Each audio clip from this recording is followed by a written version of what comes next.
Jiang Chen, an ordinary young man from the city, finds himself burdened with a meager salary. Riding an eco-friendly vehicle, he dreams fervently of an extraordinary transformation. Until one fateful day, a chilling mechanical voice reverberates in his mind. Ding! The Goddess strategy system has been successfully bound. From a Yadea electric vehicle to a top-tier luxury car. From a rented room to a seaside villa. From obscurity to the center of attention. All of this transpires merely because he has bound himself to the Goddess strategy system. This is merely the beginning. Chapter 1. The Novice Gift Package, with an annual income of 3 million. In the gloomy month of November in the magical city, the sky outside is overcast, suffocating to the point of breathlessness. This modest rental space of merely a few dozen square meters is Jiang Chen's current refuge. Orphaned at a young age, it was his grandmother's frugality that enabled her to raise him and support his completion of a reasonably good undergraduate degree. He had once believed that upon graduation, he would secure a good job that would allow his grandmother to enjoy a better life. But reality dealt him a harsh blow.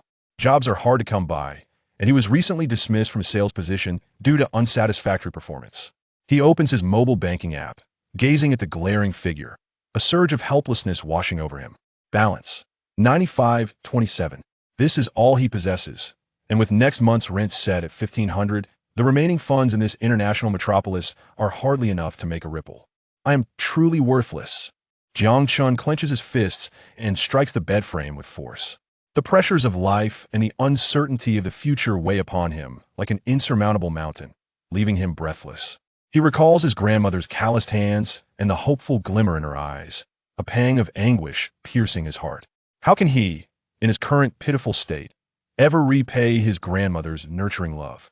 He self-deprecatingly muses that if only he could, like the protagonists in novels, be bestowed with a divine system, how splendid that would be. Strategies to woo goddesses, consumer rebates, and the prospect of earning money every second. Then he would no longer have to endure such a wretched existence. At the very instant this thought crossed his mind, a dispassionate electronic voice resonated within his consciousness. Ding! Detecting the host's fervent desire, binding requirements met. The Goddess strategy system is currently binding. 10, 30, 70, 100 ding. System binding successful. Jiang Chen's body stiffened abruptly, his eyes widening in astonishment. System. He sprung up from the bed like a fish leaping from water. It was indeed a system. The plot for a novel had unexpectedly unfolded in his very own life. He trembled with excitement, and, as per the guidance in his mind, with a mere thought, a translucent blue screen materialized before his eyes. Character: Jiang Chen. Age: 23 years. Height: 175 cm. Weight: 75 kg. Attractiveness: 80. Balance: 95.27. Enterprise: none. Property: none. Vehicle: Yachty New Energy. The interface was clear and concise, with information entirely consistent with his own. Even the Yachty electric scooter, which had accompanied him through wind and rain and was recently fitted with a new battery, was listed. Indeed, this is my panel. Jiang Chen gazed at the score of 80 for attractiveness, nodding slightly, realizing that his face was the only aspect of himself that still resembled a human being. Ding! Host's first binding detected. A beginner's gift package has been granted. Would you like to open it immediately? Open it. Right now. Immediately. Jiang Chen exclaimed eagerly, his heart racing. As his words faded, a virtual golden gift box slowly opened on the screen, radiating dazzling light. Ding! Congratulations, host, you have received the following rewards. 1. Incoming wealth, LV1. Upgradable, a passive skill that grants 0.1 yuan per second, settled at midnight daily, and can be withdrawn to a bank account afterward.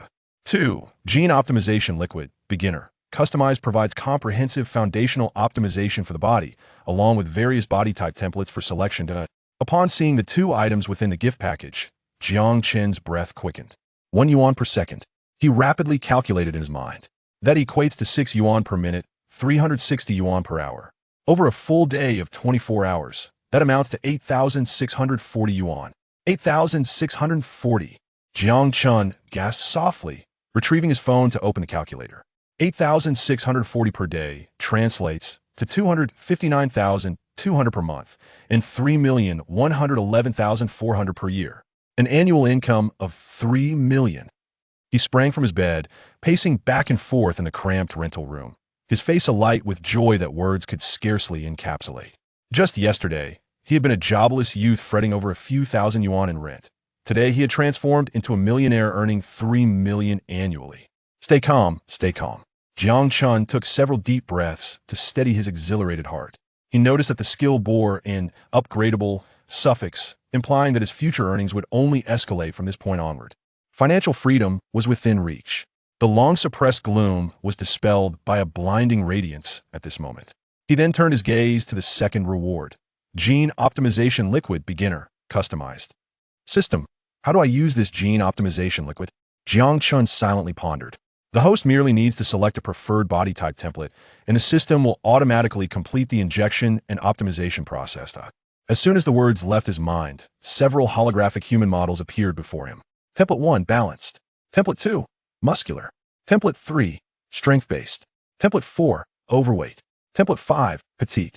Ignoring the peculiar options, Jiang Chen fixed his gaze upon a template showcasing impeccable muscle definition and body proportions, decisively making his choice.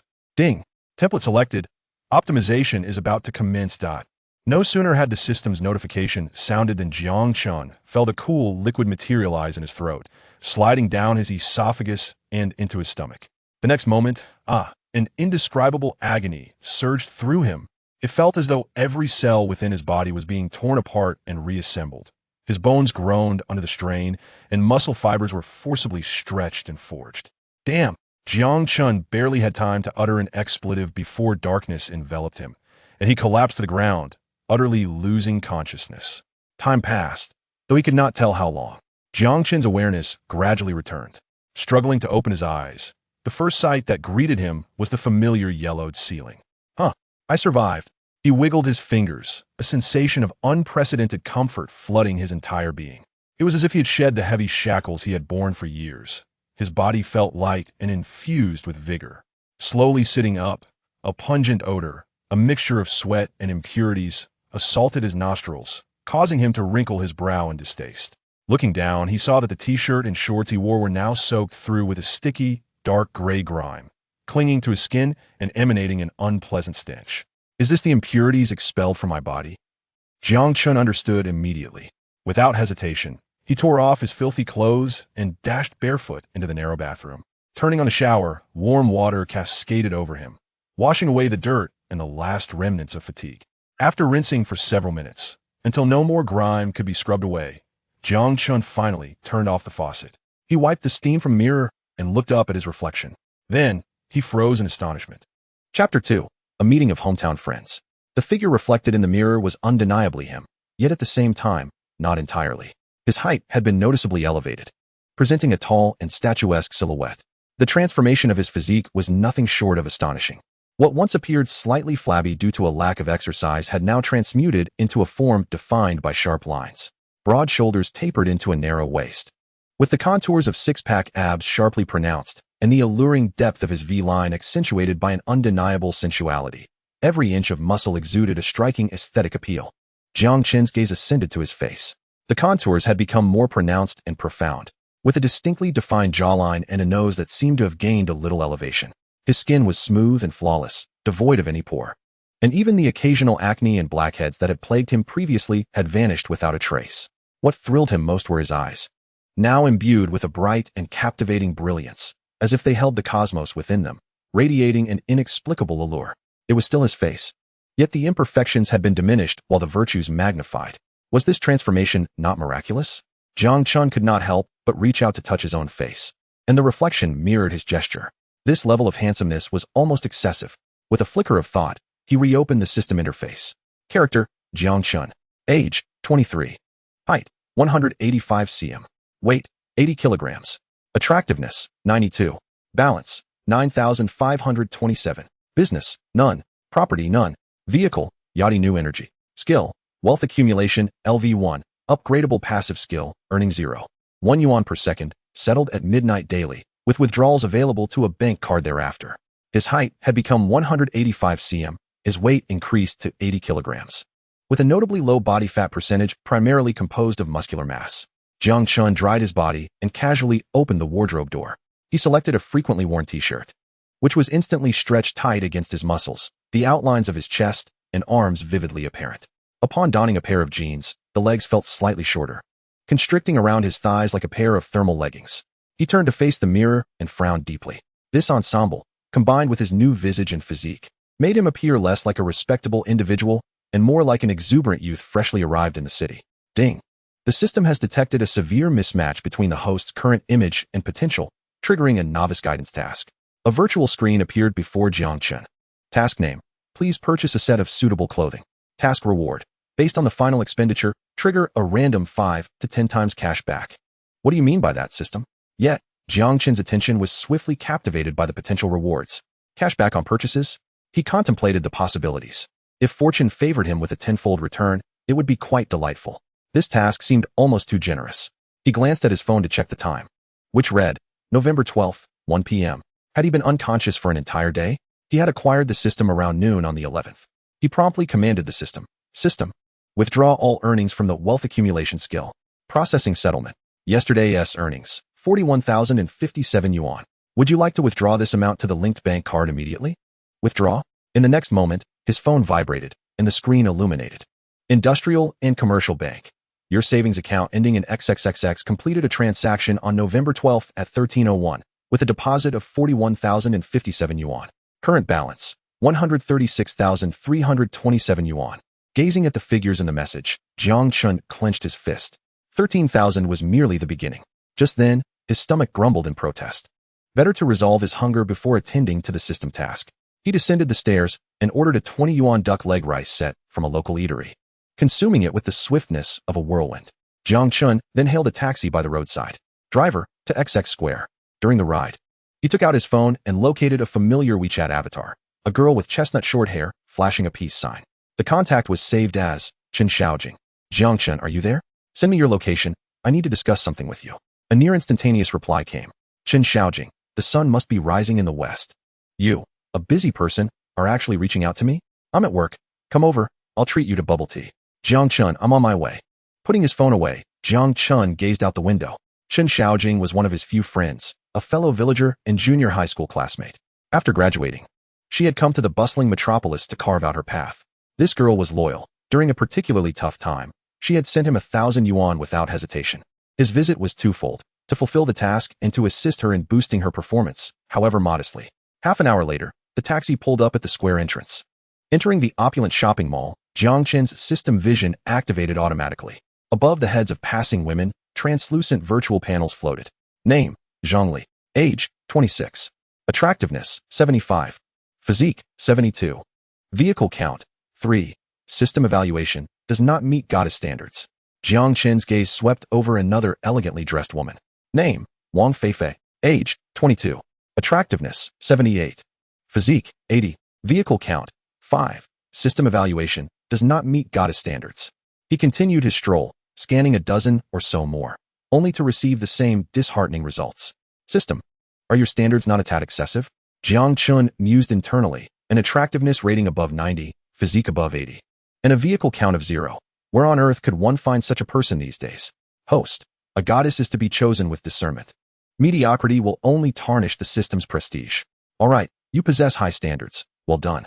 Jiang Chen, feeling playful, shifted his gaze to a middle-aged, rather greasy man glancing at his watch not far away. He initiated a scan. Ding. Warning. Please do not use this function on same-sex targets. This is a desecration of the system. For the first time, the system's electronic voice carried a hint of emotion. Jiang Chen sheepishly averted his gaze. Just a jest. No need to take it seriously. Following Chen Xiaojing's provided store number, he ascended the escalator to the second floor and quickly located the luxury menswear boutique. At the entrance stood Chen Xiaojing, dressed in a sleek black professional suit, her chestnut bob expertly arranging the ties on the mannequins. Jiang Chen instinctively activated the scan. Name: Chen Xiaojing. Age: 23. Attractiveness: 70. Physique: 75. Vehicle count: 1. System evaluation: does not meet goddess standards. Seeing the vehicle count of 1 did not surprise Jiang Chen. He was aware that Chen Xiaojing had previously dated a boyfriend. He adjusted the tight t-shirt he was wearing and stepped inside. Welcome. Upon hearing footsteps, Chen Xiaojing turned, her face adorned with a professional smile. However, as she registered Jiang Chen's spirited attire, her smile momentarily faltered before quickly returning to its usual warmth. Hello. Sir, how may I assist you? Jiang Chen, with his hands casually tucked into his pockets, surveyed her with keen interest, deliberately lowering his voice. I wish to change my attire. My requirements are modest. It should exude an air of luxury, feel comfortable to the touch, make me appear as a successful individual while shedding my skin like a beast when removed. Chapter 3. Critical Strike Return. Chen Xiaojing's facial muscles twitched slightly. In her mind, she had already labeled Jiang Chen as a peculiar customer. However, her professional demeanor compelled her to maintain a smile. Very well, sir. Our brand's clothing boasts exceptional tailoring and fabrics that are sure to meet your expectations. May I inquire about your budget? Budget? Jiang Chen smirked mischievously. I possess few merits, handsome looks, and a lack of taste. Thus, my budget will depend on whether your recommended outfits are worth their price. His words, coupled with the devilish grin upon his face, finally made Chen Xiaojing sense something amiss. She squinted, scrutinizing Jiang Chen's features. The contours seemed familiar, yet his aura and physique were entirely incongruous. She tentatively stepped closer. Haven't we met somewhere before? Jiang Chen could no longer contain himself and burst into laughter. Really, Chen Xiaojing? You don't recognize an old classmate at work? How did you manage to achieve your performance metrics? Jiang Chen. Chen Xiaojing's voice escalated sharply, causing the tie in her hand to drop to the floor. She circled around him, inspecting him as one would a rare specimen, and playfully pinched his arm. Solid. Where did all these muscles come from? And your face, your height. Did you go to Korea or Thailand? No. Wait, you certainly lack the funds. A barrage of questions erupted from her like a machine gun. Jiang Chen brushed her hand away. Men grow and change, you know? After not seeing each other for a long time, can't I allow myself a second maturation? A maturation? More like a genetic mutation. Chen Xiaojing pointed at him. And what brings you here? Let me tell you. The items in my store would cost you a month's rent for a single t-shirt. Don't jest with me. She was all too familiar with Jiang Chen's financial background. Dismissing his presence as mere amusement, Jiang Chen pulled out his phone, opened a bank message, and handed it to her. Lucky me. I made a small profit in stock trading. With skepticism, Chen Xiaojing accepted the phone, and upon seeing the balance of 136,327 yuan, she momentarily froze before bursting into laughter. Jiang Chen, are you trying to make me laugh to death? 13,000 yuan. And you come here pretending to be a wealthy tycoon? All right, I get it. You have money. Come on.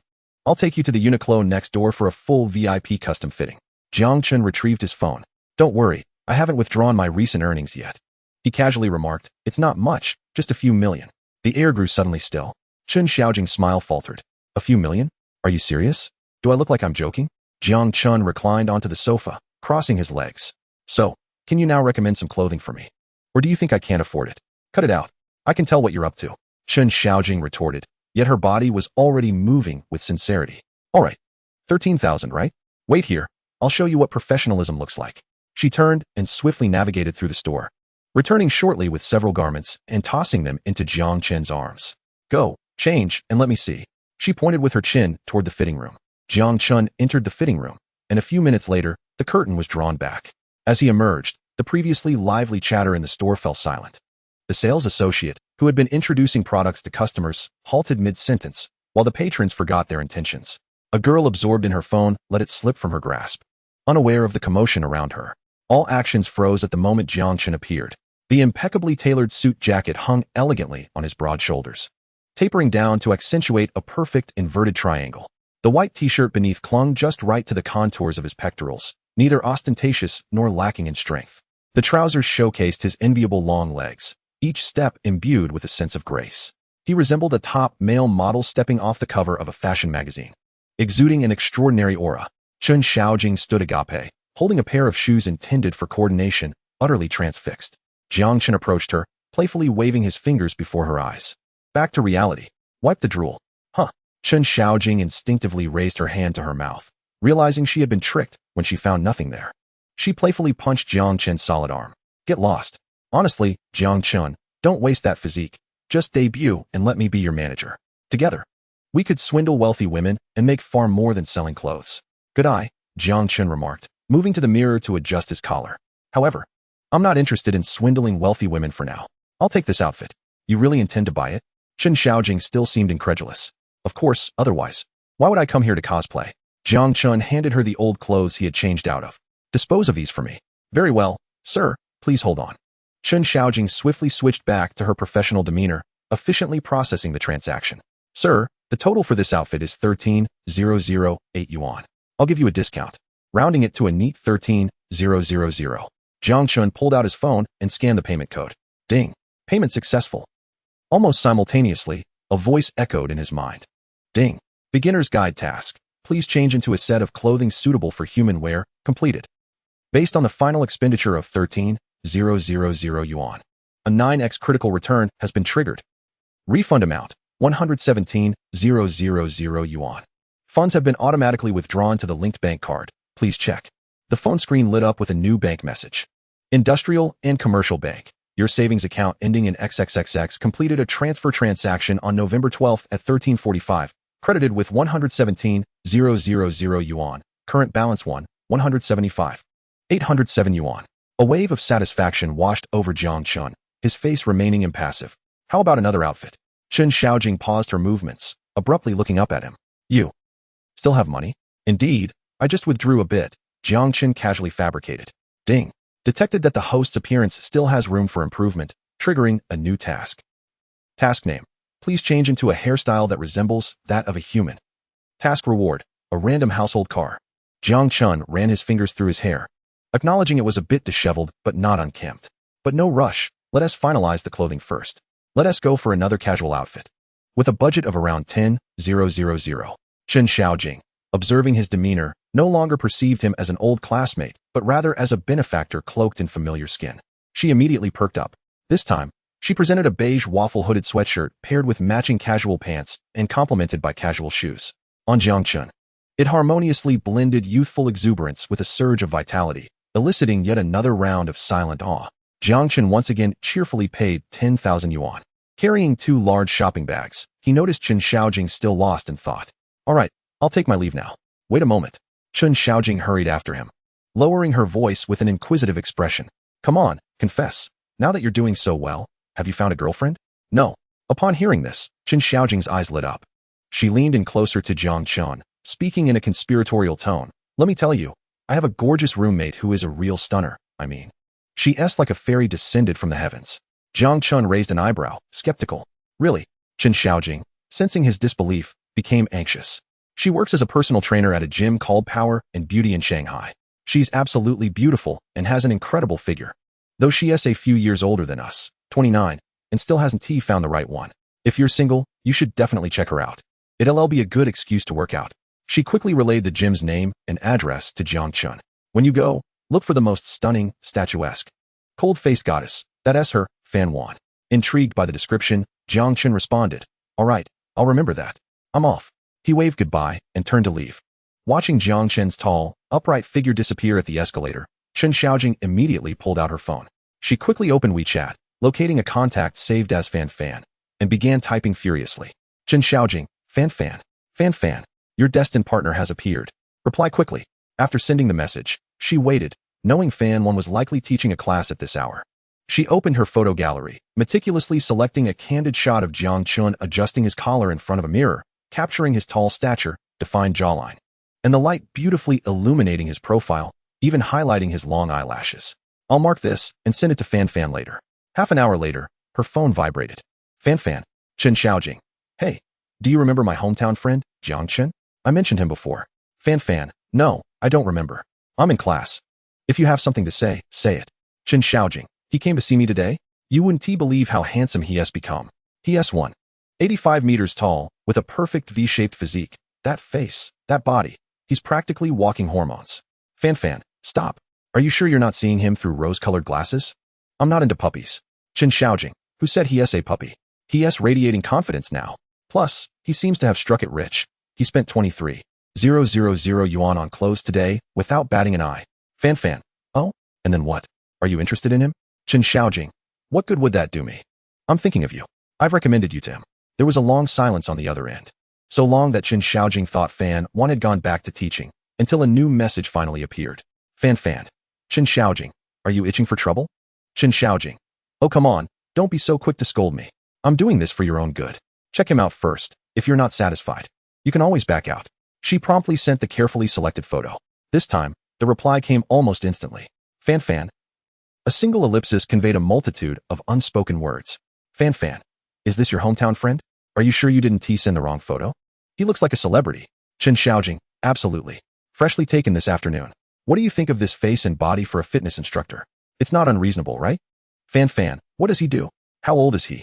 Why are you suddenly pushing him on me? A flurry of questions revealed Fan Wan's inner turmoil. Chen Xiaojing. He is 23, a bit younger than you, but as they say, age is just a number. I don't know exactly what he does. He is quite mysterious, but judging by how he spends money, his financial situation can't be bad. Fan. Chen Xiaojing. I've already given him the address to your gym, telling him that the most beautiful and fit trainer is you. He'll probably come by to check it out. You should observe him discreetly, and if you find him appealing, take the initiative. Opportunities like this are rare. Fan. Understood. She followed up with a playful cat emoji peeking out. Chen Xiaojing smiled at the playful expression. Meanwhile, Jiang Chen entered a styling design center, carrying his shopping bags. Upon entering, a fashionable young man approached him. Good day, sir. Do you have an appointment? No, I'm looking for your best stylist. Jiang Chen placed his shopping bags on a nearby sofa. The man assessed Jiang Chen and the luxury bags at his feet, his demeanor becoming notably more enthusiastic. All right, sir. Our top stylist, teacher Lu Qi, is available. Please follow me. Jiang Chen was led to a private cubicle where a man sporting a little mustache, exuding an artistic vibe, was preparing his tools. Teacher Lu Qi, this gentleman wishes to get a styling. Upon seeing Jiang Chen, Lu Qi's eyes sparkled. He circled Jiang Chen twice, clicking his tongue in admiration. Handsome, your features are the best I've seen in over a decade of work. You have a well-proportioned skull, defined features, and great hair quality. Have you never styled your hair before? I've never had the time, and I've been too lazy to bother, Jiang Chen replied candidly. All right, leave it to me. Lu Qi clapped his hands. With your face shape and aura, you're perfect for an American-style textured cut. I'll create layers on top. It'll be both chic and edgy, ensuring you'll turn heads when you walk out of here, guaranteed. You're the expert. I'll follow your lead. Excellent. The wash, cut, and styling commenced. Lu Qi's techniques were indeed professional. The scissors danced in his hands, and he spoke little during the process. An hour later, when Jiang Chen glanced at the mirror again, he was momentarily taken aback. The previously unruly bangs were now neatly trimmed, revealing his full forehead and striking brow bone. The sides of his hair were meticulously styled, accentuating his facial contours. The tousled strands on top added a touch of wildness and nonchalance to his already handsome appearance. If he had been a rough diamond before, he was now a finely sculpted jewel crafted by a master artisan. Perfect. Lu Qi snapped his fingers, clearly pleased with his work. At that very moment, a voice echoed in Jiang Chen's mind. Ding. Task. Please change to a more human-like hairstyle. Completed. Task reward. 1 BMW X4M Thunder Edition, now allocated to the system space. Vehicle-related documents and keys have been placed in the host's pocket. The vehicle is parked at the underground public parking lot A, spot 032. Thank goodness. I can't imagine what I would do with a corn-shaped car. Jiang Chen instinctively reached for his pocket and indeed felt a heavy, cool metallic key. He stood up and walked to the front desk to settle the bill. Lu Qi handed him a business card. Handsome, feel free to reach out for your next haircut. Jiang Chen accepted the card, nodded, and turned to leave. As he pushed open the glass door, the afternoon sunlight fell upon his tall figure. The next step, strength and beauty gym. He was curious to see what kind of woman could elicit such praise from Chen Xiaojing. Chapter 5 15 Points of Favor. Go on with your act. However, it was evident that such attire was unsuitable for a workout. Jiang Chen surveyed his surroundings and entered a nearby sports brand store. Welcome. The salesgirl's eyes brightened upon seeing Jiang Chen, and she stepped forward to introduce herself, but Jiang Chen waved his hand dismissively. I'll browse on my own. He did not waste time on flamboyant styles, heading straight to the functional section. He picked up a set of black quick-dry t-shirt and shorts, as well as a gray sports hoodie ensemble, paired with matching sneakers, and proceeded directly to the checkout. That'll be all, thank you. The entire process took no more than 5 minutes. The salesgirl watched him scan his payment with a graceful air, feeling a twinge of disappointment. It was a pity not to chat a little longer with such a handsome customer. With his new shopping bag in hand, Jiang Chen made his way to the underground parking garage. He pressed the heavy car key in his pocket. Beep. A flash of dazzling yellow caught his eye. Following the sound, he walked over and halted in front of parking space A032. A brand new yellow BMW X4M lay there, exuding an aura of power. The sleek lines of its body, the aggressive front end, and the exaggerated rims and brake calipers all showcased its ferocious performance. This beast had a price tag of around $700,000 to $800,000. Just a day prior, his ride had been a yachty electric vehicle. Jiang Chen opened the car door, and the scent of leather combined with the distinct aroma of a new car enveloped him. Gripping the steering wheel, the cold, hefty texture sent a thrill through him. This was the essence of wealth. He ignited the engine. Vroom roar. The engine emitted a deep growl, echoing through the spacious underground garage like a waking beast. A smile unconsciously crept across Jiang Chen's lips. Shifting into drive, he gently pressed the accelerator, and the yellow beast smoothly glided out of its spot, merging into the flow of traffic. Half an hour later, the navigation concluded. The bold letters of Strength and Beauty Gym appeared before him. Jiang Chen parked his car, grabbed his gym gear, and walked through the entrance. "Good afternoon, sir. Welcome to Strength and Beauty. Are you here to work out?" A sweet-faced girl at the front desk immediately stood up. Her cheeks slightly flushed as she dared not meet Jiang Chen's gaze. "To get a membership," Jiang Chen replied succinctly. "Oh, sure. We offer monthly, quarterly, and annual memberships. Which one would you prefer?" "Monthly." After swiftly completing the formalities, he stepped into the changing room and donned a newly purchased black gym attire. The snug, quick-dry t-shirt accentuated his perfectly sculpted muscles, showcasing broad shoulders and a narrow waist, with clearly defined abs. As he entered the equipment area, the gym was filled with the cacophony of music and the scent of sweat. Jiang Chen did not rush to find someone, but instead approached a set of dumbbells and casually began performing curls. His gaze inadvertently swept across the room. System, activate exploration. With a thought, virtual panels appeared above the heads of the voluptuous women in the vicinity. One girl, drenched in sweat on the treadmill, caught his attention. Name, Zhang Lily. Age, 24. Appearance, 75. Figure, 82. Car count, 3. System evaluation, does not meet goddess standards. He then glanced at another girl practicing yoga. Name, Wang Qian. Age, 21. Appearance, 72. Figure, 79. Car count, 0. System evaluation, does not meet goddess standards. Jiang Chen set down the dumbbells and strolled slowly around the gym, as if selecting the next piece of equipment to use. His gaze fell upon the rest area, and he couldn't help but gasp. There, a woman leaned against the sofa, sipping water while scrolling through her phone. With a sleek, high ponytail, she revealed a smooth, full forehead and an elegant swan-like neck. Her profile was exquisitely sculpted, with a prominent nose and full lips. Clad in a snug gray workout outfit, her exaggerated curves were tightly enveloped. The dramatic arc of her upper body seemed unreal, her waist and abdomen flat and toned, devoid of any excess. Below was an astonishing waist-to-hip ratio, her rounded, pert curves enough to drive any man wild. Her long legs crossed gracefully, with muscle lines that flowed with power, not the skinny, frail kind, but the healthy, sensual result of diligent training. She was nothing short of a comic book figure. Even while sitting still, she emanated a magnetic presence that rendered everything around her as mere background.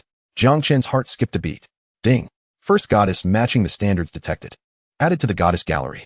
Name, Fan Wan. Age, 29. Appearance, 91. Figure, 97. Car count, 0. Current favorability, 15. Acquaintance. Jiang Chen looked at the favorability score of 15 and smiled. The favorability of a stranger is typically 0. This 15 points undoubtedly stemmed from Chun Xiaojing's little report. This alluring and aloof coach had known he was coming. Jiang Chen strode overconfidently. Fan Wan sensed someone approaching and lifted her gaze from her phone. A tall figure blocked the light above her. The man was clad in black gym attire, his posture erect, with fluid muscle lines. His face was even more striking than the photo Chen Xiaojing had sent. He is here. The thought flashed through Fan Wan's mind, though her expression remained impassive, even carrying a hint of detached annoyance. Jiang Chen stopped before her, smiling. "Excuse me, may I ask if you are a coach here?" Fan Wan set down her water bottle and stood up. She was half a head shorter than Jiang Chen, yet her aura was equally commanding. "I am. How may I assist you?" Her voice was cool. "I would like to inquire about personal training sessions." Jiang Chen's gaze settled steadily on her face. "I just got a membership, and after looking around, you seem the most professional." Internally, Fan Wan scoffed. "Flattery. What does looking around mean?" He was clearly here for her. "Thank you. But sir, with your physique." Her eyes scanned Jiang Chen's body, teasingly remarking, "You must have been working out for quite some time, right? Your core and upper body strength appear quite commendable. Do you really need a personal trainer?" Jiang Chen met Fan Wan's gaze without flinching. He smiled but did not answer directly, instead posing a question. "Coach, what do you believe is the ultimate purpose of fitness?" Fan Wan paused, taken aback by the unexpected question. After a moment of contemplation, she replied professionally, "Health, strength, and a better body shape." "That's correct, but for me, it's to avoid injuries." Jiang Chen stated candidly. "I used to train haphazardly, relying on brute force, often misaligning my movements. I achieved results, but at the cost of minor issues with my wrists and lumbar spine. Now, I wish to learn systematically and build a solid foundation." His reasoning was sound, leaving Fan Wan with no points to counter. Chapter 6. Let me assist you with that. Ding. Fan Wan's affinity level stood at 2. With a current score of 17, Jiang Chen couldn't help but smile inwardly, feeling that the first step was secure. Observing Su Chen's smile, Fan Wan also allowed her lips to curve slightly. All right, I concede you have a point, but I must remind you that my personal training sessions are rather expensive. She extended a finger, her tone calm. Each session costs 800. She was curious to see if this young man would be deterred by such a price. After all, it was no trifling sum. However, Jiang Chen's response once again took her by surprise. Almost the instant her words fell, a notification chimed in Jiang Chen's mind. Ding. Detected that the host is attempting to woo the first goddess. To assist the host in swiftly establishing an economic advantage, a beginner goddess fund of 1,000,000 yuan has been issued. This fund can only be utilized for expenses related to the goddess Fan Wan and cannot be diverted for other uses. With a sense of certainty flooding his heart, Jiang Chen's smile broadened. 800 per session? He echoed, then turned to Fan Wan. In that case, let us start with 100 sessions. Cough, cough. The water that Fan Wan had just sipped almost spewed from her mouth. She coughed abruptly, a slight blush coloring her fair cheeks, uncertain whether it was from choking or astonishment. 100 sessions? Are you serious? Her voice had altered. 100 sessions would amount to 80,000. You're planning to spend that sum on a personal trainer without batting an eye. Does he truly have that kind of confidence? Indeed. Jiang Chen rose, gesturing for her to lead the way. Shall we proceed to settle the bill now?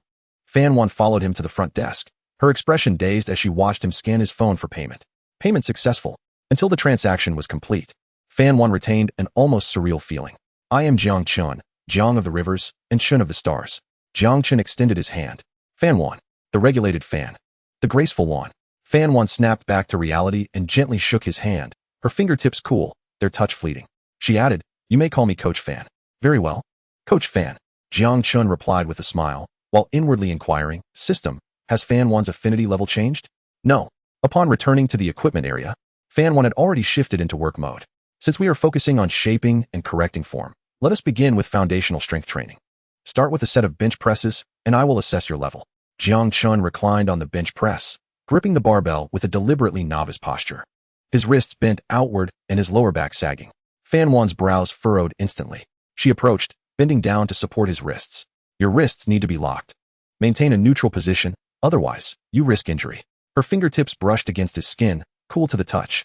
Next, her other hand pressed against his waist. Engage your core. Do not let your lower back sag. Utilize your pectorals, not your lower back. The warmth of her touch seeped through the thin fabric of his quick-dry shirt, and he could even detect a faint, botanical fragrance reminiscent of a certain shower gel emanating from her. Feigning intense effort, he exclaimed, is this really how it's done? It's so difficult to control. Observing his expression of earnest struggle, Fan Wan could easily discern his intentions, yet she chose not to expose him. All right, let us switch exercises and work on your arms. Seated bicep curls. Jiang Chen's performance continued to be theatrical as he grimaced after lifting the weights twice. Oh no. He suddenly dropped the dumbbell, clutching his right arm. No, Coach Fan, I think I've strained a muscle. It hurts terribly. Fan Wan crossed her arms, regarding him from a superior vantage point, her expression a mixture of amusement and skepticism. Is that so? Strained? Would you like me to help you massage it? Jiang Chen's eyes brightened at her suggestion, nodding eagerly with an innocent smile. That would be wonderful. Thank you, Coach Fan. All right, close your eyes and relax. Jiang Chen obediently shut his eyes, anticipating the gentle massage. The next moment, vroom, vroom, vroom. A powerful vibration abruptly slammed into his bicep. Ah, Jiang Chen screamed, his eyes flying open. He beheld Fan Wan wielding a black massage gun, set to the highest intensity, administering treatment to his arm. Coach Fan, you said you would help me with a massage? Jiang Chen felt as though his arm might go numb from the intensity. Fan Wan blinked innocently, pausing the massage gun. Indeed, but my hands lack strength. A mere massage wouldn't suffice. This is professional fascia relaxation. It's fast and effective. See, does it still hurt? Jiang Chen promptly withdrew his arm, moving it around. All right. I feel much better. I could lift 50 more right now. Fan Wan huffed lightly, putting away the massage gun, tossing off a casual remark. Just focus on your training. This authoritative woman was no easy opponent. For the remainder of the session, Jiang Chen complied, diligently training for over an hour under Fan Wan's expert guidance. Before long, it was 5 o'clock in the afternoon. Let us call it a day. You've just resumed training, and we must avoid overexertion. Fan Wan glanced at her watch. Understood. Jiang Chen wiped his sweat and picked up his towel. Coach Fan, to express my gratitude for your training, may I treat you to dinner? Fan Wan paused in her packing, turning to decline politely. No need. I prefer to prepare my own fitness meals in the evening. Thank you for your kind offer. Jiang Chen did not insist, aware that too much could be counterproductive. Very well, then. I shall take my leave. See you tomorrow, Coach Fan. He waved nonchalantly and turned toward the changing room. Once dressed, he walked while accessing the system panel. Name, Fan 1. Age, 29. Attractiveness, 91. Physique, 97. Car count, 0. Current affinity level, 28. Acquaintance. After more than an hour, her affinity level had only reached the acquaintance stage. It seemed this sister's affection was not easily won. Jiang Chen sighed. A thought crossed his mind, and he inquired of the system. System, what affinity level must I reach to receive a reward? Ding. Achieving an affinity level of 60 will grant the first phase reward. Levels of 70, 80, 90, and 100 will yield corresponding rewards. Please strive forward, host. 60. He was still far from that mark. At 7 in the evening, Fan 1 returned to her shared apartment, her body slightly fatigued. Upon entering, she spotted Chen Xiaojing seated cross-legged on the sofa, engrossed in short videos while munching on chips, emitting silly giggles. Upon hearing the door, Chen Xiaojing called out without looking up, "Dinner is ready. I've saved you a fitness meal in the fridge, oil-free chicken breast, and boiled broccoli. Hurry and eat. Don't steal my chips." Fan 1 changed her shoes and approached her, snatching the bag of chips away. "Ah, my source of joy," Chen Xiaojing wailed, then quickly adopted a gossiping demeanor, leaning closer. "So how did it go? Is my divine radar accurate? Did Jiang Chen come to see you?" Fan 1 shot her a sidelong glance as she retrieved her dinner from the fridge and placed it in the microwave. "Yes, he did," she replied coolly. "Is that all?" Chen Xiaojing pouted, following closely behind. "Give me something concrete, sis. What was it like? Is he a photo scammer? Is he ugly in person? Is he stingy?" Chapter 7. The undercover agent turns out to be myself. Fan 1 leaned against the kitchen door, gazing at the rotating plate inside the microwave. After a moment of contemplation, she offered a fair assessment. "Not bad. Not bad." Chen Xiaojing immediately seized on the key point. Having shared a living space with Fan 1 for 2 years, she was acutely aware of her friend's discerning taste.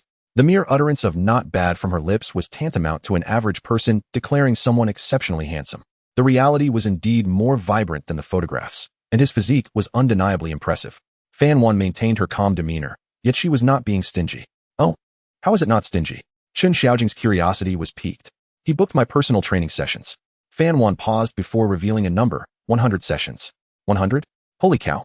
Chen Xiaojing exclaimed, her shock palpable. She quickly calculated in her mind. At 800 per session, that amounted to 80,000. He spent 80,000 without batting an eye. MHM. Chen Xiaojing gasped, pacing back and forth in the living room, muttering under her breath, "This guy has struck it rich. No way. I need to latch onto this golden goose." Observing her friend's avaricious demeanor, Fan 1 couldn't help but chuckle. "All right, but I still don't know what he actually does. You just don't understand." Chen Xiaojing replied instantly, "You don't need to ask. I'll find out for you. But you can absolutely trust his character." She began enumerating Jiang Chen's virtues on her fingers. "Let me tell you, Jiang Chen is fundamentally honest. Back in school, he was the studious type, never smoked or drank, and he is quite handsome too. Plus, he is incredibly loyal. Back in middle school, he stood up for me when I was cornered. Now that he is wealthy, he still came to see me today without any airs. Just like before." As Fan 1 listened to Chen Xiaojing's effusive praises, she took a seat at the dining table with her freshly prepared meal, poking at the broccoli with her fork and observing her friend with a bemused smile. "Chen Xiaojing. Huh, you're just singing his praises, aren't you?" Fan 1 raised an eyebrow. "Are you getting some benefits from him for being such a diligent advocate?" "That is slander." Chen Xiaojing immediately raised 3 fingers, her expression earnest. "Fan 1, do you not know what kind of person I am? I'm purely looking out for you. Good fortune should not flow to outsiders. Am I the type to be blinded by money?" Her declaration was fervent and righteous. Just then, the sound of a notification interrupted them. Ding! The screen of Chen Xiaojing's phone lit up on the coffee table. She quickly picked it up and unlocked it. "Jiang Chen. Xiaojing, tell me more about your roommate's situation." Below that message was a red envelope interface. The atmosphere instantly froze. Fan 1 saw it too. She speared a piece of chicken breast and placed it in her mouth, leisurely asking, "So, is this what you call not receiving any benefits?" Chen Xiaojing's mind raced, her instinct for survival reaching its zenith. She hastily clicked to accept the red envelope, her fingers moving so swiftly across the screen that they blurred. Then she switched to voice mode and pressed the recording button. "Jiang Chen, what do you take me for? We share a pure, revolutionary friendship. Please do not attempt to corrupt me with money. I am here to assist you, not to sell out my friends." Her actions were fluid and imbued with righteousness. She lifted her chin, standing tall, and with a glance at Fan 1, conveyed, "See, I'm not that kind of person." Fan Wan merely stabbed another small piece of broccoli, ignoring her. Ding. Jiang Chen's reply arrived, concise and clear. Then you should return the red envelope first. Fan Wan's shoulders trembled slightly. In a moment of quick thinking, Chen Xiaojing deftly shifted the topic. Chen Xiaojing, ahem. Let us get back to business. You met our Fan Wan today, right? What did you think? Fan Wan glanced at the phone screen, remaining silent, which tacitly approved of Chen Xiaojing's actions. Jiang Chen, I did meet her. Jiang Chen's response was swift. Jiang Chen, Coach Fan is very professional, with a wonderful demeanor.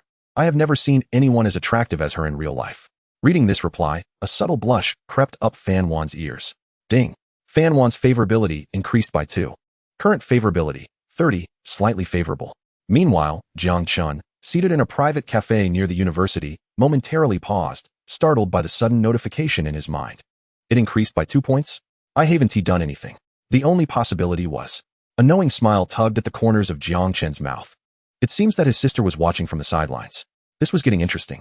Chen Xiaojing, akin to a victorious general, became immediately smug, her fingers tapping rapidly on the keyboard. Chen Xiaojing, of course. Let me tell you, our Fan Wan is a treasure. She has a great physique and personality. She can grace the halls and conquer the gym, capable of fending off ruffians and lifting barbells. The key is, she is also a hidden foodie. Make sure to take her out for good meals, and she'll surely be delighted. Typing fervently, she thrust the phone screen in front of Fan Wan, allowing her to witness the unfolding dialogue in real time. Fan Wan stared at the increasingly exaggerated descriptors on the screen, feeling her cheeks warm. What does it mean to fend off ruffians and lift barbells? What does it mean to be a hidden foodie? I'm not. Jiang Chen, what does she like to eat? Chen Xiaojing, her favorites are. Just as Chen Xiaojing was about to type burgers, fries, and chicken nuggets, she suddenly felt a sharp pain in the outer side of her thigh. Ouch! She gasped, nearly dropping her phone. Fan Wan had retracted her slender fingers, wearing a benign smile, and in a voice only they could hear, said, try saying another word. Sis, I was wrong. I was wrong. Chen Xiaojing immediately begged for mercy, hastily deleting those words from her phone and quickly changing her response. Chen Xiaojing, she loves healthy meals, like boiled broccoli and oil-free chicken breast. Please adhere to this standard when inviting her to dinner. It's guaranteed to be a hit. After sending that message, she quickly reclaimed her phone, rubbing her thigh with a look of grievance. Fan Wan, you're committing a crime against your dear friend. Well deserved. Fan Wan shot her a glance. Though the corners of her mouth couldn't help but curl upwards, the fatigue she felt inexplicably dissipating. She lowered her head and continued eating her bland meal, suddenly finding it not so terrible after all. Meanwhile, Jiang Chen was at a private cafe near the university, having just concluded his conversation with Chen Xiaojing. He set down his phone and took a sip of the coffee before him. Winning over Fan Wan couldn't be rushed. That aloof coach had her guard up, and a gentle approach was required. Fortunately, with Chen Xiaojing as an insider, he had a promising start. He accessed the system. Character, Jiang Chen. Age, 23. Height, 185 cm. Weight, 80 kilograms. Appearance, 92. Balance, 1057, 507. Goddess Strategy Fund, 920,000. Only applicable for expenses related to Goddess Fan Wan. Enterprise, none. Property, none. Vehicle, Yachty New Energy. BMW X4M. Skill, Wealth Generation, Level 1. Upgradable, a passive skill that yields 0.1 yuan per second, settled daily at midnight, and can be withdrawn to a bank card. Chapter 8. The Dimpled Smile, a heartfelt encounter. With only one goddess to pursue, the efficiency is dismally low. He came here in search of a new goddess. The university town, in theory, is one of the places where the likelihood of encountering a goddess is the highest. Unfortunately, after nearly an hour of sitting, the system's exploration function had not ceased, yet the results were unsatisfactory. There were many youthful and radiant girls, but none met the system's stringent criteria of beauty score, 90, body score, 80, number of partners, 0. Either they fell short in beauty or were burdened by excessive life experiences. As for searching in online live streaming rooms, Jiang Chen had not even considered it. He was equipped with a goddess pursuit system, not a live streaming currency dispensing system. The online beauties, adorned with excessive filters that even their mothers would fail to recognize, might garner 1 million likes, yet whether their favorability could reach 60 was uncertain, let alone uncovering their most critical partner count. He had no interest in panning for gold in a cesspool. With a sigh, Jiang Chen turned his gaze toward the bustling street outside the window. Unbeknownst to him, as he rested his elbow on the table, fingers pressed against his temple, his profile, complemented by his well-proportioned physique and a beauty score of 92, was a captivating sight in the cafe, a scene lethal to the other women present. Many girls had discreetly taken out their phones, feigning selfies while actually directing their cameras at him. Just then, a bright and lively voice interrupted his reverie. "Hello. Are you here alone?" Jiang Chen turned his head. A girl stood by his table, holding a cup of strawberry milkshake. She was tall, with an estimated height of at least 1.7 meters, dressed in a cream-colored turtleneck knit sweater paired with a deep gray woolen skirt and nude-hued legwear. Her feet were adorned with white platform sneakers and knee-high socks. Her long, slender legs were strikingly straight. Her waist-length black hair cascaded casually over her shoulders, accentuating her delicate visage. Her large, bright eyes resembled pools of clear spring water, exuding a sense of innocence and curiosity. When she smiled, shallow dimples appeared at the corners of her lips, as if she had absorbed the sunlight, embodying purity and healing. Ding! A second goddess meeting the criteria has been identified and added to the Goddess Compendium. A virtual panel unfolded above the girl's head. Name: Jiang Chen. Age: 19. Beauty score: 94. Body score: 85. Number of partners: 0. Current favorability: 35. Slight favor: 35 points. He gazed at Jiang Chen before glancing back at the panel, mentally inquiring the system. System, what is the meaning of this? I haven't even spoken to her. How could her favorability be 35 already? Ding. The host's current beauty, physique, and overall charm have far surpassed previous standards. For those who meet the criteria and align aesthetically with the host, an initial attraction will manifest. A starting favorability of 35 points is considered normal. Please do not underestimate yourself. Jiang Chen understood. The system implied that, given his current attributes, this was indeed a standard beginning. He suddenly recalled Fan Wan, whose initial favorability had only been 15, of which 10 points were base score, and the additional 5 points were likely friendship points given out of regard for Chen Xiaojing. In other words, excluding social niceties. Fan Wan's initial favorability towards him was nearly 0. Thus, she was the anomaly. He lifted his gaze to meet Jiang Qingzhu's curious eyes and smiled. "Hello, my name is Jiang Chen. I'm not a student." As soon as he finished speaking, the virtual panel before him displayed a new number indicative of favorability. Ding. Jiang Qingzhu's favorability increased by 5, current favorability, 40, gradually improving. "Your voice is truly pleasant," Jiang Qingzhu complimented, her words spilling forth, and she felt a touch of embarrassment. Her cheeks tinged with a rosy hue. Jiang Chen observed the panel, a flicker of confusion surfacing within him. Is it already at 40? After merely 3 exchanges? This increase in favorability was surpassing even the income from his wealth generation skill. Before he could extend an invitation, Jiang Qingzhu stepped forward, her tone filled with anticipation. "May I sit here? I'd like to chat a bit more with you, if that is all right." Her action instantly quelled the restless gazes surrounding them.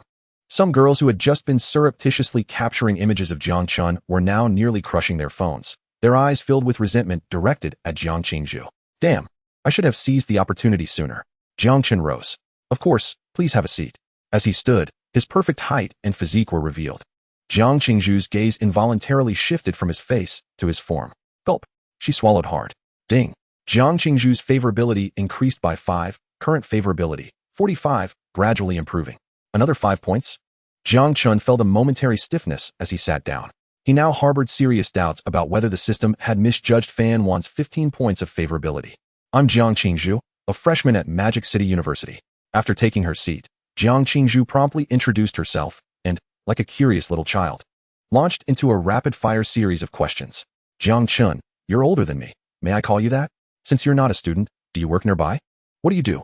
Her speech was brisk, brimming with the vitality characteristic of her age. "Sure," Jiang Chen replied. "I consider myself a freelancer." "Freelancer? Wow, that sounds cool. Is it the kind of job where you don't have to clock in and can arrange your time freely?" Jiang Qingzhu's eyes sparkled. "That is one way to put it. What do you usually enjoy doing?" She continued. "I love exploring shops, especially dessert places. And I enjoy watching movies and attending comic conventions. By the way, do you like spicy food? I absolutely adore hot pot." She was like a little squirrel eager to share her treasures, chattering away about her preferences. Jiang Chen discovered that conversing with her was effortless. He hardly needed to seek out topics. He simply had to be a competent listener, occasionally responding, and the ambience would remain vibrant. Jiang Qingzhu seemed wholly immersed in the exchange, cradling her strawberry milkshake in both hands, leaning slightly forward, and gazing intently at Jiang Chen. She realized this man was not just handsome. He possessed a refreshing aura, not of any perfume, but the scent of sun-warmed white shirts. His skin was flawless, his teeth white and even, his breath fresh. Everything about him was perfect, as if he had stepped out of a shoujo manga as the male protagonist. He was entirely different from the boys she encountered at school. Then, Jiang Qingzhu shifted gears and posed the quintessential question that often defines the narrative. Jiang Chen, she paused, seemingly gathering her courage, then locked her gaze with his. Do you have a girlfriend? Jiang Chen met her gaze without a hint of hesitation. No ding. Jiang Qingzhu's affection level stood at 10, with the current affection at 55, a budding sentiment. A sudden surge of 10 points had propelled her forward. Jiang Chen couldn't help but feel a slight smile tugging at the corners of his mouth. With 55 points, she was tantalizingly close to the initial reward of 60 points, just a final push away. He aimed to secure the first reward package by the end of the evening. Just as the atmosphere within the cafe was thickening with flirtation, Jiang Qingzhu suddenly exclaimed, turning abruptly to gaze out the window. Chapter 9, Exploring Stores. What's wrong? Jiang Chen inquired. Oh no, she exclaimed, slapping her forehead. I completely forgot about Shan Shan. We had arranged to go shopping together. I told her to wait outside while I came in to grab a drink, and here I am, having chatted for nearly 20 minutes without even finishing my milkshake. Following her line of sight, she spotted a girl in a plaid skirt standing outside the cafe, arms crossed, her expression one of deep discontent. It was as if she were silently reproaching, Jiang Qingzhu, you have no heart. Jiang Qingzhu's face was a portrait of inner turmoil. Caught between the allure of a dashing stranger who made her heart race and the loyalty owed to her close friend with whom she shared classes, meals, and dormitory life. She longed to apologize to her roommate immediately, yet she was reluctant to bring her conversation with Jiang Chen to an abrupt end. Jiang Chen sensed her dilemma. Rising from his seat, he dabbed at the corners of his mouth with a napkin and declared, let us go. I'll accompany you outside. Huh. Jiang Qingzhu was taken aback. We can't have your friend thinking you've been whisked away by a stranger, he smiled, adding, you should explain, otherwise, your roommate might just call the police. Her heart skipped a beat, soon enveloped by a wave of joy. He wants to join me to meet my friend? She nodded vigorously, akin to a chick pecking at grain. Yes. The two exited the cafe side by side. Upon stepping outside, Jiang Qingzhu hurried over to her roommate, Zhang Shan, clasping her hands together in a fervent apology. Shan, I'm so sorry. I didn't mean to. I got caught up when I saw a handsome guy. No, I lost track of time while chatting. Zhang Shan had been brimming with resentment. But upon seeing the striking Jiang Chen following Jiang Qingzhu, all her words lodged in her throat. Wow, he is so tall and handsome, she thought, unable to meet Jiang Chen's gaze, and instead huffed at Jiang Qingzhu. You traitor. We agreed to explore stores together, and here you are, on a date with a handsome guy? I did not. Jiang Qingzhu stuck out her tongue, hastily introducing Jiang Chen. This is my new friend, Jiang Chen. Jiang Chen. Meet my college roommate, Zhang Shan. Hello, Jiang Chen greeted, nodding politely with a warm smile. Zhang Shan's cheeks flushed crimson as she lowered her gaze. Her voice barely a whisper, hi. Jiang Chen redirected his attention to Jiang Qingzhu, asking, where were you two planning to go? As soon as the topic arose, Jiang Qingzhu's excitement reignited. She pointed toward a nearby shopping street. We were going to explore stores. A new dessert shop just opened over there. And I've heard their desserts are exquisite. Since I have no plans, why not join you? Jiang Chen suggested, perfectly aligning with Jiang Qingzhu's desires. Yes, she exclaimed, pulling Zhang Shan's arm while her other hand eagerly pointed toward the shopping street. Jiang Chen, let me tell you, their head chef graduated from the prestigious French culinary school, and the reviews are glowing. She flitted ahead like a jubilant bird, chattering excitedly about the famed starry mousse, crafted to resemble the galaxy, and the molten heart dessert that oozes when sliced. Jiang Chen walked alongside them, listening quietly, occasionally responding with a nod. His gaze fell upon Jiang Qingzhu's cascading hair, feeling a sense of relief in the presence of such a vivacious beauty. In stark contrast, Zhang Shan was enveloped in a different sentiment. With her head down and hands nervously clutching her clothing, she felt like a glaring light bulb. The sensation intensified whenever she covertly glanced at Jiang Chen's profile. The two seemed perfectly matched, one strikingly handsome, the other ethereally beautiful. And here she was, merely the assistant responsible for illuminating their brilliance. Before long, the trio arrived at the dessert shop. Pushing open the heavy glass door, they were greeted by a blend of buttery and creamy fragrances, accompanied by soft classical music. The interior was adorned in a minimalist French style, featuring marble tables and velvet chairs, every detail exuding an air of opulence. Wow, Jiang Qingzhu let out a small gasp. A well-dressed waiter approached, smiling as he guided them to a window seat. Here are the menus. The menus were leather-bound and substantial. Jiang Qingzhu and Zhang Shan each took one, eagerly flipping through the pages. In an instant, both girls froze. Zhang Shan's eyes widened in disbelief. Tiramisu, 288 yuan. Starry mousse, 398 yuan. Molten heart, 428 yuan. At the bottom of the menu, a small note read, Chef's limited edition white lover. Requires advance reservation, 999 yuan per serving. Jiang Chen felt as though she were holding not a menu, but a ransom note. She closed the menu discreetly and placed it back on the table, her movements cautious. With her toes, she gently nudged Jiang Qingzhu beneath the table. Jiang Qingzhu snapped back to reality, her expression somewhat embarrassed as she stuck out her tongue. She had solely focused on the enticing images online, failing to check the prices. Assuming they would be around 100 yuan each, an amount she could manage with a bit of grit. But this felt like highway robbery. Jiang Chen. Jiang Qingzhu's voice had diminished, losing its earlier vibrance. This place seems a bit pricey. How about we try somewhere else? I know of a nearby shop that offers great value. Before she could finish her thought, Jiang Chen had effortlessly taken the menu from her hands. Since we're here, let us indulge, he said to the waiter, 1 starry mousse, 1 molten heart, and a tiramisu. The waiter maintained a professional smile. Certainly, sir. Would you like any beverages? Jiang Chen turned to Jiang Qingzhu. She held up her half-finished strawberry milkshake and shook her head. Jiang Chen then looked at Jiang Shan. What would you like to drink?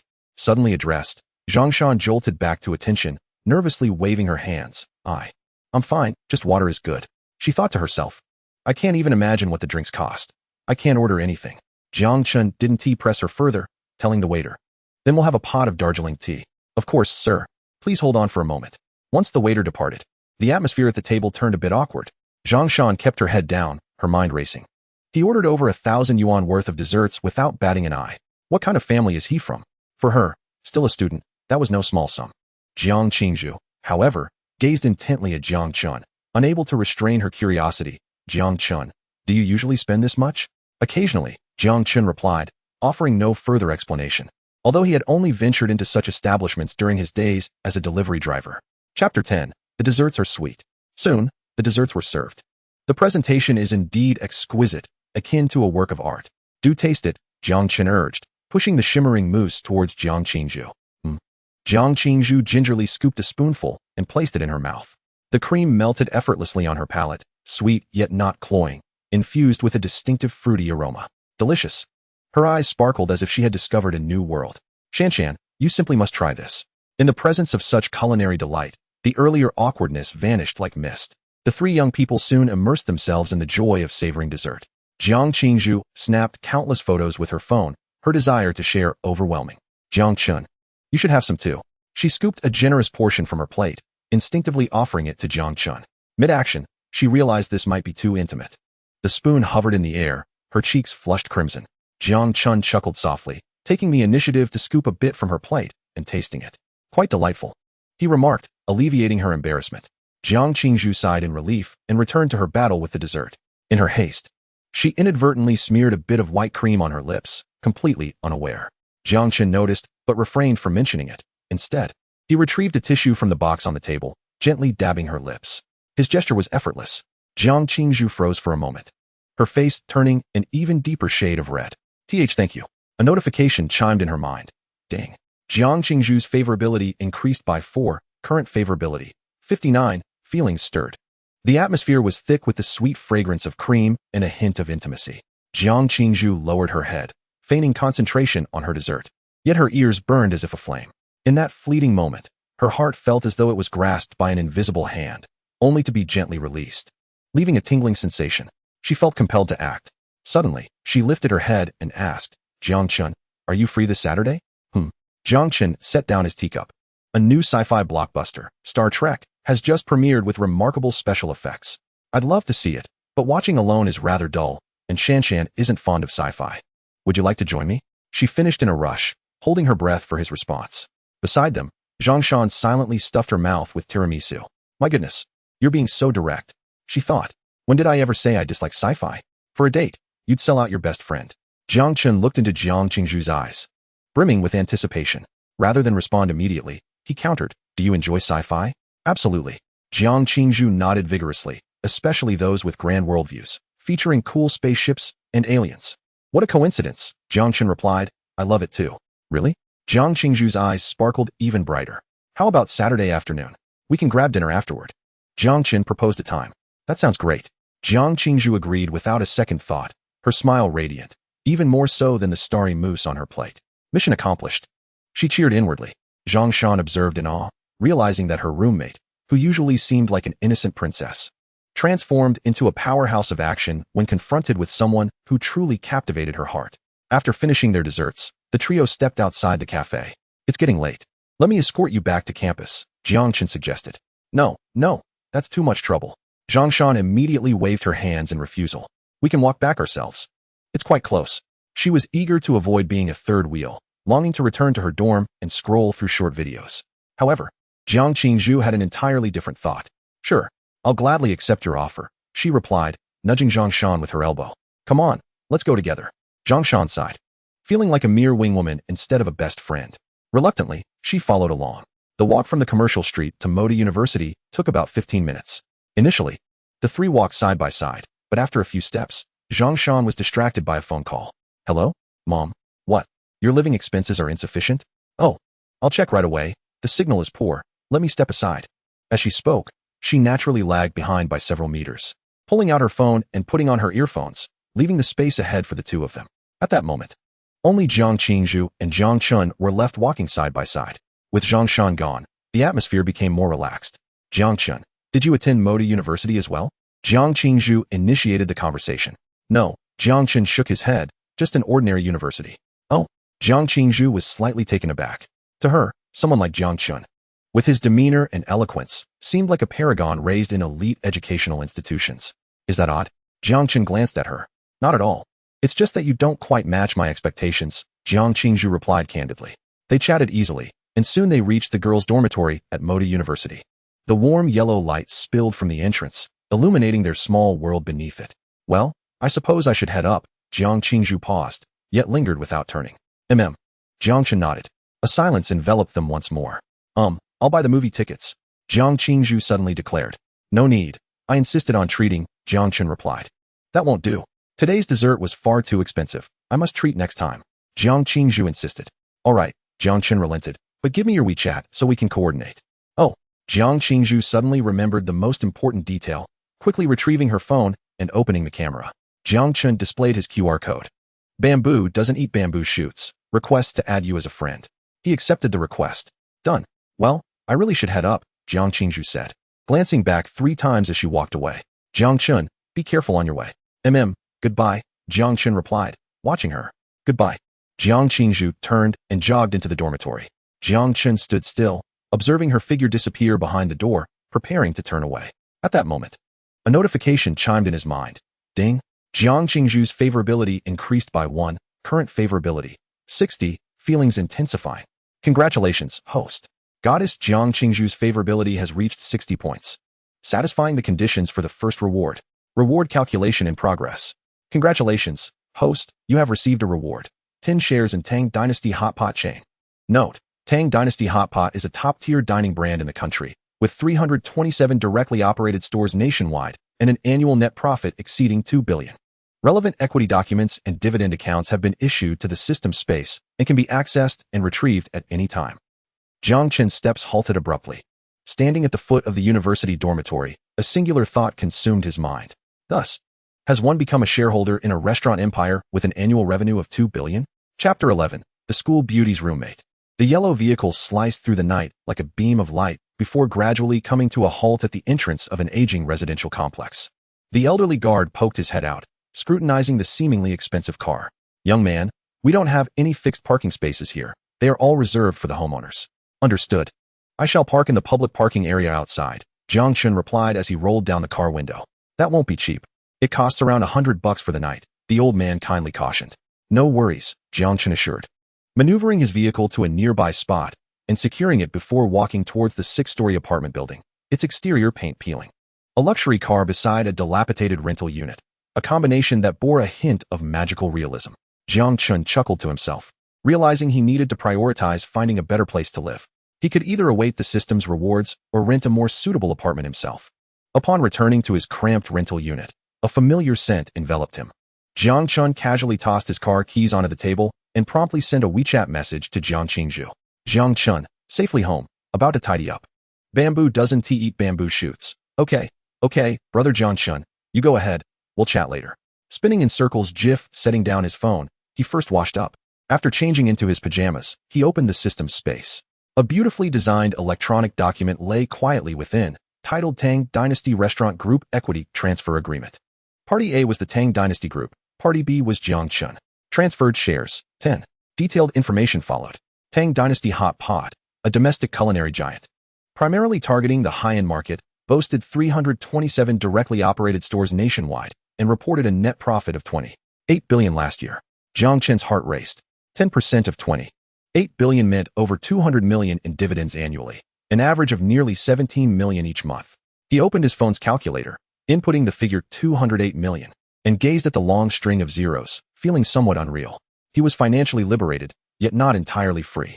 At the bottom of the agreement, a considerate note read, Note, Wang Hao, the regional head of Tang Dynasty Hot Pot in the Magic City, contact number 139. The host may contact this representative at any time to exercise shareholder rights. Jiang Chen lightly tapped his fingers on the table. It seemed necessary to pay a visit tomorrow, not only to familiarize himself, but also to secure a legitimate career for himself. He couldn't possibly tell Jiang Qingzhu or any other goddess he dated that he was an unemployed drifter living off passive skills, could he? The identity of a shareholder in the Tang Dynasty Group was sufficiently respectable. He returned the document to the system space and picked up his phone. On the screen, multiple messages from Jiang Qingzhu awaited. Bamboo doesn't eat bamboo shoots. Brother Jiang Chen, have you finished your shower? Bamboo doesn't eat bamboo shoots. I had such a great time today. The dessert was amazing. Bamboo doesn't eat bamboo shoots. A cute cat peeking gif. Jiang Chen chuckled and replied, Jiang Chen, just finished. I'm glad you enjoyed it. Next time, I'll take you to try something else. Almost instantaneously, he received a reply. Bamboo doesn't eat bamboo shoots. Sounds great. It's a deal. Meanwhile, at a girls' dormitory in the Magic City University. I'm falling in love. I feel like my world has turned pink. Jiang Qingzhu exclaimed, rolling around on her bed with her phone clutched tightly, her long legs flailing in the air. Bamboo, can you calm down? You're about to drool on your phone. Jiang Shan said, sitting cross-legged on the opposite bed, applying a face mask while looking at her incredulously. What you're doing is called desperation, understand? Be a little reserved. Don't scare him away. Desperation? I'm taking the initiative to pursue my happiness. Jiang Qingzhu retorted, sitting up with conviction. The other two roommates, freshly emerged from their showers, were drawn to the commotion. A poised girl named Tong Yao adjusted her glasses and inquired, Qingzhu, what's going on? Are you dating? Yes. Zhang Shan interjected. Bamboo has already booked the guys Saturday. They're going to watch a movie. Wow, exclaimed another short-haired girl. Li Yu, our Jiang beauty has finally awakened? Which talented gentleman has captured your attention? Jiang Qingzhu had always directly rejected the advances of other boys, making her newfound interest particularly noteworthy. P.S. not from our school. Jiang Qingzhu blushed, recounting her encounter with Jiang Chen. You've only known him for a day, and you're already planning a private movie date? Tong Yao frowned. Qingzhu, are you being too impulsive? You don't even know who he is. That's why I'm texting to find out. Jiang Qingzhu waved her phone, displaying her chat with Jiang Chen. Tong Yao facepalmed, feeling exasperated. I'm saying, Jiang beauty. Li Yu crossed her arms. Leaning against the wardrobe with a teasing tone, you two are going to watch a movie alone in the dark. Be careful. There are so many scammers online. And the handsome ones are the worst. You might end up being tricked and sold off to some old bachelor in a remote village. You want to have time to cry. Li Yu, what nonsense are you spouting? Jiang Qingzhu huffed, cheeks puffed out. Brother Jiang Chen is not that kind of person. Oh, so now he is brother? Li Yu smirked. You've only known him for a few hours. How do you know what kind of person he is? One can know a person's face, but not their heart, understand? You. All right. Zhang Shan quickly intervened, attempting to ease the tension. Li, you may have a point. But it's true that safety comes first. How about this? On Saturday when you go to the movies, we'll accompany you. Jiang Qingzhu's face fell instantly, and she muttered softly, that would be so awkward. It's our first date. Date? Has he even confirmed that? Li Yu shot back. As the atmosphere grew increasingly tense, Tong Yao stepped in. Li Yu, you should tone it down a bit. She first silenced Li Yu and then turned to Jiang Qingzhu, her tone considerably gentler. Qingzhu, we're not trying to ruin your date. We're just concerned. How about this? You set the time with Jiang Chen and buy the movie tickets first. After you finish watching on Saturday, we can wait for you downstairs at the cinema. How does that sound? She paused, adding, and we can help you keep an eye on him to see what kind of person Jiang Chen really is. It's better than you going alone. Jiang Qingzhu felt a bit conflicted, but she understood that her roommates meant well. Although she was excited, she hadn't completely lost her rationality. After a moment of hesitation, she finally nodded. All right. She picked up her phone and messaged Jiang Chen. Bamboo doesn't eat bamboo shoots. Brother Jiang Chen. Shall we go see Star Trek at 3 p.m. on Saturday? I checked, and that time has the best show. Jiang Chen. Sure, sounds good to me. Bamboo doesn't eat bamboo shoots. Then I'll buy the tickets. Yay JPG. Soon, Jiang Qingzhu successfully purchased the tickets online and sent a screenshot to Jiang Chen. After everything was settled, I announced to the few people in the dormitory. The event will take place at 3 o'clock on Saturday afternoon and conclude by 5. You all are welcome to join. Liu let out a scoff, crossing her arms leisurely, and remarked, all right. I am quite curious to see what kind of extraordinary being has captivated your heart, Jiang Chen. Jiang Qingzhu wrinkled her nose at Liu, dismissing her with a wave. Before resuming her conversation with Jiang Chen on her phone, thoroughly enjoying herself. Ding. Jiang Qingzhu's affection level. 1. Current affection level. 61. Feelings are deepening. Chapter 12. Tang Dynasty Hot Pot.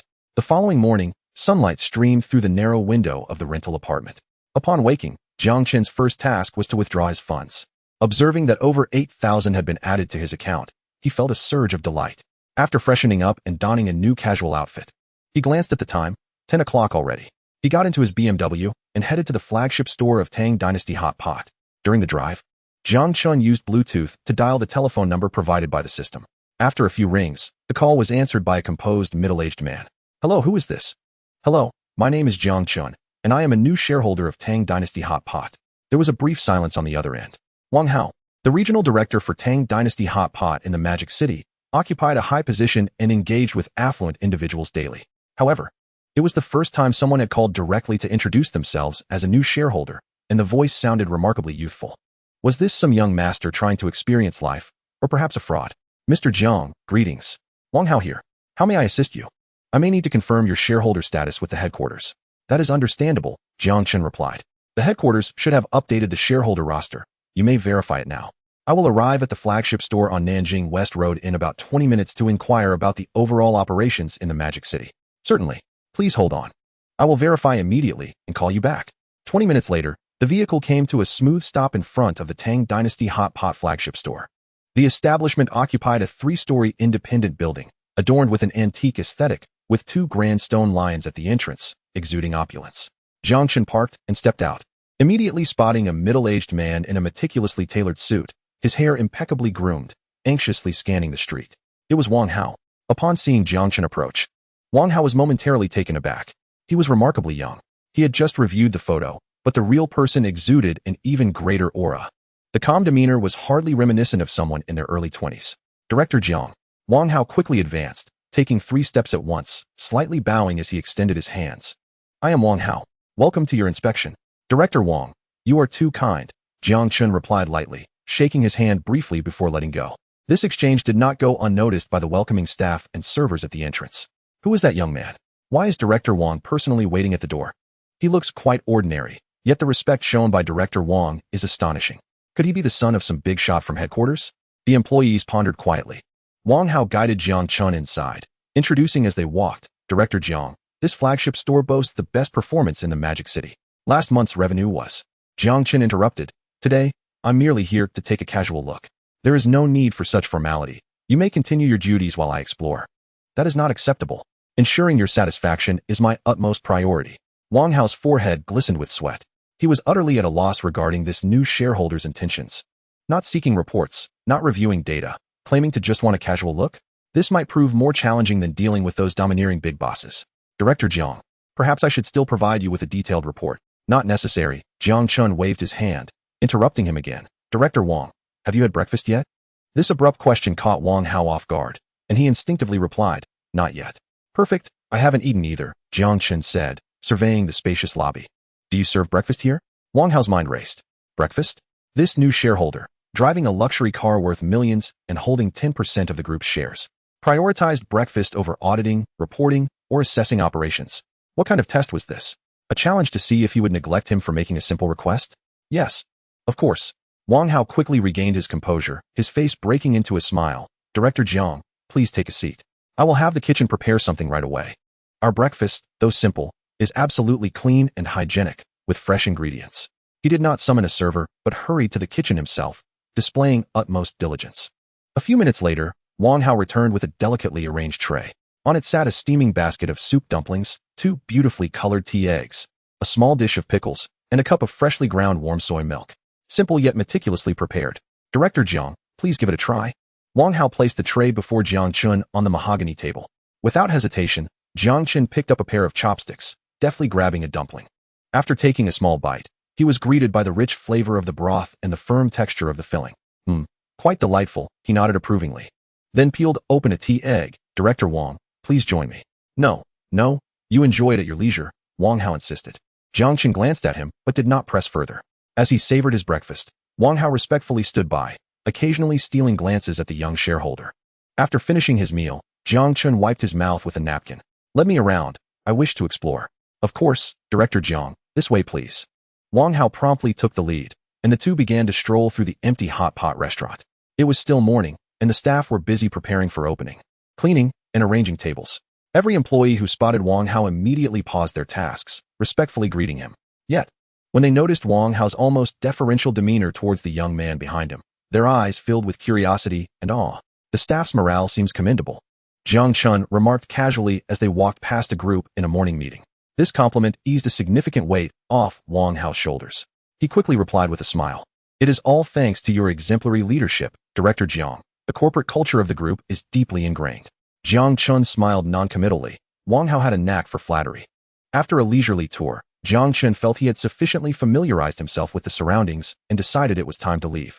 That will be all, Director Wang. I shall take my leave now. Director Jiang, allow me to escort you. Wang Hao hastily followed him to the entrance. As Jiang Chen prepared to enter his car, Wang Hao retrieved a card holder from his suit pocket and handed a card to him with both hands. It was a jet black card with a matte finish. Its front adorned solely with a gold embossed character for Tang in cursive. Director Jiang, this is for you. Not all our staff may recognize you, but whenever you visit any Tang Dynasty establishment in the Magic City, whether for dining or business, simply present this card, and they will ensure you receive the highest level of service.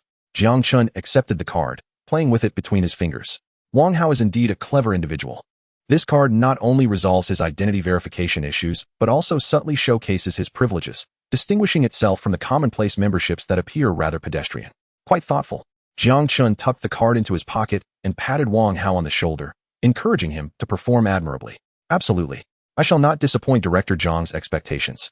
Wang Hao bowed slightly and only straightened up once the vehicle's taillights vanished around the corner, exhaling a long sigh of relief. It seemed he had successfully navigated through the situation. Chapter 13, Dealing with Flies. Jiang Chen drove away in high spirits. Instead of heading home, he made his way to the gym. Upon changing into the workout attire he had previously stored, he entered the equipment area and immediately spotted the familiar tall figure. However, at that moment, Fan Wan's expression was far from pleasant. Before her stood a middle-aged man clad in a tight tank top. Coach Fan, give me a chance. Accompany me for a meal, and I will promptly purchase 50 personal training sessions. How does that sound? Fan Wan crossed her arms, standing upright with an icy demeanor. I'm afraid I only provide professional guidance during working hours and do not accompany clients for meals. If you wish to attend a class, please proceed to the front desk. If not, kindly refrain from disturbing my work. Hey, you little wench. The middle-aged man's expression soured as he stepped closer. You don't want to keep your performance up, do you? Do you believe I want to come here every day to lodge complaints and give you the lowest ratings? Let us see how you survive here. Fan Wan's countenance darkened, her fists unconsciously clenching. The gym's reviews were directly tied to performance, and such shameless harassment was particularly vexing. Yet she remained silent, merely casting a cold glare at him. Jiang Chen observed from the sidelines. Noting how adorable Fan Wan looked when she was angry, her cheeks puffed up in indignation. As the greasy man prepared to encroach further, Jiang Chen stepped forward. Standing at 185 centimeters, he exuded an imposing aura. 50 sessions? Is that too much? Jiang Chen's voice rang out, causing the oily man to turn, his bravado faltering upon seeing Jiang Chen's well-defined physique and composed demeanor. Ignoring the man, Jiang Chen turned to Fan Wan, a sunny smile gracing his face. Coach Fan, pay him no mind. I will purchase an additional 100 sessions. Jiang Chen, Fan Wan exclaimed, pulling him back urgently. Don't act impulsively. You've only attended one of the 100 sessions you purchased last time. She assumed Jiang Chen was intervening on her behalf, acting in the heat of the moment. The greasy man seized upon this opportunity to regain his arrogance. Huh, I thought you were someone. Turns out you're just a poser. 100 sessions? Can you even afford that? What a hero you think you are, playing the gallant savior. Jiang Chen chuckled, choosing not to engage further with the man. Instead, he waved to a girl at the front desk, who had her hair tied back in a ponytail. Excuse me, could you come here for a moment? The girl rushed over, inquiring, Sir, how may I assist you? Please process another 100 personal training sessions for her. Jiang Chen gestured towards Fan Wan. And I will pay immediately. Fan Wan attempted to dissuade him. Jiang Chen, You really don't have to. The greasy man crossed his arms, a look of amusement on his face. Go on, swipe your card. I'm eager to watch. Jiang Chen retrieved his phone from the locker, completing the payment of 80,000 yuan. Ding. Payment successful. The crisp notification echoed loudly in the quiet equipment area, causing the mocking smile on the greasy man's face to freeze, his complexion shifting from pale to flushed. Unable to bear the humiliation any longer, he muttered something about insanity before hastily retreating. Ding. Fan Wan's favorability level increased by 2. Current favorability, 32, somewhat favorable. You. Fan Wan gazed at Jiang Chen, feeling a blend of gratitude and helplessness. You've spent too much. It's not worth getting angry over someone like that. Money can always be earned again, Jiang Chen replied, his gaze earnest as it settled on her. But I cannot stand to see anyone bully Sister Fan. This statement fell like a pebble into the tranquil waters of Fan Wan's heart, sending ripples across her emotions. Having been fiercely independent since childhood, relying solely on herself, it had been ages since anyone had stood protectively behind her. A warm current surged from her heart, dissipating the earlier annoyance and grievance, leaving her cheeks slightly flushed. Ding. Fan Wan's favorability level increased by 3, current favorability, 35, somewhat favorable. Noticing her rosy ears, Jiang Chen felt elated and leaned in closer, whispering with a playful laugh, Sister Fan, have I dazzled you with my charm? Are you particularly moved? The tender atmosphere that had just begun to blossom was abruptly shattered by his teasing. Fan Wan shot him an exasperated glance, swiftly reverting to her coach persona. Moved? Are you here to work out, or to chat? If you're here to chat, it wouldn't be unreasonable to add a few hundred sessions for that purpose. I must justify your expenditure. She handed him a pair of dumbbells with a serious expression. Jiang Chen, warm-up is over. Let us commence today's official training. First set, dumbbell flies, for sets of 12 each. Begin now. Seeing her adopt such a businesslike demeanor, Jiang Chen could only shake his head with a wry smile. Obediently complying. After over an hour of grueling training, Jiang Chen was utterly exhausted. Although Fan Wan maintained a stern demeanor, her guidance was more meticulous than the previous day. During a break, as he drank water, Jiang Chen spoke up, Sister Fan, I forgot to add you on WeChat last time since I left in such a hurry. It would be convenient for scheduling future sessions. This excuse was impeccable. Fan Wan hesitated for a moment before retrieving her phone and displaying her personal WeChat QR code. Jiang Chen scanned it and added her. Upon verifying, he clicked on her profile picture, momentarily taken aback by her nickname. Burger Bao? Jiang Chen instinctively read it aloud, and then curiously inquired, Sister Fan, do you really enjoy hamburgers? Absolutely not. I detest them. It was merely a random selection. She retorted, I never touch that kind of high-calorie junk food. As she spoke, she awkwardly tucked a strand of hair behind her ear. Observing her contradictory demeanor, Jiang Chen chose not to confront her, wary of provoking her embarrassment. As lunchtime approached, Jiang Chen seized the opportunity to invite her, Sister Fan, it's noon. Shall we have lunch together? Fan Wan retrieved a transparent food container from her locker, waving it in front of him. Inside were several pieces of boiled chicken breast, accompanied by a few florets of broccoli and a small portion of carbohydrates, presenting an unappetizing sight. Not necessary, I brought my own. Jiang Chen's gaze lingered on the container for a couple of seconds before shifting back to her. Is this all you're having? Sister Fan, how do you expect to live up to the name Burger Bao with this? Fan Wan's cheeks flushed a deep crimson as she quickly concealed the container behind her. Mind your own business. This is healthy. Discipline. You wouldn't understand, being someone who only consumes high-calorie junk food. Jiang Chen chuckled, deciding not to press the matter further. Very well, enjoy your meal. I shall go sort out my lunch. He turned to leave, while Fan Wan glanced down at the chicken breast in her hand, finding it inexplicably more challenging to swallow. After finishing his meal at a nearby casual dining spot, Jiang Chen returned to the gym. Realizing that winning over the alluring coach was a long-term endeavor that required frequent appearances. Chapter 14. Assisting Sister Wang at this moment. Fan Wan was instructing a woman who appeared to be around 50 in performing lap pull-downs. The woman maintained a commendable physique, clearly a regular at the gym.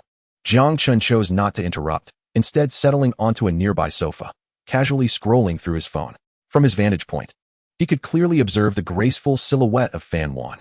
Her ample bosom subtly rose and fell with each guiding motion, sweat dampening the edges of her athletic tank top, accentuating her astonishing hourglass figure.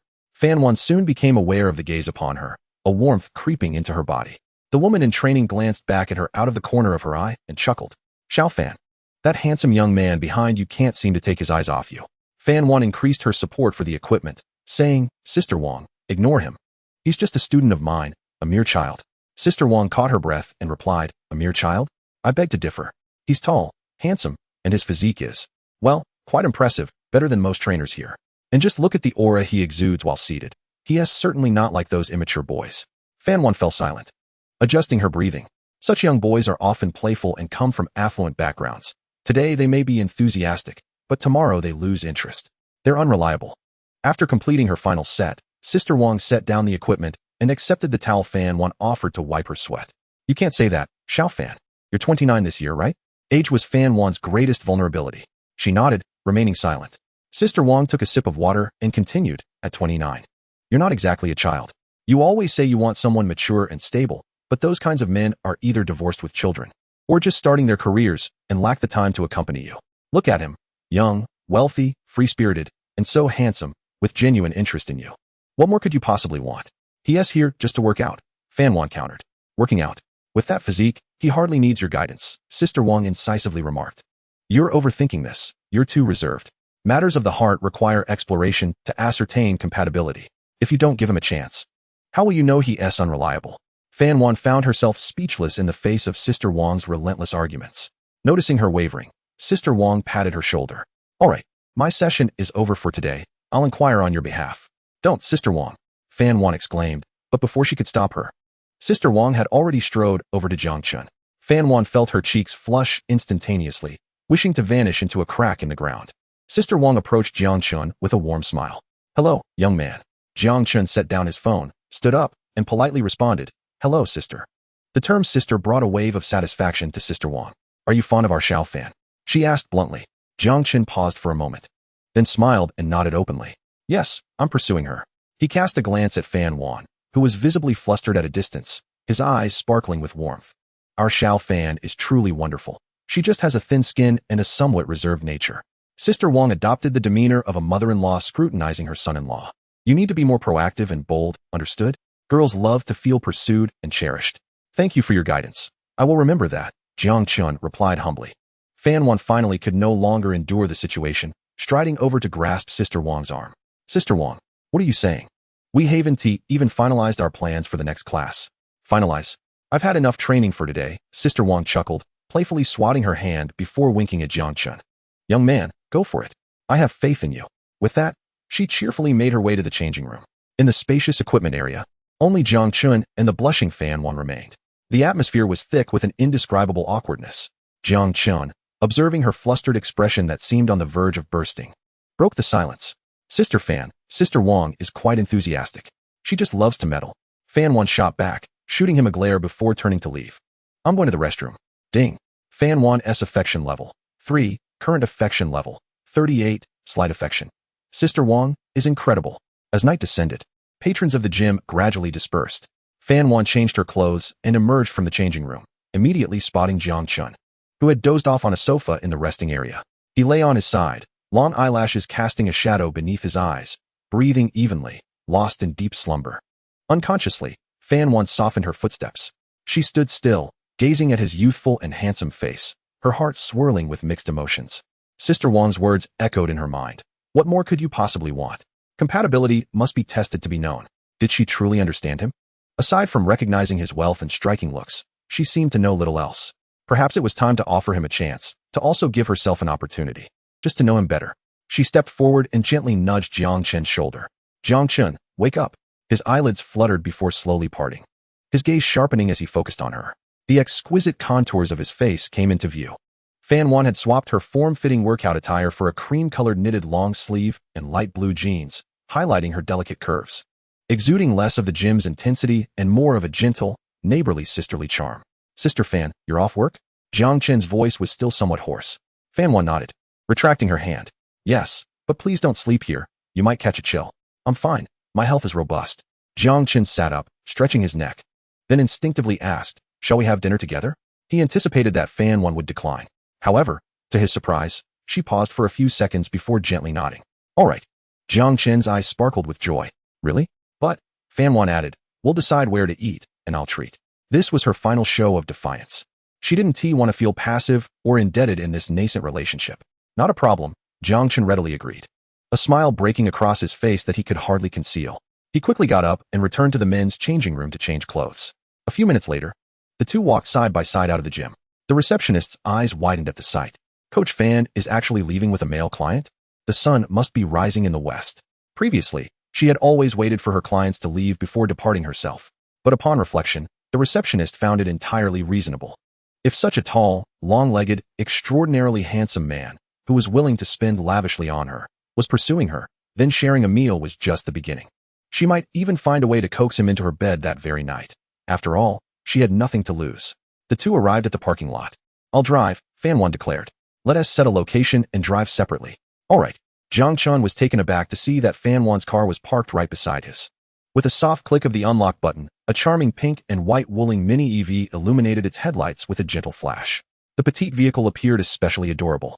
Fan Wan opened the door and slid inside.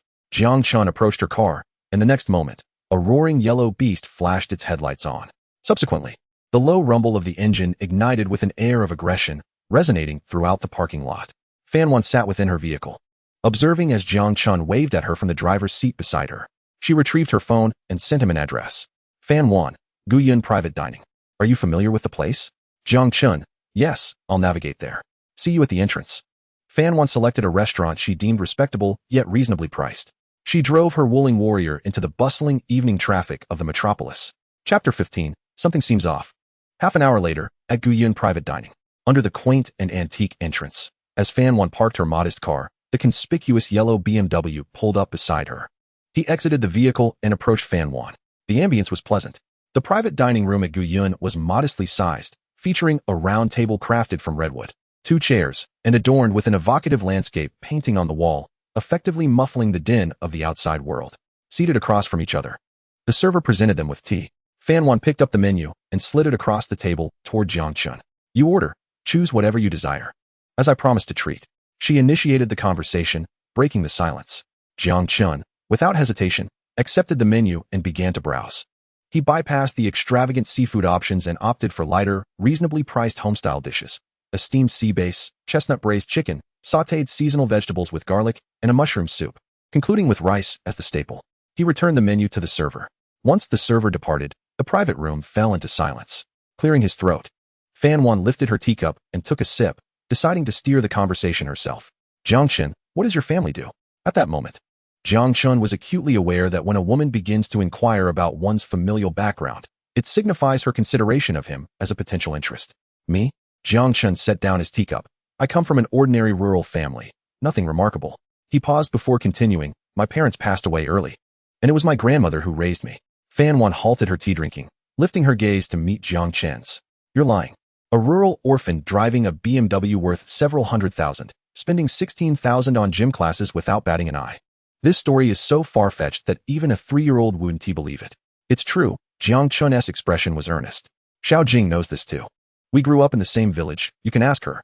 Mentioning Chen Xiaojing caused a flicker of uncertainty in Fan Wan. She and Chen Xiaojing shared everything.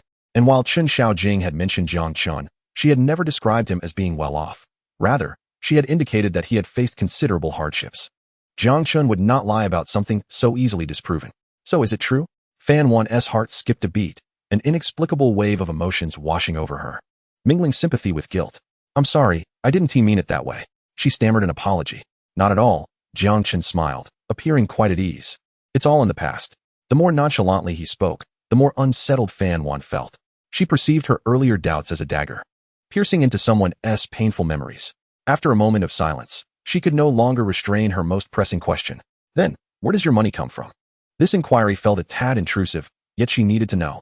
Jiang Chen hesitated in his response. The room was enveloped in the soft sound of their breathing. Fan Wan assumed he was reluctant to answer and was about to dismiss the matter when Jiang Chen finally spoke. "Fan Wan Jia, do you know about Tang Dynasty Hot Pot?" "Of course," Fan Wan replied without hesitation. "It's a renowned hot pot chain throughout the country. Who doesn't know it? I possess shares in it." Fan Wan's mind momentarily stalled. Tang Dynasty Hot Pot? Shares? The very establishment that nets billions in profit annually, with branches spread across the nation, making it nearly impossible to even inquire about franchising? She gazed at Jiang Chen's youthful and remarkably handsome face, momentarily grappling with the surreal nature of it all. An orphan raised in the countryside owning shares in Tang Dynasty Hot Pot? This was more absurd than the plots of online novels. However, she refrained from probing further. A wise woman understands when to dig deeper and when to tread lightly. His willingness to share such information was, in itself, a form of trust. Ding. Fan Wan's favorability level. 2. Current favorability. 40, gradually improving. So, does Xiaojing know about this? Fan Wan shifted to a safer topic. Jiang Chen shook his head. She doesn't know yet. Fan Wan Jia, you might want to tell her when you have the chance, so she doesn't think I'm idling away my time. Fan Wan could almost envision Chen Xiaojing's reaction upon learning this news. Given Xiaojing's personality, if she found out, she wouldn't just fly into a rage. She would take off like a firework. Jiang Chen chuckled at this analogy, fully aware of Chen Xiaojing's money-loving demeanor. The atmosphere lightened considerably. Fan Wan seemed to shed her guard and began to share about herself. I'm from the neighboring Sioux city, and I'm my parents' only daughter. Her voice softened, however. My parents always wanted a son, so they didn't pay much attention to me. After graduating from university, I didn't want to stay at home. So I came to the metropolis alone. While her words were succinct, Jiang Chen could envision the struggles of a girl making her way in a big city alone. It must be quite a challenge for you to navigate the metropolis on your own. Oh, a little brat is getting all sentimental? Fan Wan was amused by his seemingly mature demeanor, which dispelled the earlier heaviness. I'm not a little kid, Jiang Chen retorted. Fan Wan paused, a smile dancing on her lips as she regarded him. Younger brother, don't drive recklessly in front of me. This isn't recklessness, Jiang Chen replied seriously. This is a matter of principle. It concerns a man's dignity. At that moment, the server entered with their dishes. The two of them instinctively ceased their conversation and focused on their meal. By 9 o'clock in the evening, Fan Wan returned to her shared apartment. She took out her keys, inserted them into the lock, and gently turned them. Click. The door creaked open slightly before being abruptly yanked wide from the inside. Chen Xiaojing, clad in a Pikachu onesie, stood with her arms crossed, blocking the entryway like a guardian deity. Speak. One word.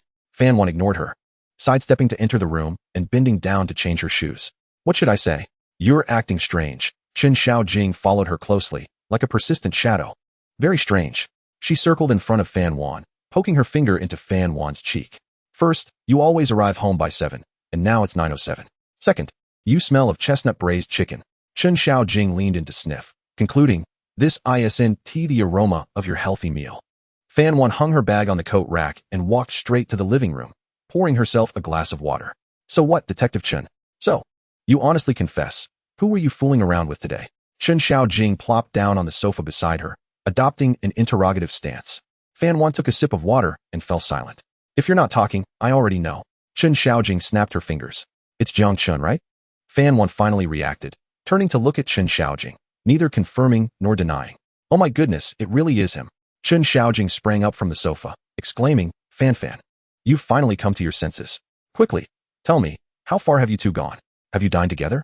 Watched a movie? Held hands? We just had dinner together. Fan Wan replied, her head aching from Chen Xiaojing's incessant chatter. He waited for me at the gym for quite a while this afternoon, and I felt too embarrassed to refuse. TSK, learning to make excuses now, are we? Chen Xiaojing resumed her seat, a knowing expression on her face. Chapter 16, Best Friends for Life. Fan Wan set down her cup and glanced at the lively figure on the sofa, deciding to get straight to the point. All right, enough of the theatrics. I need to ask you something serious. Chen Xiaojing immediately straightened her posture, adopting a serious demeanor. Fan, please proceed. I am all ears. You're quite familiar with Jiang Chen, right?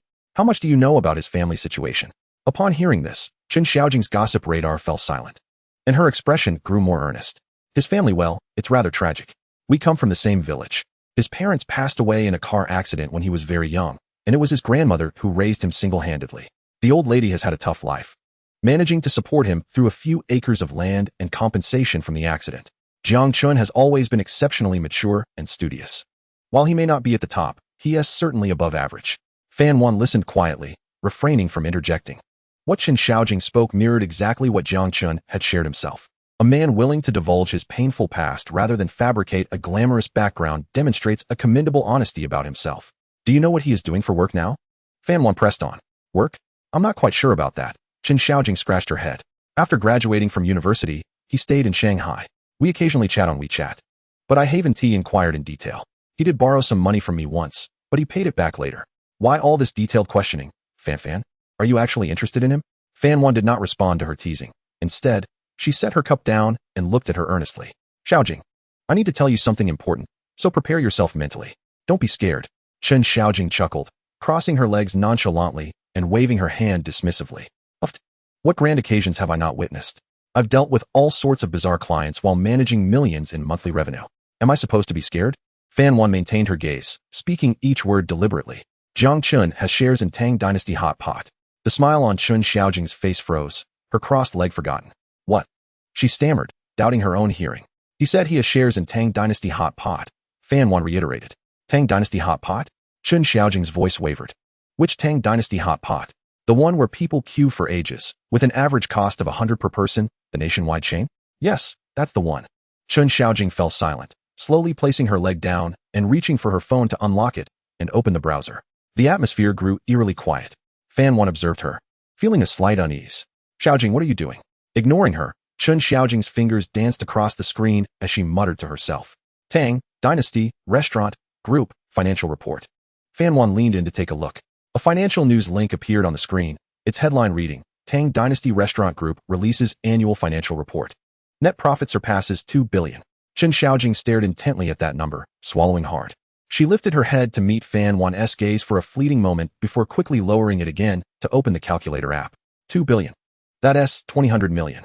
Fan, tell me, if he has 1% of the shares, how much would that be? Fan One regarded her. 1% means 20 million. In a year, that's 20 million. Chun Xiaojing closed the calculator and exhaled deeply. Then, without hesitation, she opened WeChat, found Jiang Chen's contact, and pressed for a voice call. The phone rang. Hello, Xiaojing. Jiang Chen's voice came through the receiver, sounding refreshingly pleasant. Chun Xiaojing switched to speaker mode, cleared her throat, and asked with an unprecedented calmness, Jiang Chen, I need to ask you something, and you must answer me honestly. Go ahead. Do you have shares in Tang Dynasty Hot Pot? There was a brief silence on the other end, followed by Jiang Chen's soft chuckle. Yes, what is it to you? Did Fan tell you? His admission landed like a deep water bomb in a tranquil lake. He had indeed confirmed it. Chun Xiaojing gripped her phone, her fingers trembling. Oh my goodness, Jiang Chen, you're not joking, are you? You really are a shareholder? Is it such a trivial matter that I would joke about it? Jiang Chen laughed. Next time, you and Fan should come to eat. I'll have the best table reserved for you. Order whatever you like. His casual tone only solidified the truth. He was not lying. All right. Brother Chun, you're officially my brother now. Chun Xiaojing stammered in excitement. Let us not disturb you any longer. I'll let you rest. We'll talk another day. Bye. Wait, remember to speak well of me in front of Fan. Jiang Chen added. Of course, I brave fire and water for you, Brother Chun. Chun Xiaojing almost shouted the last words before abruptly hanging up. The next moment, she tossed her phone onto the sofa and, like a spring-loaded kangaroo, began bouncing around the living room. I'm rich. I've struck it rich. Fan One held her water cup, observing the animated figure before her, and silently placed the cup back on the coffee table to avoid spilling it. What has got you so worked up? Fan, let me tell you, we've hit the jackpot. Chun Xiaojing rushed over and grabbed Fan One's arm, her face flushed with excitement. Jiang Chen, he is my true brother. From now on, he is my half-brother. Fan One looked at her calmly. Jiang Chen's newfound fortune has nothing to do with you. Her words were like a bucket of icy water, dousing half of Chun Xiaojing's enthusiasm. She froze in place, her expression of joy solidifying. All right, Jiang Chen has money now, not me. However, Chun Xiaojing's mind was racing, her eyes ablaze as she scrutinized Fan One from head to toe. No, it absolutely does relate to you. You're still part of the equation, Fan. Fan One leaned back slightly, creating some distance. What does it have to do with me? My dear Fan, this is your ticket to success. Chun Xiaojing lowered her voice, leaning close to Fan One's ear, her tone dripping with persuasion. Just think about it, a shareholder in Tang Dynasty Hot Pot, with annual dividends in the tens of millions or even over 100 million. If you win his heart, you'll be a lady of luxury. Picture yourself surrounded by luxury cars and mansions, with mountains of Hermes bags. Her excitement grew, as if she could already envision that future. We've been best friends for decades, sisters who grew up in the same pants. Fan, when you soar to great heights, you won't abandon me, will you? Will you? She grasped Fan One's shoulders and shook her vigorously. Chapter 17, Quality Stock. What nonsense are you spouting, you wretched girl? Fan One was rendered dizzy by the shaking and pushed her hands away. It's still all up in the air. I haven't agreed to anything yet. Chun Xiaojing halted her actions, her eyes widening in disbelief. No way, sir. You can't be hesitating about this. Why hesitate? That is Jiang Chen. Handsome, well-built. And now he is loaded. Such a prime quality stock. Once this opportunity passes, it won't come again. Fan One lowered her gaze, her fingers unconsciously tracing the rim of her glass. I don't know. Her voice was barely a whisper. Jiang Chen was indeed exceptional. But she felt a twinge of fear. Fear? What are you afraid of? Chen Xiaojing asked, puzzled. Are you afraid he will treat you poorly? Impossible. I'm afraid it's just a fleeting whim. Fan Wan lifted her head, her stunning face now etched with uncertainty. He is still young, just 23. He is wealthy and handsome. And there will be countless young and beautiful girls flocking to him, while I'm already 29. Her words were tinged with unmistakable anxiety. What I desire is merely a stable home. I cannot afford to gamble. Chen Xiaojing fell silent for a moment, understanding Fan Wan's concerns. Yet, she believed in her old classmate. Fan, he is not that kind of person. She earnestly explained, I've known him for over a decade. He has always been reliable. Besides, don't you think you're lacking in self-confidence? Suddenly, Chen Xiaojing reached out and grabbed Fan Wan's remarkable curves. What are you doing? Fan Wan reacted swiftly. Slapping her hand away, her cheeks instantly flushed. Look at your figure, your face. Chen Xiaojing was undeterred, instead pointing out. Which girl in her early 20s can compare to your mature allure? This is what we call a dimensional strike. If I were Jiang Chen, I wouldn't be able to let go. I'd bury my head in this every day. Chen Xiaojing. Fan Wan's face reddened further. Images of what she said flashed uncontrollably through her mind. She scolded, flustered and annoyed. Are you itching for trouble? Hee. Chen Xiaojing made a funny face and leaned in again. I don't care. Brother Chun is the most dependable. A potential stock has turned into a quality stock. You must hold on to it tightly. Fan Wan, exasperated by her antics, regarded Chen Xiaojing calmly and posed a question. All right, even if he is reliable. Explain to me how a poor boy who grew up in a village, orphaned early and raised by his grandmother, suddenly possesses shares in the Tang Dynasty Group? The air in the living room fell silent. The smile on Chen Xiaojing's face froze. Indeed. Why? She had been momentarily dazzled by the immense wealth. Completely overlooking this illogical question. Maybe. Chen Xiaojing's mind began to whirl. He might actually be a lost scion of a wealthy family? Or perhaps he has a distant billionaire relative who, with no heirs, bequeathed all his fortune to him, the sole descendant? Fan Wan shot her a glance. Have you been watching too many movies? But you can't deny that it's a possibility. Chen Xiaojing retorted stubbornly. What if it's true? Fan Wan chose not to argue further, picking up her glass again, staring into the swirling water, lost in thought. Jiang Chen harbored more secrets than she had anticipated. Saturday, noon. Sunlight streamed through the gym's enormous floor-to-ceiling windows. Jiang Chen was engaged in strength training as usual, beads of sweat trickling down the contours of his well-defined muscles. Last one, release. Fan Wan's voice rang out beside him, though it lacked its usual focus. Jiang Chen set down the barbell, sat up, and wiped his brow with a towel. He glanced at Fan Wan, who seemed lost in thought, oblivious to his completion of the exercise. Sister Fan? Jiang Chen called. Fan Wan snapped back to reality, her gaze somewhat unfocused. Oh, done? You're in good form today. Jiang Chen took a sip from his water bottle. You seem a bit off today. Are you feeling unwell? No, I just might not have slept well last night. Fan Wan avoided his gaze and walked to another set of equipment, preparing for leg exercises. Her tone was flat, even somewhat distant. Jiang Chen refrained from pressing further and silently followed her. The atmosphere during the training grew somewhat awkward. Fan Wan spoke little, offering only the necessary coaching commands, with hardly any additional conversation. After the session, Jiang Chen headed to the changing room for a shower. Sister Fan, I'm done. I'm leaving first. I have something to attend to this afternoon.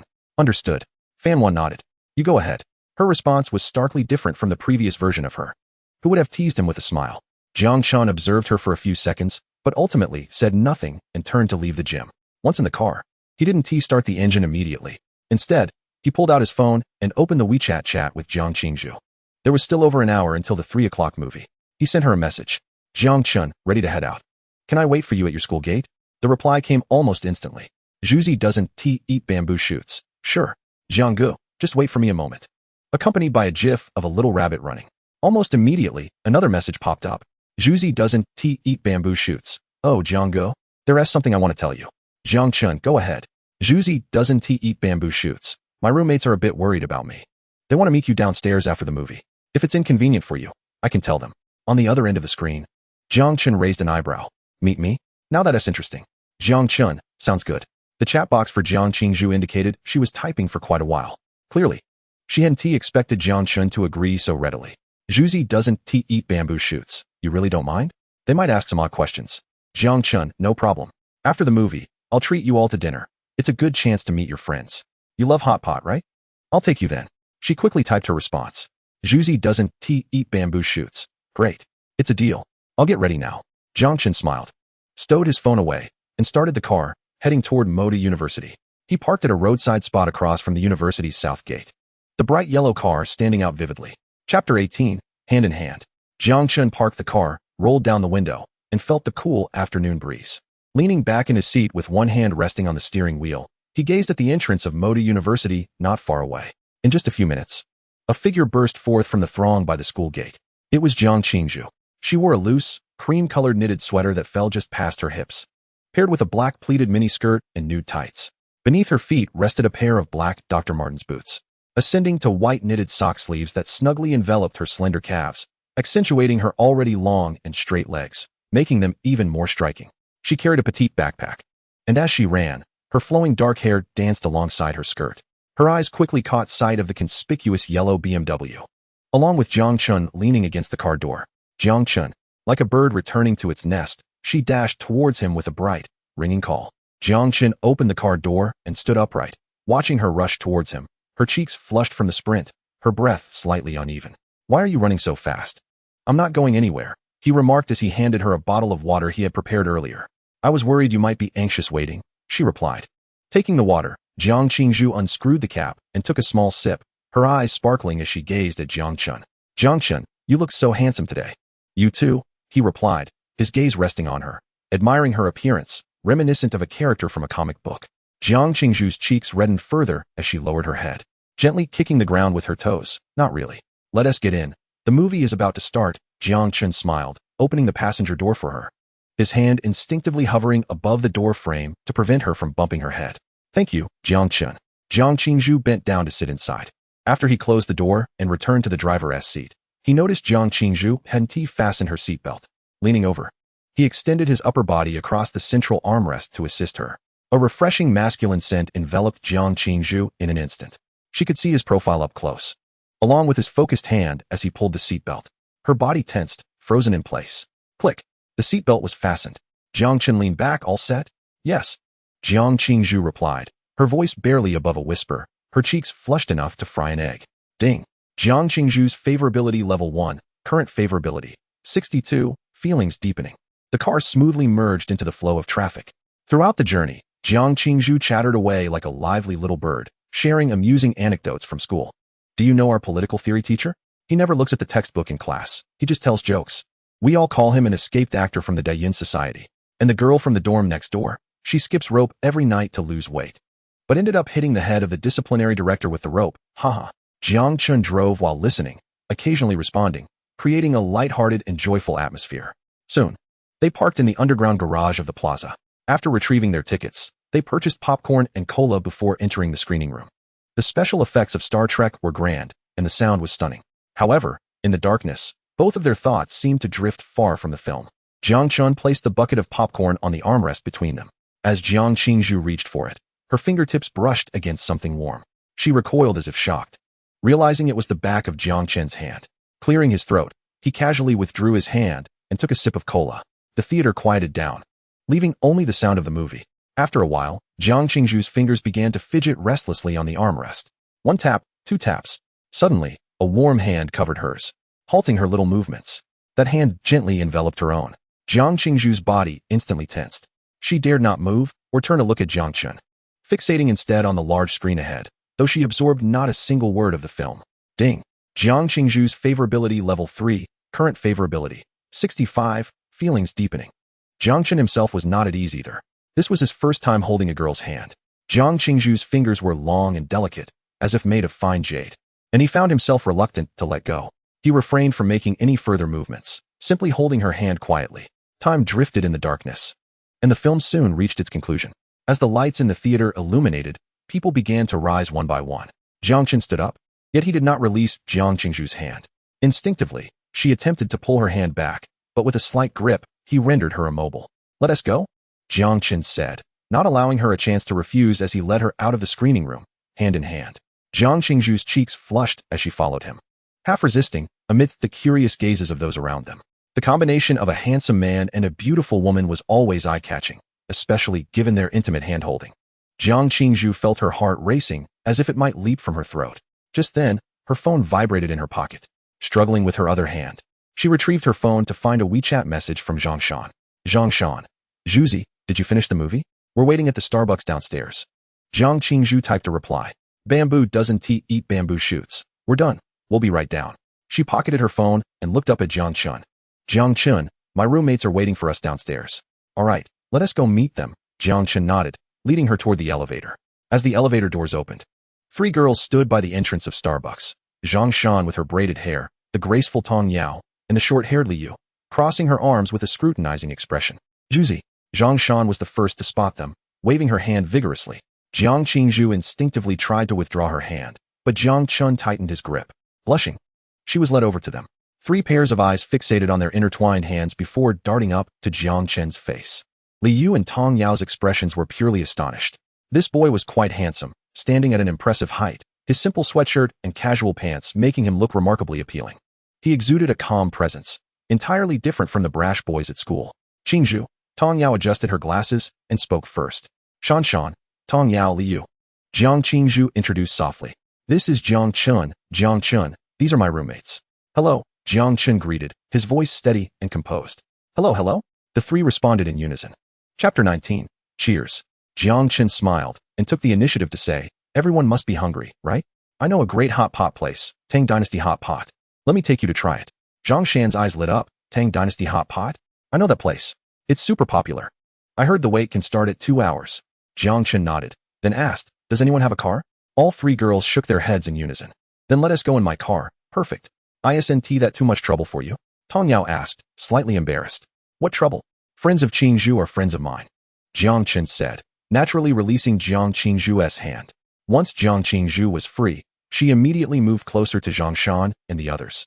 The 4 girls chattering excitedly a few steps behind, whispering among themselves. Wow, Juzi, you actually held hands. You're so bold. But he seems nice. He has a lovely smile and even offered to treat us to dinner. Don't jump to conclusions just yet. Li Yu crossed her arms and lowered her voice, asserting that one must not merely judge a man by his appearance, but also by his capabilities. Before long, the vehicle came to a halt before a bustling restaurant, teeming with patrons. The parking spaces were nearly filled to capacity. Through the car window, one could see the waiting area by the entrance brimming with individuals anticipating their turn. Observing the scene, Li Yu couldn't help but murmur, goodness, with so many people, how long will we have to wait? She turned to Jiang Chen, inquiring, Brother Jiang Chen, did you reserve a spot in advance? Using a mobile app to queue might still take over an hour. Fear not, Jiang Chen replied, unfastening his seatbelt and flashing a reassuring smile at them. There's no need to wait. With that, he opened the door and stepped out. The group of girls exchanged glances, filled with skepticism, before following suit. Jiang Chen led them towards the entrance of the hot pot restaurant, completely disregarding the lengthy queue and the staff member managing the ticketing. Excuse me, sir, please come this way to collect your number for the queue. A server attempted to interject. At that moment, a young server, seemingly a supervisor, recognized Jiang Chen's face, and his expression shifted dramatically.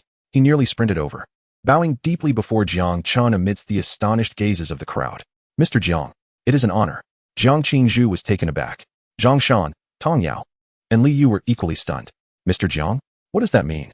Curious glances from the queue surrounding them were directed towards the young man receiving such reverence. Jiang Chen politely nodded. I brought a few friends for a meal. Are there any tables available? Yes, absolutely. The server nodded vigorously before turning to lead the way. Mr. Jiang, esteemed guests, please follow me. He guided Jiang Chen and his companions through the crowded waiting area, past the curious stares of onlookers, into the elegantly decorated interior of the restaurant. Li Yu followed, feeling a warmth creeping to her cheeks. The server ushered them to a window-side private booth, offering an excellent view. They could enjoy the night scenery while being separated from the other tables, ensuring privacy. Mr. Jiang, is this location satisfactory? It is perfect, thank you, Jiang Chen replied. Not at all. You and your friends take a seat. I will promptly arrange for the broth and specialty dishes. With that, the server respectfully exited. At that moment, the 3 roommates still felt as if they were in a dream, as though walking on clouds. Jiang Qingzhu, sitting beside Jiang Chen, could no longer contain her curiosity. She gently tugged at his sleeve under the table and leaned closer to whisper in his ear, Brother Jiang Chen, why did he call you Mr. Jiang? Jiang Chen turned his head, the warmth of his breath brushing against her ear, causing her to shiver slightly. This restaurant, along with over 300 other branches of Tang Dynasty Hot Pot, is owned by the Tang Dynasty Catering Group, he explained, pouring a cup of tea for her. I am one of the directors of this group. What? Though Jiang Qingzhu spoke in a hushed tone, the tremor in her voice betrayed her inner turmoil. The 3 girls across from her overheard, and despite their efforts to maintain composure, Their wide eyes and slightly parted mouths spoke volumes. The Tang Dynasty Catering Group. Jiang Chen is a director? Liu was rendered speechless. She had intended to gauge his financial prowess, only to discover he stood atop the pinnacle of the business world. What was there to gauge anymore? The three girls turned their envious gazes towards Jiang Qingzhu, their eyes reflecting nothing but admiration. Having secured a connection with someone of such caliber, Jiang Qingzhu would never have to worry again. Jiang Chen observed their reactions with amusement, smiling as he lifted the menu. Stop staring. We are all friends here. No need for formality. Feel free to order whatever you desire. Don't hesitate. And certainly don't worry about putting me in debt. His warm smile and light-hearted words instantly dissolved the distance created by his status. In that case, we shall be quite unreserved. Zhang Shan was the first to react, playfully seizing the menu. The atmosphere quickly brightened. Sitting beside Jiang Chen, Jiang Qingzhu felt her heart swell with immense joy and sweetness. His hand grasped hers beneath the table, warm and reassuring. She gazed at the man beside her, tall, handsome, affluent, with a gentle demeanor, treating her friends with utmost respect. Was he not the very embodiment of a fairy tale prince? Jiang Qingzhu felt as though she were lost in a dream. Ding. Jiang Qingzhu's affection level. 4. Current affection level. 69. Feelings deepening. The hot pot was soon served, bubbling with fragrant red oil. Jiang Chen naturally took on the responsibility of attending to Jiang Qingzhu. This beef tripe is best when it's just right, he said, deftly placing a piece into the pot before transferring it to her bowl. This shrimp paste is ready when it floats to the surface. Drink some sour plum soup to alleviate the spiciness. The other three girls watched in envy, their eyes sparkling with admiration. Considerate, wealthy, and strikingly handsome. How could such a perfect boyfriend exist? Liu suddenly sighed wistfully. What is the matter, Liu? Is the food not to your liking? Jiang Qingzhu inquired with concern. Liu shook her head, raising a glass of beverage, and gazing at Jiang Chen. She said half jokingly, half seriously, I was just thinking. Having encountered someone like brother Jiang Chen today, our standards for boyfriends have now soared to the heights of Mount Everest. How will we ever find someone now? I fear we might remain single for life. Zhang Shan and Tong Yao nodded in agreement. Jiang Qingzhu's cheeks flushed crimson, yet her heart bubbled with sweetness. Hearing this, Jiang Chen chuckled. He raised his glass. Everyone will find their own happiness. Here's to our Qingzhu and her roommates. Cheers. Cheers. The 5 glasses clinked together, producing a clear, melodic sound. Chapter 20. Clear Intentions. The hot pot feast lasted nearly 2 hours. As they finished eating and drinking, the clock approached 8 o'clock. Jiang Chen signaled for the server to bring the bill, but the server shook his head repeatedly. Mr. Jiang, you're dining at your own establishment. There's no reason for you to pay. Jiang Chen did not insist, nodding in acceptance as he stood to leave. He turned to Jiang Qingzhu's 3 roommates. Shall I escort you back to school? No. Zhang Shan waved her hand as if shaking a rattle drum. We still want to explore the night market nearby. We wouldn't want to be a third wheel. Tong Yao chimed in. Yes. Qingzhu must have plenty of secrets to share with you. We wouldn't want to intrude on your romantic world. Liu pointed at Jiang Qingzhu, addressing Jiang Chen. You take good care of our campus flower. Make sure you return her safely to the dorm. Rest assured, Jiang Chen replied with a smile. The 4 girls exchanged knowing glances, and the trio cheerfully walked in the opposite direction. Qingzhu, let us keep in touch on WeChat. We'll be off now, goodbye. In the blink of an eye, the once lively table was left with only Jiang Chen and Jiang Qingzhu. Her cheeks still bore a hint of warmth as she lowered her head, nervously clutching her clothing. Unable to look at Jiang Chen, he took her hand, feeling its soft warmth. Shall we go? Jiang Qingzhu's voice was barely a whisper. The two walked side by side towards the parking lot. The garage at night appeared even more desolate than during the day, illuminated by a dim, yellow light, with only the echo of their footsteps resonating in the stillness. Since their departure from the hot pot restaurant, Jiang Qingzhu had remained silent, her expression betraying a lingering hesitation. Upon reaching the car, Jiang Chen paused, refraining from immediately opening the door. He turned to face the girl beside him, who was gazing downwards, and gently inquired, What is troubling you? You seem deeply preoccupied since earlier. Jiang Qingzhu's shoulders quivered slightly. She lifted her gaze, her clear eyes shimmering in the faint light, reminiscent of a sky filled with stars, yet veiled with a delicate mist. She bit her lower lip, summoning all her courage, her voice trembling as she asked, Brother Jiang Chen, what exactly are we to each other now?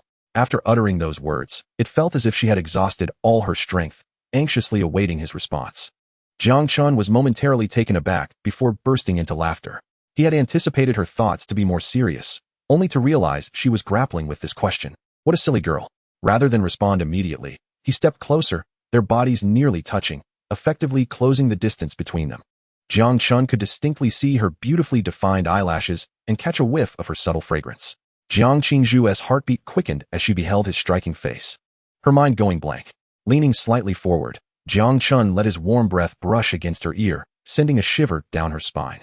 In a deep, resonant voice, he articulated each word deliberately in her ear. "What do you think, my dear girlfriend?" The term girlfriend struck Jiang Qingzhu's heart like a powerful jolt of electricity. Her legs felt weak, as if all her strength had been drained, causing her to lean uncontrollably against Jiang Chen. Beep. Jiang Qingzhu's affection level increased by 1. Current affection level, 70, clear intentions established. Congratulations, host, on officially establishing a romantic relationship with the goddess Jiang Qingzhu, triggering stage Gunger rewards. Rewards being dispatched. Reward 1. A luxurious, fully furnished apartment with a river view in Modu. Reward 2. A standalone luxury villa in Modu. Reward 3. A Bentley Continental GTS. Reward 4. Skill Wealth Generation, LV1, upgraded to Wealth Generation, LV2. Wealth Generation, LV2 passive skill, earning 0.2 yuan per second, settled daily at midnight. A series of system notifications exploded in Jiang Chen's mind. Even with his expectations, the magnitude of these rewards made his heart race. An apartment, a villa, all in the most prestigious area of Modu, not to mention a Bentley and doubled passive income. What a windfall. Overjoyed, Jiang Chen lowered his head to find the girl nestled against him, her cheeks flushed like ripe apples. Such an enticing sight was right before him. Unable to contain himself any longer, he leaned closer. The dim lights of the parking lot seemed to serve as their sole spotlight at that moment. Jiang Chen gazed at her, his eyes filled with love and possessiveness. She was his first girlfriend, his lucky charm. Without uttering a word, they embraced tightly in the parking lot, savoring each other's heartbeat and warmth. After a while, when Jiang Qingzhu's breathing gradually steadied, Jiang Chen released her. "It's getting late. Let me take you back to your dormitory, or they might lock the doors." Oh, Jiang Qingzhu let out a soft, dejected sigh. Having only just established their relationship, she hadn't yet savored the sweetness of it, and she couldn't bear the thought of parting so soon. She tugged at Jiang Chen's sleeve, gently shaking it, her tone imbued with reluctance as she playfully pleaded, "But it's still early. Let us go for a stroll before heading back, shall we?" She lifted her face, her eyes brimming with hope and anticipation. To make her request more persuasive, she tilted her head back and softly called out, "Brother Chen, pretty please?" Gasp. Brother Chen, a girl who typically appeared as pure and aloof as a lofty flower, blushing in your embrace and calling you brother in a soft, tender voice. Who could resist that? Jiang Qingzhu stuck out her little tongue, licking her rosy lips. "Brother Chen, my lips seem a bit swollen." Jiang Chen couldn't help but chuckle at her demeanor. How could he not, when his Qingzhu was so beautiful? Humph. Jiang Qingzhu, her face aflame, playfully punched his chest, though the force was more akin to a playful nudge. Inside, she felt sweetness overwhelming her. Realizing this was what it felt like to be in love, 100 times sweeter than all the idol dramas she had ever watched combined. "Let us go?" Jiang Chen took her delicate hand once more, their fingers entwined. "Since my dear girlfriend doesn't want to return just yet, I shall take you for a stroll." Jiang Qingzhu nodded vigorously, her face lighting up with a radiant smile, her dimples appearing. She closely followed Jiang Chen, resembling a little cat that had found its home. Chapter 21. What exciting news. Under the night sky, the streets of Modu were adorned with neon lights that outlined the city's bustling silhouette. Hand in hand, Jiang Chen and Jiang Qingzhu strolled aimlessly along the sidewalk. The evening breeze tousled the girl's silky hair, and the air was filled with a faint fragrance and the sweet essence of young love. Though they exchanged no words, their intertwined fingers and the occasional meeting of their gazes spoke volumes, each moment brimming with novelty. As long as they could feel each other's presence, even their breaths were laced with joy. As they approached an intersection, Jiang Qingzhu looked up, her clear eyes sparkling brightly beneath the lights. "Brother Chen, I feel like I don't know much about you at all." She spoke softly, curiosity coloring her tone. "What do your parents do? Are they around?" Jiang Chen halted, turning to face her, his expression softening. "I'm from Min Province, born into a rather ordinary rural family. My parents passed away when I was very young due to an accident, and I was raised by my grandmother." Jiang Qingzhu gasped, her mouth slightly agape. She had envisioned countless scenarios. Perhaps Jiang Chen was the heir of a prominent family or a returning elite from abroad, but never had she imagined he came from such humble beginnings. The image of Jiang Chen in her mind was that of a man driving a luxury car, possessing shares in a restaurant group, exuding confidence and composure. Utterly unrecognizable as a boy from the countryside. "Brother Chen," she grasped his arm, unconsciously tightening her grip. "So everything you have now, you achieved through your own efforts? That's incredible." She gazed at Jiang Chen with admiration, her eyes sparkling like tiny stars. Jiang Chen felt a warmth creeping to his cheeks. Achieved through his own efforts? All these properties, luxury cars, and mansions were gifts from the system. He hadn't earned them on his own at such a young age. Yet, seeing Jiang Qingzhu's innocent and naive expression, he found it amusing. This adorable girl was so pure, genuinely believing in a story that resembled an urban legend. He refrained from dispelling the delightful misunderstanding, merely lifting his hand to affectionately stroke the tip of her nose. Not too bad, he mused. How old is your grandmother now? Jiang Qingzhu shifted the conversation, expressing concern for the elderly woman who had raised Jiang Chen alone. She is 72 this year, and still quite spry, Jiang Chen replied, his tone imbued with warmth at the mention of his grandmother. Doesn't she feel lonely living alone in the countryside? Why not bring her to the city to live with you? That way, you can take care of her anytime. Jiang Chen chuckled at her earnest demeanor. Taking her hand, he continued walking, patiently explaining, silly girl, bringing her here would actually make her feel alone.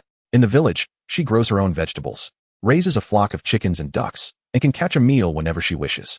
The neighbors are longtime friends, gathering daily for chats. Her life is far more comfortable than that of city dwellers. Jiang Chen's vivid depiction made Jiang Qingzhu ponder, nodding in understanding. She hadn't considered these aspects before. I see now, she admitted, sticking out her tongue. I've been too simplistic in my thinking. The pair meandered aimlessly down the street for a while longer. Jiang Chen checked his phone, noting the time was already 9:30. It's getting late. Let me escort you back to your dorm, he suggested softly. If we linger any longer, your dormitory will lock its doors. Oh, Jiang Qingzhu's face fell at once. She gently shook Jiang Chen's arm. Her voice soft and sweet as she pleaded, but it's still early. Can't we wander a bit longer? Jiang Chen was amused by her pitiful expression. He feigned a stern face, raising an eyebrow. A bit longer? What if we don't return to the dorm? Would you come to my place instead? At his words, Jiang Qingzhu's cheeks flushed, the color spreading rapidly to her ears. Her mind momentarily blanked, and she stammered. I. Her gaze dropped, her voice barely above a whisper. I'm not ready yet. Seeing her flustered and anxious state, Jiang Chen couldn't help but laugh. What are you imagining? If you're not ready, I can't force you, can I? Hearing this, Jiang Qingzhu finally relaxed. She lifted her head, casting a furtive glance at Jiang Chen, and murmured, then, let us just go back to the dorm. All right, he replied with a smile, taking her hand as they walked back to the parking lot. In the car, soothing music played, enveloping them in a warm, intimate atmosphere.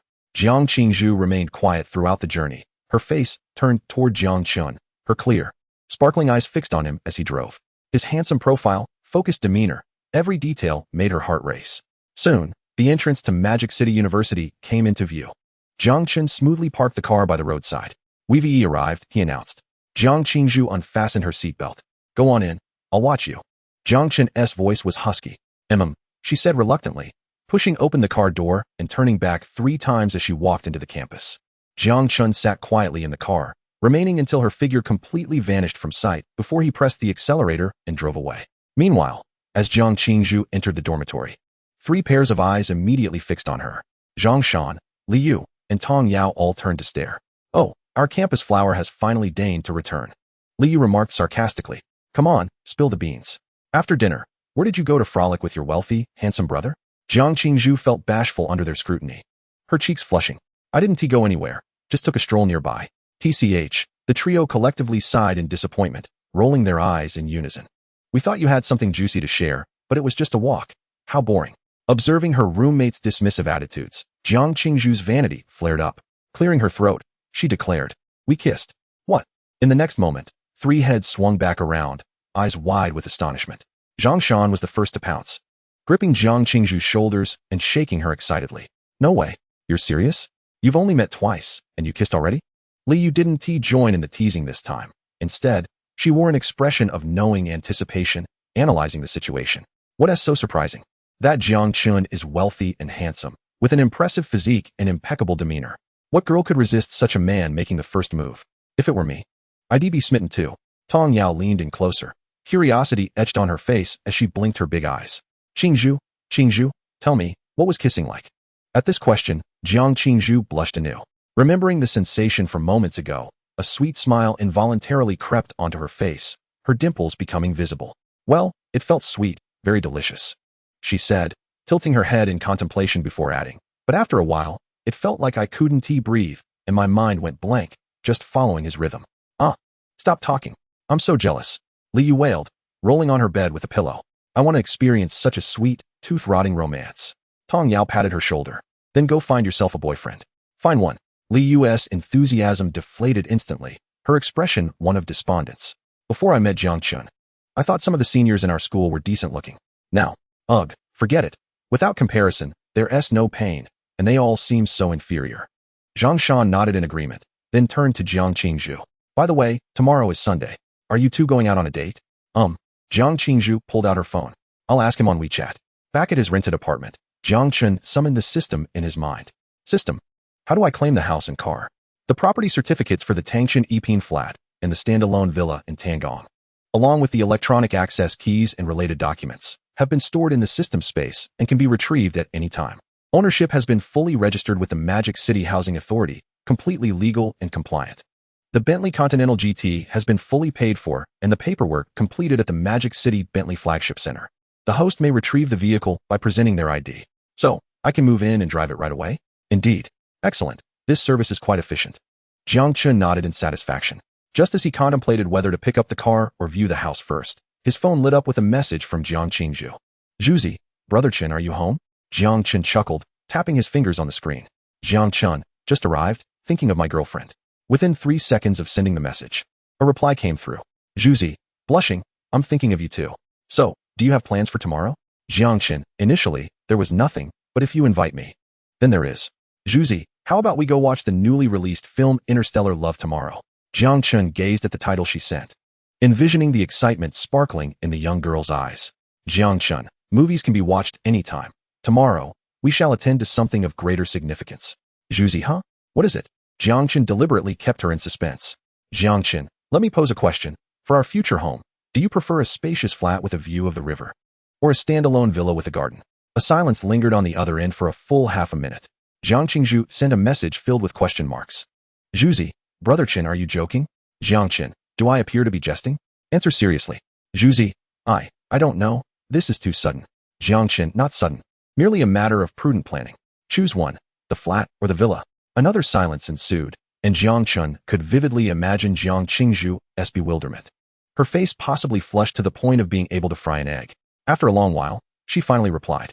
Zhuzi, I prefer the villa with a garden. I could plant flowers and keep some small animals. Reading her message, Jiang Chen's lips curved into a smile. He could almost visualize a scene, on a sun-drenched afternoon. Jiang Qingzhu watering flowers on the villa's lawn, with a few playful kittens and puppies frolicking at her feet.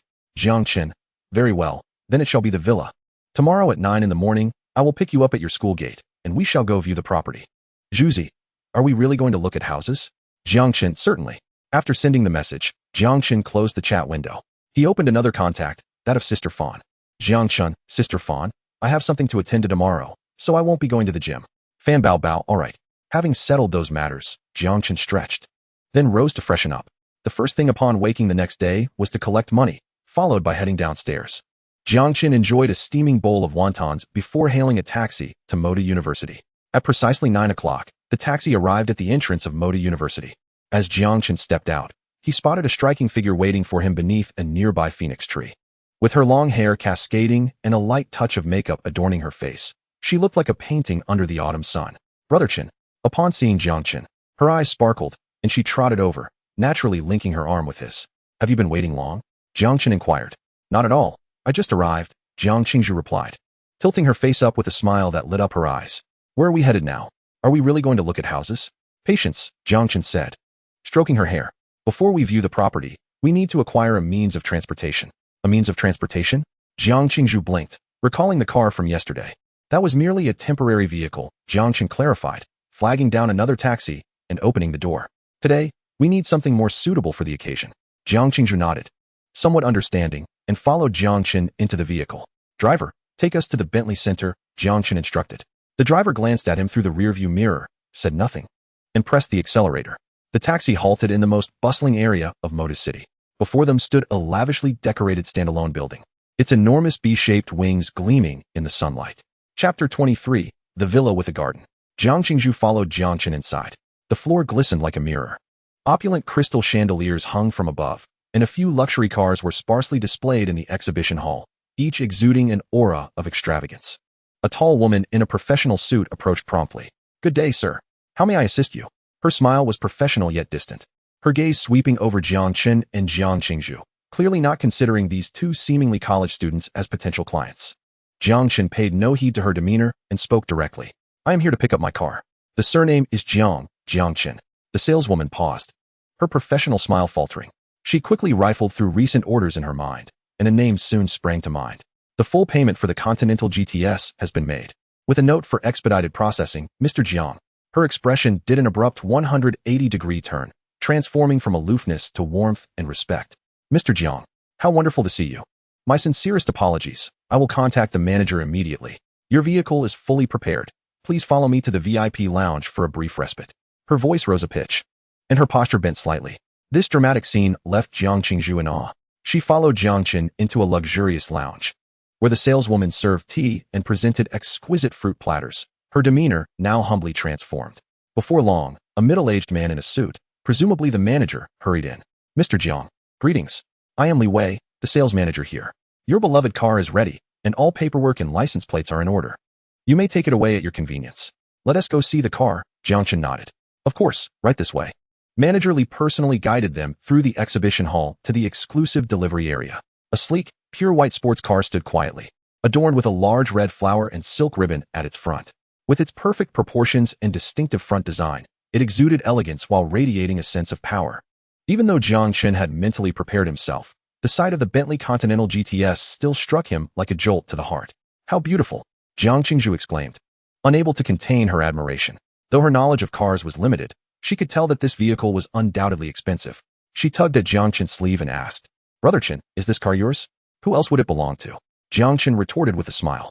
Manager Li interjected with a timely introduction. Mr. Jiang, this is the latest model of the Bentley Continental GTS. We have equipped it with the top-tier Mulliner package and Naeem sound system as per your specifications. All paperwork is complete, and the total price is 4.08 million. 4.08 million? Jiang Qingzhu felt her mind whirl, plunging into a void. Jiang Chen stepped forward and opened the driver's door. Indeed, settling into the seat, grasping the steering wheel, and inhaling the new car's leather aroma, an intense sense of satisfaction surged within him. Manager Li respectfully handed over the car key. Mr. Jiang, I wish you pleasant driving. Jiang Chen accepted the key and beckoned to the still-dazed Jiang Qingzhu. Get in, Qingzhu. Oh. Jiang Qingzhu snapped back to reality, dazedly climbing into the passenger seat. Curiously, she touched this and that, her eyes wide with wonder. Jiang Chen started the car, and the engine emitted a deep, melodious roar. He rolled down the window, nodded at Manager Li, and then pressed the accelerator, driving out of the dealership. Only once the sports car merged into the flow of traffic did Jiang Qingzhu regain her composure. She turned to look at Jiang Chen, his handsome profile illuminated by the sunlight, making him appear almost surreal. Brother Chen, I feel like I'm in a movie, she murmured. As Jiang Chen heard those words, a smile graced his lips. He freed one hand to tousle her hair playfully. Silly, this isn't a movie, this is our life. He paused, gazing ahead at the road, and continued in a relaxed tone, hold on tight. Our next stop is to see our home. The Bentley Continental GT glided smoothly through the bustling streets of the metropolis, the deep rumble of its engine akin to the breath of a beast, drawing the curious eyes of passers-by. Sitting in the passenger seat, Jiang Qingzhu's small hand roamed over the luxurious leather upholstery, her fingertips tracing the exquisite stitching, her mind consumed by a singular thought. 4,800,000, a number that played on repeat in her mind, making her feel as though she were ensnared in a dream. One vehicle equated to 2 decent apartments back in her hometown. Stealing a glance at Jiang Chen, who was intently focused on driving, she noted the sharp contours of his profile and the long, strong fingers gripping the steering wheel. How many secrets did this man, who had only yesterday solidified their relationship, still harbor? Brother Chen, where are we headed? Jiang Qingzhu's voice was tinged with uncertainty. Didn't I say? We're going to see our home, Jiang Chen replied, maintaining his gaze on the road. Oh, she responded, her heart sinking further. What kind of residence could a man who drove a $4 million car possibly inhabit? She strained to conjure an image based on her idle dramas, envisioning a villa with a quaint little garden. Well, that should be about right. Yet, instead of heading toward the suburbs, the car veered into a well-landscaped area in the city center. Soon, a grand entrance came into view, Tango Palace.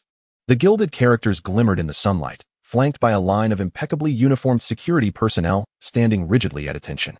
Jiang Qingzhu immediately straightened in her seat. This display was far removed from the community entrance she had imagined. The Bentley came to a slow stop before the entrance gate. One of the security personnel approached, saluting Jiang Chen through the window, but refraining from granting immediate entry. Another officer equipped with specialized equipment began a thorough scan of the vehicle. Sir, please present your homeowner information or visitor appointment. The atmosphere grew decidedly serious. Jiang Qingzhu anxiously clutched the hem of her clothing, feeling as if she were about to trespass into forbidden territory. Jiang Chen lowered the window, stating, Jiang Chen, owner of Villa 18. The security personnel quickly operated their handheld device, then saluted again, their demeanor shifting to one of respect. Welcome home, Mr. Jiang. Butler Lin is already awaiting your arrival. According to protocol, we need to register your and your vehicle's information for future access. Very well, Jiang Chen nodded. Soon, the camera focused on him in the driver's seat, capturing his facial recognition. Mr. Jiang, does the lady in the passenger seat also require registration? After registration, she will possess equal access privileges as you do, the officer inquired. Jiang Qingzhu's heart tightened, and she instinctively wanted to decline. However, Jiang Chen had already made the decision for her. Register her, he instructed, turning to Jiang Qingzhu. Look at the camera. With her mind in a whirl, she obediently directed her gaze toward the camera. Beep. Miss Jiang Qingzhu, your information has been successfully recorded. Chapter 24. You are the mistress of this place. The car finally entered the Villa district, where a well-dressed woman in her 30s awaited them with a smile at the roadside. Good day, Mr. Jiang. I am your dedicated butler, Lin Yun. She stepped forward to greet Jiang Chen with a respectful nod. Thank you for your assistance, Lin, Jiang Chen acknowledged. It is my duty, Lin Yun replied with a smile. She gestured toward a nearby golf cart. Mr. Jiang, I will guide you via the golf cart. Jiang Chen and Jiang Qingzhu followed as the cart traversed the wide roads, flanked by neatly trimmed lawns and flourishing trees. With each villa spaced generously apart to ensure absolute privacy, the air here seemed fresher than outside. Jiang Qingzhu was overwhelmed, feeling as if she were Lu Laolao entering the Grandview Garden. The golf cart turned at an intersection, revealing a magnificently grand standalone villa ahead.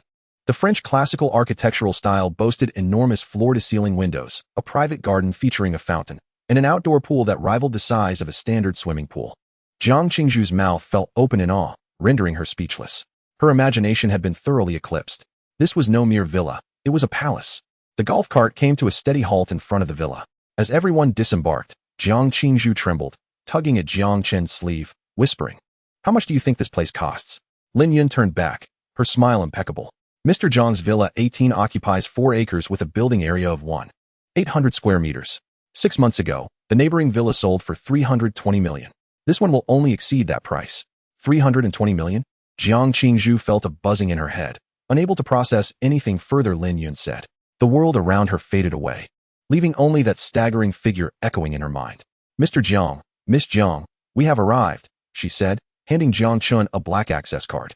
This is your spare access card. The primary access has been linked to your fingerprint and facial recognition. Additionally, the 5 million you previously reserved will be allocated for property management fees, utilities, and other expenses. I shall not intrude further. Should you need anything, please feel free to reach out via the indoor phone. Lin Yun concluded with a slight bow before quietly departing in the golf cart. Before the expansive villa, only Jiang Chen and Jiang Qingzhu remained. The autumn sun bathed them in its glow, yet Jiang Qingzhu felt no warmth, her mind in a daze. Jiang Chen approached the towering double doors adorned with intricate vintage carvings, placing his finger on the nearby scanner. Beep. Welcome home, Mr. Jiang. The heavy wooden doors silently creaked open. As the doors fully parted, the view beyond took Jiang Qingzhu's breath away. The first sight that met her eyes was a grand living room, spacious enough to host 100 guests for a party. Crowned by a massive crystal chandelier that refracted dazzling light. The floor was polished marble, reflecting her image like a mirror. Directly opposite the entrance loomed a floor-to-ceiling window, revealing the azure outdoor pool and sunlit expanse of lawn outside. Aren't you coming in? Jiang Chen's voice drifted from within. Jiang Qingzhu snapped back to reality. Unsure of where to place her hands and feet, she cautiously stepped inside. She hesitated to step on the floor with her shoes. No need to remove your shoes. Jiang Chen reassured her, catching her. Jiang Qingzhu let out a soft "oh" as her body remained rigid. Like a curious yet timid visitor, she began to wander aimlessly through the vast space. She reached out to caress the exquisitely luxurious European-style sofa in the living room, its texture soft and delicate. Approaching the spiral staircase, she tilted her head upward, observing the staircase that spiraled upward, leading to an unknown number of floors. She then rushed to the expansive floor-to-ceiling windows, gazing at the garden and swimming pool outside, feeling as though she were living in a cinematic scene. Every piece of furniture and every decoration in this place exuded an air of opulence. Jiang Chen followed her, familiarizing himself with every corner of this abode. Jiang Qingzhu spun around, traversing from the living room to the dining area, and then peering into the adjoining parlor. She realized that she had yet to fully comprehend even the first floor. This place was overwhelmingly vast, instilling in her a sense of inexplicable panic and unreality.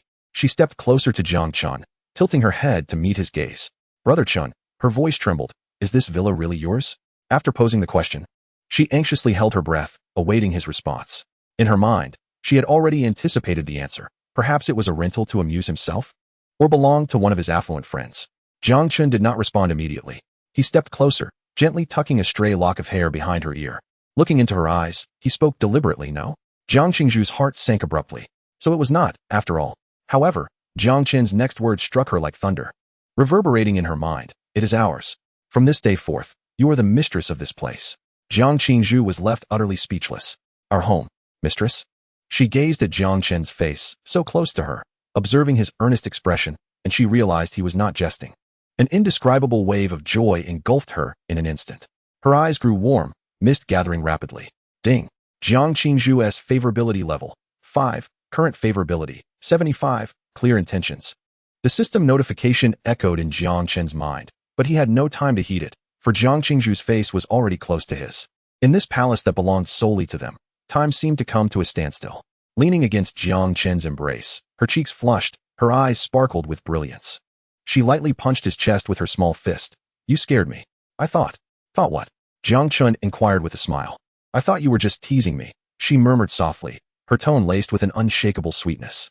She lifted her gaze, surveying the lavish surroundings. A hint of troubled expression crossing her face.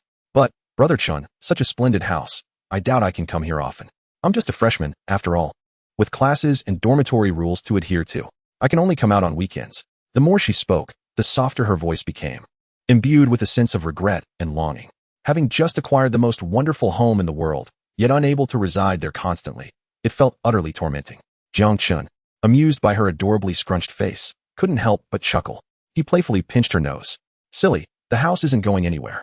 It will always await its mistress. Ready for your return whenever you desire." Chapter 25, University Classmates. Jiang Qingzhu buried her face in Jiang Chen's chest, nodding quietly. "Come, let me show you the upstairs." Jiang Chen took her hand, leading her toward the grand spiral staircase. The space on the second floor was equally astonishing, featuring a master bedroom, a secondary bedroom, a study, a media room, and a gym, each room larger than an average living room. The master bedroom was connected to an expansive terrace, from which the entire garden and distant scenery could be admired. "Brother Chen, this place is incredible." Jiang Qingzhu leaned over the railing, the cool breeze lifting her long hair. "Do you like it?" "I love it. I dream of living here." She unabashedly expressed her desire. Jiang Chen wrapped his arms around her waist from behind, resting his chin on her shoulder. "Then we won't leave. We'll stay here tonight."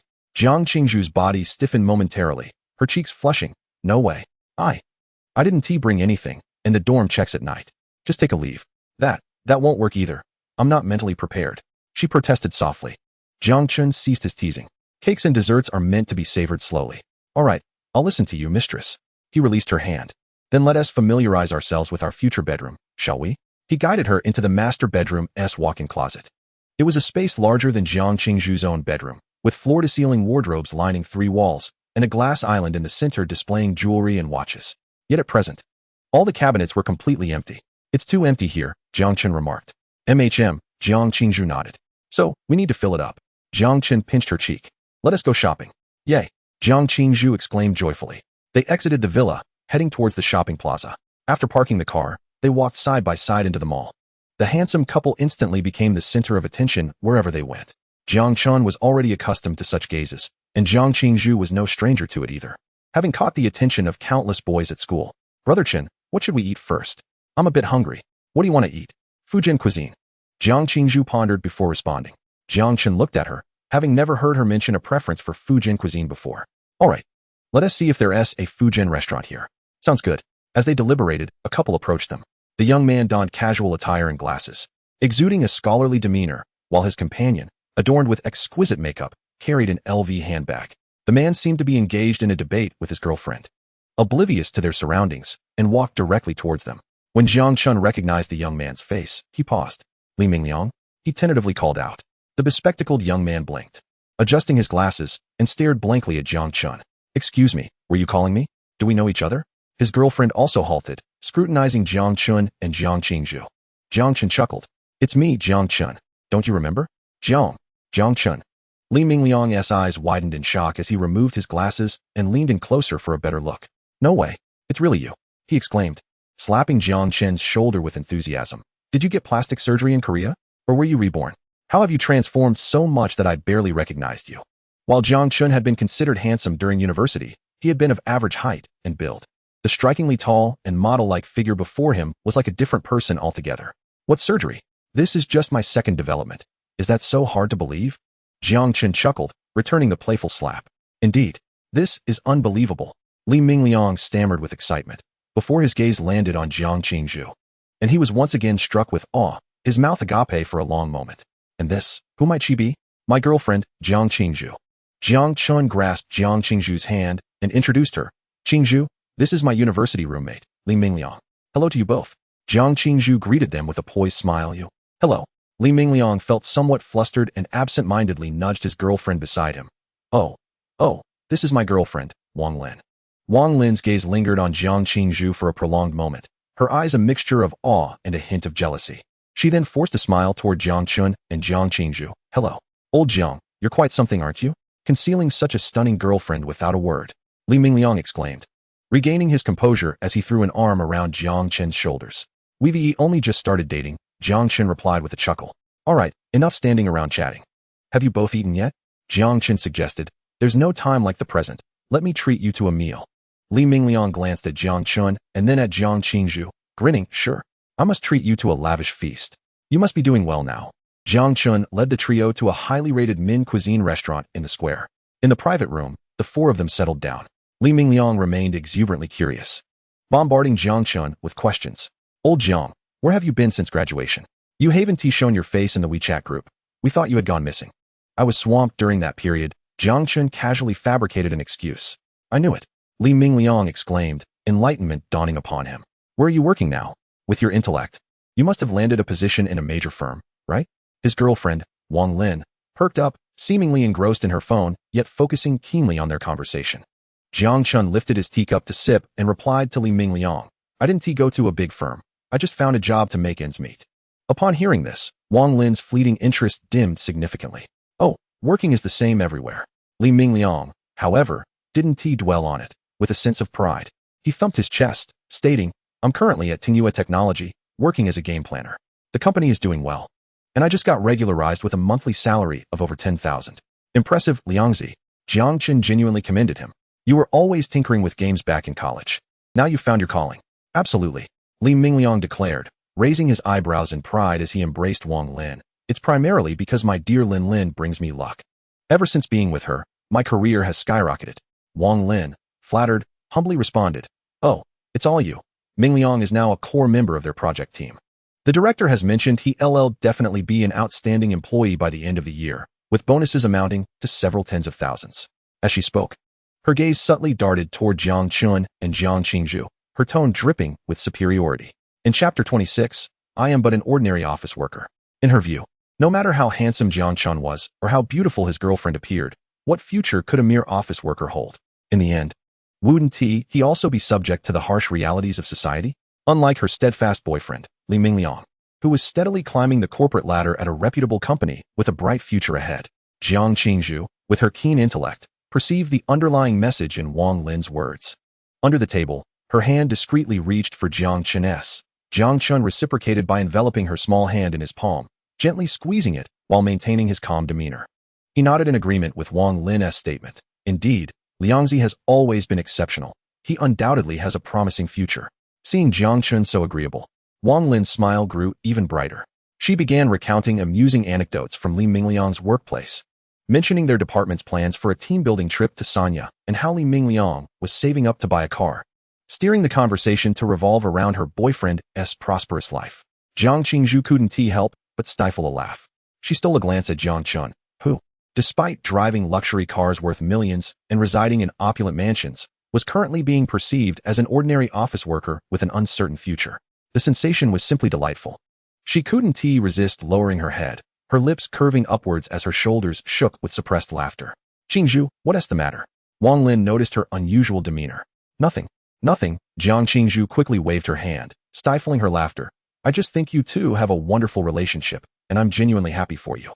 Li Mingliang, completely oblivious to the undercurrents at the dinner table, took a sip of juice and slapped his thigh. By the way, old Jiang, speaking of which, it's been ages since our dorm 402 has gathered. He set down his juice cup, growing increasingly excited. Zhang Wei and Zhao Hao are both in Shanghai, right? Zhang Wei got into his relative's company, and Zhao Hao is teaching middle school. They're both doing quite well. We Haven T all been together since graduation. Li Mingliang looked at Jiang Chen with hopeful anticipation. Let us not wait for another day. Let us do it tonight. What do you say? I'll make the calls to gather everyone. I'll treat. Sounds good. Jiang Chen was about to elaborate when Wang Lin suddenly interjected. Oh, being so generous today. Are we? Wang Lin put down her phone and shot Li Mingliang a pointed look. Just earlier, when we passed by Chanel, I wanted you to buy me a lipstick. And what did you say? That you need to save money because of the pressure from this month's KPI. So what's this? Now you're treating us to dinner like a big spender? One meal and a few lipsticks are gone. Though her voice wasn't particularly loud, sitting so close together. Every word was crystal clear. Li Mingliang's face instantly flushed red as he lowered his voice, tinged with desperation. Lin, please don't say that. These are my friends. Friends? Wang Lin's tone rose. Can friends allow you to save face at their expense? Don't you know how much you earn in a month? After paying rent and utilities, how much do you even have left?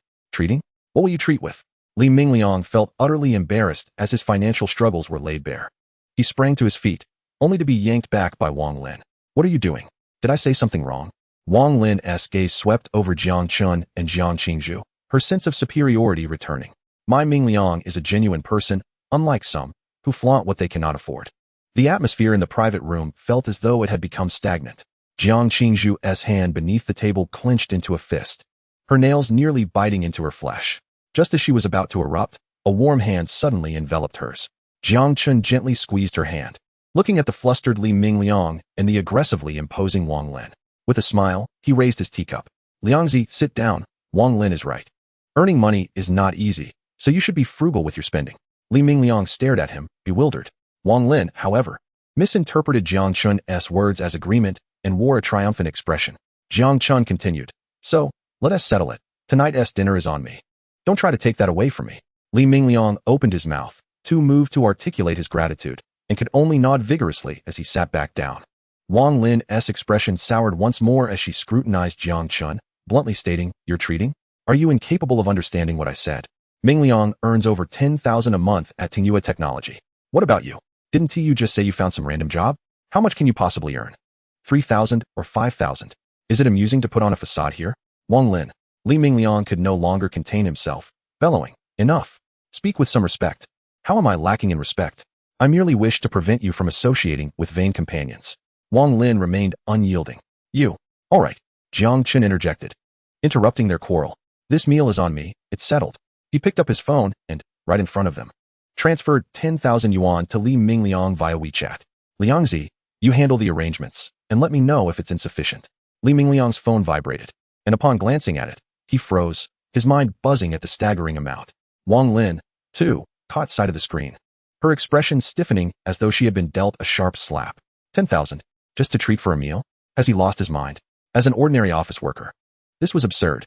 Wang Lin glanced at Jiang Chen, feeling somewhat uncertain. Jiang Qingzhu observed Wang Lin's expression, which resembled someone who had just swallowed a fly. And her own irritation dissipated, replaced by an inexplicable sense of satisfaction. She instinctively tightened her grip on Jiang Chen's hand, leaning closer to him. Ding. Jiang Qingzhu's affection level increased by 1, current affection level 76. The meal concluded rather abruptly. Li Mingliang stood up, awkwardly addressing Jiang Chen. Old Jiang. Well, Wang Lin and I will take a taxi back first. I'll contact them later. All right. Jiang Chen nodded. Just as they were about to leave, Jiang Qingzhu, who had been mostly silent, suddenly spoke up. Brother Chen, her voice was crisp and sweet. Could you give Liang Gu and sister Wang Lin a ride? No need to waste money on a cab. Jiang Chen immediately understood. His darling Qingzhu was suggesting that the earlier slap in the face was insufficient and that another kick was in order. He affectionately ruffled Jiang Qingzhu's nose and nodded in agreement with her request. Sure, I'll drive you. Liangzi, no need for a taxi. I'll take you both. Surprised, Li Mingliang looked up. Old Jiang, you bought a car? Back in college, Jiang Chen was the most frugal among them. Yes, just bought it not long ago. It's for getting around, Jiang Chen replied, leading the way. Wang Lin, who had been silent, couldn't help but mutter under her breath upon hearing the words getting around. Humph, who knows what kind of second-hand junk it is, how shameless to offer a ride. Li Mingliang's expression shifted, and he quickly nudged her with his elbow, signaling her to be quiet. However, Jiang Qingzhu heard every word clearly. A smile crept onto her face as she linked her arm with Jiang Chen's, leaning against him. Let us go, Brother Chen. Chapter 27. Is this car yours? The four of them walked side by side toward the underground garage. Li Mingliang felt a tumult of emotions. On one hand, he was pleased that his roommate seemed to be doing well, but on the other, he was embarrassed by his girlfriend's behavior. He attempted several times to apologize to Jiang Chen, but was at a loss for words. Wang Lin, on the contrary, remained dismissive. To her, Jiang Chen had merely purchased a modest electric car to impress his beautiful girlfriend. She was eager to see him emerge from the garage in a cheap vehicle, reveling in her superiority. Hey, old Jiang, where's your car? Li Mingliang inquired, trying to break the awkward silence. Just ahead, in Zone B, Jiang Chen replied, his pace unbroken. They passed rows of neatly parked vehicles, Volkswagen, Toyota, BMW, Mercedes, until Jiang Chen finally slowed his steps, stopping in front of a parking space. There, a pristine white sports car stood silently. Its smooth and elegant lines conveyed both power and artistry. The large circular headlights, paired with similarly styled auxiliary lights, formed a strikingly recognizable front. The side of the car was elongated and muscular, reminiscent of a poised and powerful leopard ready to pounce. Although Li Mingliang wasn't well versed in cars, he recognized the emblem, a winged letter B. His mouth fell slightly agape as he looked at the vehicle, uncertain. Wang Lin was also taken aback. With her greater knowledge of luxury brands, she recognized the logo, Bentley. She had previously seen online that such cars started at 3 to 4 million yuan. What are you staring at? Let us go. Wang Lin tugged at Li Mingliang's sleeve. Lowering her voice, why bother admiring someone else's car? She was convinced Jiang Chen had deliberately parked here to flaunt someone else's wealth. Jiang Qingzhu watched Wang Lin's reaction, her smile broadening. She gently shook Jiang Chen's arm, sweetly suggesting, Brother Chen, let us get in the car quickly, my feet are sore. Jiang Chen remained silent, simply pressing the key in his hand. Beep. The crisp sound of the car unlocking echoed. The white Bentley's headlights sprang to life, resembling a waking beast opening its eyes. Time seemed to stand still at that moment. Li Mingliang was frozen in place, adjusting his glasses. His gaze darting between the car keys in Jiang Chen's hand and the illuminated Bentley, his mind blank. Wang Lin's complexion drained of color, her lips trembling, unable to utter a word. This car is his? The ordinary office worker she had so thoroughly scorned, whom she had deemed merely a pretender, was driving a multi-million yuan Bentley? This revelation shattered her carefully constructed sense of superiority and disdain. Oh, old Jiang. Li Mingliang's voice trembled as he pointed at the car. Is this yours? Jiang Chen nodded, smiling at the now dumbfounded pair. Yes, it's just for getting around. It performs decently, though the chassis is a bit low, making speed bumps inconvenient. His tone was as casual as if he were discussing a regular family car. Jiang Qingzhu, noticing Wang Lin's pale face, wore an innocent smile. Sister Wang Lin, hurry and get in. This so-called old car is a bit shabby, but please bear with it. Old car. Upon hearing those words, Wang Lin felt as if her heart had been struck with a hammer. A Bentley is considered a shabby car. Jiang Chen opened the door, gesturing for them to enter. Li Mingliang mechanically assisted Wang Lin, both of them feeling as if they were in a dream as they settled into the soft leather back seat of the Bentley. The door closed, sealing off the outside world. Inside, only the gentle music from the top-tier sound system filled the air, mingling with the nearly suffocating silence. Jiang Chen started the car, and the Bentley glided out of the parking space like a white specter. The vehicle moved smoothly along the road, the soothing music playing inside failing to alleviate the awkwardness in the back seat. Wang Lin, having shrunk into a corner since getting in, buried her head low, as if wishing to become invisible. The expensive LV handbag she clutched tightly now seemed utterly ridiculous. Li Mingliang fidgeted in his seat, attempting to say something several times, only to swallow his words back down. Jiang Chen glanced at them through the rearview mirror, remaining silent and focused on driving. Meanwhile, Jiang Qingzhu, like a victorious little fox, leaned against the passenger seat, secretly exchanging glances with Jiang Chen. Seeing her adorable expression, he couldn't help but smile, reaching out to pinch her thigh playfully. Jiang Qingzhu shuddered slightly, brushing off his hand, her cheeks tinged with a delicate blush. Soon, the navigation system announced their arrival at the destination. The car glided slowly into a quaint residential area that appeared to have seen better days. The road was uneven, the walls of the surrounding buildings peeling, and balconies adorned with colorful garments drying in the sun. A few elderly gentlemen were gathered around a stone table, engrossed in a game of chess. They turned their astonished gazes towards the luxurious vehicle that seemed out of place in the humble environment. The car came to a halt in front of an apartment building. "We have arrived." Jiang Chen turned off the engine. Everyone disembarked. Wang Lin dashed out without a backward glance, hastily entering the hallway, her silence palpable throughout the process. Li Mingliang's face oscillated between shades of green and white, his expression a portrait of acute embarrassment. After a moment's hesitation, he bowed deeply to Jiang Chen. "Old Jiang, I am truly sorry." His voice was laced with a hint of hoarseness. "Wang Lin, she has her temper. Please do not take it to heart." Jiang Chen placed a reassuring hand on Li Mingliang's shoulder. "What are you saying? She is her, and you are you. Our friendship will not be affected by this." Jiang Qingzhu, empathetic as ever, chimed in, "Brother Liang, it's quite all right. We didn't take it to heart." Upon hearing this, Li Mingliang's eyes glistened with unshed tears, his heart a tumult of emotions.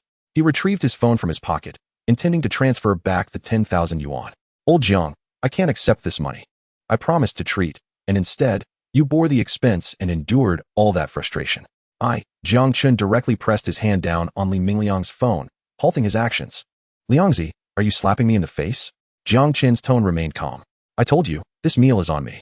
If you truly consider me a friend, do not bring this up." He looked at Li Mingliang. "Do not feel embarrassed. Just transfer the remaining money to me tonight." Li Mingliang's lips trembled, at a loss for words. "All right, big man, stop being so sentimental." Jiang Chen playfully punched him on the chest. "Hurry up. Tonight's events. Coordinate with the two of them and just send me the time and place." "Okay." Li Mingliang nodded vigorously. "Old Jiang, thank you. Get lost." As Li Mingliang turned and walked into the hallway, Jiang Chen pulled Jiang Qingzhu back into the car. Chapter 28. A reunion of roommates. The atmosphere inside the car finally lightened. "Qingzhu, my dear," Jiang Chen said with a smile while fastening his seatbelt, casting her a sidelong glance. "Are you feeling better now?" Jiang Qingzhu fiddled with her fingers, lowering her head shyly, her voice barely above a whisper. "I just didn't want others to look down on Brother Chen." After a moment of hesitation, she cautiously glanced at Jiang Chen. "Brother Chen, do you think I came off as a bit of a green TBTCH just now? Intentionally having you drive them was just to what?" Jiang Chen teased her deliberately, "to let her see that my boyfriend is super impressive." Jiang Qingzhu puffed up her cheeks, declaring with conviction. Jiang Chen couldn't help but burst into laughter, reaching out to ruffle her hair. "Silly girl, how could that be? You were defending me, and I couldn't be happier. My Qingzhu, you are the best girlfriend in the world." Upon hearing this, all of Jiang Qingzhu's earlier anxieties dissipated, replaced by a wave of sweetness. Her eyes sparkled as she cheerfully exclaimed, "Then let us continue shopping." Ding. Jiang Qingzhu's affection level 1, current affection level 77. Meanwhile, Li Mingliang returned home to find Wang Lin sulking on the sofa, her bag still in hand. As soon as she saw him enter, she sprang up and confronted him. "Li Mingliang, who exactly is that classmate of yours? Driving a Bentley? Didn't he claim to be just an ordinary office worker? Is he playing us for fools?" Li Mingliang sighed, lacking the energy for an argument, and wearily replied, "I don't know. Can we not discuss this right now?" Ignoring Wang Lin's complaints, he picked up his phone and dialed Zhang Wei. "Hello? Liangzi, what is up?" Came the boisterous voice from the other end. Li Mingliang stepped out onto the balcony, closing the door behind him, and lowered his voice. "Zhang Wei, I need to tell you something. How about we gather tonight for 402? A gathering? Sure. Where? Have you invited Zhao Hao?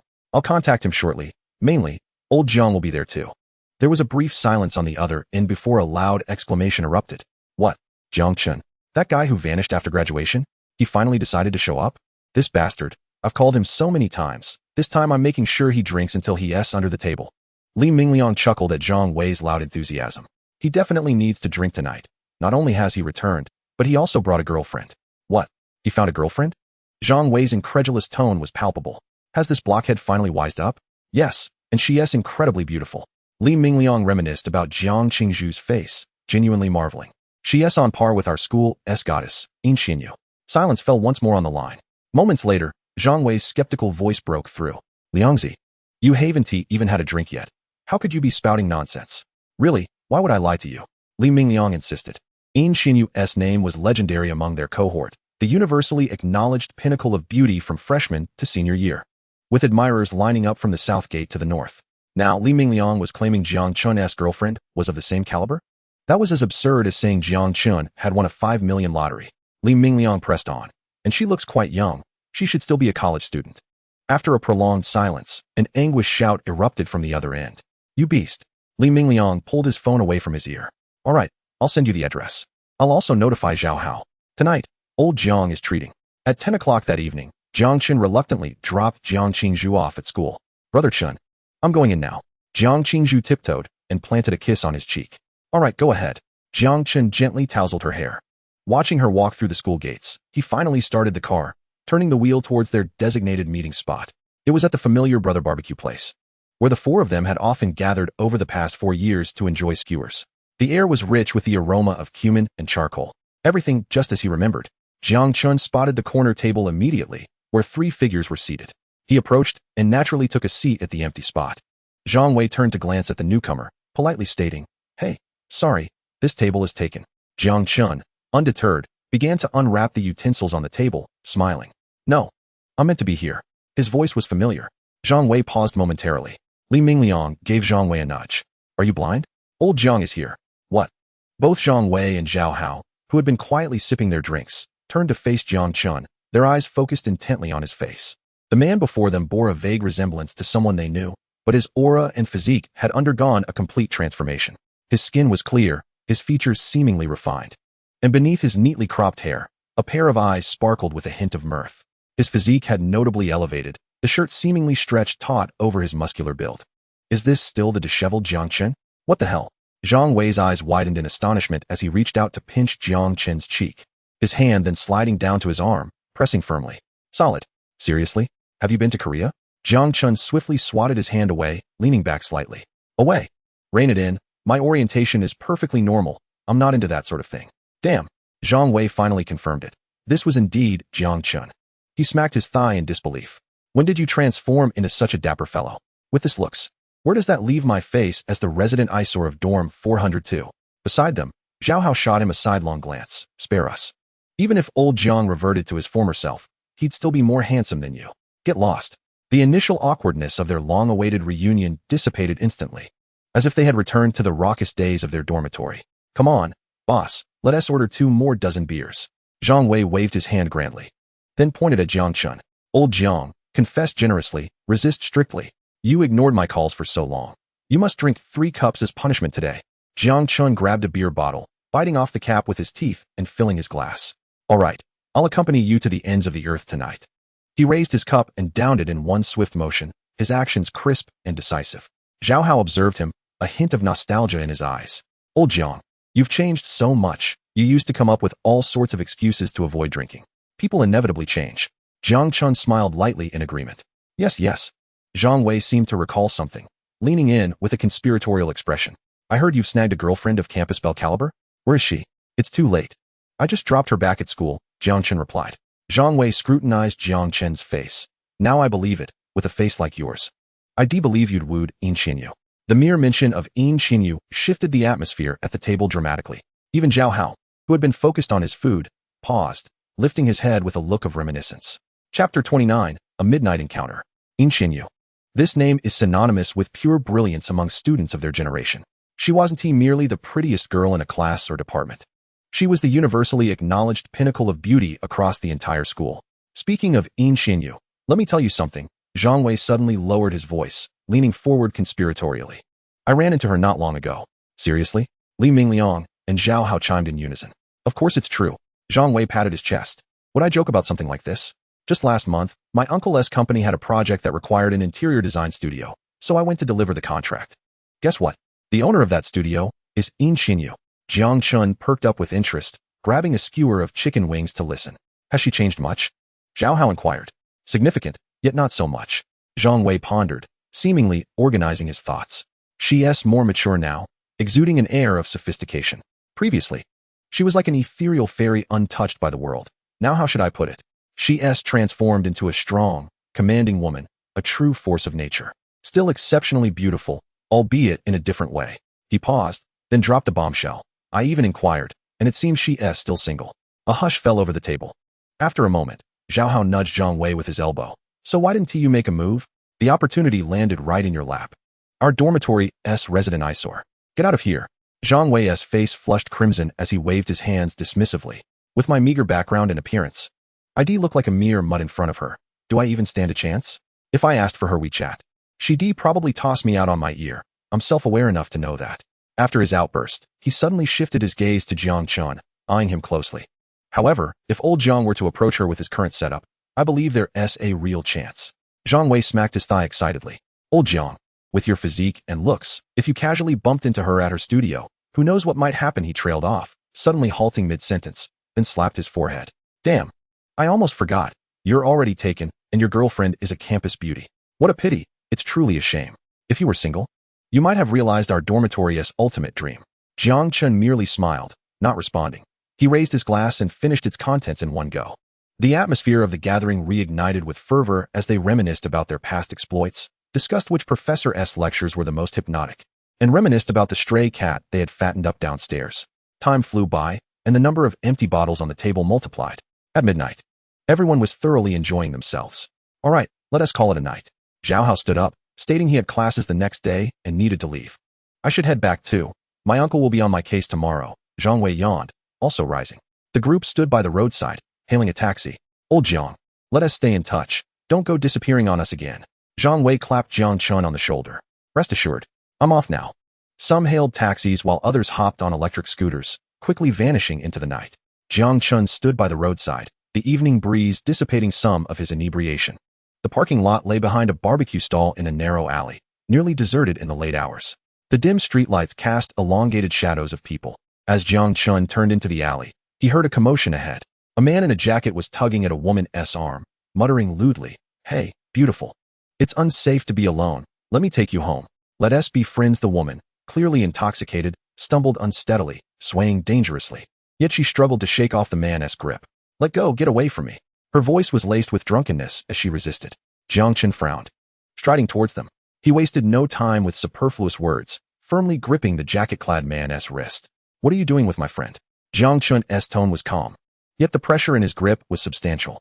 The man winced in pain, loosening his hold on the woman. He turned to retaliate, but upon seeing Jiang Chen, his words faltered. The man before him towered over him by a head, his muscular form clearly defined beneath a simple shirt.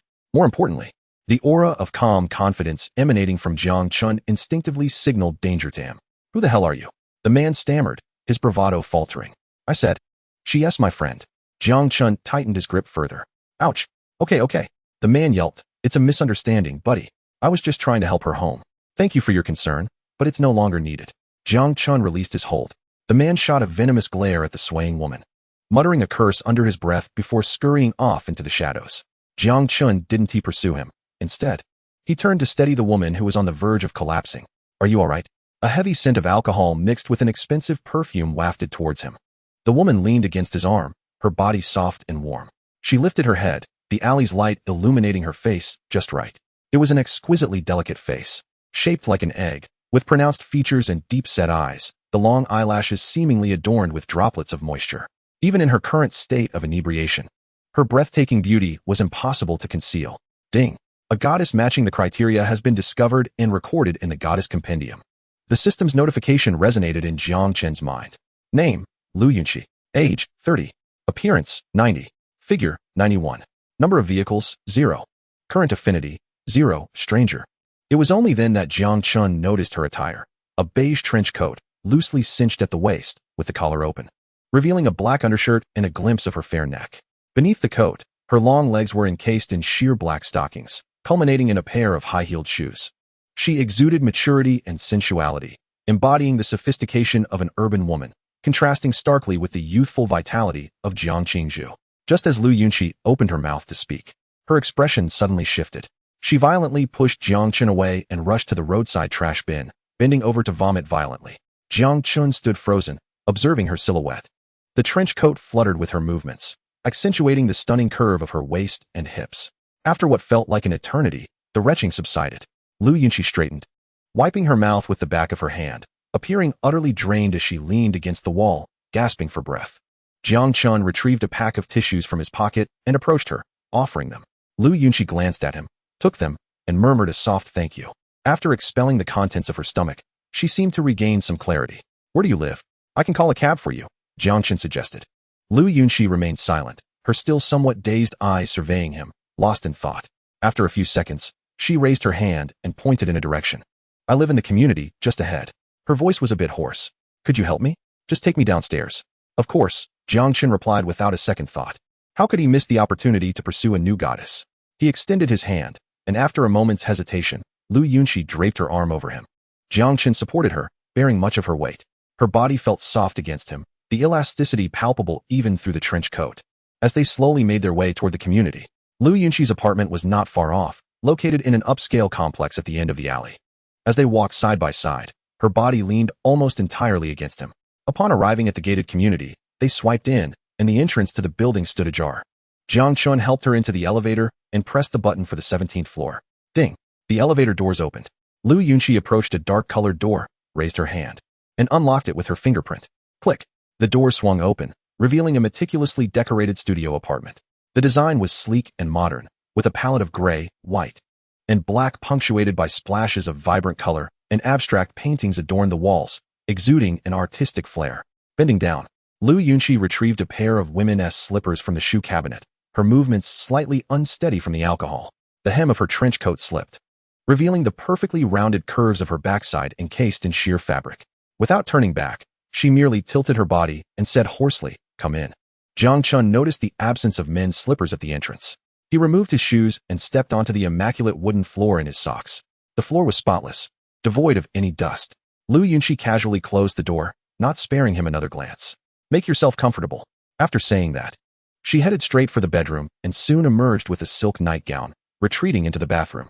Jiang Chen, bewildered by the unfolding events, approached the living room's water dispenser, pouring himself a cup of water while surveying the apartment.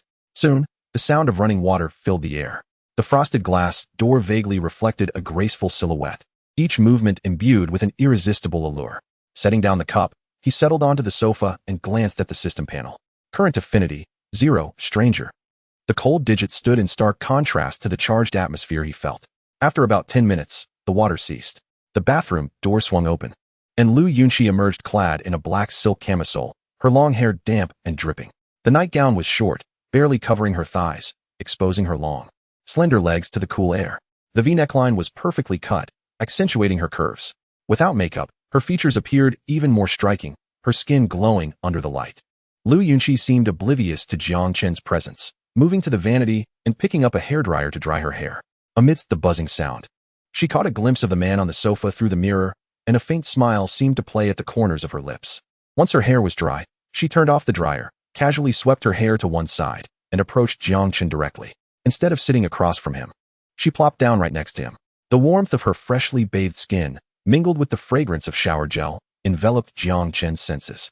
He could feel the soft warmth radiating from her side. Turning his head, he met Lu Yunqi's gaze. Her eyes, slightly misty under the light, were both enchanting and captivating. She scrutinized him, her gaze traversing from his face to his Adam's apple, then down to the contours of his chest visible beneath his shirt. The air seemed to thicken with tension. Jiang Chen remained silent, waiting for Lu Yunqi to speak. She pointed to her supple, red lips and quietly asked, "Do you want it?" Her tone was calm, as though she were casually inquiring if he had eaten. Jiang Chen was momentarily taken aback. What was happening? A setup? He quickly glanced at the system panel. Current affinity, 0, stranger. The possibility of love at first sight was ruled out. Was this merely a prelude to a robbery at dawn? Jiang Chen instinctively shook his head. Ding. Lu Yunqi's affinity increased to 20. Current affinity, 20, displeased. Almost simultaneously with the system's notification, the flirtatious expression on Lu Yunqi's face vanished, replaced by disdain. She abruptly stood up from the sofa, pointing towards the door.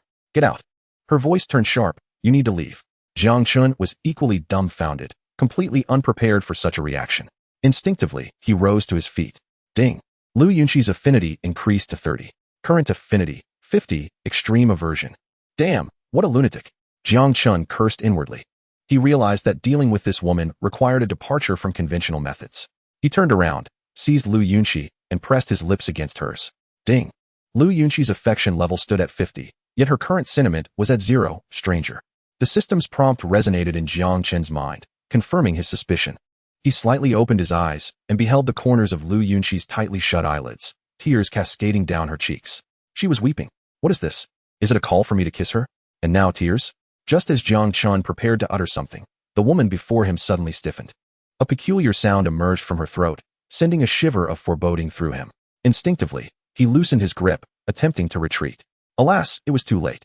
With a violent lurch, Lu Yunqi thrust him away, expelling a torrent of vomit, mingled with alcohol and gastric acid, that sprayed onto Jiang Chen like a fountain.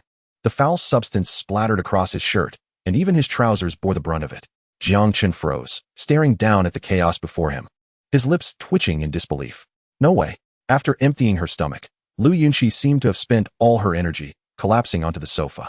Upon witnessing Jiang Chen's disarray, she initially froze, but soon a blend of shame and grievance overwhelmed her, prompting her to cry even louder, her tears falling like pearls from a broken string. Painting a sorrowful picture, Jiang Chen gazed at her, feeling an overwhelming headache. Chapter 31. This man is quite capable. What followed was a frantic cleaning spree. Jiang Chen, suppressing his nausea, discarded his shirt and, half dragging, half supporting the now tear-stained Lu Yunqi, maneuvered the sofa to the other side. He then procured a mop and cleaning supplies, commencing the arduous task of tidying up. By the time everything was in order, Lu Yunqi had regained her composure. Seated in a corner of the sofa like a wayward schoolgirl, too ashamed to raise her head, Jiang Chen paid her no mind and retreated to the bathroom, turning on the shower, allowing the hot water to wash over him, letting out a sigh of relief. 10 minutes later, he emerged from the bathroom bare-chested and wrapped in a towel. Water droplets cascaded down his sculpted abdomen, disappearing beneath the towel's edge. Lu Yunqi, sitting on the sofa, instinctively glanced up at the sound, only to quickly avert her gaze as if scalded, her ears and cheeks flushing crimson. How mortifying. Are you all right? Her voice was barely a whisper. What do you think? Jiang Chen approached her, observing her quietly. My clothes are ruined. What do you suggest we do? I'll compensate you for one, Lu Yunqi replied softly. Very well, Jiang Chen chuckled, introducing himself. I am Jiang Chen. And you? Lu Yunqi. Ding. Lu Yunqi's affection level is now 30, current affection level, 30, slight favor. Sister Yunqi, do you have any men's sleepwear? I can't possibly continue this conversation wrapped in a towel. Only then did Lu Yunqi realize, shaking her head vigorously. No. What shall we do then? I can't be bare. Can I? Though I wouldn't mind. Lu Yunqi's face flushed deeper, contemplating before rising and heading into the bedroom. Moments later, she returned with a loose-fitting short-sleeved t-shirt and a pair of athletic shorts. This is the loosest outfit I have.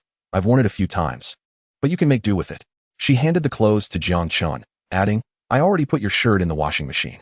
Jiang Chen took the garments, inhaling a delicate fragrance that wafted into his nostrils. Lu Yunqi blushed once more at his actions. He showed no hesitation, changing right before her eyes. The t-shirt was a bit snug, but he managed to wear it. Jiang Chen settled onto the sofa without encroaching on her personal space. All right, can we talk now? He inquired. What transpired tonight? Mentioning her sorrow, Lu Yunqi's previously softened expression dimmed once more. She fell silent for a long while, her hands unconsciously twisting the hem of her nightgown. After a moment, she finally spoke. My fiancé. Her voice was barely audible. He ran off with a man. Oh, he ran off with a woman? That's quite common these days. Wait. Jiang Chen thought he misheard. Repeating a man? Lu Yunqi nodded, burying her head lower, her long hair obscuring her face. Jiang Chen now understood. No wonder she had tested him with such questions. No wonder her reaction had been so intense after his refusal, causing her affection level to plummet into the negatives.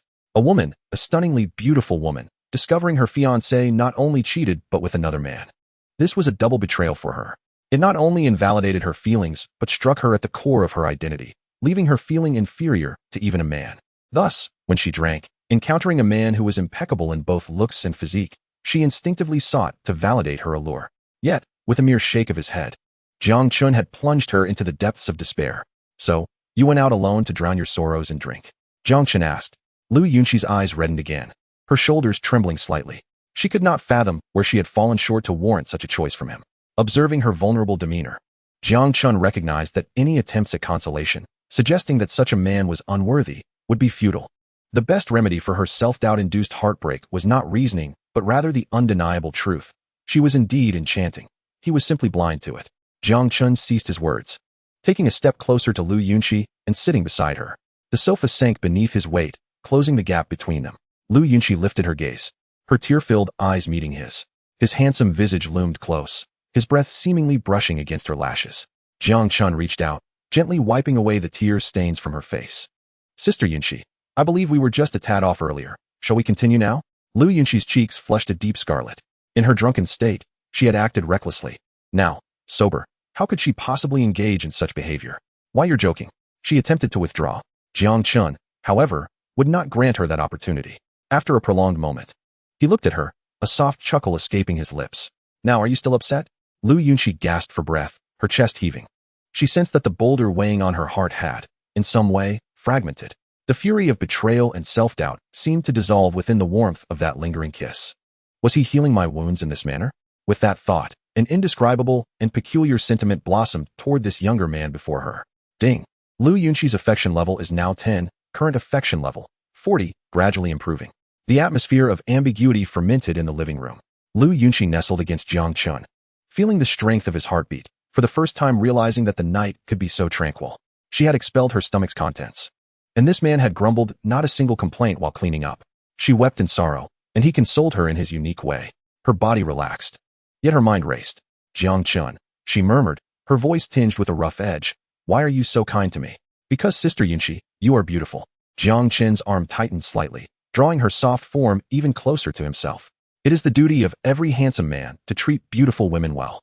With a smooth tongue, Lu Yunxi playfully nudged him, her lips curving upwards despite herself. She didn't buy into such nonsense, yet she couldn't deny the charm of his words. In light of this, she tilted her head, gazing at his chin, and asked, "Do you like me?"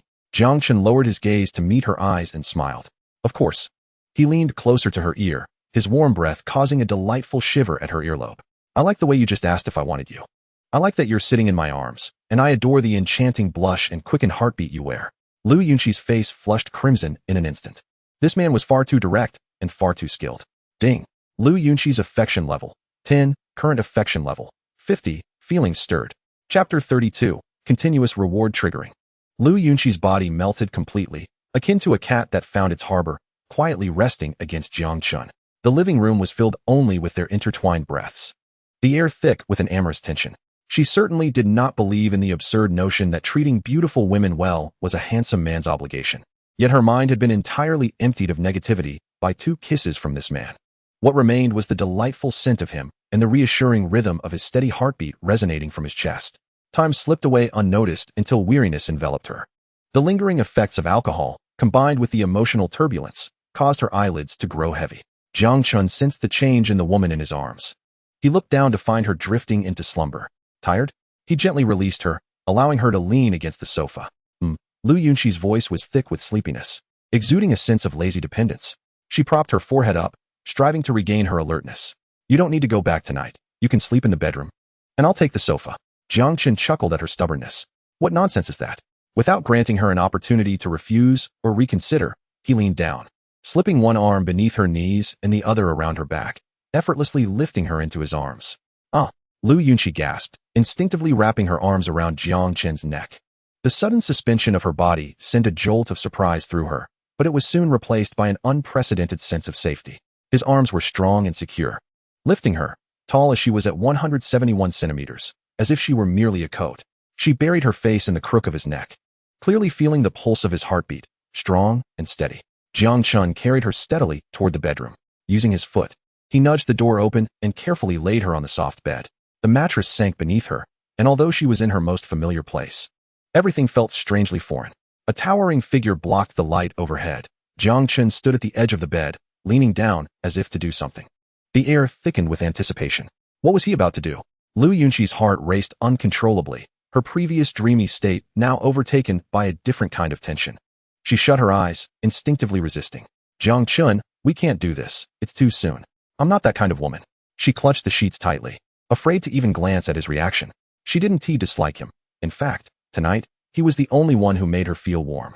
But this was moving too fast. She didn't want him to think of her as a frivolous woman. Silence enveloped the room for several seconds. There were no anticipated actions, nor any responses. Had he left? Lu Yunxi sighed softly. Well, who would ever find a woman like me valuable? She cautiously opened her eyes, only to find Jiang Chen gazing at her with keen interest, a teasing smile gracing his lips, as if he were enjoying a one-man show. Sister Yunxi. Jiang Chen finally spoke, deliberately stretching the syllables, his expression innocently inquiring. I simply wanted you to rest well in the bedroom while I sleep on the sofa. What were you thinking? He paused, leaning slightly closer. And by the way, your expression just now was truly adorable. Lu Yunxi's cheeks flared from her neck to her ears, the heat so intense it could fry an egg. She had thought. He didn't intend to force her at all. It was all her overthinking. An overwhelming sense of shame made her wish to sink into the ground. And she abruptly pulled the blanket over her head, muffling her voice. You're annoying. Ding. Lu Yunxi's affection level, 10, current affection level, 60. Feelings deepening. Ding. Lu Yunxi's affection level. 10. Current affection level. 70. Clarified feelings. A series of system notifications rang out. Jiang Chen was stunned. What? A leap of 20 points? From 50 straight to 70? This happiness arrived too suddenly. Then, a flurry of system notifications echoed wildly in his mind. Ding. Congratulations to the host for raising the goddess Lu Yunxi's affection level to 60, triggering a phased reward. Ding. Congratulations to the host for raising the goddess Lu Yunxi's affection level to 70, triggering a phased reward. Detected continuous reward triggering. Rewards will be merged. Reward distribution in progress. Congratulations to the host for receiving a reward, a top-tier office building in the financial center of Magic City. Congratulations to the host for receiving a reward, a Rolls-Royce Cullinan Black Badge. Congratulations to the host for receiving a reward, financial skill upgraded to LV3. Financial skill, LV3, upgradable passive skill, earning 0, for yuan per second, daily settlement at midnight. A cascade of rewards left Jiang Chen's head spinning. 100 billion office building, earning 10 million in rent each month. He had instantly become the top landlord in Magic City. Sister Yunxi, you truly are my lucky star. He looked at Lu Yunxi, who was hiding under the blanket like an ostrich, her bashful demeanor utterly adorable. He reached out, gently patting the bulge of the blanket. All right. I won't tease you anymore. Come out, or you'll suffocate. The figure beneath the blanket stirred slightly, but remained silent. Jiang Chen did not rush her. Sitting at the edge of the bed. At that moment, a couple of beeps echoed from the living room balcony. The washing machine had completed its cycle. Jiang Chen stood up, pulling the blanket down a bit to reveal Lu Yunxi's flushed face. He bent down and placed a light kiss on her slightly pouting lips. Good night, Sister Yunxi. Your clothes. She wanted to say the clothes were done washing. I'll take care of it. Jiang Chen gestured reassuringly to her, turning toward the door and casually switching off the bedroom's main light. Click. The door was gently closed behind him. The room plunged into darkness and tranquility. Lu Yunxi lay on the bed, her eyes wide open. She could hear the faint sounds of movement from the living room, the sound of the drying rack being opened, and his deliberately softened footsteps. These unfamiliar sounds not only failed to instill a sense of unease within her, but rather enveloped her like a soothing lullaby, calming the last remnants of turmoil in her heart. The anguish of betrayal and the abyss of self-doubt appeared to dissipate, vanishing alongside the gentle goodnight kiss from that man and the essence of his life that wafted in from outside at this very moment. Tonight, she would surely enjoy a restful slumber. She closed her eyes, and the corners of her mouth instinctively curled into a slight smile as she drifted into a deep sleep. Chapter 33, A Month's Rent. Jiang Chen reclined upon the plush sofa, surrounded by an enveloping silence, with the distant hum of the city's nightlife faintly audible from beyond the window. With a mere thought, a system panel, visible only to him, unfurled before his eyes. He delved into the intricate details regarding the office building. The property certificate, land deed, and agent agreement. All documents were impeccably complete, registered under his identity, Jiang Chen. Without a single flaw. The agent, named Qin Feng, bore a note of 100 loyalty points, signifying that this individual could be trusted entirely to handle all matters on his behalf, devoid of any risk of betrayal. Jiang Chen continued to scroll down. Soon, amidst a stack of documents, he discovered a bank card, a pure black card of exquisite texture, emblazoned with his name in gold foil, Jiang Chen. Exclusive account of Huanyu Financial Hub.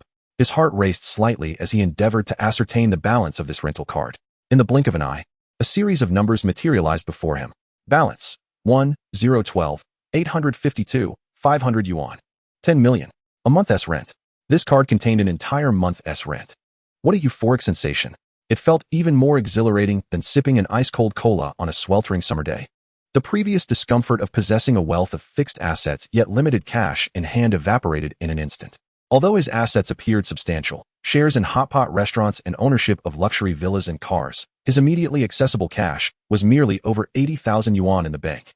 In the extravagant metropolis, 80,000 yuan might scarcely suffice to indulge in a fine bottle of wine. While his wealth-generating skills were robust, their effects were not immediately visible. He had long harbored a degree of cash anxiety. Now, the antidote had arrived. This was the lifestyle befitting a true millionaire, all stemming from the woman who was currently sleeping peacefully within, and, of course, from his beloved system. He chuckled softly, finding a comfortable position on the sofa. Tonight, he would dream sweetly. The following day, Lu Yunxi gradually awakened. She slightly opened her eyes, free from the after-effects of a hangover, replaced instead by a long-lost sense of clarity and vigor.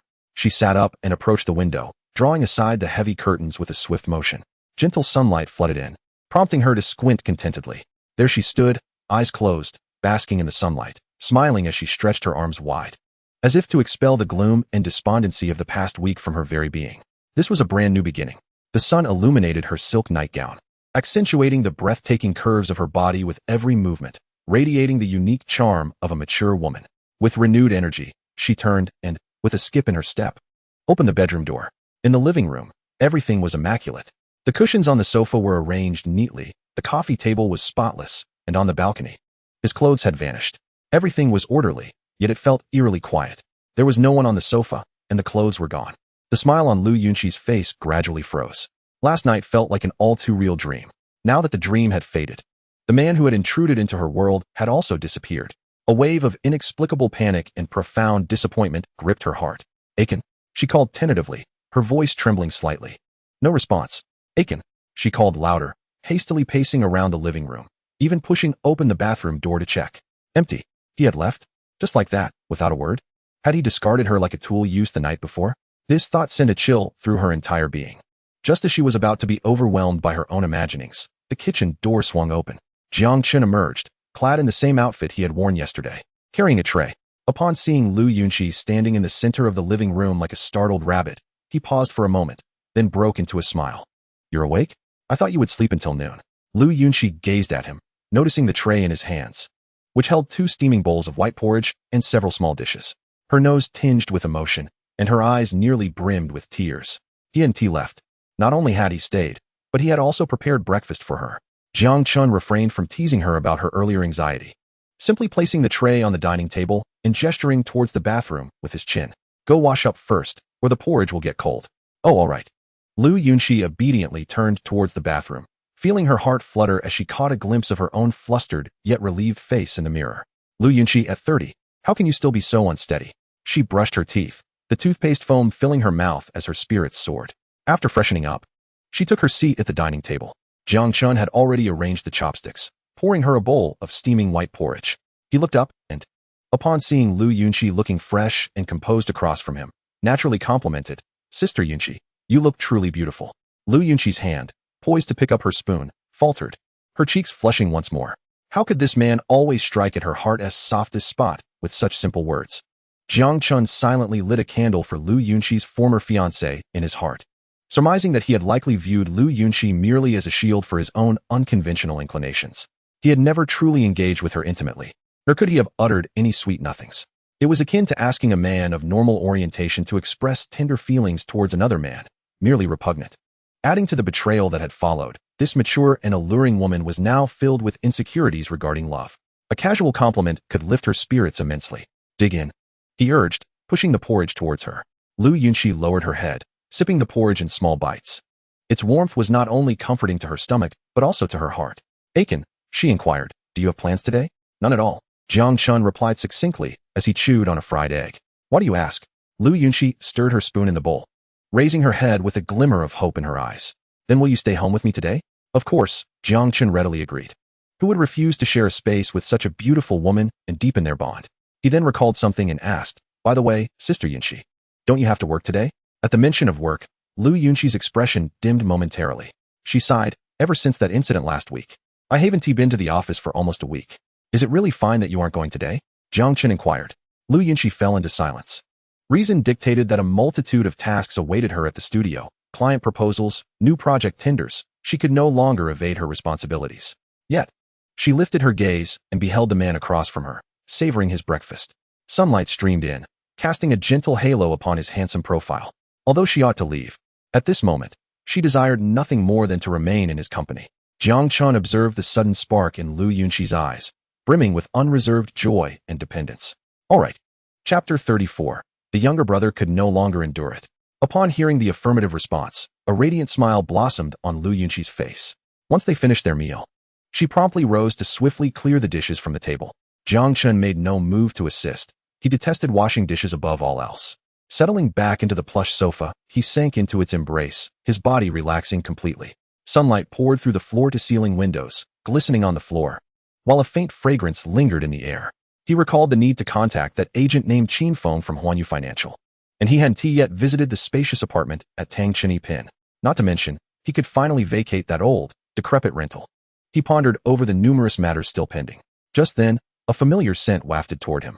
He looked up to see Lu Yunxi standing before him, having finished washing the dishes, gazing down at him with an amused expression. "What's wrong, Sister Yunxi?" Jiang Chen began to ask. In the next moment, Lu Yunxi extended her hands, pressing firmly on his shoulders, and with a sudden push, sent him sprawling back against the sofa. Caught off guard, he fell heavily against the cushions. She then straddled him, cradling his face in her hands as if examining a rare treasure. After a moment, he raised his hand and gently wiped away a droplet of moisture from the corner of her mouth, suddenly bursting into laughter. "Sister Yunxi, you've drooled." Lu Yunxi paused, a flush of embarrassment washing over her. Anger mixed with shyness surged within her. She lightly punched Jiang Chen's chest with her delicate fist. Humph. Burying her face in the crook of his neck, she emitted a muffled sound, as if protesting. "Do you have any objections?" Her voice, now laced with languor, regained some of her usual authoritative charm. Jiang Chen leaned closer, his warm breath ruffling her hair as he whispered, "I have no objections. I could kiss you like this for a lifetime." Lu Yunxi's body stiffened instantly, an unusual sensation coursing from her ears throughout her being. His words scratched at the most sensitive part of her heart. She lay atop him, motionless, greedily inhaling his unique scent. The living room fell silent, filled only with their breaths and heartbeats. Lu Yunxi, like a cat that had found its cozy nest, lounged languidly on Jiang Chen. However, as the sunlight outside gradually shifted, marking the passage of time from noon to afternoon, Jiang Chen could no longer restrain himself. "Sister Yunxi," he gently patted her back, his tone tinged with exasperation. "We can't just linger on the sofa all day, can we?" While he relished this moment of intimacy, the mere act of holding her without further engagement felt like a torment for him. Lu Yunxi lazily raised her head, her long hair cascading over Jiang Chen's chest. She squinted, still kneeling atop him. "What do you want to do?" she inquired, her voice husky and seductive. "We need to buy some of my daily necessities," Jiang Chen pointed out, "and you only had a bowl of porridge this morning. Aren't you hungry?" His reminder prompted Lu Yunxi's stomach to audibly grumble in response. A blush crept across her cheeks. She had been so entranced by him that she had forgotten her hunger. "All right then, I'll take you out for a delicious meal." She finally prepared to rise, albeit reluctantly. However, having maintained her position for too long, as soon as she moved, a sharp tingling sensation shot through her legs, her body going limp as she nearly toppled over. "Be careful." Jiang Chen reacted swiftly, extending his long arm to steady her. "My legs are numb," Lu Yunxi mumbled shyly. "Go change your clothes. I'll wait for you." A few minutes later, the bedroom door clicked open. Jiang Chen instinctively glanced over, his eyes widening in surprise. She donned a classic silk ensemble, a white shirt that perfectly accentuated her remarkable figure, layered with a casual blazer.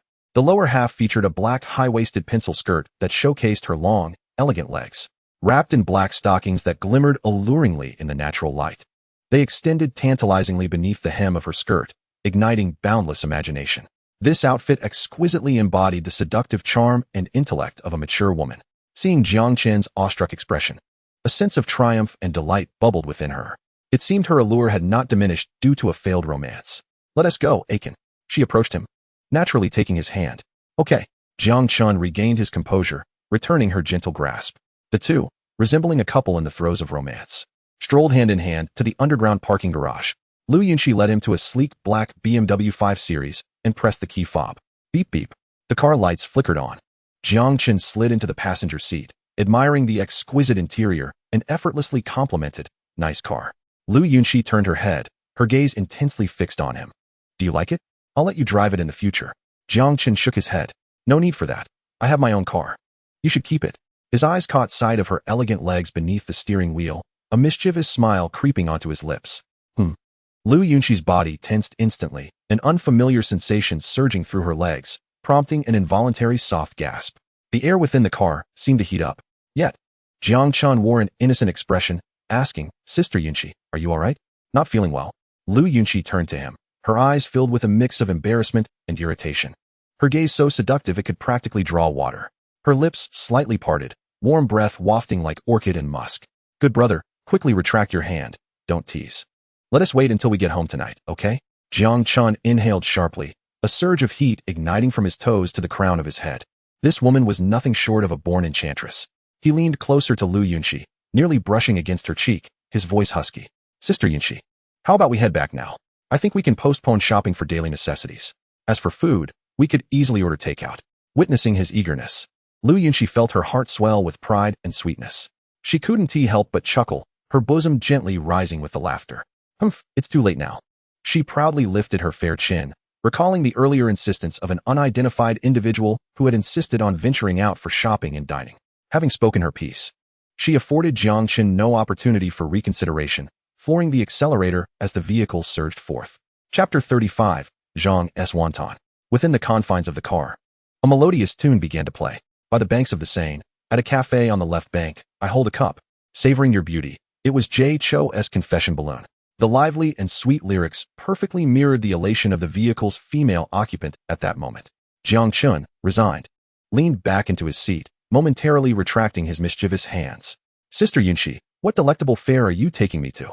He inquired casually. Lu Yunxi, her focus unwavering on the road, replied with a playful smile, it's a secret. This woman, merely going out for a meal, had chosen to engage in a game of mystique with him. He had initially assumed she would take him to some upscale restaurant. However, after navigating through a maze of streets, the BMW eventually arrived at a rather aged residential area. The vehicle came to a gentle halt in front of an unassuming little shop along the street. The sign above had faded over time, emblazoned with the words Zhang's Wonton. Here, Jiang Chen gazed at the quaint eatery, a touch surprised. Nonetheless, he refrained from questioning further, quietly unfastening his seatbelt. Lu Yunxi parked the car, then naturally walked over to clasp his hand, their fingers intertwined. Let us go? They entered the establishment. It was modest in size, housing only 4 or 5 tables, yet it was impeccably clean. Uncle Zhang, 2 portions of family wontons, with extra cilantro, Lu Yunxi called out with familiarity. The kitchen's curtain was lifted, revealing a middle-aged man in his 50s, clad in an apron, who peeked out. Upon seeing Lu Yunxi, his face instantly lit up with a joyful smile. Oh, Xiaoxi, what brings you here today? His gaze then fell upon the hands that Lu Yunxi and Jiang Chen held tightly, a flicker of surprise crossing his features. Xiaoxi, who is this? A blush crept across Lu Yunxi's cheeks, yet she displayed no signs of shyness, instead confidently pulling Jiang Chen forward a step. Ah Chen, this is Uncle Zhang, a friend of my father. His wontons are the most authentic. I've been eating them since childhood. Then, she turned to Uncle Zhang, her tone imbued with sweetness. Uncle Zhang, this is Jiang Chen, my man. The emphasis on the word man was pronounced, as if she were declaring her claim to the world. Uncle Zhang's eyes widened in astonishment. Having been a longtime friend of Lu Yunxi's father, he was well aware of the distressing matters Lu Yunxi had recently endured. He had heard of the scandal involving that man surnamed Lin, who had run off with another, nearly causing Lu's father to suffer a heart attack from worry. How could it be that so soon after, Xiaoxi had introduced a new boyfriend? Jiang Chen, sensing the moment, politely nodded with a smile. Hello, Uncle Zhang. Oh, hello. Uncle Zhang quickly regained his composure, enthusiastically beckoning them to sit. Make yourselves comfortable. The wontons will be ready shortly. As he deftly retrieved wontons from the pot, he casually inquired, Xiaoxi, does your father know about this? Lu Yunxi shook her head, whispering, I haven't had the chance to tell him yet. Ah, if Lu Lao will find out, he'll surely be overjoyed, Uncle Zhang remarked, his expression genuine with warmth. Hearing this, Lu Yunxi's face broke into a silly grin, her beautiful eyes curving into crescent moons. Jiang Chen observed the scene, his heart clear as day. He inwardly lamented the audacity of introducing a boyfriend to a father's close friend merely a day after solidifying their relationship. If this were a man who merely wished for a fleeting dalliance, he might very well have been intimidated by the gravity of the situation. Then he reconsidered. No, this must be a test from her. In this most unembellished manner, she was inviting him into her circle of life, gauging his reactions and discerning whether he was earnest about their relationship. Was she assessing his courage to face her family and friends? Or perhaps, she wished to declare to the world that she had emerged from her previous heartache? Lost in thought, 2 steaming bowls of wontons were placed before them. In pristine white porcelain bowls, plump wontons floated in a clear broth, adorned with vibrant cilantro and golden strands of egg, their aroma enticing. Jiang Chen lifted a spoon, blew gently on a wonton, and took a bite. The meat was succulent and firm, and the broth was rich and fragrant, a taste of the most authentic, traditional flavors. Delicious, he praised sincerely. At his compliment, Lu Yunxi and Uncle Zhang's smiles grew even brighter. Lu Yunxi, clearly famished, ate a bit hastily, causing a bead of broth to slip from the corner of her rosy lips. Jiang Chen couldn't help but chuckle, reaching for a napkin and leaning in gently to wipe away the spill. Slow down, no one is going to snatch your food. Ding. Lu Yunxi's affection level increased by 1, current affection level, 71, clear intentions. Jiang Chen's spontaneous act of intimacy prompted a silent nod of approval from Uncle Zhang, who observed discreetly. This young man was indeed spirited, exhibiting good manners. He entered this somewhat shabby little shop without a hint of disdain, his gaze clear. Most importantly, the tenderness and adoration he held for Xiao Shi were unmistakable. It appeared that after enduring a great tribulation, this girl had finally found the right person. Though he seemed a tad young, one could only wonder about his background. After enjoying their wontons, Lu Yunqi took the initiative to scan the QR code for payment. Then once more grasped Jiang Chen's hand as they bid farewell to Uncle Zhang. Uncle Zhang, we're heading out now. We'll come to see you again. All right. Take care on your way. Uncle Zhang waved goodbye, a broad smile on his face as he watched their intimate figures disappear through the door, sighing with satisfaction. Lu Lao, you can finally rest easy now. Stepping out of the little shop, the sun shone brightly, its warmth enveloping them. Hand in hand, they ambled through the streets like any couple in love, aimlessly wandering. Lu Yunqi had never imagined she would one day relish such ordinary moments. With Jiang Chen, even strolling along a mundane old street felt sweet. Let us go ride that. Lu Yunqi suddenly pointed to a distant Ferris wheel slowly revolving atop a nearby shopping mall. Her eyes sparkling. All right, Jiang Chen replied with a smile, as the cabin ascended to its pinnacle, offering a panoramic view of the bustling city. Lu Yunqi did not gaze at the scenery. Instead, she fixated on the man beside her. She leaned in and gently pressed a kiss on his cheek. After descending from the Ferris wheel, they plunged back into the shopping mall. Lu Yunqi transformed into a shopping whirlwind, yet every item she purchased was for Jiang Chen. From underwear and socks to jackets and trousers, from razors to skincare products, she bought everything she could think of. Jiang Chen merely had to serve as a human clothes hanger, trying on and nodding in approval. Every time he emerged from the fitting room clad in a new ensemble, Lu Yunqi's eyes sparkled with remarkable brilliance. Without a moment's hesitation, she whipped out her phone to make a payment, exuding an air of extravagant generosity. Sister Yunqi, you might want to ease up a bit. If you keep buying like this, I'll turn into a kept man, Jiang Chen remarked, half amused. What is wrong with being a kept man? I'd be delighted to support you. Do you have any objections? Lu Yunqi retorted, raising her chin defiantly. Her card still in motion. She then pulled Jiang Chen close, snapping an abundance of silly couple photos, each saved meticulously on her phone. Her face radiating joy as if it might burst with happiness. Never before had she felt such elation as she did today. Chapter 36. I have arrived, the grand apartment. That evening, after indulging in a sumptuous dinner, the two returned to Lu Yunqi's single apartment, laden with shopping bags. The moment the door closed, Lu Yunqi eagerly discarded her high heels, tossing the shopping bags aside, and embraced Jiang Chen from behind. Aiken, she murmured, burying her face in his back. Her voice imbued with deep affection. Jiang Chen turned, enveloping her in his arms, leaning down to kiss her. Just then, the shrill ring of a phone interrupted the moment. Lu Yunqi frowned, reluctantly extricating herself from Jiang Chen's embrace to retrieve her phone from the sofa. Upon seeing the caller ID, her displeasure evaporated instantly. She pressed the answer button. Hello, Xiaoyu. On the other end, a youthful voice rang out, crisp and filled with concern. Sister Yunqi, how have you been? I sent you a message and called, but you didn't respond. Are you all right? I'm fine. I'm all better now. Lu Yunqi's tone softened considerably. That's a relief. The young woman on the other end sighed, clearly relieved. Xiaoyu, I'm so sorry, Lu Yunqi said, her voice tinged with guilt. I've caused you so much trouble lately. You've shouldered all the work alone. Oh, don't be so formal with me. The young woman replied cheerfully. As long as you're okay, that's what matters. That soft man isn't worth it. Yes, I understand. Lu Yunqi's gaze instinctively drifted to Jiang Chen, her eyes brimming with tenderness. I'll return to the office tomorrow. Great. I'll be waiting for you. After exchanging a few more words, they ended the call. Jiang Chen handed her a glass of warm water, casually inquiring, Is that a colleague of yours? Yes, my partner, Lu Yunqi replied as she took a sip from the glass. We co-founded a renovation design studio. Ever since that incident last week, I haven't been able to go in. She has been handling everything herself. Sister Yunqi, you're a boss, Jiang Chen exclaimed, raising an eyebrow in surprise. Lu Yunqi chuckled at his reaction, shooting him a playful glare, her charm captivating. She leaned closer, resembling a languid cat as she nestled against him, her arms encircling his neck, exhaling softly. Indeed, what's the matter? Are you afraid?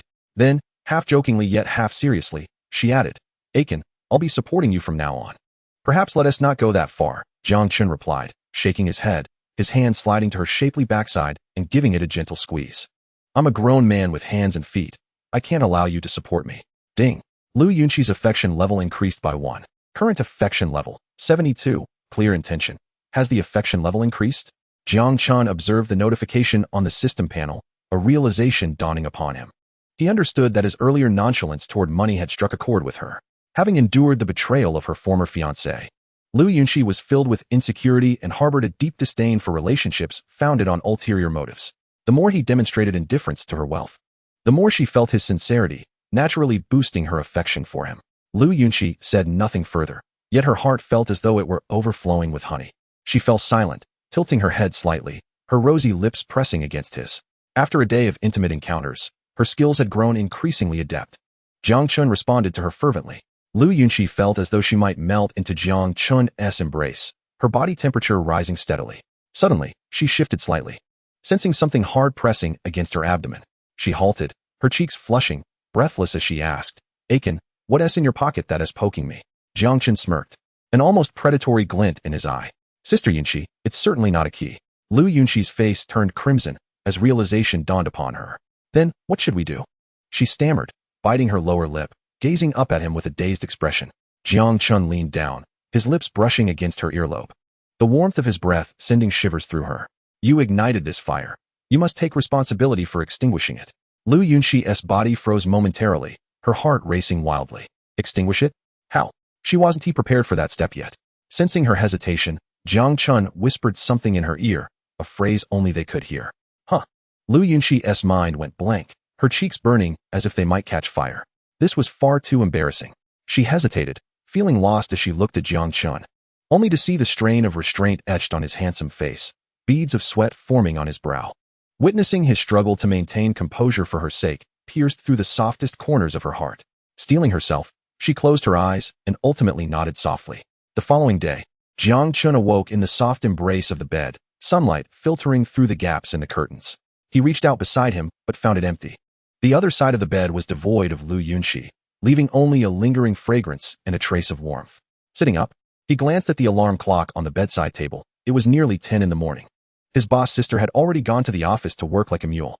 Stretching lazily, his bones cracked with a satisfying noise. The enhanced vigor from the system made him feel exceptionally energetic. The exertion from the previous night seemed trivial to him. After a quick wash, he donned the new clothes Lu Yunxi had bought for him the day before and stepped out of her apartment, which was infused with her essence. In the nearby parking lot, the white Bentley had been quietly parked for 2 days. Sliding into the driver's seat, Jiang Chen drove back to the shabby rental he had called home for over a year. The place bore the marks of his previous life, yet now it felt utterly foreign. He had no lingering attachments. He merely packed his diploma, ID, and other essential personal belongings into a backpack. The remaining old clothes and everyday items held no interest for him. Once everything was settled, Jiang Chen pulled out his phone and found the landlord's WeChat.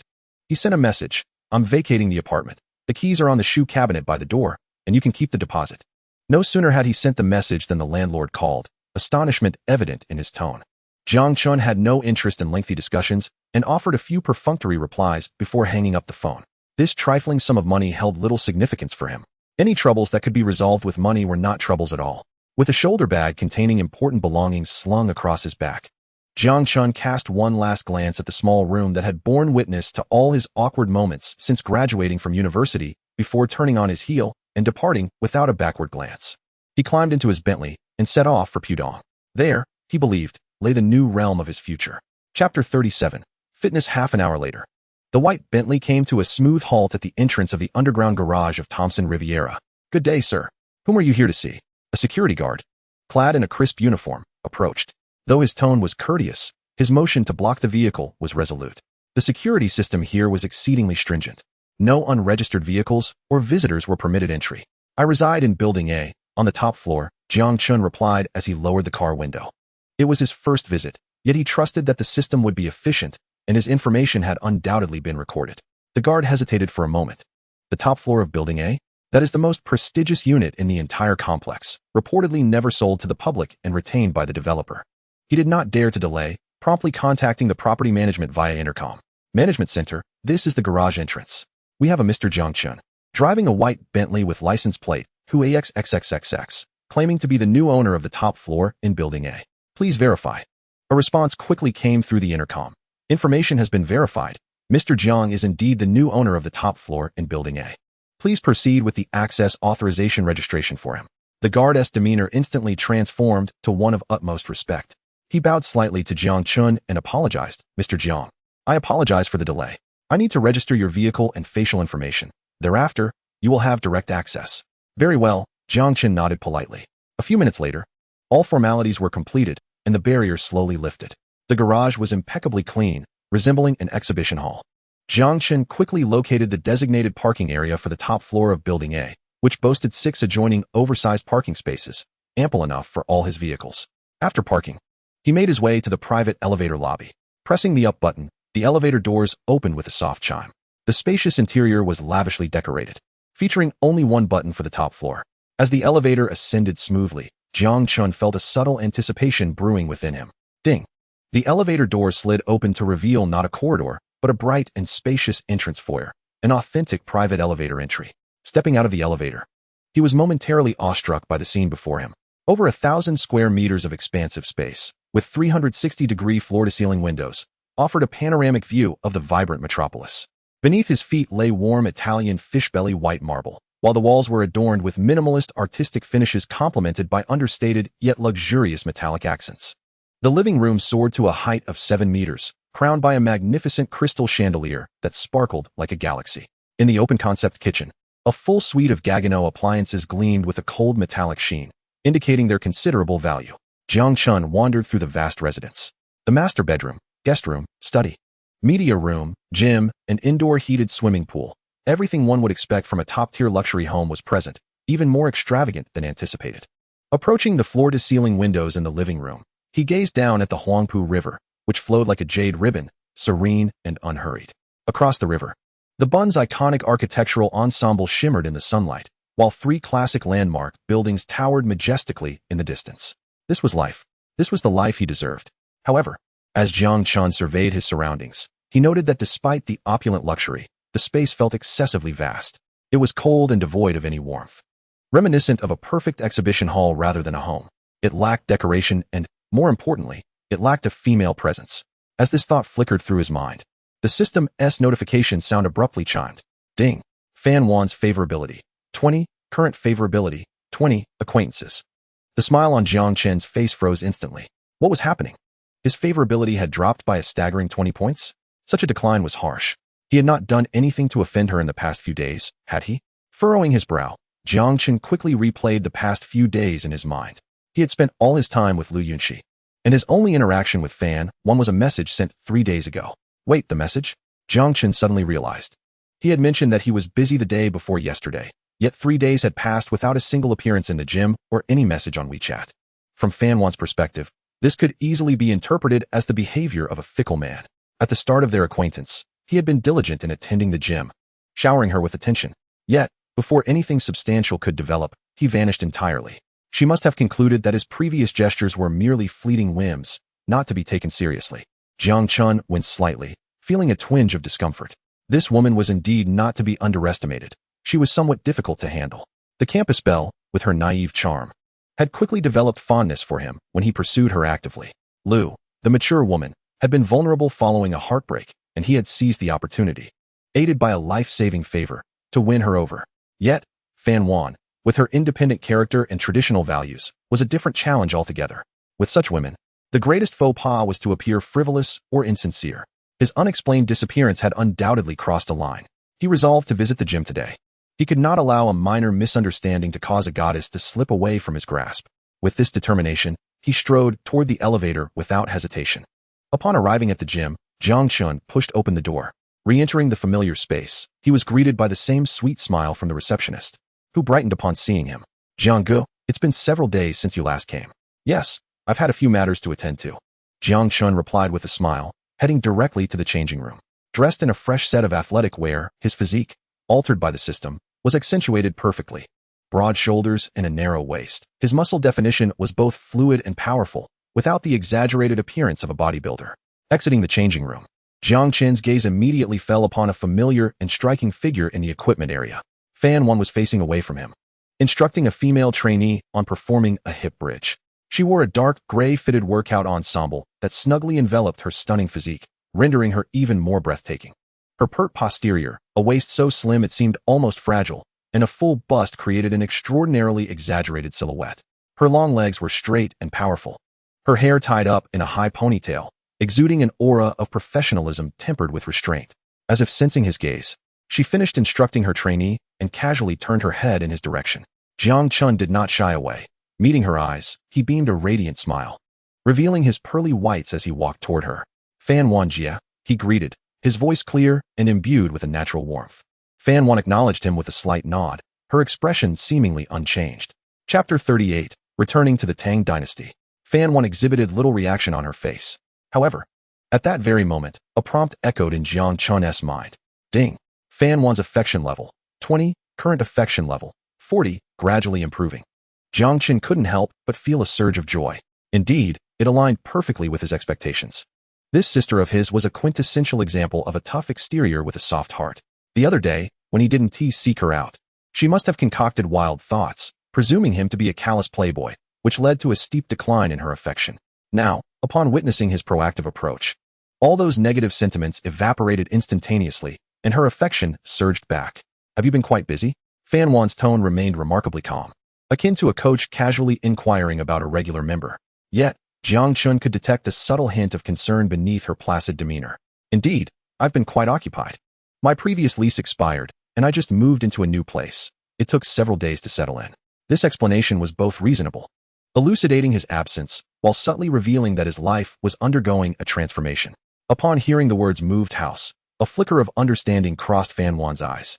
She responded with an "oh," her tone softening further. Ding. Fan Wan's affection level, 2, current affection level, 42, gradually improving. Regardless of how busy you are, one must carve out time for exercise. She resumed her authoritative coach persona, earnestly asserting that a fit physique is not attained overnight, but requires steadfast dedication. You speak true. Coach Fan, Jiang Chen readily acknowledged, nodding in agreement. He approached the nearby bench press, expertly adjusting the weights, and began his chest workout. Fan Wan naturally moved beside him, instructing, stand a bit straighter, engage your core, and feel the power of your pectorals. She gently tapped Jiang Chen's chest with her finger, assisting him in locating the muscle engagement. The softness and slight chill of her fingertip momentarily halted his movements. Realizing the inappropriateness of her action, she quickly retracted her hand, a faint blush creeping to her ears.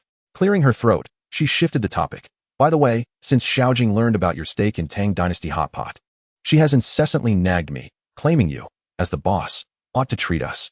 Were it not for the previous incident regarding the meal bag, Jiang Chen might have genuinely believed it was solely Xiaojing's sentiment. He readily acquiesced, saying, what is the big deal? There's no time like the present. Let us go tonight. Order whatever you wish. I'm indifferent. Fan Wan immediately replied, mainly because Xiaojing, that greedy cat, wants to go. All right then. To satisfy this greedy cat, Jiang Chen stifled a laugh, maintaining a serious facade. Fan Wan shot him a playful glare, though her lips betrayed a slight upward curl. An hour of targeted training swiftly came to an end. Jiang Chen, with a sheen of sweat on his forehead, sat on the sofa in the resting area, taking several gulps from a bottle of mineral water. He retrieved his phone and sent a WeChat message to Chen Xiaojing. Jiang Chen, are you there? Free tonight? I'll take you all out for hot pot at Tang Dynasty. The message was met with an instantaneous reply, accompanied by a meme of someone kneeling and bowing. Chen Xiaojing, absolutely free. I must be free. Long live Brother Chen. I'll take a taxi straight to the gym after work. Jiang Chen, all right. Putting away his phone, Jiang Chen glanced toward Fan Wan, shaking his phone with a grin. All set. At 6 o'clock that evening, Chen Xiaojing burst into the gym, her heels clicking with fervor. Fan, Brother Chen, I'm here. Her voice preceded her, and the gym, now sparsely populated, turned heads as a few lingering members glanced her way. Today, she donned a fitted cream-colored dress, topped with a chic jacket, her chestnut hair styled to perfection, complemented by her delicately made-up face. Truly a little beauty. You sure have a loud voice, Fan Wan chided with a smile in her eyes. That's only natural. The thought of feasting on hot pot courtesy of the big boss excites me immensely, Chen Xiaojing retorted, affectionately linking her arm with Fan Wan's and winking at Jiang Chen. Shall we go? Let us, Jiang Chen replied with a smile. The trio exited the gym and made their way to the parking lot. Chen Xiaojing instinctively began searching among the cars for Jiang Chen's striking yellow BMW, exclaiming, Fan, your little electric car is too cramped. We should ride with Brother Chen. Before she could finish, she noticed Jiang Chen heading directly towards a sleek white coupe parked at the outermost edge. The car's smooth, elegant lines, the harmonious blend of grace and power in its design, and the winged emblem on the hood all exuded an air of undeniable prestige. Beep beep. Jiang Chen pressed the key fob in his hand, and the headlights of the white Bentley Continental illuminated, responding with a crisp sound. Chen Xiaojing's eyes widened in astonishment. Her mouth agape as if it could hold an egg. Oh my goodness, is that a Bentley? Brother Chen, did you buy a new car? She rushed over, treating it as a rare treasure, circling the vehicle twice, hands reaching out but hesitating to touch. My heavens, this car is simply exquisite. The paint, the wheels, the rear. Chen Xiaojing's eyes sparkled like stars. What about the BMW? Aren't you keeping it? Just bought it a few days ago. The BMW is left at home. Jiang Chen replied nonchalantly, as if discussing picking up a pound of cabbage. He opened the passenger door, inviting the two to enter. Fan Wan stood momentarily, gazing at the multi-million-dollar luxury car, then back at Jiang Chen's composed face, momentarily entranced. She knew he was wealthy, but mere words paled in comparison to the reality before her. Meanwhile, Chen Xiaojing had fully embraced her role as the atmosphere creator, enthusiastically declaring, I'm sitting in the back. I absolutely must experience this spacious rear seat. Her actions effectively vacated the front passenger seat, leaving it exclusively for Fan Wan. A slight warmth crept onto Fan Wan's face as she, under Jiang Chen's amused gaze, eventually settled into the seat, albeit somewhat awkwardly. As the door closed, isolating them from the external clamor, the interior's exquisite luxury, the handcrafted leather seats, and the rotating Breitling clock on the dashboard elicited a series of gasps from Chen Xiaojing in the back seat. Oh my goodness, Brother Chen, this car is so ostentatious. Just sitting here makes the air feel richer. Jiang Chen chuckled softly as he started the engine. If you like it, you can drive this car, he jested. Initially, he had indeed taken delight in the Bentley Continental, but after a few drives, it had lost its novelty, especially with an even more elite Cullinan parked in his garage. His casual remark, however, resonated in the ears of the two women like a bombshell. Chen Xiaojing nearly choked on her own saliva, coughing for a while. No. Brother Chen, don't tease me. She hastily waved her hand, and, casting a glance through the rearview mirror at the poised and dignified Fan Wan seated before her, exclaimed in an exaggerated tone, I wouldn't dare accept it. Besides, our esteemed mistress is still driving a Wuling Mini. As a mere tea-serving maid, how could I presume to drive a grand Bentley? That would surely embarrass her. Jiang Chen couldn't help but chuckle, letting out a laugh. Fan Wan's face turned crimson in an instant, the blush spreading from her cheeks down to her snow-white neck. She abruptly turned her head, glaring indignantly at the instigator in the back seat. Chen Xiaojing, are you itching for trouble? Unfazed, Chen Xiaojing leaned forward, burying her head in Fan Wan's shoulder, giggling uncontrollably. Embodying the very essence of a cheeky rascal, Jiang Chen, holding the steering wheel, watched the two beauties frolicking and felt his spirits lift in tandem. All right. Enough of the mischief. Sit tight. Fan Wan gently pushed Chen Xiaojing's head away, smoothing her tousled hair, the flush on her cheeks still lingering. She cautiously raised her eyes, meeting Jiang Chen's gaze. He flashed a bright smile, revealing a row of pearly whites. Instantly, Fan Wan was like a startled fawn, hastily averting her gaze, her heart inexplicably racing a couple of extra beats. This fellow, he truly has a captivating smile. Approximately 20 minutes later, the car came to a halt in front of another flagship store of the Tang Dynasty Hot Pot, which resided within a bustling commercial complex in the city center, distinct from the one they had previously visited with the campus beauty. The entrance featured an ancient-style archway design, adorned with vibrant red lanterns, exuding a charmingly antiquated and opulent aura. At this hour, the waiting area was brimming with patrons, and the cacophony of voices filled the air. Good heavens, there are so many people, Chen Xiaojing remarked, peering through the car window. How long must we wait? Just follow my lead, Jiang Chen replied, turning off the engine and gracefully circling to the other side to open the door for Fan Wan, still unaccustomed to such treatment. She hesitated briefly before stepping out of the car. Chen Xiaojing, meanwhile, emerged from the back seat, surveying their surroundings. As the trio approached the entrance, they walked straight in. Oh, look at those people, remarked a young couple in the waiting area. The girl nudged her boyfriend, pouting as she whispered, dressed to the nines. Yet they don't even know to queue for a number, barging in like that. They must be some country bumpkins who've never been here before. Her boyfriend, lounging with a smug expression, chimed in. Indeed, they'll surely be stopped by the staff. Let us see if they embarrass themselves. As if on cue. No sooner had they spoken than a staff member responsible for welcoming guests quickly approached, extending a hand to block Jiang Chen's path. Wearing a professional smile as she politely stated, Good day, sir. Please proceed to the side to obtain a number and queue. The couple's faces lit up with amusement upon witnessing this scene. The girl intentionally raised her voice. Exactly. Everyone's waiting in line. Some people always want special treatment. Chen Xiaojing's brows furrowed at this remark, about to retort when Jiang Chen shot her a glance that silenced her. Unflustered, Jiang Chen calmly retrieved a sleek black card from his wallet and presented it to the staff member. The card was elegantly designed, entirely black, with a single golden character Tang embossed in the center, subtle yet luxurious. Initially perplexed, the staff member's expression froze as she recognized the card. Just last week, the regional director, Mr. Wang, had specifically instructed them to treat the cardholder with utmost deference. She reverently accepted the card, confirming its authenticity before bowing deeply. "My apologies, sir.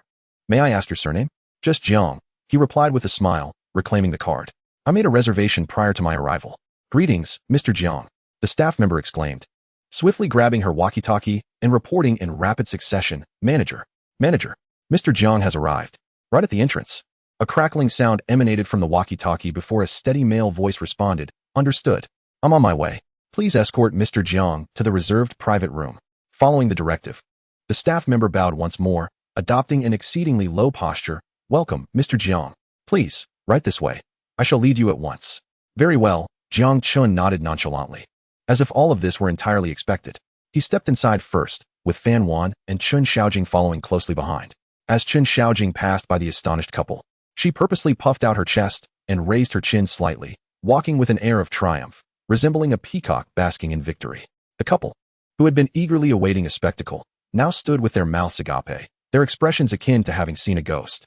With the queue number they held slipping from their grasp, Zhejiangdong, the girl stammered, her face shifting from pale to flushed. Her boyfriend, equally mortified, wished for a hole to hide in, as the earlier sense of superiority evaporated entirely. Upon entering the establishment, they were greeted by lavish decor and a cacophony of lively chatter. The staff member led the way with great care, as other employees bowed and greeted Jiang Chen along the path.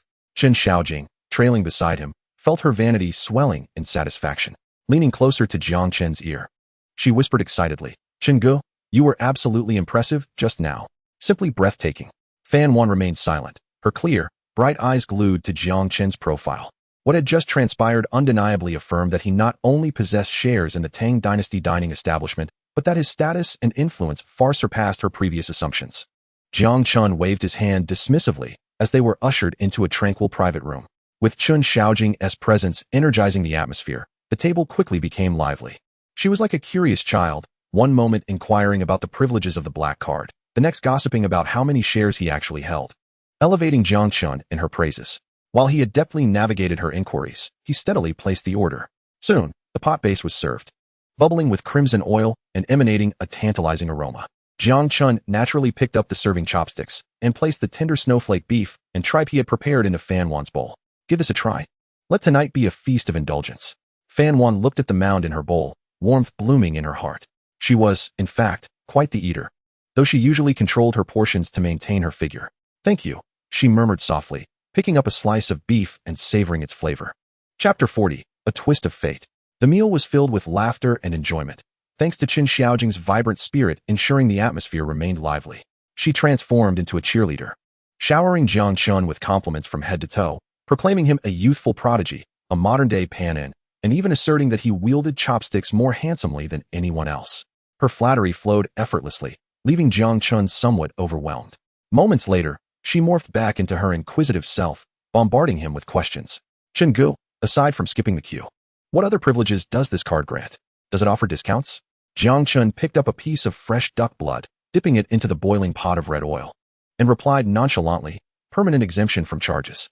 "Wow," Chen Xiaojing exclaimed, her eyes widening with astonishment. Chen Xiaojing's mouth fell agape in astonishment, her shrimp paste slipping from her grasp and tumbling into the bowl. A lifetime of complimentary meals. The entire Tang Dynasty hot pot chain, entirely free of charge? Indeed. Jiang Chen effortlessly placed the freshly cooked duck blood into Fan Wan's bowl. Observing this exchange, Chen Xiaojing's eyes darted back and forth between the two, her expression evolving into one of profound significance. It dawned on her that Jiang Chen was not merely treating them to a meal, rather, his intentions were clearly beyond the culinary delights at hand. Fan Wan felt somewhat uneasy under her gaze, lowering her head to feign concentration on the food in her bowl. The sensation of being so attentively cared for was irresistibly alluring to a woman who had spent years striving alone in the bustling metropolis, accustomed to relying solely on herself. By the end of the meal, Chen Xiaojing had eaten to her heart's content, her belly round and satisfied. Meanwhile, Fan Wan appeared to be eating slowly. Yet she might have consumed even more than Chen Xiaojing. After their meal, Jiang Chen drove the two women home. The car swiftly arrived at the base of their residential complex. Chun Xiaojing approached Jiang Chen, tilting her head back with a cheerful smile, extending an invitation. Brother Chun, we've reached the ground floor. Won't you come up for a bit? This is the room of an unbeatable, youthful beauty, you know. Fan Wan's heart leapt to her throat. Jiang Chen waved his hand, a look of regret gracing his features. It's too late today. I wouldn't want to intrude. Next time for sure. Chun Xiaojing was momentarily taken aback, clearly not expecting such a decisive refusal from Jiang Chen. Huh, you're really not coming up? She pressed, still somewhat reluctant to let go of the idea. No, really, you two should head up and rest early, Jiang Chen replied, then turned to Fan Wan, advising. After eating hot pot, remember to drink some water when you get upstairs. Otherwise, you'll easily get a sore throat tomorrow. Fan Wan stared at him, momentarily at a loss for words. He had declined the invitation to ascend, yet still remembered to express concern for her well-being. What on earth was this man thinking? All right, I understand, Fan Wan replied softly, nodding. Then I'll take my leave now, goodbye. Jiang Chen waved at the two of them, then turned back to the driver's seat. Chun Xiaojing nudged the still-dazed Fan Wan beside her, exclaiming in wonder, Fan, I find I can't quite decipher our old classmate anymore. Huh. Fan Wan snapped back to reality. I mean, he's brought us down to the ground floor. A lone man and two women. Oh no, wait. A lone man and two women in one room. Yet he just walks away? Chun Xiaojing mused, incredulously stroking her chin. Is he foolish? Fan Wan remained silent, yet internally, Jiang Chun's actions stirred a peculiar feeling within her. Unlike other men who would hastily seize any opportunity to draw closer, he exhibited a respectful understanding of maintaining distance, which brought her a sense of comfort and security. Perhaps he genuinely cared for her. Ding. Fan Wan's affection level 3, current affection level 45, gradually improving. Just as Jiang Chen settled into the car and had not driven far, his phone vibrated. Upon checking, he saw it was a WeChat message from Lu Yunqi. Her WeChat nickname was Yun Shun Buji Chu, and her profile picture was an incomprehensible abstract painting. Yun Shun Buji Chu. Ah Chun, where are you? Jiang Chen couldn't help but smile. Jiang Chen, just dropped off some friends. I'll be there shortly. Yun Shun Buji Chu. Great, I'll wait for you. Followed by a cute cat gif. Jiang Chen stowed away his phone, pressing the accelerator as he sped towards Lu Yunqi's residential complex. Navigating with familiarity, he parked the car, ascended the stairs, and knocked on the door. It opened swiftly, revealing Lu Yunqi, clad in a silk black camisole nightgown that accentuated her alluring curves. Her long, seaweed-like hair cascaded casually over her shoulders, and though her face bore visible signs of fatigue, her beautiful eyes lit up upon seeing Jiang Chen. Without uttering a word, she stepped forward, rose onto her toes, and lightly pecked his lips. Once Jiang Chen entered the room, she turned back towards the computer desk in the living room. The computer screen glowed, displaying various intricate renovation designs and data. It was apparent that she had been quite busy today, having lost a week of work due to a prior incident. Jiang Chen closed the door, changed his shoes, and approached her from behind. Observing her tense shoulders and concentrated profile, he gently placed his hands on her delicate shoulders, kneading them with a tender touch. His hands were broad and warm, exuding a soothing power. Lu Yunqi's body initially stiffened but gradually melted under his ministrations. A soft, contented hum escaped her throat, laced with a seductive timbre and a hint of languor. Standing behind her, Jiang Chen found that from this angle, he could peer into the enticing neckline of her nightgown, revealing a breathtaking cleavage. Her fair skin glistened under the light, rising and falling gently with her breath. However, Jiang Chen entertained no other thoughts.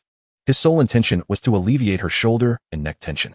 Lu Yunqi closed her eyes in bliss, leaning her entire weight against the man behind her, savoring this rare moment of tranquility. Suddenly, a low growl echoed from Lu Yunqi's stomach. She jolted, her face instantly flushing crimson, feeling somewhat embarrassed as she shifted slightly. Jiang Chen paused his kneading, furrowing his brow. Sister Yunqi, you haven't eaten yet? Aye. Lu Yunqi's voice trailed off, sounding like a child caught in mischief. I've been swamped with work, and I forgot to eat. Jiang Chun's tone elevated slightly. No matter how busy work gets, you must take care of yourself. Though his tone bore a hint of reproach, Lu Yunqi perceived a warm current in his words. She understood that this man was concerned for her. This feeling was utterly intoxicating. I know I was wrong, she replied weakly, her voice tinged with a hint of feigned innocence. Wait here. He released her and walked towards the kitchen. Let me see what we can find to eat in the fridge. Lu Yunqi watched him retreat into the kitchen, his tall, upright stature radiating a sense of security. A radiant smile involuntarily blossomed on her face, her eyes brimming with tenderness and happiness. Lu Yunqi turned her chair, gazing dreamily at the man bustling about in the kitchen on her behalf. The fridge light illuminated his figure, casting a soft glow around him. Chapter 41. The Down-and-Out Pastry Chef. Jiang Chen awoke to find it was nearly 11 o'clock. Stretching languidly, he noted that the bed beside him had long grown cold. Yet a trace of Lu Yunqi's unique fragrance lingered in the air. That woman had, unsurprisingly, risen early to toil at the company once more. Suppressing a yawn, he leapt from the bed. Today held important matters to attend to. He needed to visit his office and meet with his utterly loyal agent, Qin Feng. Additionally, he intended to relish the joys of being one of the top landlords in the metropolis. Huanyu Financial Headquarters was situated in the heart of the city's financial district. Gazing distantly at the Donghuan Mingzhu Tower, a prime location where every inch of land was worth its weight in gold. This is a towering skyscraper that reaches over 300 meters in height, its structure composed of a facade of blue-coated glass and silver-white metallic lines, exuding a sense of futurism and technological sophistication.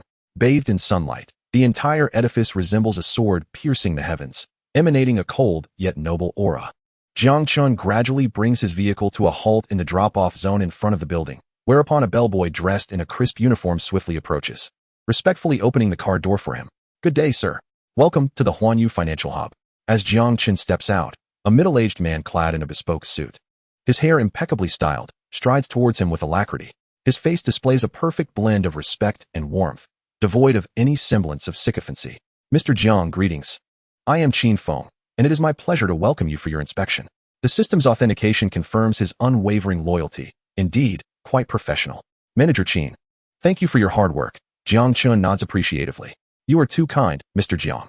This is my duty," Qin Feng replies with a slight bow. "Shall we head upstairs directly, or would you prefer a brief tour of the premises first?" "Let us converse while we walk," Jiang Chen suggests. "Very well." The two men walk side by side into the resplendent lobby of the building. The floor is laid with the finest white marble, reflecting light with dazzling clarity. Suspended from the soaring ceiling is a grand chandelier composed of thousands of crystals, radiating brilliance. The lobby is bustling with elegantly dressed financial elites and poised professionals, each moving with a sense of urgency that encapsulates the fast-paced urban atmosphere. As Qin Feng leads the way, he reports in a steady tone. "Mr. Jiang, the Huanyu Financial Hub comprises a total of 108 floors, covering an area of 430,000 square meters. The first 5 floors are designated as a high-end commercial area, featuring several Michelin-starred restaurants and flagship stores of luxury brands. Floors 6 through 106 are premium office spaces, with a current occupancy rate of 98%. The remaining 2% is reserved for quality expansion. Our tenants primarily consist of Fortune 500 companies and leading financial and technology firms, such as the well-known East China headquarters of the Penguin Group, Shengda Capital, and Sequoia Capital, all of which are located here. The building's property management is overseen by the world-renowned CBRE, with a security system on par with that of the World Trade Center in New York. After deducting all operational costs and taxes, the building currently generates a stable net profit of approximately 10 million monthly, with slight fluctuations due to revenue sharing in the commercial area. Jiang Chen listens quietly, refraining from interrupting him. The two take the exclusive VIP elevator directly to the chairman's office located on the top floor. This office occupies half a floor and boasts a breathtaking 270-degree panoramic view of the river, showcasing the entire bond. "Mr. Jiang, this is your office, kept vacant for you." With dedicated personnel maintaining it daily, Qin Feng introduces. Jiang Chen merely glances around, non-committal about the opulent decor. His purpose today is merely to familiarize himself with the space, without intending to interfere with the operational specifics. "Manager Qin, you are doing an excellent job. Please continue to maintain this standard." Jiang Chen conveys his approval. "Should there be any matters requiring my decision, do not hesitate to contact me directly." "Understood, Mr. Jiang." Qin Feng breathes a sigh of relief, finding this young chairman more approachable than he had anticipated. Upon exiting the financial center, Jiang Chen finds his spirits notably elevated. The notion of being a hands-off proprietor, effortlessly earning 10 million each month, is indeed an intoxicating sensation. He does not rush to drive away, but instead meanders leisurely through this premier financial district of the metropolis. On this autumn afternoon, the sunlight is just right, accompanied by a gentle breeze. Yet, much like a woman's temperament, the weather can change abruptly. Just moments ago, the sky was clear, but dark clouds quickly engulfed the horizon, and heavy raindrops begin to fall without warning. Pedestrians hastily quicken their pace in search of shelter from the downpour. Jiang Chen also strides to the eaves of a row of shops along the street. As the rain intensifies, it merges into a curtain that blurs the world around him. His eyes are inadvertently drawn to a nearby establishment, a quaint dessert shop. modest in size yet exquisitely decorated, with a charming powder blue sign that reads Yushi's Sweet Cottage in delightful artistic typography. However, at this moment, the shop's door is tightly locked. A white notice for sublease affixed to the glass door, appearing especially forlorn under the relentless rain. On the steps in front of the dessert shop sits a young woman, quietly enduring the rain as it dampens her cascading hair, her gaze unfocused, as if she is detached from the surrounding chaos. Raindrops trickle down her pale cheeks. Indistinguishable from tears, Jiang Chen's heart stirs, and a system panel automatically appears. Name, Lin Yushi. Age, 26. Attractiveness, 93. Figure, 88. Vehicles, 0. Current affection level, 0. Stranger. Another woman who meets the criteria of a goddess. Yet, this goddess appears to be in a rather dismal state. Jiang Chen approaches her side and sits on the steps beside her. Lin Yushi seems startled, instinctively shrinking away as she glances over warily. Her beauty is of a gentle, classical kind, but at this moment, her complexion is pale, and her eyes are red and swollen, filled with despair and helplessness. Getting drenched in the rain won't solve anything. Jiang Chen gently offers. Lin Yushi remains silent, burying her head deeper. Is the shop yours? Jiang Chen gestures toward the sublease notice. His words appear to strike a fragile nerve within her. Lin Yushi's shoulders begin to tremble slightly, and a stifled sob escapes her. Jiang Chen refrains from further conversation, simply sitting in quiet companionship with her. After what feels like an eternity, Lin Yushi finally lifts her head, her voice hoarse as she whispers, yes. Her defenses seem to have lessened somewhat. Hello, I'm Jiang Chen, he smiles. Lin Yushi, she responds softly, her voice still thick with emotion. Chapter 42. What if someone were to invest in you? Could you share what transpired? Lin Yushi hesitates briefly before slowly beginning. This shop was my dream. A bitter smile tugs at her lips. I invested all my savings, even borrowed money from relatives and friends. My tiramisu, my mousse cake. Every recipe was painstakingly crafted over countless sleepless nights, using only the finest ingredients. It seems she has opened a floodgate, speaking as if to herself. Business was thriving at the start, with many customers praising the taste and queuing daily. But alas, the good times were fleeting. Her tone shifts to one of anger and resentment. A new dessert shop opened in the mall across the street, engaging in a ruthless price war, using inferior cream and artificial flavorings. Their costs were only a third of mine, yet their prices were half of what I charged. They even hired online trolls to slander me, claiming my ingredients were subpar and my prices inflated. This generation of competitors is quite cutthroat, Jiang Chen interjects casually. Lin Yushi pauses for a moment, then nods in resignation. Indeed, it's excessively ruthless, to the point of disregarding any sense of fairness. Many of my loyal customers have been lured away, while new patrons are deterred by the negative reviews online. The financial chain is on the verge of collapse. As suppliers demand payment and landlords press for rent, I am barely managing to hold on. She gestured towards the tightly locked store door, her gaze vacant. Just yesterday, I had locked it myself. Not only have I lost all my money, but I also find myself in debt to the tune of over $1 million. At this point, tears welled up in her eyes once more. All I wanted was to sincerely create delightful desserts. How did it come to this? Jiang Chen observed her. Despite her destitution, the profound passion and unwavering commitment to quality that surfaced when she spoke of her desserts were unmistakable. Her downfall was not due to her products, but rather to her lack of acumen in business and capital. In this era, possessing craftsmanship alone makes survival exceedingly challenging. The rain continued to fall, pattering softly. Two strangers sat side by side at the entrance of a shuttered dessert shop, listening to the sound of the rain while discussing a shattered dream. The atmosphere was oddly enchanting. What do you plan to do next? Jiang Chen inquired. I don't know, Lin Yushi replied, shaking her head in confusion. Perhaps I should find a job and gradually pay off my debts. Over $1 million. I don't know how long it will take. Her life seemed to have plunged into an abyss with no end in sight. At that moment, a cold notification tone echoed in Jiang Chen's mind. Ding. Special event triggered. Investment in the Goddess Lin Yushi's entrepreneurial venture. This investment will bind the future development of Goddess Lin Yushi's career. Do you wish to initiate the investment? Without a moment's hesitation, Jiang Chen responded, yes. Ding. Investment initiated. Reward, a blueprint and business plan for the future dessert market. Instantly, an incredibly detailed dossier flooded Jiang Chen's mind. From market analysis, brand positioning, product matrix, design, to marketing strategies that integrate online and offline efforts. Supply chain management, financial modeling, and even contingency plans for dealing with malicious competition, all were comprehensively included.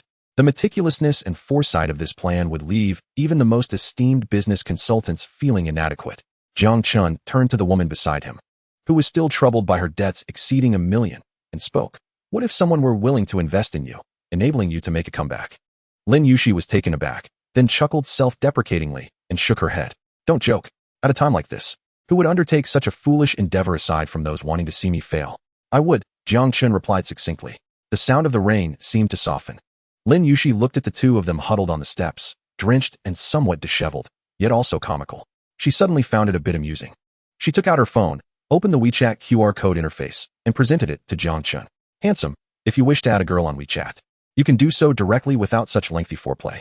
Her tone carried a hint of mockery, indicating that she had seen through his intentions. To her, this was merely a clumsy attempt at flirtation disguised as an investment proposal. Jiang Chen did not scan her QR code. I am not joking. I am serious.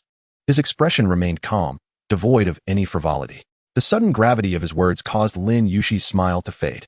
She finally turned to him, scrutinizing the man beside her with newfound seriousness. He was tall and handsome, the type who would draw everyone's attention while walking down the street. Yet, it was the calm and composed aura about him that overshadowed even his good looks. The seemingly simple casual jacket he wore was of an expensive fabric and flawless stitching, indicating substantial means. However, this did little to assuage her skepticism. Having recently fallen into a deep pit, she was wary of everything. What gives you the right? We have only known each other for less than half an hour, and you don't even know who I am, yet you wish to invest in me? That is not important, Jiang Chen replied. What matters is whether you still have the confidence to continue pursuing your beloved dessert business. His words struck a chord deep within Lin Yushi. She could overlook failure, but she could not disregard the desserts into which she had poured all her heart and soul. Her expression grew serious. This is not merely a matter of having money. Opening a shop is easy, but making it thrive and grow is incredibly challenging. She began counting off on her fingers. You need precise market research to identify your target audience. You require competitive products and ongoing innovation. You also need a comprehensive operational and marketing strategy to deal with unscrupulous competitors. These are far more critical than several million in startup funds. She thought this would be enough to deter the fanciful young heir before her. However, Jiang Chen listened calmly and then asked, "What if I possess all that you just mentioned?"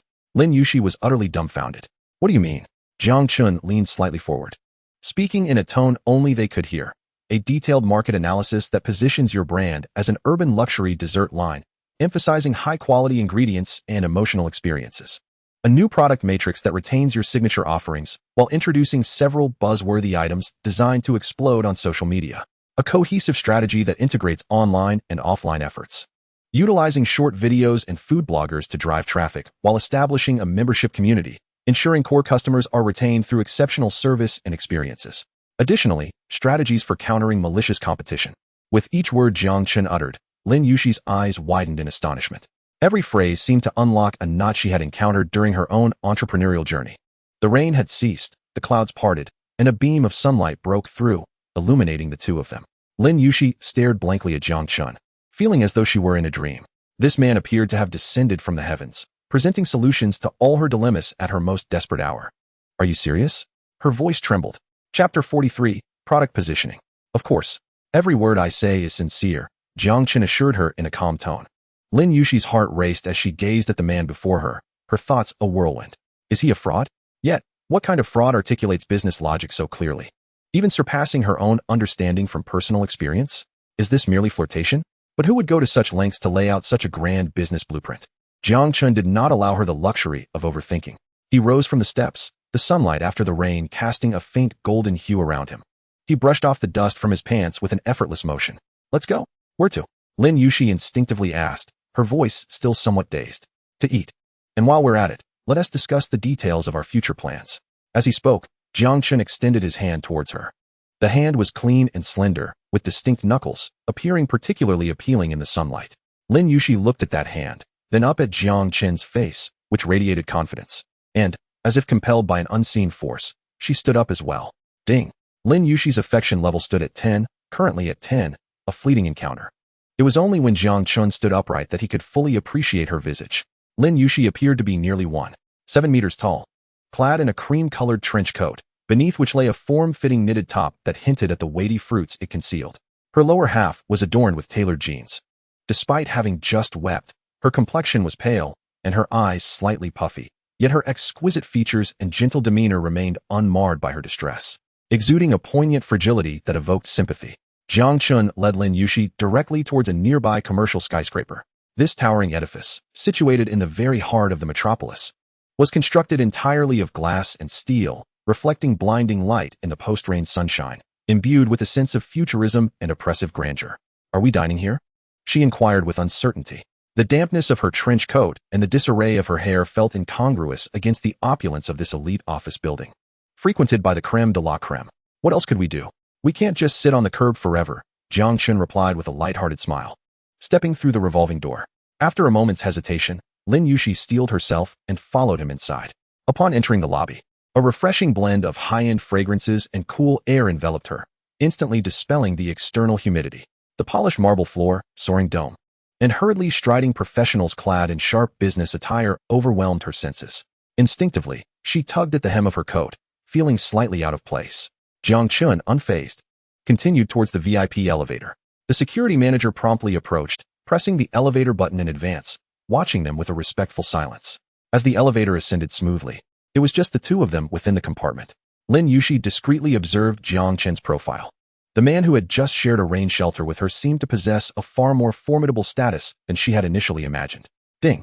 The elevator halted at the top floor, and as the doors opened, they were greeted by a restaurant adorned like an art gallery. The welcoming manager, a middle-aged gentleman in a well-tailored tailcoat, beamed with warmth upon their arrival. "Welcome, sir and madam. Please arrange for a quieter table." "Certainly, this way please." The manager personally escorted them to a semi-open booth by the window, offering a sweeping view of the bustling cityscape. After seating, Lin Yuxi still felt a sense of unreality wash over her as she perused the menu, the prices soaring into 4 digits, causing her palms to sweat. She mused that she might have to wash dishes after this meal. Noticing her discomfort, Jiang Chen refrained from handing her the menu, instead addressing the waiter directly. "1 Wellington steak, medium rare, 1 pan-seared foie gras, and a truffle cream mushroom soup. It's warm. Perfect for you after getting caught in the rain." The latter part was directed at Lin Yuxi, warming her heart and easing her tense nerves. "Thank you," she murmured softly. Jiang Chen smiled, reclining slightly, sinking into the plush sofa, exuding a relaxed and comfortable demeanor. "Now that the environment is serene, we can discuss matters of importance," he stated, fixing his gaze on Lin Yuxi. "Let us analyze why your shop failed." His words jolted Lin Yuxi from her preoccupation with her surroundings back to her most pressing and painful concern. "Because of malicious competition, price wars, and smear campaigns," she replied instinctively. "These are merely surface issues," Jiang Chen countered, shaking his head. "The root cause is that you possess a product-oriented mindset, but lack a business-oriented one." Product-oriented mindset?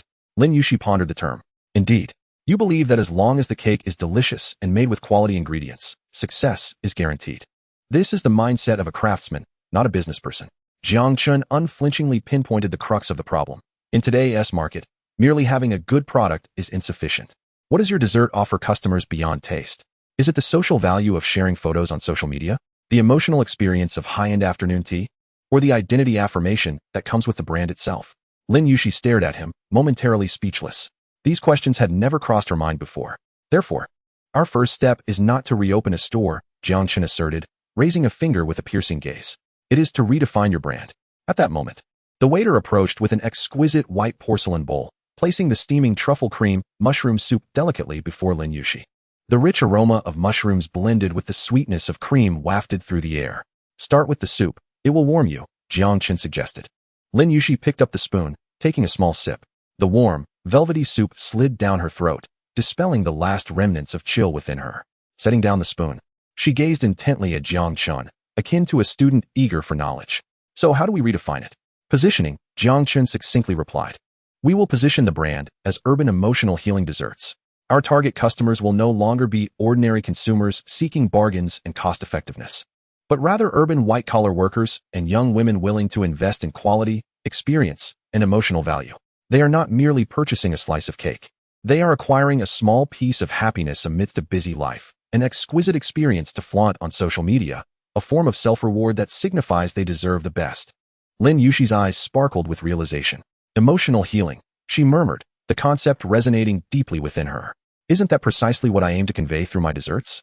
"Exactly," Jiang Chen affirmed with a snap of his fingers. "Based on this positioning, our products, decor, service, and marketing must revolve around it. We will retain your most classic tiramisu and mousse, elevating them to signature items. Simultaneously, we will develop a new emotional product line, such as ex-boyfriend chocolate lava cake, promotion and raised salty cream box, and water retrogression lemon tart. Each product will tell a story, an emotional outlet. Lin Yushi couldn't contain her laughter. Water retrogression lemon tart? That sounds intriguing. She found the idea delightfully whimsical, yet felt oddly convinced that it would attract buyers. This generation thrives on such concepts. Jiang Chen remarked with confidence. Next, regarding marketing, traditional methods like distributing flyers and promotions will be discarded. We will embrace a new media strategy. We will identify 100 attractive food bloggers on platforms like Douyin and Xiaohongshu, blitzing them with our story and crafting atmospheric visuals to transform our shop into a photo hotspot. Simultaneously, we will establish our own private traffic pool. Every customer who makes a purchase will be guided to add our brand manager on WeChat, integrating them into a membership community. In the group, we periodically share snippets of dessert making, conduct free tastings of new products, and even organize offline singles parties and workplace vending sessions. Our aim is to cultivate a warm, story-rich community brand, rather than merely establishing a cold, impersonal dessert shop. Jiang Chen spoke with deliberate slowness, each statement logically coherent. Every strategy striking at the heart of the matter. He painted a picture of a commercial world that Lin Yushi had never envisioned. It was a revelation that business could be approached in such a manner. She was utterly entranced, forgetting to set down the spoon in her hand. As if pulled into a tremendous force, her mind conjuring a grand business blueprint. She could even envision the new shop's opening day, with long lines forming outside. Social media flooded with stunning images, and those being analyzed as a dimensionality reduction tactic by her competitors. This was no mere investment plan. It was a guaranteed strategy for success. After a considerable time, when the waiter brought the main course, Lin Yushi finally emerged from her reverie. She gazed at the exquisite Wellington steak before her, then back at the composed and serene man across the table, ultimately voicing her most pressing question. Jiang Chen, this plan you've articulated is too flawless. So perfect that you could easily gather a team to execute it without my involvement. Moreover, why would you invest in someone like me, who has faced business failure and carries over $1 million in debt?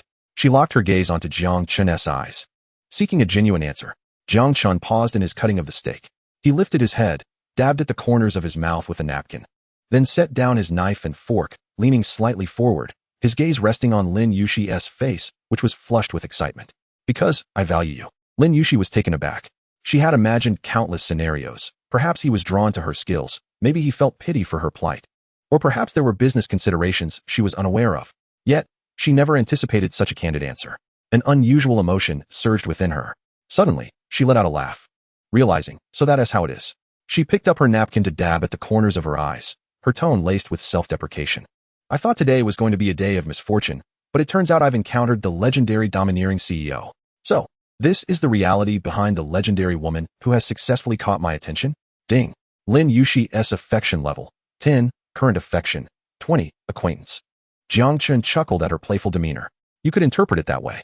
Then, the investment is merely a pretext, and your true intention is to pursue me? Lin Yushi blinked, daringly inquiring. Jiang Chen shook his head, correcting her. No, the investment is genuine, and my desire to pursue you is equally sincere. The two matters are not mutually exclusive. This revelation struck Lin Yushi like a deep water bomb. Her heart, which had just been stirred by the grand business vision, was now thrown into turmoil by this blunt and fervent confession. The atmosphere seemed to grow intimate with his words. Lin Yushi's fingers, which gripped the spoon, tightened slightly. The blush that had faded from her cheeks surged back, traveling down her fair neck. She had not been devoid of admirers, but this bold approach was entirely new to her. One moment they were discussing future business prospects, and the next, he was unabashedly straightforward. The contrast left her momentarily at a loss for how to respond. She inhaled deeply, striving to keep her voice steady. Jiang Chen, we have only just met for less than 2 hours. So what? Jiang Chen replied nonchalantly. Does love at first sight require a meticulous timeline? Lin Yushi found herself momentarily speechless. She redirected the conversation to a more practical matter. All right, let us not discuss this for now. The plan you mentioned sounds fantastic, but its execution will require a substantial sum. Won't it? Relocating, high-end renovations, comprehensive media marketing. This would necessitate an investment of at least several million. She looked at Jiang Chen, her eyes filled with inquiry. Are you prepared to fund this? Of course, Jiang Chen nodded, speaking as if it were a matter of course. I will provide the plan, the funds, and all external resources. You need only focus on one thing. What is it? She asked. To perfect your desserts. To channel your craftsmanship to the utmost. Jiang Chen's expression grew earnest.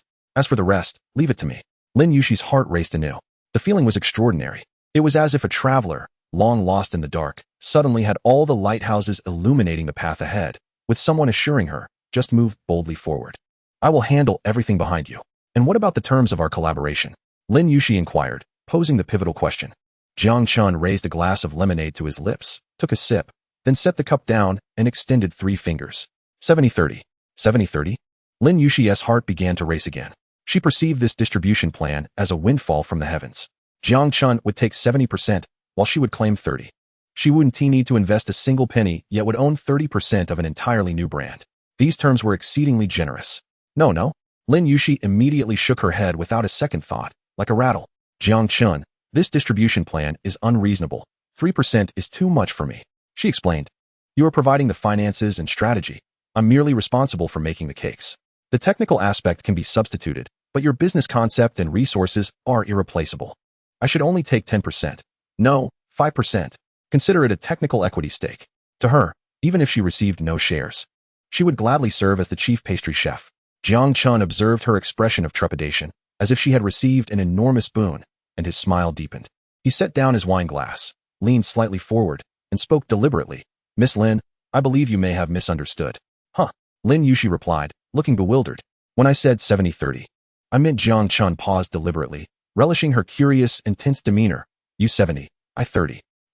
Lin Yushi's eyes widened in shock, like a startled fawn. She questioned whether her emotions had caused her to mishear. What did you just say? Please repeat that. Her voice trembled slightly with uncertainty. Jiang Chen chuckled at her adorably dazed expression and patiently reiterated. I said, in our new company, you, Lin Yushi, will hold 70% of the shares. I, Jiang Chen, will hold 30. Boom. Lin Yushi's mind exploded. She was utterly stunned, staring blankly at Jiang Chen, her mouth agape. How could this be possible? He was investing millions in cold hard cash, assuming all the risks, yet he would only take 30%? Meanwhile, she, who possessed nothing but her skills and a mountain of debt, would suddenly become the major shareholder with 70%. This was not investment. This was charity. No, even charity wouldn't be this generous. No, this absolutely cannot happen. Lin Yushi came back to her senses, shaking her head vigorously without a second thought. Jiang Chen, I cannot take such an advantage over you. You are investing both money and effort. It is only fair that you receive 70% while I settle for 30, which is already too much.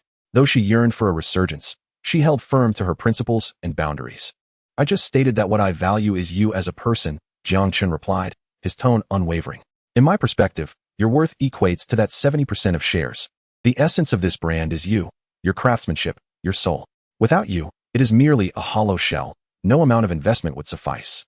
Therefore, you are entirely justified in claiming that 70%. Lin Yushi found herself utterly speechless. Gazing into Jiang Chen's profound eyes, she realized he was not jesting.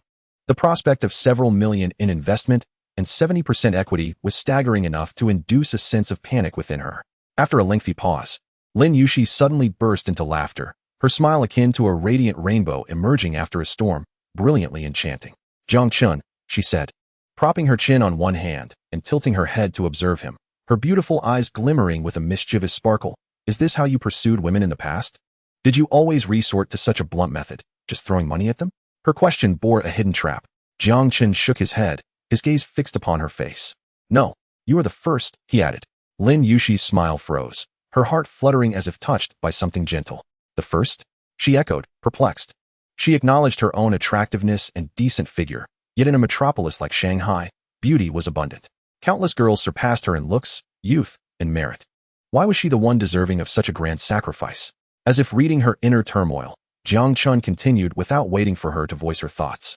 Some individuals, despite knowing them for a long time, remain mere strangers. Yet others, with just a single glance, make you realize they are worth such an endeavor. The impact of Jiang Chen's words resonated within Lin Yushi like a pebble cast into a serene lake, creating ripples that persisted long after. Her cheeks flushed with heat, and she dared not meet Jiang Chen's eyes again, instead lowering her gaze and feigning concentration on the steak on her plate. Her heart raced within her chest, the pounding loud enough that she feared Jiang Chen could hear it.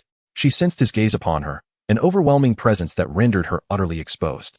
This man was formidable, from his strategic business acumen to the audacity of his equity proposal, and now, this perfectly timed declaration of affection. It was a series of well-executed maneuvers that left her defenseless.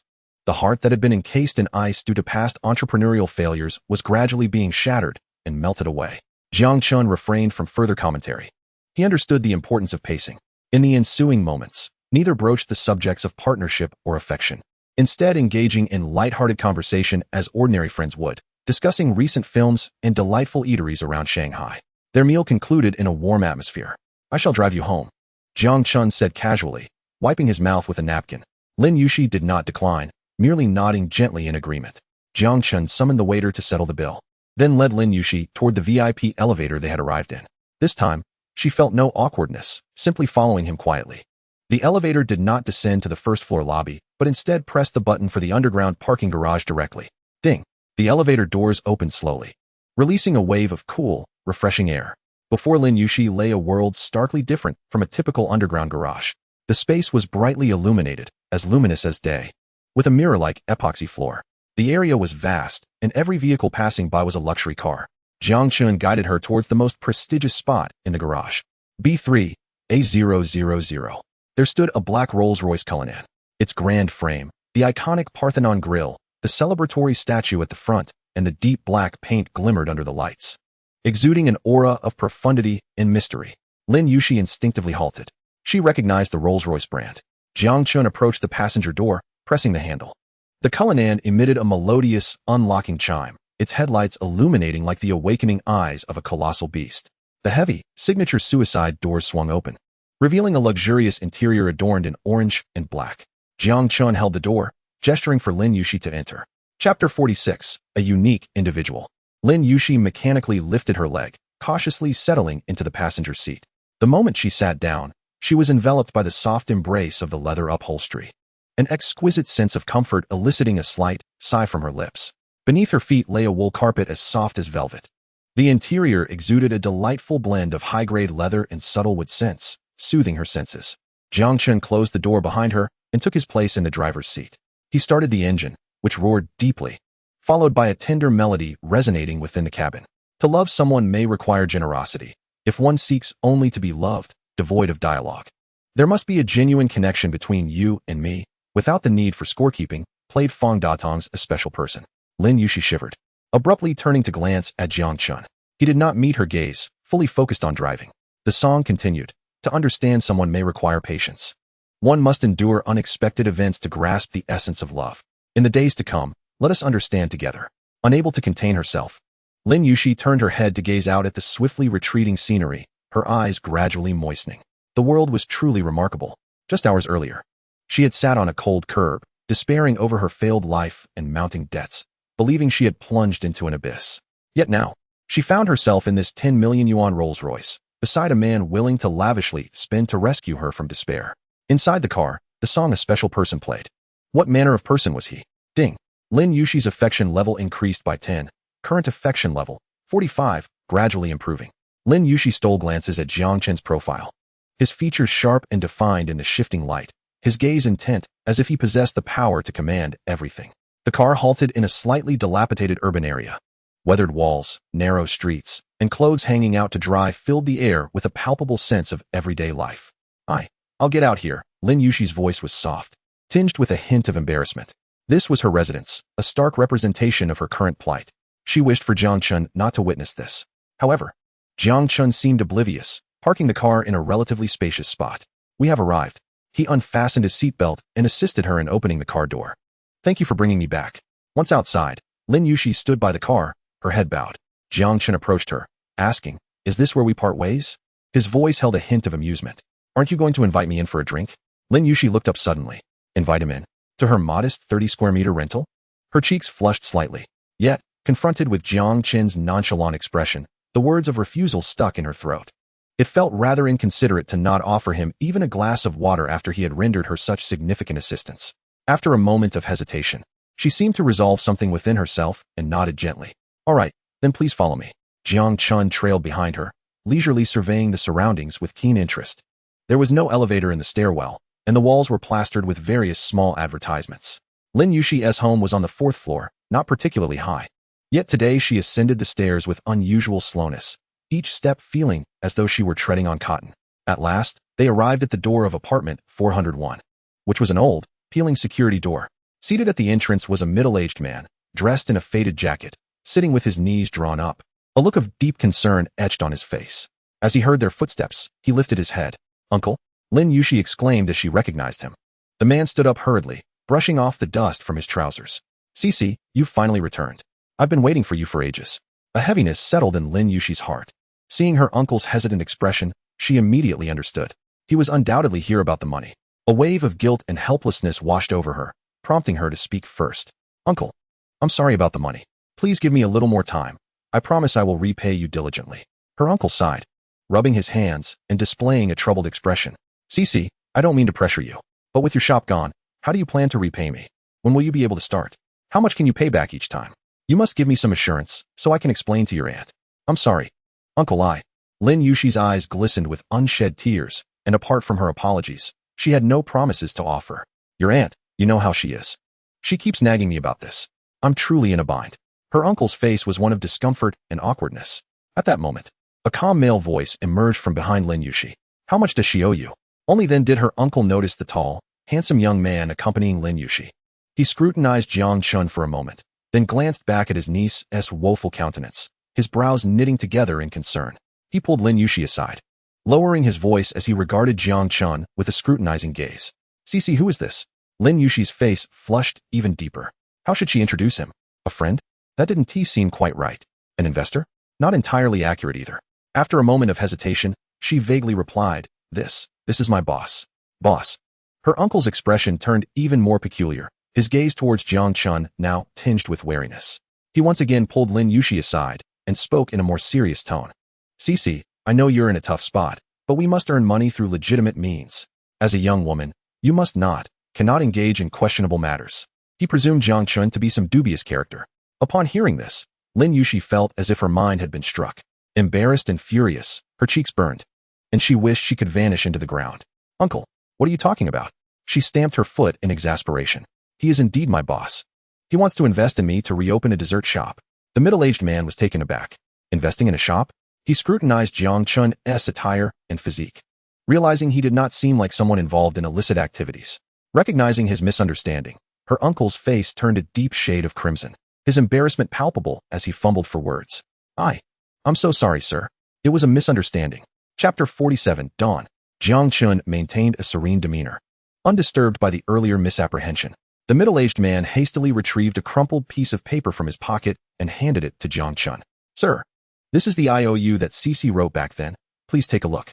Jiang Chen accepted it and unfolded the paper, where elegant handwriting stated, "I hereby borrow from Uncle Lin Jiangwo the sum of 100,000 yuan. Borrower, Lin Yushi." After reading, he noticed a crucial detail. The entire note mentioned not a single word about interest. He glanced at the middle-aged man. In these times, relatives willing to lend 100,000 without interest were rare. Her uncle chuckled sheepishly, scratching his head. Jiang Chen pulled out his phone. "Give me your bank account number." Her uncle was taken aback. "I said, provide me with your bank account number," Jiang Chen reiterated. Only then did her uncle come to his senses. Quickly reciting a string of numbers, Jiang Chen manipulated his phone for a moment, and soon, her uncle's phone chimed with a bright notification. Flustered, he fumbled for his phone and opened the message. "Your savings account ending in XXXX received a transfer of 100,000 yuan on X month X day XXXX. Current balance, 100,000. Not a single cent less." Her uncle trembled with excitement, repeatedly expressing his gratitude. "Thank you, sir. I am immensely grateful. Cici has truly encountered a benefactor." Lin Yushi stood there, stunned. She wanted to intervene, but was stopped by Jiang Chen. After her uncle received the money, the weight on his shoulders lifted, and he turned to Lin Yushi, filled with remorse.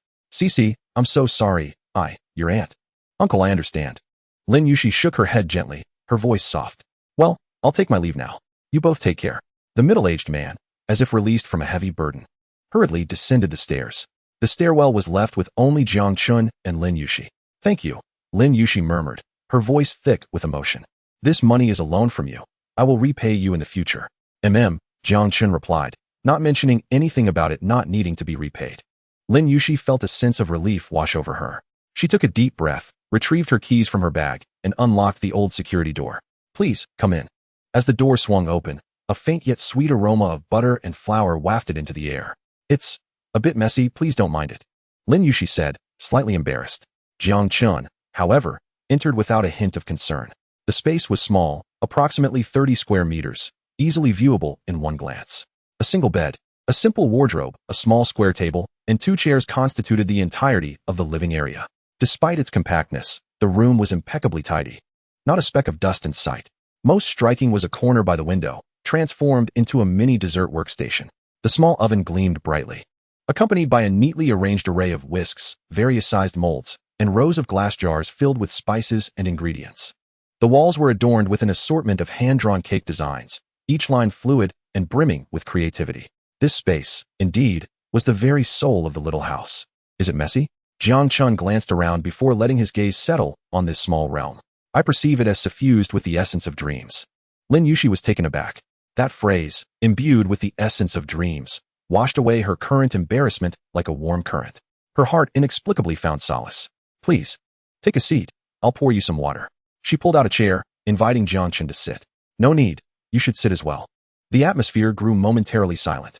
Lin Yushi fidgeted with her fingers, breaking the silence first. Jiang Chen, thank you for today, and for the money from my uncle. She halted. Jiang Chen raised his hand, interrupting her. There's no need for gratitude. He stood up and walked to the wall plastered with design sketches.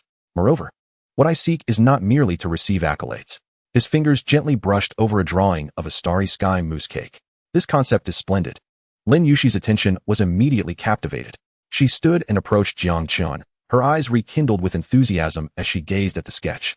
I call this one Starry Night. I envision using butterfly pea flowers to create a natural blue gradient, adorned with edible silver foil to resemble stars, with a filling of raspberry and white chocolate. Once she delved into her area of expertise, she transformed into a figure of confidence and brilliance, passionately articulating her ideas. When she finished, Jiang Chen interjected. The concept is excellent. However, from a commercial perspective, the cost of edible silver foil is prohibitively high. If mass-produced, the profit margins would be significantly diminished. Have you considered alternatives? This question acted like a switch, instantly illuminating Lin Yushi's world. Of course I have, she exclaimed, a hint of pride in her tone. The silver foil is meant for high-end limited editions, emphasizing sophistication and rarity. As for the standard version aimed at larger volumes, we could use crushed maltose to create a crystalline effect and spray it with silver luster powder. The cost would be merely a fraction of that of silver foil, yet it would still sparkle beautifully under light. As her excitement grew, she swiftly grabbed a sketchbook and pencil from the workbench, deftly outlining cross-sectional diagrams of both concepts. Regarding the filling, while the blue gradient mousse made from butterfly pea flowers is stunning, it is unstable and prone to oxidation. After countless experiments, I discovered that adding a hint of lemon juice and gelatin to create a soft gel layer effectively locks in the color while enhancing the sweet and sour flavor profile, balancing the richness of the white chocolate. Jiang Chen listened intently, watching her as she spoke and sketched, her entire being radiating brilliance. He realized that his previous assessment might have been somewhat skewed. He had thought he was here to rescue a fallen goddess, but it seemed he was more akin to an investor who had stumbled upon a treasure. This woman possessed a profound understanding and passion for her craft. What she lacked was perhaps merely an opportunity. Her focused and formidable demeanor was far more captivating than her earlier vulnerable self. Since the product is viable, what shall we name our new brand? Jiang Chen posed the next question. Lin Yushi bit the tip of her pencil, pondering earnestly. It should exude elegance and evoke a sense of sophistication upon hearing it. What do you think of Le Rêve Sucré? It means sweet dream in French. Jiang Chen chuckled. Sister, we're conducting business domestically. Naming it in a foreign tongue makes it difficult for customers to even pronounce, let alone recommend it to friends. We need something relatable. Then what shall we call it? Lin Yushi laughed. Finding his term for foreign language amusingly apparent, Jiang Chen stroked his chin, contemplating for a moment, his gaze flitting between her and himself. How about Morning Dawn? Morning Dawn? Lin Yushi echoed, finding it somewhat familiar. Jiang Chen clarified. Morning from my name and dawn from yours.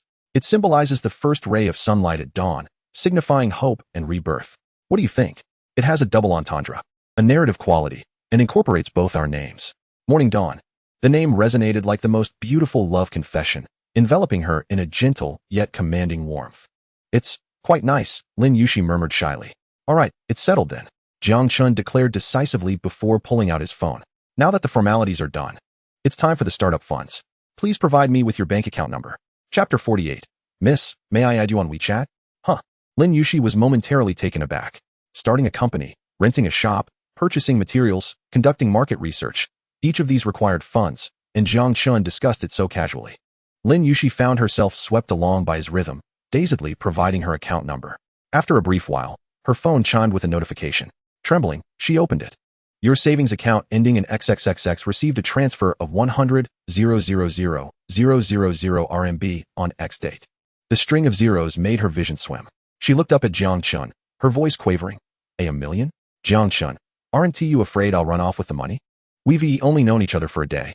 This amount was enough to alter her destiny. Jiang Chen leaned back in his chair, arms crossed, observing her leisurely. I trust you. You're not the type to flee. You're not one of those women who are just pretty but lack intellect. Ding. Lin Yushi's favorability increased by 5, current favorability, 50, affectionate feelings awakened. Lin Yushi's cheeks flushed crimson, a mix of embarrassment and indignation washing over her. He must be doing this on purpose. She shot him a fierce glare, but it lacked any real impact. You're the one who lacks sense. Jiang Chen chuckled, no longer teasing her, as he turned to walk towards the door. All right, keep the money for now, and please organize your product concepts and any other thoughts you have. I will send you the detailed project plan later. As he reached the door, he looked back and added, you needn't worry about company registration, site selection, or renovations. I will handle those tomorrow. This was meant to be a considerate remark. However, Lin Yushi abruptly lifted her head, any hint of shyness vanishing from her gaze. Jiang Chen paused, surprised by her tone. Please don't regard me as merely a decorative vase. Lin Yushi met his gaze directly, enunciating each word with conviction.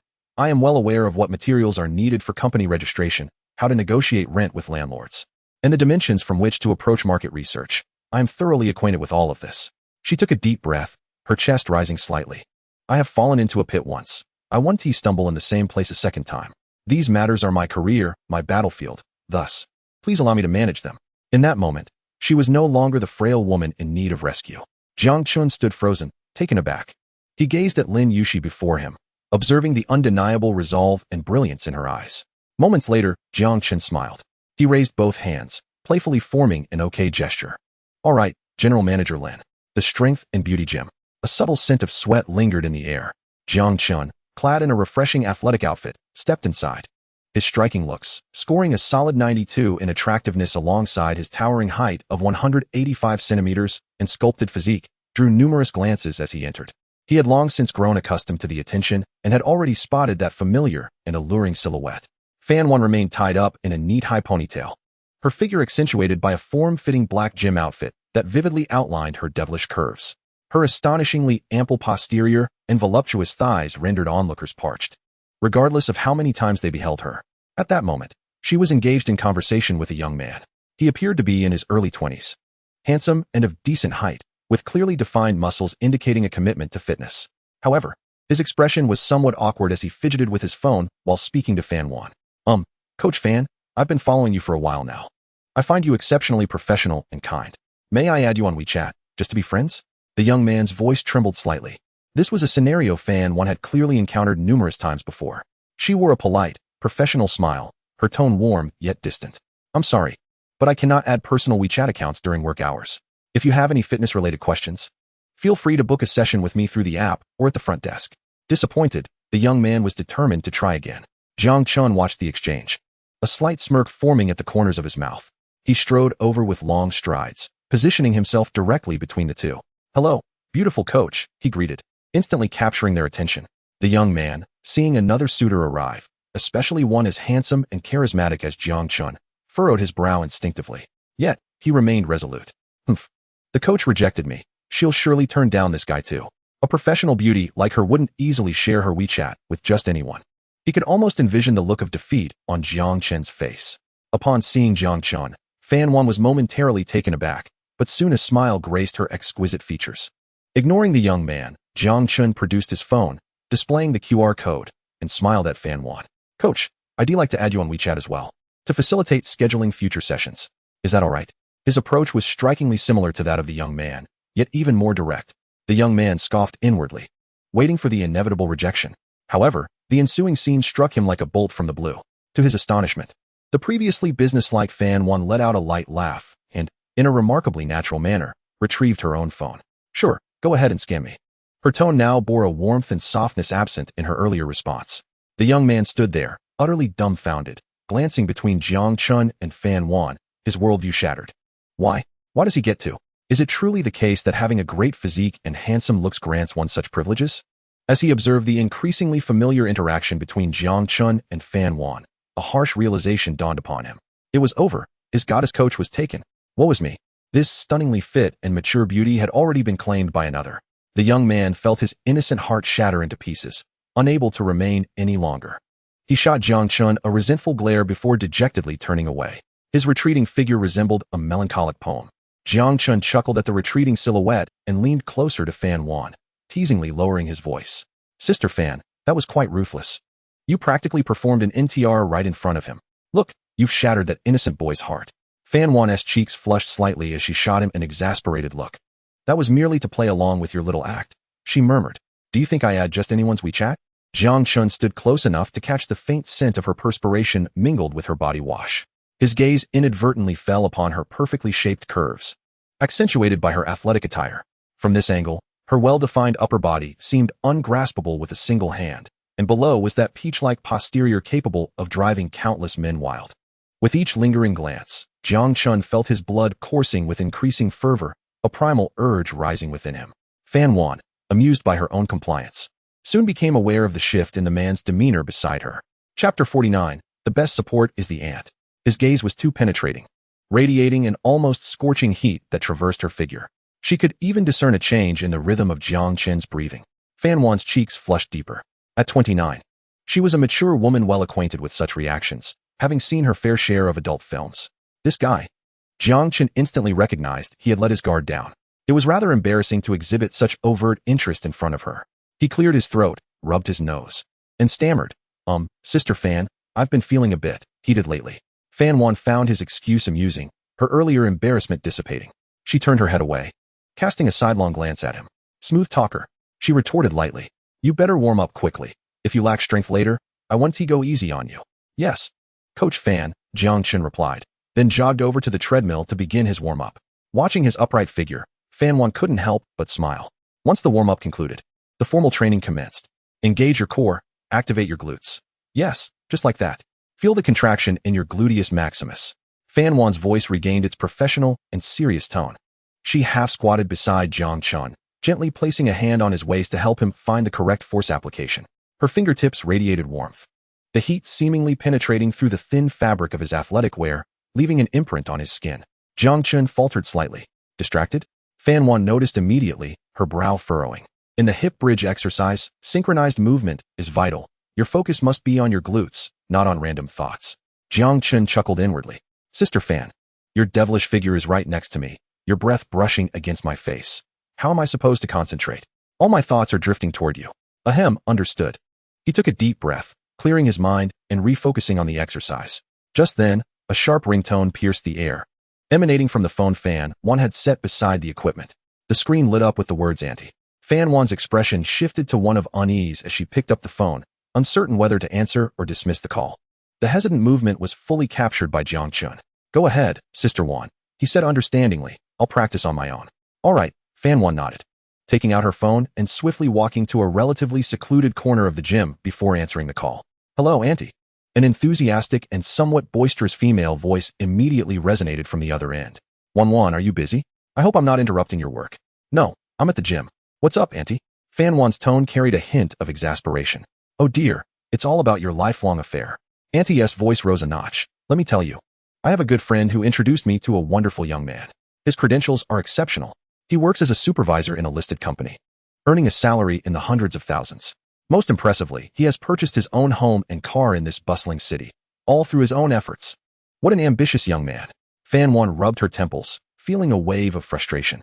Her aunt, though not a bad person, had a strong sense of vanity and loved to compare.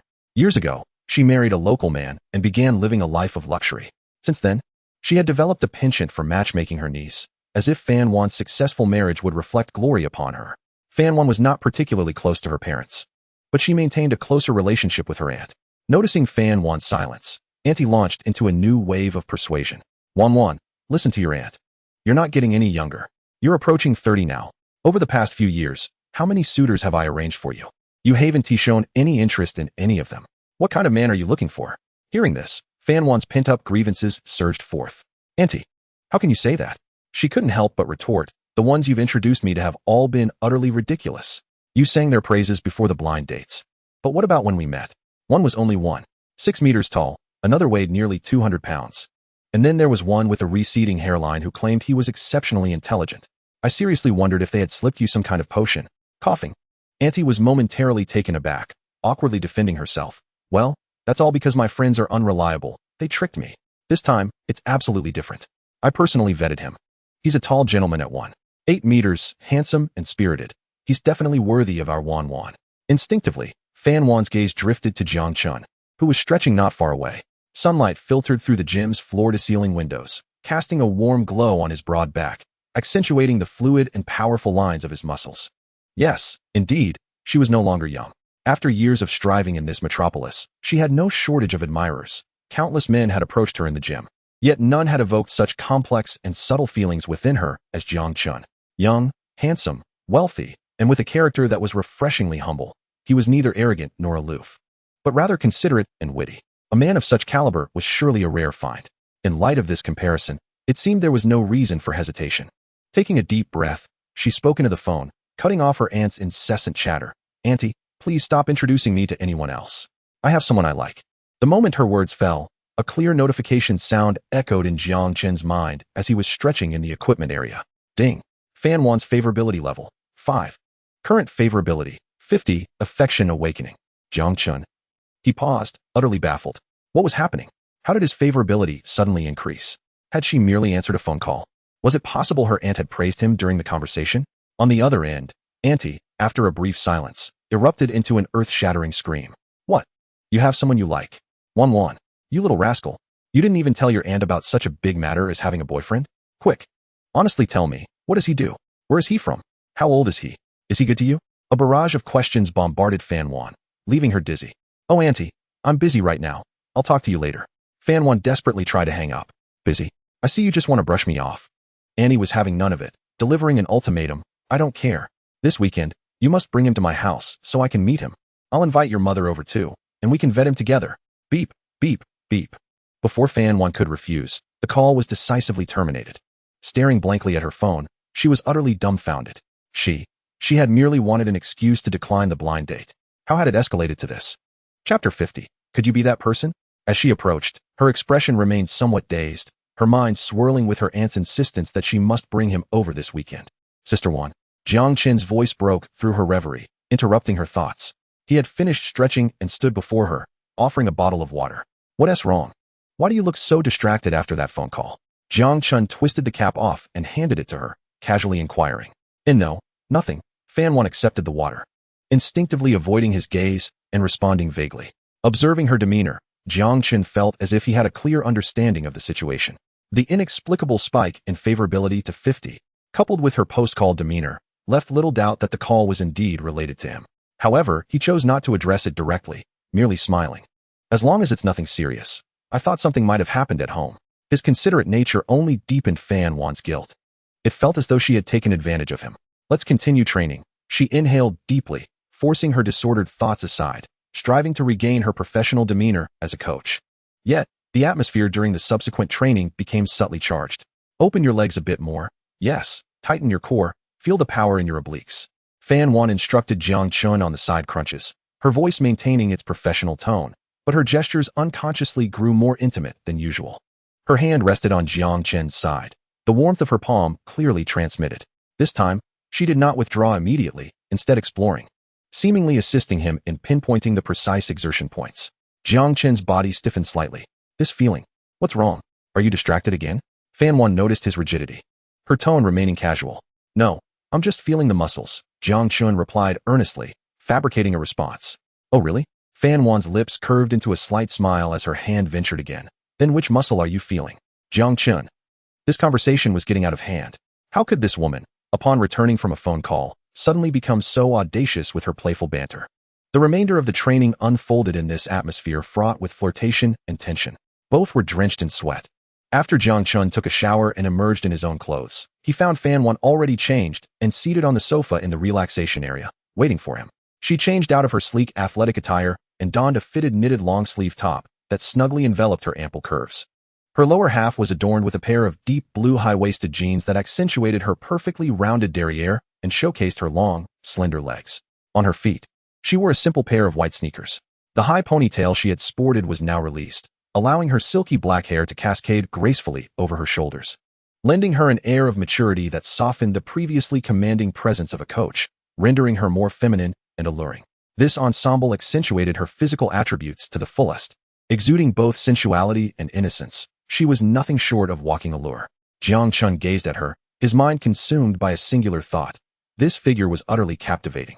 Fan Wan seemed to sense his unabashed scrutiny and felt a twinge of pride. No woman would be indifferent to the awe of a cherished object of affection. Upon seeing him emerge, Fan Wan rose to her feet. "Do you have some time later?"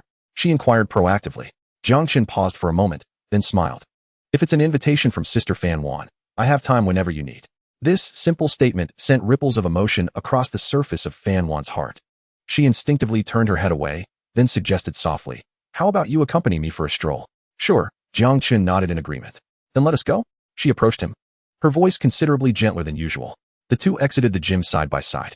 The broad pedestrian street bustled with activity, enormous electronic billboards displaying the latest fashion extravaganzas. As they strolled together in silence, Fan Wan appeared to be preoccupied with her thoughts, her gaze fixed on her toes. Occasionally, she would lift her eyes to glance at the dazzling shop windows, her expression somewhat detached. Jiang Chen remained patient, merely slowing his pace to match her rhythm. At the end of the street lay an open park, adorned with fountains and benches where couples and residents sat, chatting and resting. "Shall we sit over there?" Jiang Chen gently suggested, tilting his head. Fan Wan responded softly. They made their way into the park, locating an unoccupied bench to sit side by side. The autumn breeze, laced with a hint of chill, tousled the wisps of hair by Fan Wan's ear. She instinctively gathered her hair, remaining silent for a considerable time before finally mustering the resolve to turn towards Jiang Chen. The sunlight bathed her face, rendering her previously cool demeanor exceptionally soft. "Jiang Chen," she began, her lips parting slightly, her voice barely above a whisper. "Do you truly like me?" Her fingers curled slightly, unconsciously gripping the fabric of her jeans. This was a woman's final test and confirmation before laying her heart bare. Without a moment's hesitation, Jiang Chen turned to face her, their eyes locking. "Yes." A single word, simple yet resolute. Upon receiving this affirmation, the tension in Fan Wan's body seemed to dissipate slightly. She no longer gazed at Jiang Chen but instead directed her attention towards the distant fountain, where the water danced in the sunlight, creating a mesmerizing spectacle. Her expression grew distant, as if lost in memory. "In truth, I am a person who lacks a sense of security," she murmured softly, almost to herself. "My parents always longed for a son, so they never truly favored me. I financed my college education through student loans and worked tirelessly to repay them. After graduation, I couldn't bear to stay in that household any longer, so I came to the bustling metropolis alone. It was truly difficult. I lived in the cheapest shared accommodation and subsisted on the most affordable takeout, working multiple jobs daily, all to prove that I could thrive without them." Jiang Chen listened intently, allowing her to speak without interruption. He understood that these words had likely been bottled up within her for far too long, never shared with anyone else. Fan Wan let out a self-deprecating laugh and continued, "Over the years, many have pursued me. Members at the gym, introductions from my aunt. A whole variety. Yet, I have always been cautious and fiercely independent. I believe relying on others is not as reliable as relying on oneself." At this point, she abruptly paused, turning to look at Jiang Chen. "However, I must admit something." "Oh," he prompted, intrigued. "I am, in fact, quite particular about appearances," she confessed, her cheeks tinged with embarrassment. This admission shattered the aloof aura she had previously exuded, revealing a more vulnerable side to her character. "When Xiao Jing first sent me your photo, I thought you were incredibly handsome, exactly my type." Jiang Chen felt a surge of satisfaction at her words. Indeed, good looks served as a perpetual VIP pass on the journey to winning over a goddess. "When I saw you in person at the gym, I realized you were even more attractive than in your photos." Fan Wan's voice dwindled. "And your personality is delightful. Unlike those wealthy scions who seem to wear their privilege on their sleeves. You are polite and genuinely interesting. Thus, I found myself captivated." She finally articulated the crux of her feelings. "I am 29 this year, soon to be 30. Watching my friends marry and have children, it would be a lie to say I am not envious. I work hard and save diligently, hoping to one day meet someone I like, who also likes me. It doesn't matter how wealthy or powerful he is, we can strive together to nurture our little family. What I desire is quite simple. Someone who can embrace me when I am weary, be by my side when I am unwell. Someone who will treat me kindly and never leave." She lifted her gaze, her bright eyes reflecting Jiang Chen's silhouette. "Jiang Chen, will you be that person for me?" Chapter 51. You Owe Me a Compensation. As the autumn breeze rustled through the park, It seemed as if only the sound of the fountain and their heartbeats remained. After posing her question, Fan Wan's captivating gaze remained fixed upon Jiang Chen. Observing her enchanting demeanor, he answered without hesitation. I cannot say for certain that I am the one who will accompany you to the end. Hearing the first half of his response, Fan Wan's heart sank, her fingers gripping the fabric of her jeans turning pale. Yet, Jiang Chen continued, his posture leaning slightly forward, narrowing the distance between them. However, I know that from this moment onward, I wish to become that person. I want to embrace you when you are weary, be there when you are unwell. I want to treat you well and never leave your side. This was his answer. Instantly, the tension in Fan Wan's body melted away, a warm current surging from her heart, dispelling the chill of late autumn. Ding. Fan Wan's affection level, 5, current affection level, 55, feelings awakened. Fan Wan finally let down her guard entirely, feeling a bit shy as she turned her face away, mumbling softly, you have passed the test. Her proud yet slightly pleased demeanor left Jiang Chen feeling a flutter of excitement. However, Fan Wan seemed to recall something, her expression taking on a hint of guilt. There is something I must confess to you. Oh, Jiang Chen raised an eyebrow, intrigued. Today, my aunt called me, urging me to go on a blind date. In an effort to decline her invitation, I fabricated a story about having someone I fancy. She then insisted that I bring this person home over the weekend. As she spoke, her voice grew softer, and she dared not meet Jiang Chen's gaze. Jiang Chen, observing her, intentionally elongated his tone. Oh, so, Sister Fan Wan, you have declared my ownership without my consent? He leaned in closer, a mischievous smile gracing his lips. That simply won't do. You owe me a compensation. Fan Wan felt her ears flush from his warm breath, and a charming blush colored her cheeks. Striving to maintain her composure, she lifted her chin and shot him an alluring glance. What do you wish for? Her voice was sweet and tinged with playful reproach, stirring something within Jiang Chen. His gaze fell upon her slightly parted, ruby lips, full and vibrant, glistening enticingly in the sunlight. He couldn't help but swallow hard and gestured towards his own lips with a finger, the implication unmistakably clear. This audacious fellow, how incredibly direct. Fan Wan felt an overwhelming rush of embarrassment, yet as she looked at Jiang Chen's dashing face and his expectant eyes, the words of refusal simply would not emerge. She shot him a feigned glare, then took a deep breath, closed her eyes, and tilted her head slightly, bringing her luscious lips closer to his. The soft, warm sensation enveloped her. The moment Fan Wan's lips met his, a singular thought consumed Jiang Chen's mind. He had finally captured this alluring, mature woman. No longer able to restrain himself, he took the lead, transforming the innocent kiss into a deep and fervent embrace. Fan Wan's body stiffened for a moment, then melted into his arms. Ding. Fan Wan's affection level increased by 1, current affection level, 56, feelings stirred. Ding. Fan Wan's affection level increased by 1. Current affection level, 57, feelings stirred. Ding. Fan Wan's affection level increased by 1, current affection level, 58, feelings stirred. Ding. Fan Wan's affection level increased by 1. Current affection level, 59, feelings stirred. A series of system notifications resonated in Jiang Chen's mind like the most exquisite symphony. After a prolonged moment, their lips parted. Fan Wan leaned against Jiang Chen's shoulder, breathing softly, her face flushed, and her eyes sparkling with a spring-like radiance. She turned her head, feigning nonchalance, and remarked, "Is this satisfactory?" Jiang Chen, reveling in her adorable stubbornness, felt joy bloom within him. Had it not been for the ever-increasing affection, I might have almost believed you. Begrudgingly acceptable, he nodded with satisfaction, then wrapped his arm around her waist, proclaiming, "In that case, this weekend, I shall accompany my girlfriend to meet her parents." The term girlfriend sent Fan Wan's heart racing once more. She nestled against him, softly affirming with a sweet By the way, what do your parents usually enjoy? I can't very well show up empty-handed on my first visit, Jiang Chen inquired. No need. Fan Wan waved her hand dismissively. Your presence is sufficient. Don't waste money unnecessarily.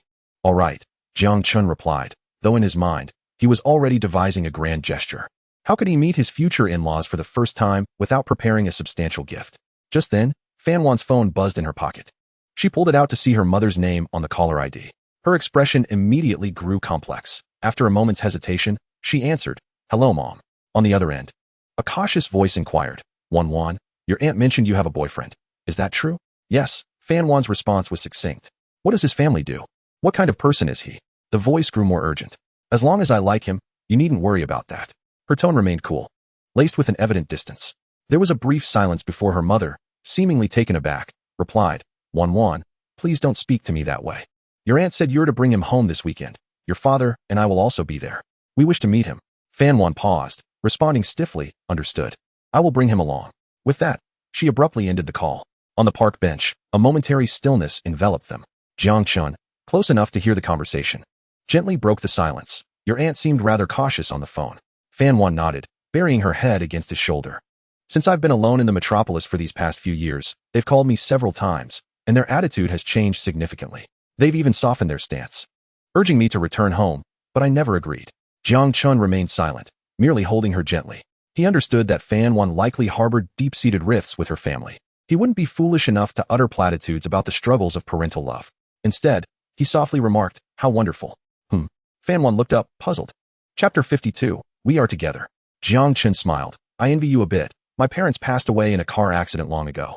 Growing up, I've never known the feeling of calling my parents. His words fell like a gentle hammer, softly striking Fan Wan's heart. Yes, her relationship with her parents may have been strained, but at least they were still alive. Jiang Chen, on the other hand, had no one left to call. A pang of sorrow washed over her, replacing the self-pity born from her own family issues with a deep sense of empathy. She wrapped her arms tightly around Jiang Chen, seemingly wishing to warm him with her own body heat and soothe the scars within him. Yet, in that embrace, something went awry. With their bodies pressed closely together, the undeniable softness and fullness of Fan Wan's form pressed against Jiang Chen. At first, he managed to maintain his gentlemanly composure, cherishing the tender moment. But mere seconds later, his body's instinctual reactions overwhelmed his reason. A wave of heat surged through him. Fan Wan felt the abrupt change, her body stiffening as she realized what was happening. That unmistakable hardness pressing against her through his trousers. She shot upright, distancing herself, her beautiful eyes glinting with both embarrassment and irritation. You've ruined the lovely atmosphere. Jiang Chen could only shrug in exasperation. Fan, you can't blame me for this. Your figure is simply too irresistible. If I could remain unmoved, that would probably mean I'm not a normal man. Fan Wan intended to scold him further, but upon hearing that nickname, an unfamiliar sensation washed over her. Fan. Indeed. Fan. Jiang Chen nodded matter-of-factly, leaning closer. ISNT your WeChat name Fan Bao. I find the name Fan quite endearing. It suits you perfectly. Furthermore, if Chen Xiaojing can call you that, my rightful boyfriend can certainly do the same. Jiang Chen Yue, increasingly animated, declared, from this day forth, this nickname belongs to me. You are not to let Chen Xiaojing address you in that manner anymore. Fan is mine exclusively. Fan Wan was momentarily taken aback by his sudden display of possessiveness. She rolled her eyes and smirked, thinking to herself that this little man was quite domineering. Yet, despite her outward remarks, her heart brimmed with sweetness. This sensation of being cherished and adored was something she had never experienced in her 29 years of life. Observing her coy demeanor, Jiang Chen found himself irresistibly drawn to her. He shifted closer and wrapped his arm around her waist, allowing her to lean against him. This time, he behaved with propriety, merely holding her without any ulterior motives. Suddenly, a thought struck him, and he casually inquired, by the way, Fan, having been in the bustling metropolis for several years, your income as a personal trainer must be substantial, right? How much do you have saved up? Fan Wan pondered for a moment before answering earnestly. Well, besides working as a trainer, I've also engaged in some prudent investments. I have about 700,000 to 800,000. What? Jiang Chen was genuinely astonished. I had no idea you were a hidden little wealthy lady. 700,000 to 800,000. While that may not be a significant sum for me now, for a girl navigating life alone in this city, it is undoubtedly a fortune. Fan Wan cast a glance at him and retorted, In the presence of someone like you, a true tycoon, how could I dare to call myself wealthy? Jiang Chen gazed into her eyes and sincerely replied, No, I genuinely admire you. Without the system, I might still be job hunting, fretting over rent and living expenses, let alone dating a goddess like you. Chen Xiaojing wouldn't even introduce us. You are independent, resilient, disciplined, and so adept at saving money. A woman like you is truly a treasure. Seeing the earnest expression on Jiang Chen's face, Fan Wan felt a bit puzzled. Yet, the recognition from him was immensely gratifying. All her efforts and persistence over the years seemed to have culminated in this moment of validation. Ding. Fan Wan's affection level increases by 1. Current affection level, 60, feelings deepening. Ding. Congratulations, host. Fan Wan's affection level has reached 60, first reward being distributed. Ding. Congratulations, host. You have acquired a penthouse suite in the prestigious Yunding Tianke, a building in the metropolis. Ding. Congratulations, host. You have obtained controlling shares of the globally renowned sports brand Ether in the Greater China region. A flurry of system notifications erupted in his mind. Goodness. This reward is impressive. Yunding Tianke. A newly established benchmark for luxury residences in the metropolis, its location rivals that of Tangchini Pin, inhabited only by the affluent, with an exceedingly high entry threshold, and it's a top-floor duplex suite to boot. But the most astonishing part is the controlling shares of Ether. Although Jiang Chen was not particularly well acquainted with the brand, he had certainly heard of its reputation. It is an international giant that can compete with Nike and Adidas, with its sneakers and sports gear highly coveted in both fashion circles and professional fields. The controlling shares in the Greater China region yield net profit dividends of over $1 billion annually. This is a veritable cash cow, producing an astonishing amount of wealth. Suppressing his excitement, Jiang Chen inquired of the system in his mind. System, can the Yunding Tianke property be directly transferred to Fan Wan's name? Ding. Yes. Property ownership transfer in progress. Transfer successful. Relevant documents have been updated. Receiving the system's affirmative response, Jiang Chen smiled with satisfaction. To him, possessing multiple properties was of little use. It would be far better to gift one to his beloved, thereby enhancing their bond. He glanced at Fan Wan, who was blissfully resting her head on his shoulder. Fan, prepare to receive the surprise I prepared for you. At 9 o'clock in the evening, the night was deepening. Fan Wan hummed a cheerful tune as she unlocked the door to her apartment. As soon as she stepped inside, the lights flicked on with a snap. Chen Xiaojing, still clad in her Pikachu pajamas, stood with her arms crossed, blocking the entrance like a gatekeeper. Fan. Chen Xiaojing elongated her voice, feigning exasperation. This is the second time this month you've come home so late. Fan Wan, still basking in the sweetness of confirming her relationship with Jiang Chen, was lost in thoughts of their tender moments together, not fully registering her friend's words. She changed into her slippers, a goofy smile lighting up her face as she attempted to head to her room. Something's off. You're not yourself. Chen Xiaojing seized her, scrutinizing her from head to toe like a detective. Look at you. Your complexion is rosy, your lips are slightly parted, and you're practically floating as you walk. Chen Xiaojing pinched her chin, adopting a dramatic expression. Based on my experience, this is definitely not just a simple dinner date. This is a clear case of late-stage love-struck syndrome. Confess, are you in a relationship? Fan Wan was amused by her friend's theatrical antics and felt no need to hide the truth any longer. Chen Xiaojing was her closest friend, and there were virtually no secrets between them. Besides, this was wonderful news. Sensing the revelation, Chen Xiaojing tentatively asked, Fan, you wouldn't be before she could finish. Fan Wan interrupted her, her face radiating happiness as she decisively announced, I'm together with Jiang Chen. Chapter 53, the Bentley seems a bit small. Wait, what? Chen Xiaojing exclaimed, suddenly jolting forward, grasping Fan Wan's shoulders and shaking her vigorously. Are you serious? Don't tease me. You've really gotten involved with Jiang Chen? When did this happen? How did it come to be? Quickly, spill the beans, and be honest. Leniency for confessions, strictness for resistance. A barrage of questions bombarded Fan Wan like a machine gun, leaving her ears ringing. Hey, take it easy. Fan Wan chuckled, feeling dizzy from the shaking. While playfully swatting her friend's hands away, she tidied her tousled hair and shot Chen Xiaojing an exasperated look. What do you mean by got taken down? That sounds so harsh. We are mutually smitten, okay? All right, mutually smitten. Chen Xiaojing, observing her friend's seemingly contradictory demeanor, quickly realized that the iron tree nurtured for 29 years had finally blossomed. In the next moment, Chen Xiaojing made a shocking move that left Fan Wan astounded. She let out a loud wail and slid down, wrapping her arms around Fan Wan's legs. Fan, my dear Fan, my beloved Fan. Chen Xiaojing cried out, looking up with tearful eyes. You're about to become a wealthy wife. Soon you'll be riding in a Rolls-Royce and returning to a luxurious villa. Don't forget, I'm your long-lost sister. You must remember me. In prosperity. Do not forget your friends. I'm the primary matchmaker who brought you two together. Without me, you'd still be staring at each other in silence. Fan Wan couldn't help but laugh at her friend's dramatics. She bent down and playfully pinched Chen Xiaojing's cheek. All right, get up now. The floor is cold. Look at you. Fan Wan playfully chided. Rest assured, I won't forget such a significant contributor as yourself. That is more like it. Chen Xiaojing chuckled. Finally satisfied as she released her grip, she scrambled to her feet and, with the curiosity of a child, leaned closer to Fan Wan, raising her eyebrows and inquiring. Come on, tell me, how far has it progressed? Have you two kissed yet? Fan Wan turned her head away, feigning a tidying of the cushions on the sofa, and mumbled an ambiguous response. Oh ho! Chen Xiaojing exclaimed with a gleeful shriek. Look at our dear Fan. When you strike, you do so with such swiftness. The two engaged in playful banter on the sofa, laughter filling the air. Fan Wan basked in the sweetness of love, while Chen Xiaojing felt genuine happiness for her friend. Just then, Chen Xiaojing's phone chimed from her pocket. Upon checking, She found a WeChat message from Jiang Chen. What is this guy doing? Seeking me out right after he secures my best friend? Is he here to report on his progress? She casually tapped to open it. The first message caught her eye. Jiang Chen. Xiaojing, could you take a day off tomorrow? I need your advice on something. Jiang Chen. This matter needs to be kept confidential. Don't tell Fan. Confidential? Seeking my counsel? Chen Xiaojing's gossip radar instantly activated. Just as she was about to reply and inquire about the matter, another message popped up on the screen. It was a WeChat transfer notification. Transfer amount. 888. 800 yuan. Chen Xiaojing's eyes widened in astonishment. 8,888,888. What the heck? She exclaimed, but then recalled Jiang Chen's request for secrecy and quickly covered her mouth. What's wrong? Why the sudden outburst? Fan Wan, sipping water, was startled and questioned her curiously.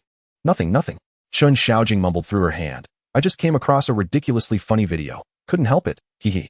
Fan Wan shot her a suspicious glance but thought little of it, assuming her friend was simply being her usual self. Meanwhile, Chen Xiaojing's heart raced as she swiftly typed on her phone, fearing Jiang Chen might retract the money. Chen Xiaojing, received. Don't worry, brother Chen. I'm all in for whatever you need tomorrow. As soon as she sent the message, Jiang Chen's reply came almost instantly. Jiang Chen, no need to be so formal. I can't bear to ask too much of you. Jiang Chen, I'll be at your apartment complex tomorrow at 1 o'clock. Chen Xiaojing gazed at her phone, a triumphant grin spreading across her face. Chen Xiaojing, okay.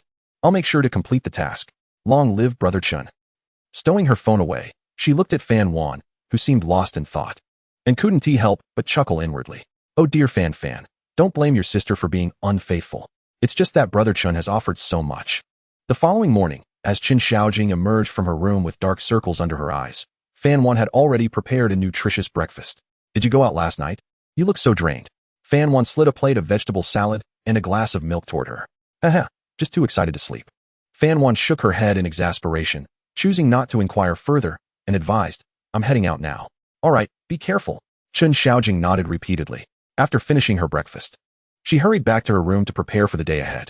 She opened her wardrobe and began sifting through her clothes. Although she was unsure of Jiang Chen's intentions, she felt compelled to dress appropriately for the substantial fee he had provided. Ultimately, she selected an outfit that accentuated her figure while remaining tastefully understated, complemented by a delicate makeup look. Gazing at her radiant reflection in the mirror, Chen Xiaojing nodded in satisfaction. Perfect. At precisely 1 o'clock in the afternoon, Jiang Chen's call came through. Chen Xiaojing dashed downstairs and immediately spotted the sleek black Rolls-Royce parked at the entrance of the complex. The smooth lines of the car, the iconic grille, and the glistening spirit of ecstasy hood ornament took her breath away. A Rolls-Royce. Chen Xiaojing halted in her tracks. She distinctly remembered Jiang Chen driving a white Bentley Continental just days ago. How had he already switched cars? Leaning against the car door, Jiang Chen, clad in casual attire, exuded an air of effortless confidence. Upon seeing Chen Xiaojing, he waved with a smile. Chen Xiaojing rushed over, circling the Cullinan in awe, her mouth agape in disbelief. Brother, you have a new car? She pointed between the vehicle and Jiang Chen, her tongue slightly tangled. Jiang Chen nodded. Yeah. The Continental was a bit cramped, so I opted for a more spacious SUV. Excuse me, is that even a proper statement? She had previously thought it impressive that Jiang Chen could afford a BMW, and upon his acquisition of the Bentley, she believed that was the pinnacle of success for an average person. And now, he had a Cullinan. His speed in securing a new car was rivaling her pace in ordering takeout. Get in, it's windy outside. As Jiang Chen spoke, he opened the classic coach door for her. A wave of luxury, mingled with the scent of premium leather and fine wood, enveloped her. Chen Xiaojing inhaled deeply and carefully settled into the plush seat. The moment she sat down, she sank into the softness, the enveloping comfort nearly lulling her to sleep. Sitting upright, her hands resting on her knees, she resembled a village girl visiting the city for the first time, hesitant to move for fear of damaging something. When Jiang Chen entered the car and noticed her timid demeanor, he couldn't help but chuckle. What's with the cautiousness? Chen Xiaojing whispered in awe. Brother, this is a grand vehicle, a mobile mansion. It's my first time riding in one. I dare not touch anything, for if I break it, I wouldn't be able to afford it even if I sold myself. All right, no need to be so dramatic, Jiang Chen laughed, shaking his head. It's just a means of transportation. Relax. Means of transportation? Brother Chen, do you have a misunderstanding of that term? My 2,000 yuan used electric scooter qualifies as a mere means of transportation. How many shares of Tang Dynasty Hot Pot does Jiang Chen actually own? So, brother Chen. Chen Xiaojing finally found her groove. Her curiosity piqued. Why the mystery in calling me out? coupled with such a generous gift? What is the occasion? Jiang Chen, focused on the road ahead, replied, this Sunday, Fan's parents are coming to Shanghai. Her aunt has been urging her to go on blind dates. So she claimed she had a boyfriend, and now her aunt wants her to bring me home to meet the family.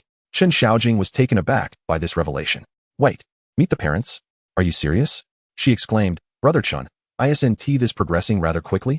You've only just started dating. And now you're off to meet the in-laws? That is quite the speed. Unexpected circumstances, Jiang Chen explained. It wasn't meant to happen this soon. But here we are. So what is the plan? Chen Xiaojing blinked, already surmising Jiang Chen's intentions. This isn't my first visit. I'm unsure what gifts would be appropriate. You share a close bond with Fan and are likely familiar with her family's circumstances. Hence the reason for seeking your counsel. Ah, so that's how it is. Chen Xiaojing exclaimed, a look of realization dawning upon her as she patted her not-so-full chest, exuding an air of confidence that she was indeed the right person for this task. It's quite simple. She cleared her throat and continued. Fan casually mentioned during our previous chat that her father doesn't possess any particular hobbies, aside from enjoying a good cup of tea. Therefore, gifting him tea leaves would be far more practical than any other option. Let us head to a premier tea shop and select a few exceptional varieties of Dahong Pao or Jin Junmei, paired with a high-end purple clay tea set. This will surely resonate with him. Jiang Chen nodded in agreement, finding her suggestion quite reliable. Chen Xiaojing further elaborated. As for Auntie, that's even easier. No woman can resist the allure of beauty. We should visit the most upscale department store and acquire a top-tier skincare set, perhaps La Mer or Volmont. Since her family isn't excessively wealthy, she likely refrains from purchasing such luxuries. She paused momentarily and added, however, skincare products alone won't suffice. We need something of tangible value as well. Let's visit a jewelry store and choose a set of innovative and substantial gold accessories, such as a necklace and bracelet. These items are not only wearable, but also retain their value. Auntie may feign disapproval, claiming you're wasting money, yet deep down, she will be elated. Perceiving her future son-in-law as generous and pragmatic, Jiang Chen nodded repeatedly, his admiration for Chen Xiaojing soaring. Truly professional. She is remarkably adept. What about her little aunt and uncle? Jiang Chen inquired. Of course, they must receive gifts too. Chen Xiaojing promptly replied, after all, this gathering is at her little aunt's home, and we must maintain a good appearance. However, the gifts should be of lesser value than those for uncle and auntie. That's the protocol, and we mustn't upset the hierarchy. We could opt for some high-end tobacco, alcohol, or health supplements, both respectable and useful. Jiang Chen felt reassured. He turned to Chen Xiaojing, genuinely praising her. Brother, you truly are a treasure. Chen Xiaojing chuckled, her face brimming with pride. Indeed, when it comes to spending money, I am always professional. All right, then it's settled, Jiang Chen declared, steering the wheel as he added, this afternoon, I'll follow your lead. Let us embark on our shopping spree. The car cruised directly into the luxury shopping center downtown, a veritable haven for affluent consumers, housing nearly all the premier brands from around the globe. They took the exclusive elevator straight to the first floor. Although Chen Xiaojing worked in high-end fashion retail and was accustomed to grand scenes, she had always been on the service end. Today, however, was her first experience being guided by a genuine tycoon driving a Cullinan, shopping as a consumer. Let us go, first to purchase tea leaves. Chen Xiaojing immediately switched to her sales mode, leading the way to a beautifully decorated, high-end tea brand store. Welcome. A store attendant, elegantly clad in a cheap how, approached with a gentle demeanor. Sir, madam, may I inquire what type of tea you would like to sample? Jiang Chen spoke directly. Please show me your finest Dahong Pao and Jin Junmei. Upon hearing this, the attendant recognized a significant client had arrived, her smile becoming even more sincere. She carefully retrieved 2 exquisite wooden boxes from a locked cabinet. Sir, this is our store's treasure, the Wui Star Zheng Yin Diplomatic Dahong Pao, a limited edition. And this top-tier Jin Junmei is also one of our signature teas. Chen Xiaojing leaned in to check the price tag and nearly gasped in disbelief. Dahong Pao was priced at 888 yuan per box, while Jin Junmei was 666 yuan per box. This isn't merely tea. It's akin to liquid gold. We'll take these 2 varieties, 1 box of each. Jiang Chen stated without even glancing at the prices. Excellent choice, sir. The attendant beamed with delight. Additionally, please prepare a fine purple clay tea set. Jiang Chen added. Certainly, please hold on for a moment. Soon.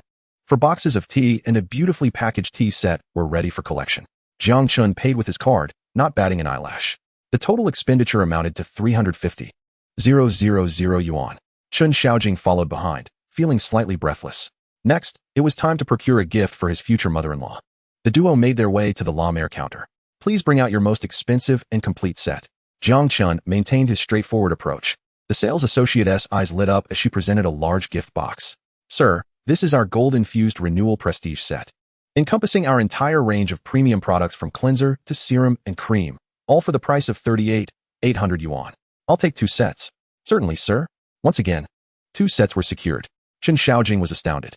She realized Jiang Chen's purchasing method was always in multiples. After exiting the skincare section, Jiang Chen led her into the Zhou Jufu Heritage Series boutique. This store specializes in traditional gold, with innovative designs favored by middle-aged women. Jiang Chen promptly delegated the task to Chen Xiaojing. She instantly perked up, as this was her area of expertise. With a discerning eye, she quickly selected a necklace designed with the character Fu and a lotus flower bracelet. This one will do. It's stylish, meaningful, and substantial enough. Auntie will surely appreciate it. Sounds good. I trust your judgment. Let us also select a lighter bracelet for the little aunt. No problem. After weighing and paying, another 200,000 yuan was spent. Finally, they visited a specialty tobacco and alcohol store, purchasing 2 bottles of Mao 50. By the afternoon's end, the two were laden with shopping bags of various sizes. A rough estimate revealed they had spent around 700,000 yuan on these gifts alone. All right, all set. Jiang Chen surveyed their spoils, expressing gratitude. Thanks to you. I wouldn't have known what to buy otherwise. Hee, it's my honor to alleviate your burdens, Brother Chen. Chen Xiaojing beamed like a blooming flower. Let us go? Before I take you home, let us browse a bit more. As Jiang Chen spoke, he unceremoniously led her into a Chanel boutique. Brother Chen, what are we doing here? Chen Xiaojing asked, bewildered. You've worked hard today. I can't let you leave empty-handed. Jiang Chen replied. Go ahead. Choose any bag you fancy from the store. Chen Xiaojing's eyes widened in surprise. You're gifting me a bag? A Chanel bag? No, Brother Chen. This is too extravagant. I can't accept. She quickly waved her hands. The red envelope you gave me was already quite generous. Choose one. Stop with the unnecessary protests. Jiang Chen waved his hand dismissively. Do you look down on my gifts? With the conversation having reached this point, if Chen Xiaojing refused again, it would seem overly formal. Her heart raced as she cautiously selected a classic medium-sized black CF bag, one she had long coveted. Often stealing glances at it when she saw customers carrying it in the store. Priced at over 70,000 yuan and perpetually out of stock, I'll take this one. Jiang Chen promptly pulled out his card and had it wrapped up. Emerging from the Chanel boutique, Chen Xiaojing grasped the white paper bag emblazoned with the iconic double C logo, feeling as though she were ensnared in a dream. An astonishing sum of 88,000 yuan in red envelopes, coupled with a Chanel handbag exceeding 70,000 yuan, had culminated in her earning nearly 170,000 today. Such wealth was simply too effortless to acquire. She gazed at Jiang Chen, whose tall and handsome silhouette sparkled in her eyes, akin to a walking embodiment of fortune. With eager steps, she hastened to catch up, her face adorned with a flattering smile. Chen Gu, should another opportunity like this arise, please do remember me. Jiang Chen chuckled at her avaricious demeanor, glancing back at her with a teasing look. All right, you shall not miss out on the benefits. Now, let us head home.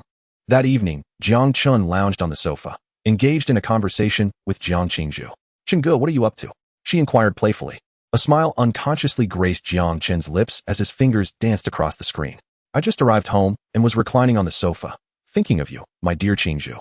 Within mere seconds, a reply from Jiang Qingzhu flashed on his screen. You're deceiving me. If you miss me, why don't you message me first? Jiang Chen defended himself. That's not fair. I had just picked up my phone. All right, I'll choose to believe you this once, she replied, her tone softening. Chen Gu, I miss you so much. I think of you every day. I've been so distracted in class that the teacher has called on me several times. Through the screen, Jiang Chen could almost visualize her adorable pout, a blend of grievance and playfulness. His heart melted instantly. Silly girl, pay attention in class. I miss you too. Really? Just how much do you miss me? So much that it pains my heart. Hee, you certainly know how to flatter. Chen Gu, are you free this Saturday? Upon receiving this message, Jiang Chen instantly comprehended her intentions. What's this? Our little Zhuzi wishes to invite me out? I was merely asking. She followed up with a pitiful, teary-eyed emoji. Jiang Chen chuckled at her contradictory demeanor. I am free, absolutely. Even if the heavens were to fall, I would ensure our darling Qingzhu's date is upheld. Hee, you're being overly dramatic. Let us make it official then. How about we visit the amusement park this Saturday? I've been wanting to go. All right, I'll follow your lead. I'll pick you up from school Saturday morning. Okay, love you, Chen Gu. As the conversation with Jiang Qingzhu concluded, Jiang Chen felt elated. This girl was like a radiant sun, effortlessly brightening the spirits of those around her.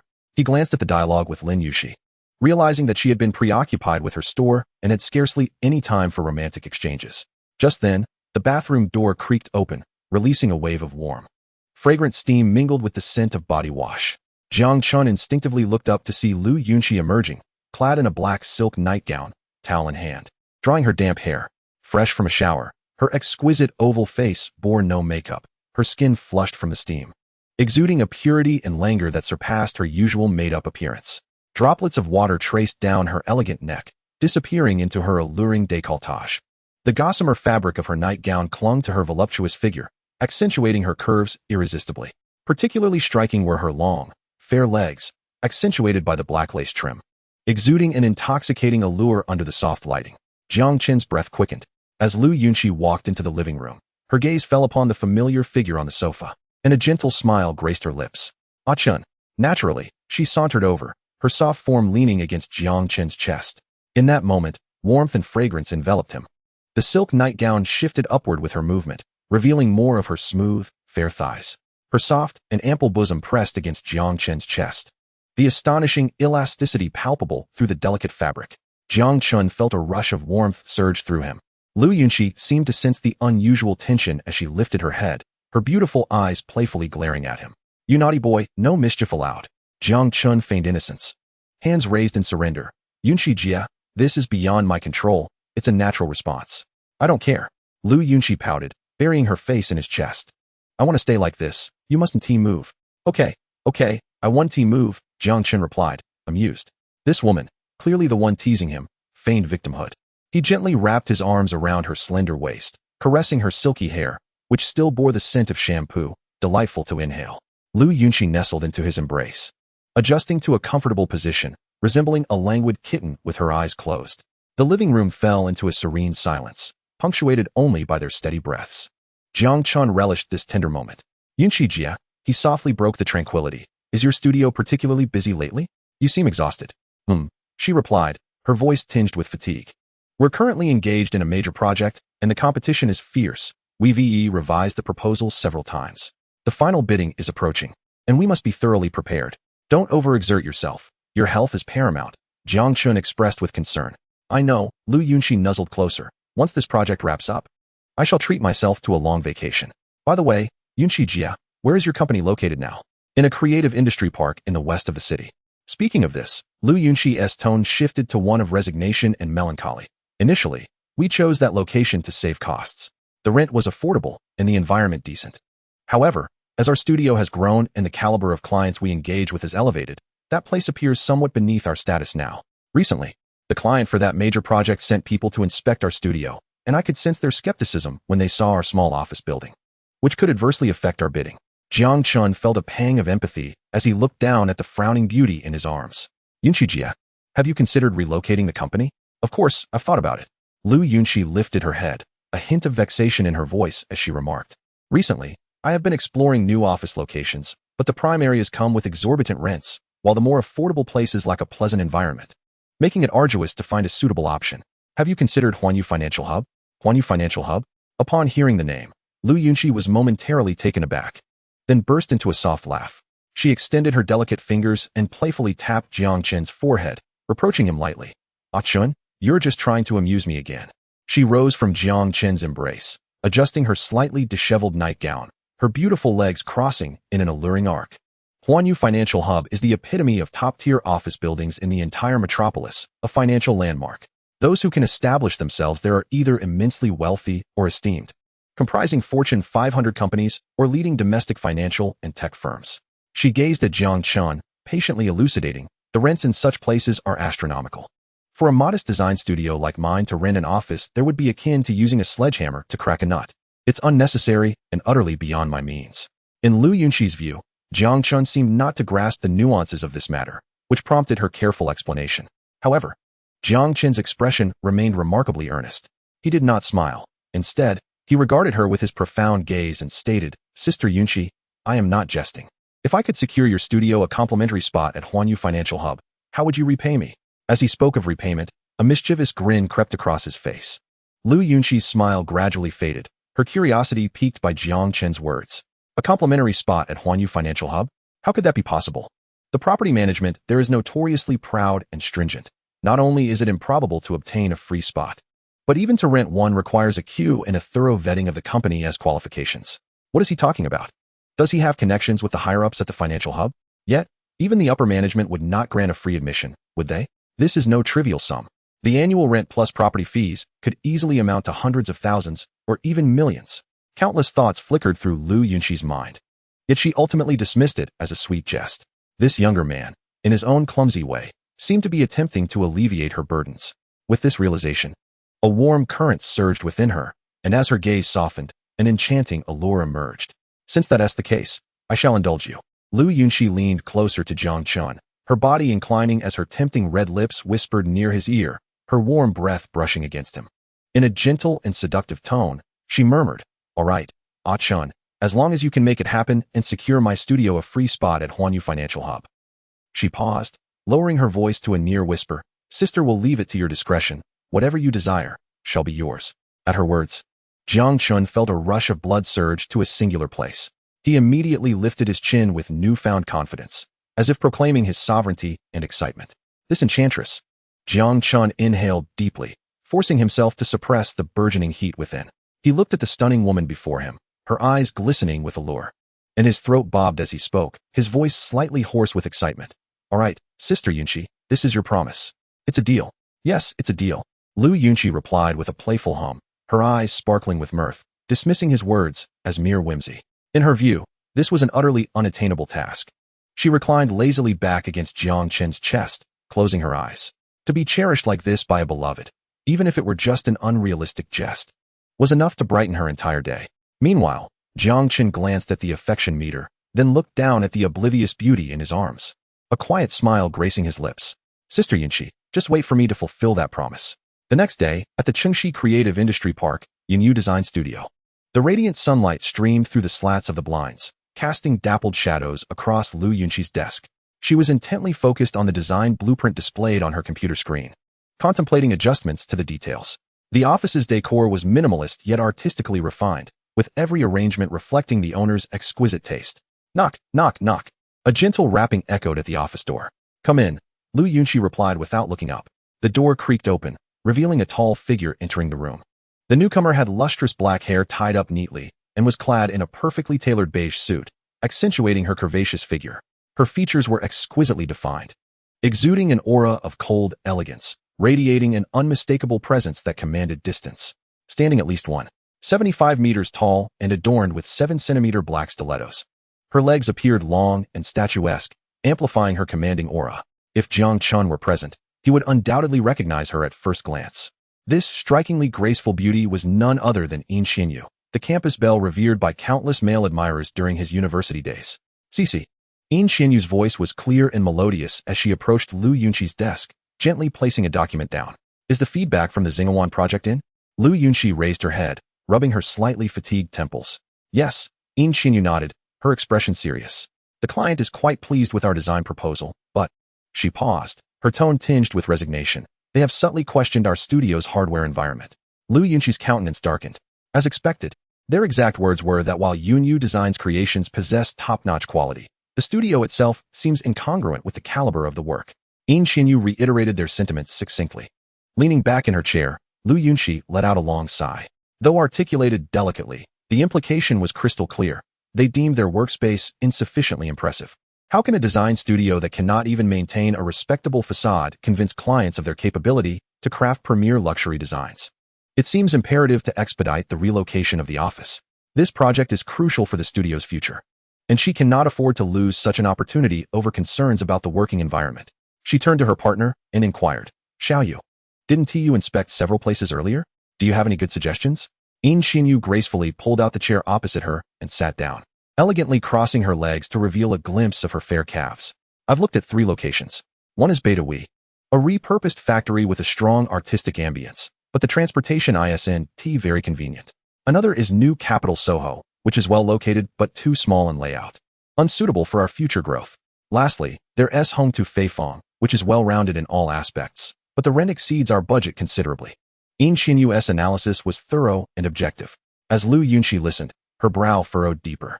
None of these options seemed ideal at that moment. An unexpected image of Jiang Chen's mischievous grin from the previous night surfaced in her mind. Huanyu Financial Exchange. Almost instinctively, she blurted out, "Xiao Yu, what do you think of Huanyu Financial Exchange?" The moment the words escaped her lips, Lu Yunqi herself was taken aback. Am I out of my mind? How could I possibly ask such a question? She immediately sought to retract her words, forcing a somewhat awkward smile. Ahem, forget I said anything. I was just being casual. Huanyu Financial Exchange? Yin Xianyu's cold gaze shifted from the documents to Lu Yunqi's face, unmistakably surprised. Sister Yunqi, are you serious? That is the financial landmark of the Magic City, the coveted office space all enterprises dream of. Not to mention, even many listed companies' headquarters have to wait in line for a chance to get in. And let's not even talk about the exorbitant rent. I was just joking. Trying to lighten the mood, Lu Yunqi quickly waved her hands, her cheeks warming as she felt like a child who had just spoken foolishly. Yin Xianyu observed her for a few moments, and seeing she was not serious, chose not to dwell on the topic any longer. She pushed the documents toward Lu Yunqi and inquired, by the way, how is it going with Jiang Chen? As Lu Yunqi's closest friend and partner, she was well aware of the emotional turmoil Lu Yunqi had faced previously. However, in recent days, Lu Yunqi seemed to radiate a newfound vitality, as if she had transformed. Yin Xianyu knew that this change stemmed from a man named Jiang Chen. At the mention of Jiang Chen, the clouds of sorrow on Lu Yunqi's face dissipated instantly, replaced with a sweet smile. Memories of the previous night on the sofa flooded her mind. That little rascal, claiming to be unmoved, while his body told a different story. In the end, it all came down to her own actions. Just thinking about her embarrassing behavior at that moment, and the heat that had pooled in her palms, made Lu Yunqi's cheeks flush. That incorrigible rascal. Yin Xianyu regarded Lu Yunqi with a hint of exasperation. One moment she was troubled about the company's future, and the next, a mention of a man transformed her into a lovesick girl. She spoke calmly, Sister Yunqi, your current state is quite perilous. What peril? Lu Yunqi, pulled from her sweet reverie, looked at her in confusion. You've become too deeply enmeshed. Yin Xianyu's words cut straight to the heart of the matter. Your joys and sorrows seem entirely dictated by that man. Upon hearing this, Lu Yunqi simply laughed. She rose and walked over to Yin Xianyu, softly saying, Xiao Yu, you've never been in love, so you wouldn't understand. When you truly love someone, they become your entire world. Laughing and crying for them is a form of happiness. Yin Xianyu frowned slightly, non-committal. At this stage, I only want to focus on my career. Romance would slow my progress. Lu Yunqi chuckled at her friend's seriousness. She reached out and playfully pinched Yin Xianyu's exquisitely crafted face, exclaiming, just look at your face, your figure, your aura. Heaven must be serving you a feast. I wonder which insufferable man will benefit from it in the future. Feeling a bit uncomfortable from the playful pinch, Yin Xianyu swatted Lu Yunqi's hand away, her tone returning to its usual coolness. President Lu, this is office time. Please conduct yourself appropriately. All right, I get it, my esteemed designer Yin, Lu Yunqi laughed. Raising her hands in surrender, she returned to her seat, yet her smile remained undiminished. In her heart, the jest from Jiang Chen the previous night had quietly planted a seed of hope. What if, just what if, he could truly make it happen? Lu Yunqi picked up the documents on her desk, attempting to refocus on her work, though her thoughts had already drifted far away. It had been a while since she had written the protagonist's profile. Time for an update. Character, Jiang Chen, age, 23, height, 185 centimeters, weight, 80 kilograms, attractiveness, 92, balance, 82, 572, 374, business, 10 shares in Tang Dynasty Hot Pot Chain. 1 prime office building in Magic City, Huanyu Financial Exchange, controlling interest in the global top sports brand Ether Power, in the greater Huaxia region. Property, 1 luxurious, fully furnished waterfront flat in Magic City, 1 villa in number 18 Tang Palace. Vehicle, Yachty New Energy, yellow BMW X4M. White Bentley Continental GTS, black Rolls-Royce, Cullinan Black Badge. Skill, Financial Windfall, LV3, upgradable passive skill, generating 0.04 yuan per second, settled daily at midnight. With withdrawals available to a bank card. Chapter 58. Hello, Senior. Goodbye, Senior. On Saturday, the morning sun filtered through the mist, casting its glow upon this bustling metropolis. Jiang Chen drove his sleek black Rolls-Royce Cullinan along the road leading to Magic City University. The soothing melodies from the car's audio system contrasted sharply with the city's cacophony outside. Soon, the iconic gates of Magic City University came into view. Jiang Chen instantly spotted the figure he had been longing for. Jiang Qingzhu had clearly put effort into her appearance today. She wore a cream cardigan over a light blue floral dress, the hem gracefully stopping just above her knees. Most striking were her long, slender legs. Elegantly encased in white stockings, perfectly blending innocence with allure. A pair of white leather shoes completed her look, making her appear as though she had stepped right out of a two-dimensional manga as the heroine. She stood at the entrance, occasionally glancing at her phone and then looking around, her eager anticipation adorably apparent. At that moment, a brand new BMW 3 Series pulled up beside Jiang Chen. The door swung open, and a boy dressed in trendy attire with stylishly groomed hair stepped out. Jiang Chen raised an eyebrow, maneuvering his car closer and lowering the windows slightly. "Qingzhu, where are you headed? Let me give you a ride." The boy wore a self-satisfied grin, waving the BMW's key in his hand. "I specifically drove my new car today. What do you think? Cool, right?" Jiang Qingzhu took a polite step back, her smile distant. "I'm waiting for someone, Senior Zhou." The boy, identified as Senior Zhou, seemed oblivious to her aloofness as he enthusiastically pointed to his car. "Qingzhu, look. This 3 Series is top of the line, costing nearly 400,000. Today, I'll take you to that new trendy Western restaurant and then to see a movie. What do you say?" He paused, lowering his voice to a suggestive tone. "You'd be the first girl to ride in this new car." Jiang Qingzhu frowned slightly, unimpressed. She had encountered such boastful advances before and had long since built up an immunity. "I'm sorry, Senior Zhou, but I have plans today." She firmly declined. Senior Zhou's smile faltered, and he was about to say more when his gaze inadvertently fell upon the imposing black Cullinan parked nearby. His eyes lit up as if he had found a new topic and opportunity to showcase himself. He pointed at the Cullinan, his expression brimming with longing as he spoke to Jiang Qingzhu. "Qingzhu, do you see that car? The Rolls-Royce Cullinan.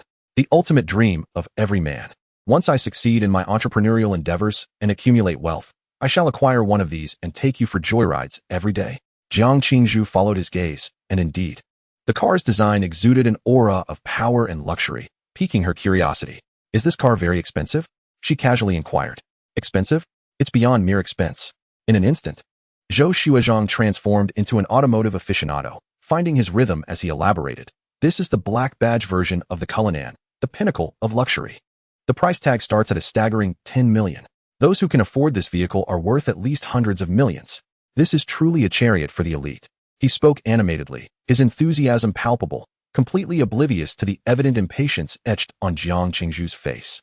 At that moment, a soft click echoed. The driver's side door of the praised Cullinan slowly opened. A long leg emerged first, followed by a figure ascending from the vehicle. The man, visibly taller than 185 centimeters, donned a well-tailored casual outfit that accentuated his model-like physique.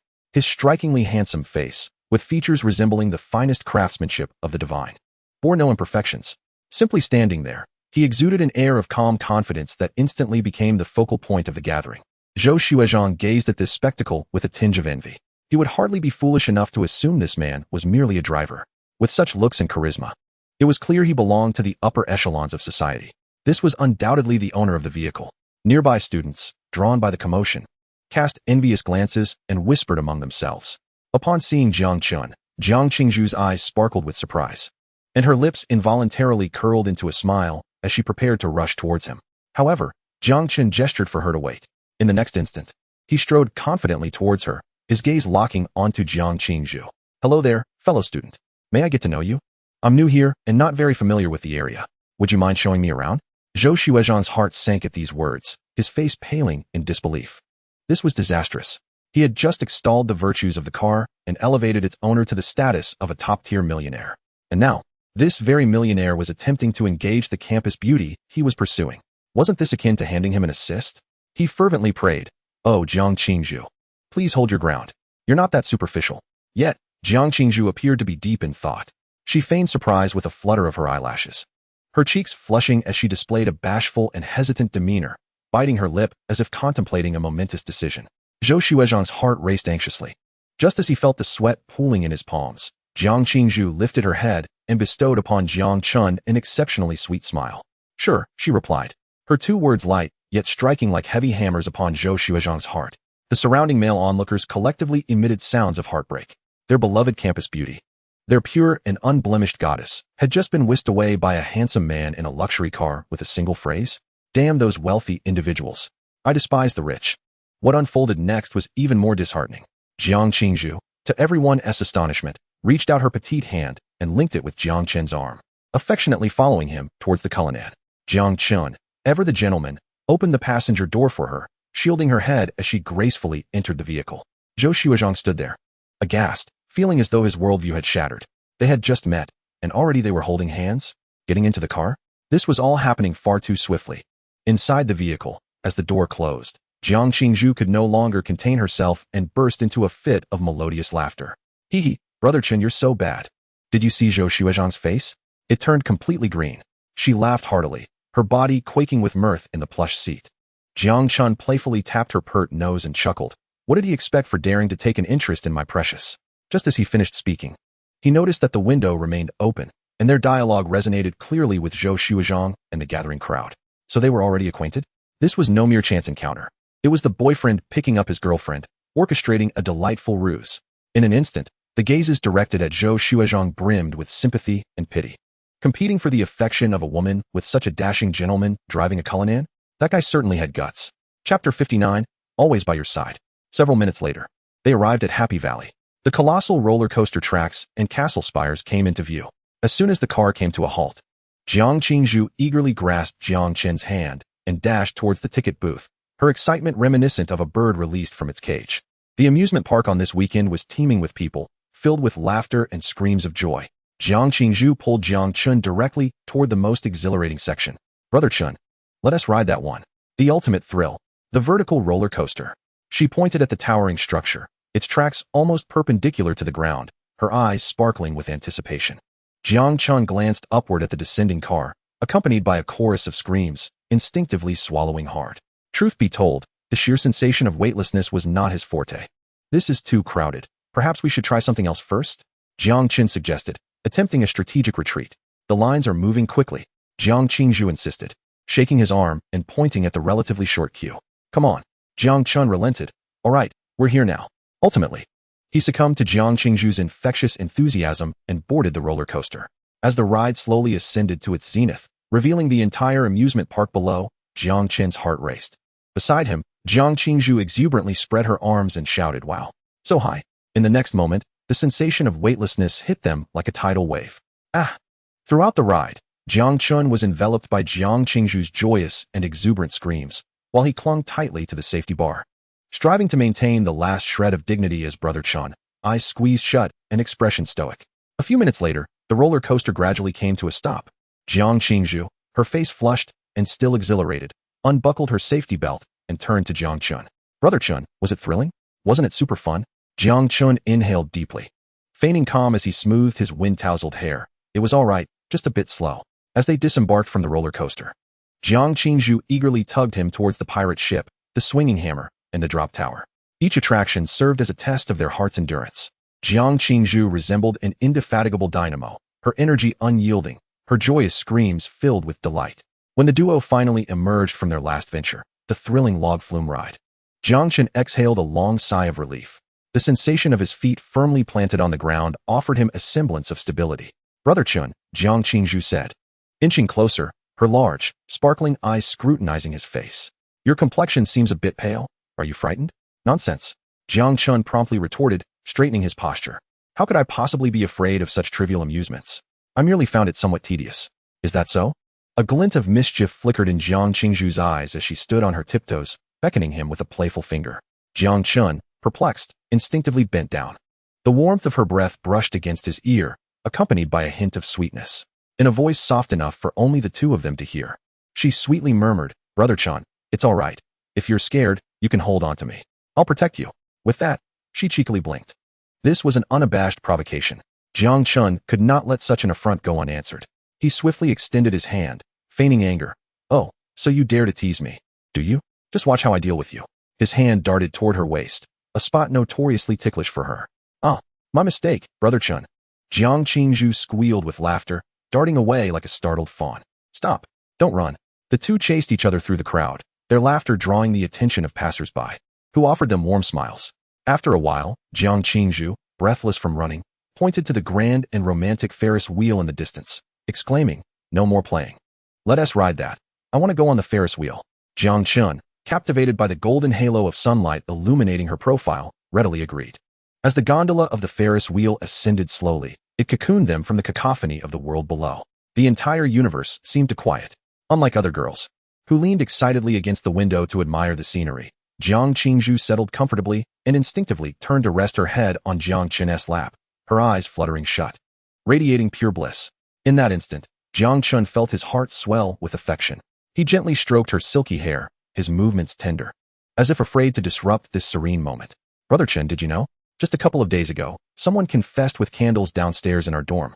Jiang Qingzhu said lazily, eyes still closed. But just as that boy arranged I love you, the dormitory matron came out with a bucket of water and extinguished it all with a splash. I nearly died laughing. Jiang Chen chuckled at her story.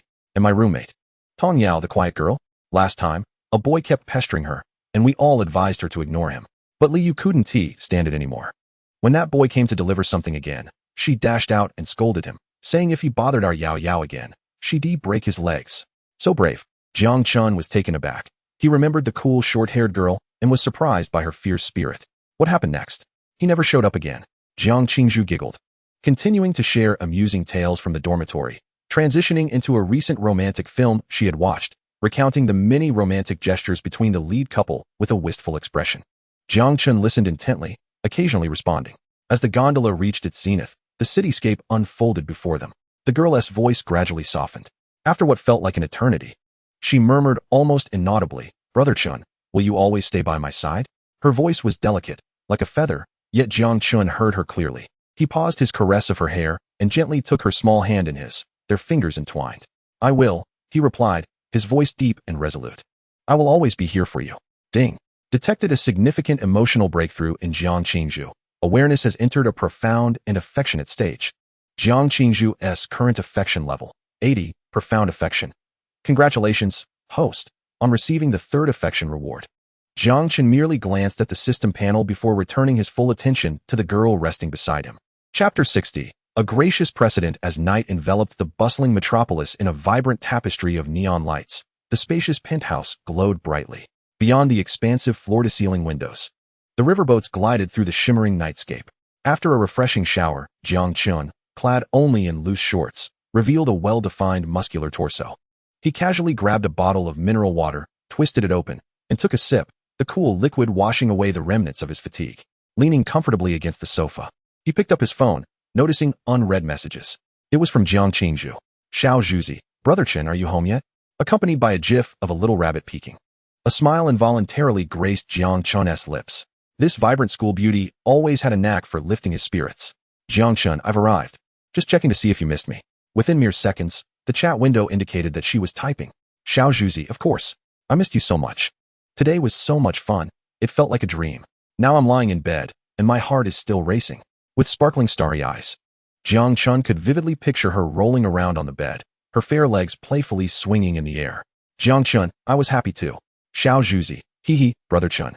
Do you have any plans for tomorrow? I miss you. Jiang Chen, I have some matters to attend to. It might not be possible. Xiao Zhuzi, alright then. I guess we'll have to wait for next time. With a sigh? Jiang Chen, Xiao Zhuzi. Hee, I won't disturb your rest any longer. I'm going to shower now. See you in our dreams. Good night. With a flying kiss. Jiang Chen, good night. After concluding his conversation with Jiang Qingzhu, the warmth of a smile lingered on Jiang Chen's face. He swiped to open another chat. Jiang Chen, Fan, what time are we meeting your parents tomorrow? After a brief pause, a reply from Fan 1 arrived, starting with an animated cat emoji frantically tapping a wooden fish. Fan, no specific time.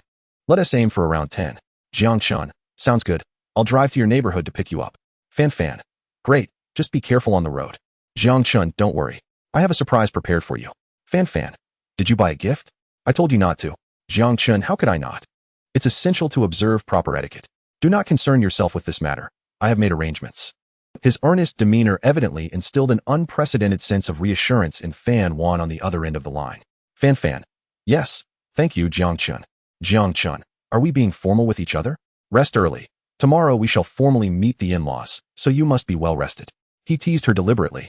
Fan, what in-laws? Don't say such things. I'm ignoring you now. I'm going to bed. Shyly covering her face and running away gif. As he beheld the emoticon she sent, a broader smile graced Jiang Chen's lips. This aloof yet passionate coach, when shy, possessed an allure all her own. Just then, another WeChat notification popped up at the top of his phone screen. Jiang Chen opened it, and a striking photograph instantly filled the screen. The background was a bedroom, illuminated by warm yellow light, with Lu Yunxi reclining on the bed, clad in a black silk camisole nightgown that barely concealed the upper part of her thighs. Her long, seaweed-like curls cascaded casually over the pillow, a few strands brushing against her smooth shoulders and delicate collarbone. Her gaze was dreamy, her red lips slightly parted, directly facing the camera with a languorous allure. Every detail of this photograph exuded a potent sensuality. Jiang Chen felt a dryness in his throat and instinctively took a large gulp of water. Jiang Chen, Sister Yunxi, it's late at night. You're setting the place ablaze. Yun Shun Buji Chu. Is that so? Yet I feel somewhat chilly. It seems I'm lacking a warm companion. Raising an eyebrow. A blatant innuendo. Jiang Chen chuckled, his fingers rapidly tapping on the screen. Jiang Chen, don't think you can tease me just because I can't come over right now. Be wary, or I might just show up downstairs at your place. Yun Shun Buji Chu. Then come. A provocation. She dared to challenge him. Jiang Chen, oh? It seems Sister Yunxi has forgotten who was the one with sore hands, begging to stop last time. Such a poor memory. I wouldn't mind helping you recall it next time. At that moment, Lu Yunxi immediately conceded. Yun Shun Buji Chu, I was wrong. Is that not enough? Good brother, please spare your sister this once. The swift change in her attitude made Jiang Chen chuckle. Jiang Chen, now that is more like it. Yun Shun Buji Chu, I won't play with you anymore. I'm going to put on a face mask and head to bed. I have work tomorrow. Jiang Chen, go on, sleep early. Yun Shun Buji Chu. Yes, good night, Aiken. Jiang Chen exchanged goodnights with her and then turned his attention to the rewards he had received earlier that day. A deep blue light curtain unfurled before his eyes. In the center of the curtain, a line of gilded characters gradually emerged. Congratulations to the host for receiving a phased reward. Tianshu Capital, current unlock progress 5. Tianshu Capital? Jiang Chen paused, as if recalling having heard that name before. He clicked for a detailed introduction. Description: the world's premier private consortium. Established by several ancient financial families, with its influence deeply embedded in the global financial framework. The consortium is renowned for its aggressive style and sharp acumen. Operating across numerous high-profit sectors such as high-tech, biomedicine, global energy, military-industrial complex, and luxury goods, with its actual control of hidden assets being immeasurable. Jiang Chen's breath quickened. This was no ordinary business. It was a true financial behemoth, a colossal entity capable of silently influencing the global landscape.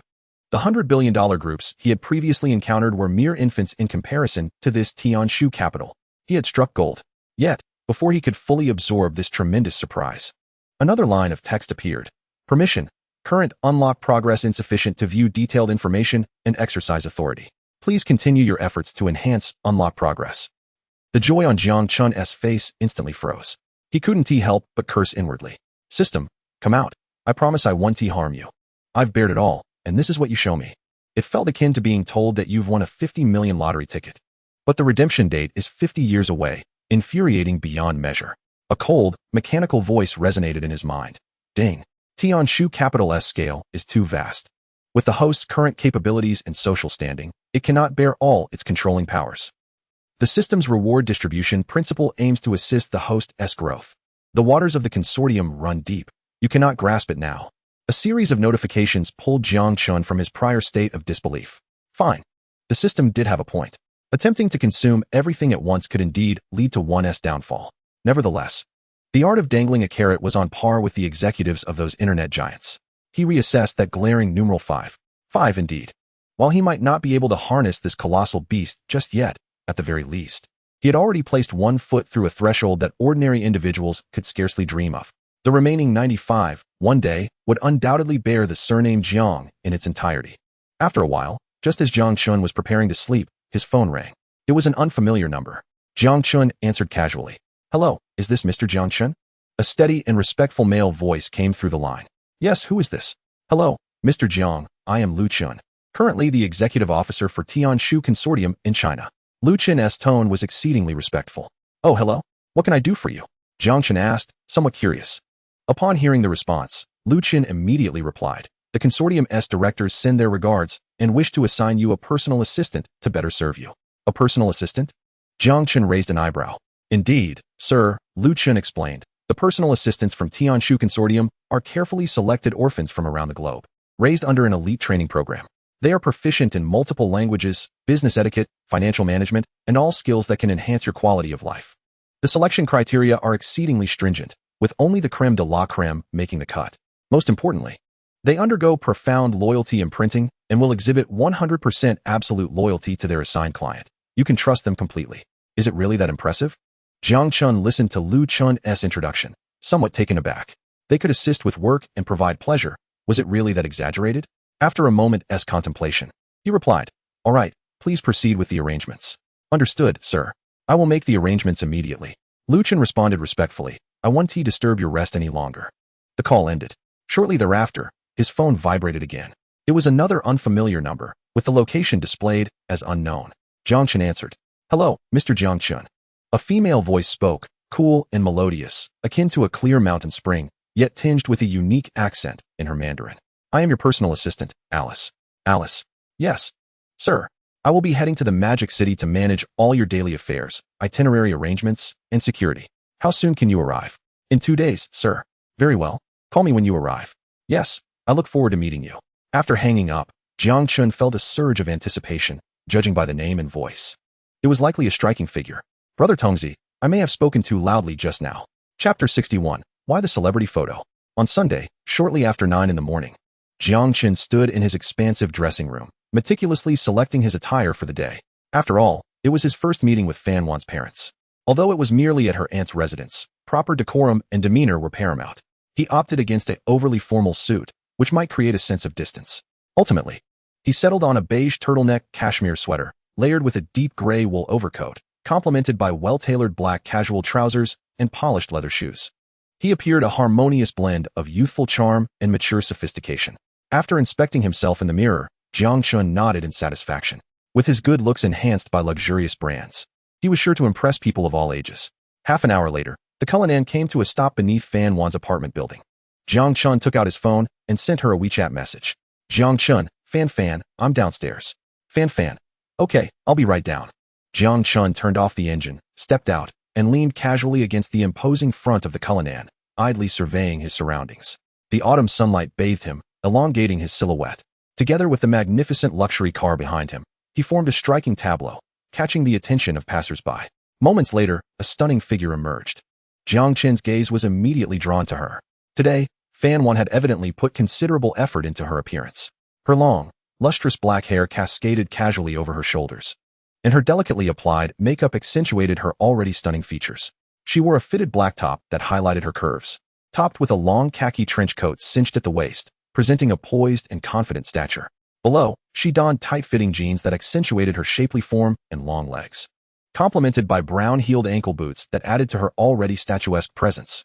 She embodied maturity, intellect, and an alluring femininity, reminiscent of a perfectly ripe peach. Exuding an irresistible fragrance, Jiang Chen approached her, his desire unmistakable in his eyes. Fan, you look truly beautiful today." Fan Wan stepped up to him, her gaze appraising Jiang Chen. He looked so handsome that she found it hard to maintain eye contact. "You look quite dashing yourself," she replied, glancing away. Her attention then shifted to the behemoth of a vehicle behind him, her eyes widening slightly. "Jiang Chen, have you changed cars again?" "A Rolls-Royce, no less." "Who doesn't recognize it?"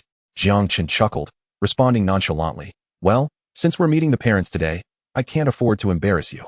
Fan Wan felt a flush at his words. Embarrass? So he switched to a Rolls-Royce to avoid embarrassment? This guy truly knows how to flaunt. Jiang Chen chose not to dwell on this. He stepped forward, opened the passenger door, placing one hand above the doorframe while extending the other towards Fan Wan. "Please, get in. Your parents must be waiting anxiously."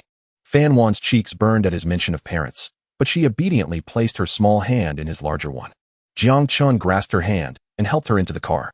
He then circled to the driver's seat, started the engine, and followed the navigation to her aunt's neighborhood as per Fan Wan's directions. Inside the car, Fan Wan was busy chatting with her aunt Zhao Huifang via WeChat. "Fan Wan, Auntie, we're on our way, should arrive in about 20 to 30 minutes. "Auntie, oh, finally. Wan, hurry. Send me a photo so I can give you my approval." With no choice, Fan Wan raised her phone and took a selfie to send. "Auntie, that's not what I wanted. I want a picture of your boyfriend. Hurry." Reluctantly, Fan Wan turned her head to look at the focused Jiang Chen beside her. His perfect profile, high nose, deep-set eyes, and concentrated demeanor made him appear even more handsome than a top movie star. Her heart raced as she discreetly snapped a picture of him, sending it off. Auntie, Wan, why are you sending me a celebrity photo? I want to see your boyfriend." "Fan Wan, this is my boyfriend." After sending the message, silence ensued. Meanwhile, within a certain apartment in the west of the city, in the living room, Fan Wan's aunt Zhao Huifang, her mother Zhao Huilan, and her father Fang Guilin were seated on the sofa. Zhao Huifang stared at the stunning profile photo on her phone, utterly astonished. Sister, brother-in-law, come quick. Fan Wan's mother Zhao Huilan leaned in, exclaiming, what is it? Why the commotion? Look, quick, look at this photo. Zhao Huifang handed over the phone. Both Zhao Huilan and Fan Guolin leaned in to take a look. Wow, which star is this young man? He is incredibly handsome, Zhao Huilan exclaimed. Fan Guolin nodded in agreement, offering a measured assessment. He certainly has a striking presence. Zhao Huifang, still in shock, said, Sister, Wan claims this is her boyfriend. What? Zhao Huilan and Fan Guolin exclaimed in unison, incredulous. This is too handsome. This lad is so good-looking. He can't possibly be just a pretty face, right? Zhao Huilan snapped back to reality, her worries surfacing. What is his family background? What does he do for a living? Did Wan mention anything? Zhao Huifang shook her head. She didn't say, just sent a photo. And it didn't show what car he was driving. The two sisters immediately huddled together, chattering animatedly over the photo. Look at this outfit. The fabric seems high quality. But what's the use of just looking at clothes? There are plenty of high-end replicas out there. True. I'm just afraid he's merely a decorative pillow. All looks with no substance. Wan could end up struggling with him. Listening to their discussion, Fan Guolin, who had been silent, frowned and interjected, enough already. They're almost here. We'll learn everything we need to know when they arrive in person. Your incessant chatter is unbearable. Zhao Huilan immediately retorted, her anger flaring. What do you mean, Fan Guolin? Is it wrong for me to be concerned about my daughter? Don't you care about Wan? Fan Guolin countered. How can you say I don't care? Who was it that always lamented wanting a son and neglected Wan? Now that she's grown up and no longer around, you suddenly remember her? You. Zhao Huilan blushed furiously. That was just. I didn't understand back then. Well, neither did you. Just as it seemed they were about to argue, Aunt Zhao Huifang hurriedly intervened. Come on, stop bickering. The kids will be here any moment. We can't let them see us like this. Chapter 62. Outstanding. With that one statement from Zhao Huifang, the tension between the couple finally eased, if only temporarily. Fan Guolin scoffed, turning his attention to the television. Zhao Huilan, feeling quite agitated, seated herself on the opposite side, rendering the atmosphere in the living room somewhat awkward. At that moment, the sudden chime of the doorbell echoed through the air. Zhao Huifang paused momentarily, instinctively glancing at the time on her phone. This doesn't make sense. Wan had just sent a WeChat message stating she would arrive in 20 to 30 minutes, and only a few minutes had passed. How could she have arrived so soon? Could she possibly have taken a flight? Pondering this, she rose and walked towards the door, peering through the peephole. She was taken aback to find that it was not Fan Wan and her companion standing outside. Instead, a man and a woman were at the entrance. The woman was familiar to her. It was her friend Li Xian, with whom she often played cards. Beside Li Xian stood a gentleman in his early 30s. Donned in business casual attire and sporting gold-rimmed glasses, exuding an air of sophistication. He held several exquisitely packaged gift boxes, a courteous smile gracing his countenance. Zhao Huifang furrowed her brow, an unsettling premonition stirring within her. She opened the door. Huan, aren't you going to invite me in for a seat? Li Xian beamed, not waiting for Zhao Huifang to respond before making her way inside. The man beside her followed suit, his tone warm and polite. Aunt Fong, I apologize for the intrusion. This man was none other than Yu Cheng, the suitor Li Xian had fervently recommended to Fan Wan. You all. Zhao Huifang's expression darkened as she pulled Li Xian aside, lowering her voice. Li Xian, what are you doing? Didn't I tell you on WeChat that Wan would be bringing her boyfriend today? Li Xian, however, appeared unfazed, patting her hand nonchalantly. A boyfriend is not a husband. Until marriage, everyone has a chance, right? Besides, she glanced at Yu Cheng, who was carrying several gift boxes, her voice laced with boasting. You know how good our use conditions are.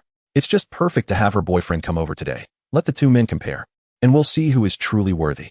I'm doing this for Wan's sake, ensuring she has a discerning eye. Zhao Huifang was rendered speechless. What kind of nonsense was this? Before she could voice her thoughts, Zhao Huilan and the others in the living room had already heard the commotion and approached. Huifang, who has arrived?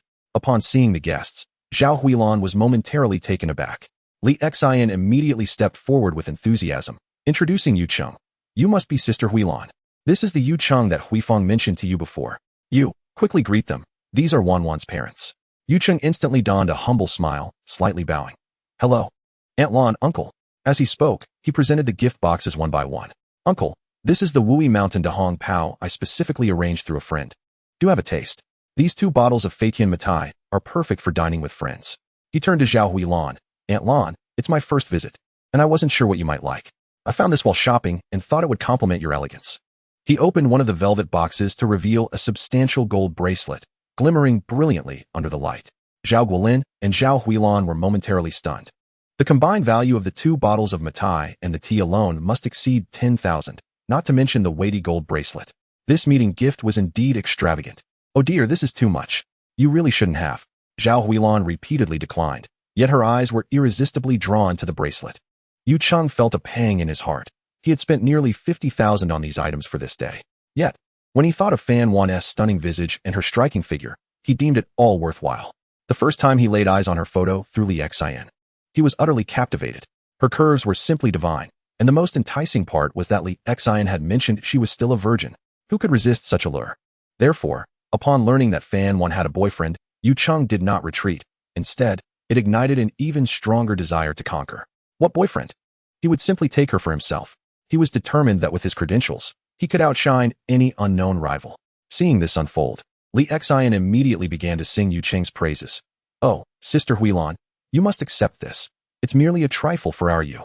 He is a supervisor at a publicly listed company, earning in the hundreds of thousands annually.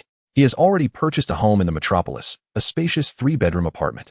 His car is an Audi Q5 worth over 500,000. With this barrage of accolades, Zhao Guolin and Zhao Huilan's perception of Yu Cheng began to shift. Although he was not as handsome as the boyfriend depicted in the photos of their daughter, his qualifications were undeniably impressive. Zhao Huifeng, witnessing the scene with a mix of embarrassment and urgency, quickly took out her phone to send a WeChat message to Fan Wan. Zhao Huifeng, Wan, I'm sorry. Crying GIF inside the car, Fan Wan received the message, feeling perplexed. Fan Wan, what is the matter, Andy? Zhao Huifeng, it's the one I mentioned last time. That suitor named Yu Cheng introduced by a friend. He has come over today. He even brought a mountain of gifts.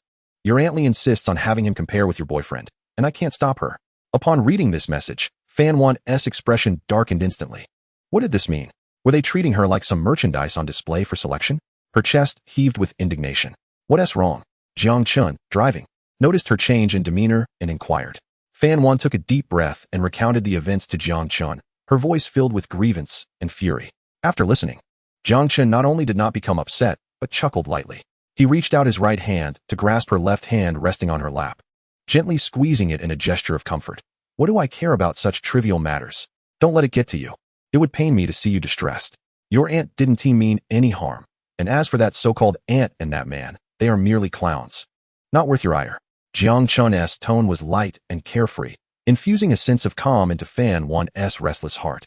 Moreover, a mysterious smile danced on Jiang Chen's lips as he added, I have prepared a few little surprises for your parents. I assure you they will be quite pleased with your boyfriend. What surprises? Fan Wan's curiosity was piqued. Jiang Chen, however, kept the details to himself, merely raising an eyebrow at her. A secret, you'll know when we arrive. Fan Wan rolled her eyes at him playfully, her heart also tinged with anticipation. Chapter 63, The Visit. Within the community, vehicles and pedestrians were segregated, and the Cullinan was parked in a temporary space outside. Jiang Chen unfastened his seatbelt, made his way to the trunk, and opened the tailgate. So much, Fan Wan exclaimed as she stepped out of the car, staring in astonishment at the trunk filled to the brim with gift boxes. Jiang Chen, resembling a porter, began to haul out the various packages. Let me see. Fan Wan leaned closer in curiosity, casually picking up a deep green gift box emblazoned with the LAMER logo. Is this the creme de la mer? Or are there 2 sets? She then grabbed a weighty box stamped with the Zhou Jufu heritage emblem. As she opened it, the golden brilliance within nearly dazzled her eyes. A substantial, exquisitely crafted necklace emblazoned with the character for fortune hangs alongside a similarly weighty lotus bracelet. And what of this, a grand red rope? Its price remains indiscernible. The more Fan Wan gazes, the more her heart races. One glance at the packaging reveals an unmistakable opulence. She turns her head, feeling a mix of concern and mild reproach as she looks at Jiang Chen. Have you lost your mind? Why purchase so many extravagant items? How much did this all cost? Jiang Chen responds with a figure. Not much, all totaled. It's just around 700,000.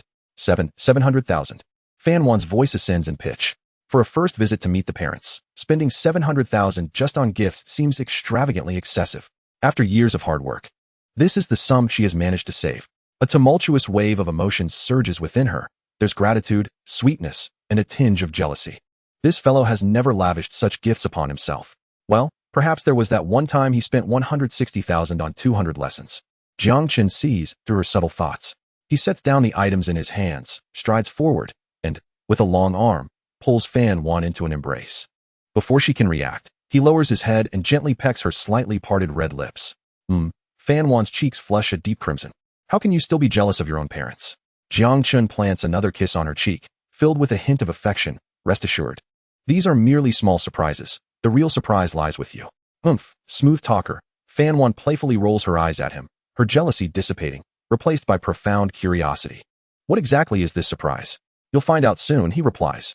The couple, carrying their gifts, follows Fan Wan into the building. Meanwhile, in Zhao Huifang's living room, the atmosphere is charged. Yu Cheng and Li Xian have been seated for quite some time, having already gone through 2 rounds of tea. Yu Cheng maintains a modest smile on his face, yet his mind is racing with calculations. He has prepared thoroughly for today, his gifts are lavish, and his credentials are solid. He doubts that this so-called boyfriend can possibly compare. Li Xian, on the other hand, is indifferent, believing that Fan Wan's boyfriend is likely just a pretty face, charming but ineffectual. A comparison will soon reveal the truth. Ding dong. The crisp sound of the doorbell interrupts the conversation. They're here. Yu Cheng instinctively straightens his back and adjusts his collar. Li Xian wears a grin, eager to see the unfolding drama. Zhao Huifang rises to answer the door. The moment the door swings open, her eyes brighten. Wan, you look absolutely stunning today, she exclaims sincerely. Today, Fan Wan indeed looks different. After being meticulously groomed, her mature allure is almost palpable. Her gaze then shifts to the man beside Fan Wan. Even having seen him in photographs and mentally prepared, Zhao Huifang is still taken aback by Jiang Chen's striking looks and charisma. Tall and handsome, standing over 185 centimeters, his features are even more chiseled than in pictures. The seemingly simple dark gray wool coat he wears lacks visible branding, yet its luxurious texture and drape scream sophistication. Most importantly, he wears a warm, composed smile, and his eyes, clear and confident, exude a calmness that suggests he has experienced much of the world. Then her gaze falls upon the multitude of gift boxes he carries, surpassing even what Yu Cheng has brought, their minimalist yet luxurious packaging evident. This young man is undoubtedly extraordinary. This is Zhao Huifang's first impression. Auntie, Fan Wan greets. Hello. Auntie. Jiang Chen follows suit, politely responding with a warm, magnetic voice. Ah, wonderful, come in, come in. Zhao Huifang snaps back to the moment, eagerly ushering them inside. As Jiang Chen and Fan Wan walk side by side into the living room, all eyes converge upon them. Fan Guolin and Zhao Huilan are momentarily stunned. The impact of seeing the young man in person is entirely different from viewing photographs. He is so strikingly handsome that they feel as though he has stepped out of a television screen, and his commanding presence makes it impossible to associate him with the term pretty boy. On the other hand, Yu Cheng feels a jolt of anxiety upon seeing Jiang Chen. As a man, he understands all too well the devastating allure such looks hold over women. A strong sense of unease washes over him, yet he quickly steadies himself. What does looks matter? In a city like Shanghai, it's the house, car, and money that truly count. When his gaze shifts to Fan Wan, he finds himself momentarily entranced. Today, her fitted black top accentuates her already impressive figure, and her snug jeans accentuate her curvaceous form, radiating an irresistible allure. What a remarkable figure. She looks even more enticing than in the photographs. A potent desire to conquer surges within him. Dad, Mom, this is my boyfriend, Jiang Chen. Fan Wan introduces confidently. Hello, Uncle and Auntie. Jiang Chen smiles, nodding, and begins to present the gifts. Auntie, it's a pleasure to meet you. I wasn't too sure what you might like, but I heard from Wan that you have lovely skin, so I selected 2 skincare sets for you. Jiang Chen hands over 2 deep green gift boxes. Zhao Huilan is momentarily taken aback, but Zhao Huifang rushes over, and upon recognizing the brand, gasps, my goodness. La Mère, is this the Gold Radiance collection? Sister, this set costs over 30,000. What? The living room falls silent.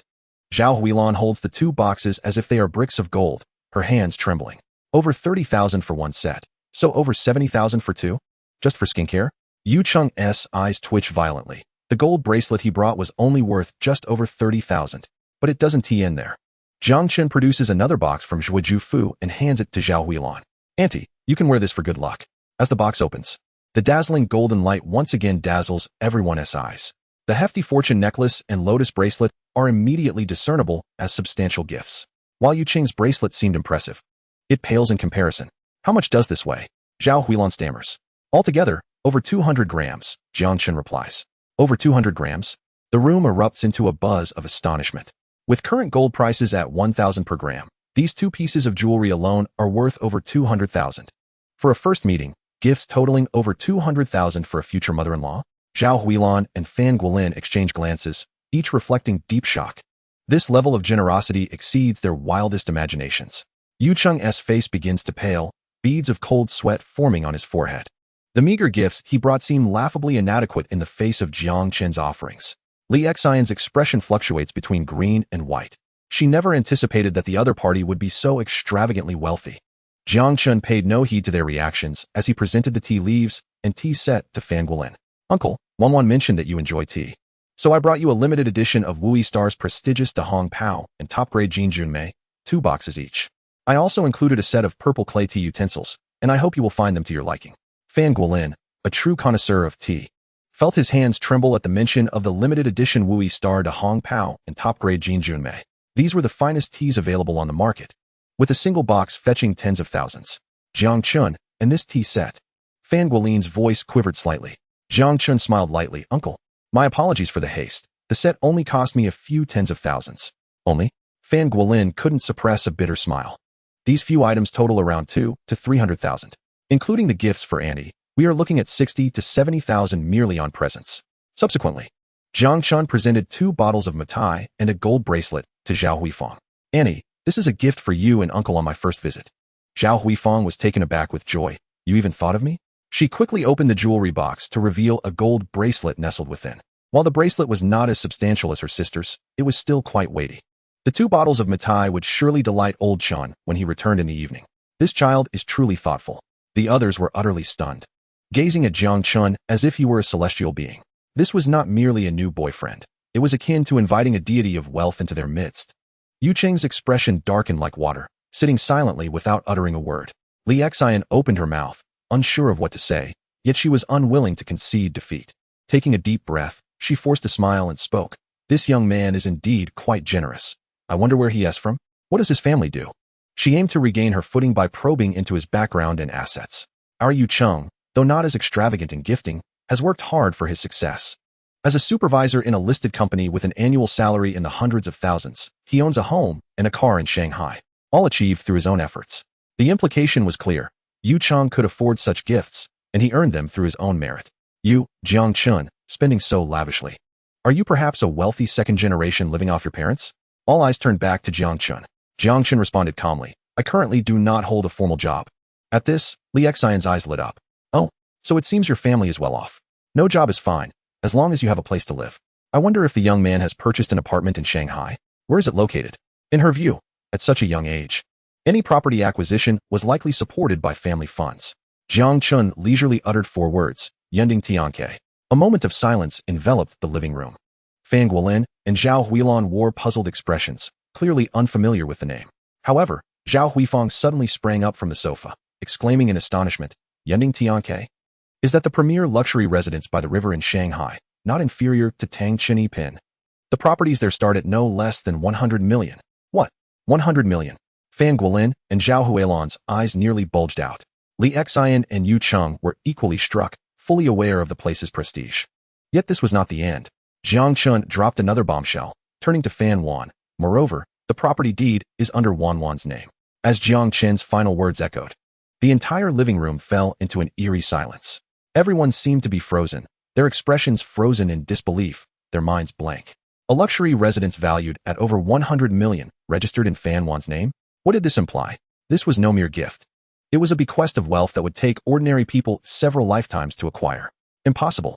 The exclamation shattered the silence of the room. It was Yu Cheng, rising from the sofa and pointing at Jiang Chen. Do you think this is a short film?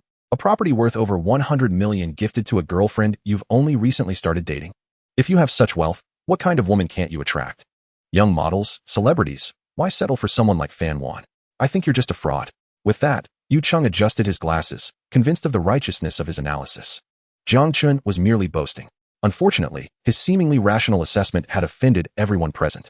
What did he mean by implying that Fan Wan was unworthy of such a residence? Yu Cheng, what nonsense are you spouting? Zhao Huifang was the first to explode, rising angrily to glare at Yu Cheng, practically ready to slap him. What is wrong with my niece? Why is Wan unworthy? You must clarify your words today. Fan Guolin and Zhao Huilong's expressions darkened as well. Xiao Cheng, your words are too hurtful. Li Xian's face turned pale as she frantically grasped Yu Cheng's arm, nearly in tears. Oh dear, he doesn't mean it. He is just rambling. Don't take it to heart. However, no one was willing to hear her explanations any longer. Jiang Chen completely ignored them, turning his attention back to Fan Wan. Wan, some may think you unworthy. So, shall we go and see the home that belongs to you right now? Fan Wan's mind was still reeling. She instinctively covered her mouth, her eyes shimmering with unshed tears. This was what he termed a little surprise. If this was a little surprise, what could possibly be a grand one? Her brain instinctively nodded in agreement. All right, let us go see. The first to react was Aunt Zhao Huifeng, her face flushed with excitement as she grasped her sister, Zhao Huilan's hand. Sister, brother-in-law, let us go. After all these years in Shanghai, I've dreamed of seeing what a premier luxury residence looks like. Thanks to Wan and Jiang Chen, I can finally have a glimpse today. Fan Guolin and Zhao Huilan no longer paid any heed to Yu Cheng, dazedly standing up. Their gazes towards Jiang Chen had shifted from that of a potential son-in-law to one of divine reverence. Just as it seemed that everyone was about to depart, Li Xian and Yu Cheng's expressions turned utterly grim. Huifeng. Li Xian awkwardly stood, tugging at Yu Cheng beside her. We have some urgent matters at home, so we want to be joining you. Regardless of the truth, they had already offended everyone. Following them would only lead to self-humiliation. At this moment, Zhao Huifeng had no interest in acknowledging her. She merely cast a cold glance at Li Xian. Oh, then you may attend to your matters. In her heart, she had already resolved to distance herself from such an oblivious companion. Li Xian, leading a dejected Yu Cheng, left the scene like a defeated rooster. Chapter 65, Yunding Tianke. The group followed Jiang Chen and Fan Wan downstairs, arriving at the temporary parking space outside the community. There stood a black Rolls-Royce Cullinan, exuding an air of grandeur. Zhao Huifeng, somewhat knowledgeable about cars, circled around it, marveling, my goodness, a Rolls-Royce Cullinan. This vehicle must be worth several million upon delivery. Fan Guolin and Zhao Huilan had become numb. Gifting a property worth 100 million and driving a luxury car valued at nearly 10 million seemed, in this moment, almost reasonable. Their lifelong accumulation of understanding was thoroughly upended within the span of a mere hour. Who exactly was this future son-in-law? His wealth felt surreal to them. Cautiously, everyone climbed into the vehicle, experiencing the ultimate luxury of its interior and the comfort of its seats, feeling somewhat apprehensive. Approximately half an hour later, a modern architectural complex emerged before their eyes, shimmering under the sunlight. They had arrived. The Cullinan gradually approached the entrance of the underground parking garage. Good day, sir. May I inquire about your business? A security guard, impeccably uniformed, saluted and halted the vehicle. This was Jiang Chen's first visit as well. He lowered the car window and calmly stated, Hello, I am the owner of the top floor of Building A, here for the first time today. He relayed Fan Wan's information. Upon hearing top floor of Building A, the guard's demeanor instantly shifted to one of heightened respect. This was the pinnacle of the community. He immediately verified the information via his intercom. Report to the center, owner of the top floor of Building A, Ms. Fan. Shortly, a response crackled through the intercom. Information verified. Please proceed with registration for the owner and grant passage. The guard saluted again, his attitude humble. Sir, the information has been confirmed. As per regulations, Ms. Fan herself must complete the initial registration. Jiang Chen turned to the still bewildered Fan Wan in the passenger seat and smiled. It's your turn, Fan. Me? Fan Wan pointed at herself in disbelief. Yes, you are the property owner. Under the watchful eyes of her parents and aunt, Fan Wan, feeling somewhat dazed, unbuckled her seatbelt and approached the guard booth. Are you a mess? Fan Wan. Yes. Very well. Please sign here and provide your fingerprint and facial recognition for future access. Fan Wan picked up a pen, gazing at her name in the owner section of the registration form, feeling as though she were in a dream. Taking a deep breath, she meticulously signed her name. Once the registration was complete, the barrier lifted slowly, and the Cullinan glided into the expansive underground parking lot. The underground parking of Yunding Tianke resembled not merely a parking area, but rather a premier luxury car showroom. The space was brightly lit, excellently ventilated, with a pristine epoxy floor. As they surveyed the area, Rolls-Royces, Bentleys, Ferraris, and Lamborghinis, exquisite vehicles seldom seen on the streets, were parked here as casually as cabbages. Fan Wan's parents and aunt were dazzled, their mouths agape in astonishment. Jiang Chen navigated the Cullinan effortlessly, following the directional signs until he reached the designated parking area for the top floor of Building A. Are these all our parking spaces? Zhao Huifeng asked in surprise, pointing at the 6 vacant spots lined up in front of them, each marked with the top floor unit number. Yes, 6 standard parking spaces. You can park however you like. Jiang Chen casually parked in one of the spaces, turned off the engine, and quietly retrieved a black card with a metallic sheen from his system space, handing it to Fan Wan. This is your owner card, which also serves as your access and elevator card. Fan Wan took the card, which felt slightly heavy in her hand. embossed with her name in gold lettering, Fan Wan, and her unit number. Come, let us explore your home. Jiang Chen naturally took her hand, leading everyone toward a private elevator lobby. Each elevator was exclusive to its unit, allowing direct access from the garage to their home, ensuring absolute privacy. Jiang Chen gestured for Fan Wan to swipe the card. She gently tapped the black card against the sensor. Ding! Welcome, Miss Fan Wan. The elevator doors opened, revealing a spacious interior infused with a subtle fragrance. As the elevator ascended smoothly, the numbers flashed rapidly until it finally halted at the top floor. Ding! The elevator doors glided open to reveal an astonishingly expansive foyer. The first thing that caught their eye was the almost exaggerated height. The living room soared over 7 meters high, with a colossal crystal chandelier cascading from the ceiling like a galaxy, dazzling in its brilliance. One entire wall of the living room was replaced by a massive floor-to-ceiling window. It was a single, seamless piece of glass that extended from the floor to the ceiling, offering an unobstructed view of the magnificent Jiangban scenery. Laid bare before them like a grand tapestry, iconic architectural landmarks appeared almost within reach, while boats traversed the river, leaving trails of golden ripples in their wake. This living room and its view alone were enough to leave anyone breathless. My heavens, Zhao Huilong gasped, clutching her chest, feeling as though she could scarcely breathe. Fan Guolin stood in stunned silence. Any words felt feeble in the face of such splendor. Zhao Huifeng, meanwhile, pulled out her phone, feverishly snapping photos of the view, murmuring, "This is simply outrageous. It feels like living in a heavenly palace." Jiang Chen, holding the still-dazed Fan Wan's hand, slowly led her deeper into their home. Beneath their feet lay warm Italian fish belly white marble, while intelligent sensor lights softly illuminated their path as they walked. The entire smart home system was operational, with a fresh breeze carrying the scent of grass wafting through the air. This penthouse duplex spanned a total of 1,200 square meters. Jiang Chen's voice resonated in the vast living room. The lower level comprises public areas, including the living room, dining room, both Western and Chinese kitchens, a gym, a media room, and 2 guest rooms. He pointed towards a nearby area separated by a glass wall. There is also a temperature-controlled infinity pool over there, offering an unobstructed view of the river scenery. Everyone turned to look in the direction he indicated, and there, shimmering under the sunlight, was a pool of azure water, harmonizing beautifully with the river view outside, epitomizing luxury. The upper level served as the relaxation area, featuring 4 suites, each with private bathrooms and walk-in closets, alongside a study and an open-air garden. Jiang Chen guided Fan Wan, step by step, introducing her to each space. They walked past a grand living room adorned with a colossal sofa, a dining table capable of accommodating 20 guests, and a kitchen equipped with top-of-the-line appliances. With each stop, Fan Wan's family erupted in exclamations of awe. Throughout it all, Fan Wan felt as if she were a marionette, led by Jiang Chen. Chapter 66, The Lady of the House. Her eyes absorbed every detail, while Jiang Chen's words echoed in her mind. Your home. She beheld a walk-in closet larger than her current entire rented apartment. She marveled at the private gym filled with fitness equipment that delighted her at every turn. She envisioned a bathroom where she could lie in a tub and gaze at the stars.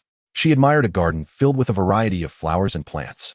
All of it felt as enchanting as an impossible dream. It was only when Jiang Chen brought her to the floor-to-ceiling windows of the master bedroom on the 2nd floor, gently wrapping his arms around her waist from behind, that she truly felt the weight of it all. Do you like it? He whispered against her cheek, his warm breath brushing her ear. Fan Wan shivered slightly, tears finally escaping her eyes, cascading down her cheeks. She did not respond but instead turned around and suddenly threw herself into Jiang Chen's embrace, clinging tightly to him as if she wished to merge her very essence with his being. She buried her face in his chest, feeling the powerful rhythm of his heartbeat and inhaling the comforting scent that emanated from him. The emotions she had suppressed for so long erupted at that moment, manifesting as silent sobs. Jiang Chen remained silent, simply holding her close and gently stroking her back. He understood that this woman, who appeared strong on the outside yet yearned deeply for stability within, had, in this instant, shattered all her defenses and facades. After a while, Fan Wan lifted her head from his embrace, her beautiful eyes swollen and tear-streaked.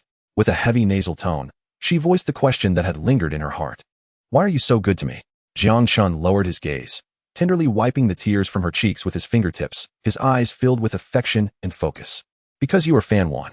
From the moment I decided to pursue you, I have longed to give you the very best the world has to offer. He paused, cradling her face and resting his forehead against hers. Welcome home, my mistress. The term mistress, for a woman who had toiled alone in the bustling metropolis and secretly yearned for stability, held a profound power. In that moment, all her strength, all her disguises, crumbled completely. Fan Wan abruptly raised her head, her tear-filled eyes gazing at Jiang Chen, the man before her. With his handsome visage adorned with a doting smile and a gaze that radiated depth and affection, had given her the home she had never dared to envision. He had bestowed upon her the safety she had longed for in her dreams. He had transformed her into a princess. No, a queen, the mistress of this home. The torrent of emotions could no longer be contained, and Fan Wan rose onto her toes, eagerly pressing her lips against Jiang Chen's, pouring all of herself into this man. At first taken aback, Jiang Chen quickly reciprocated with fervor, just as their lips met and their emotions surged. A cold system notification echoed in Jiang Chen's mind. Ding! Significant emotional breakthrough detected with Goddess Fan Wan. Recognition has entered the profound affection stage. Current affection level with Fan Wan, 80, profound affection. Congratulations to the host for receiving a reward package. Reward 1. Global top-tier sports brand Ether's controlling interest in Greater China upgraded to Asia-Pacific controlling interest. Reward 2. Time Amber Necklace. Reward 3. Fortune LV3 upgraded to Fortune LV4. Reward 4. A Mercedes-Benz G-Class AMG Custom Edition. A series of reward notifications flooded his mind. But at that moment, Jiang Chen was too absorbed in the warmth of the woman in his arms to pay any heed to them. Skills and corporations paled in comparison to the significance of the moment before him. As he held her, he made his way towards the door, kicking shut the master bedroom's entrance and swiftly engaging the lock. With a soft click, the outside world was sealed away. This space belonged solely to the two of them. Jiang Chen gently laid Fan Wan back onto the oversized custom bed that could comfortably accommodate 5 or 6 people. The soft mattress cradled her, enveloping her in its warmth. Lying there, her cheeks flushed and her eyes dreamy, she breathed heavily, her toned body, a result of years of fitness, radiating an intoxicating allure beneath her form-fitting attire. As Jiang Chen leaned down to remove her constraints, Fan Wan closed her eyes, her long lashes fluttering slightly.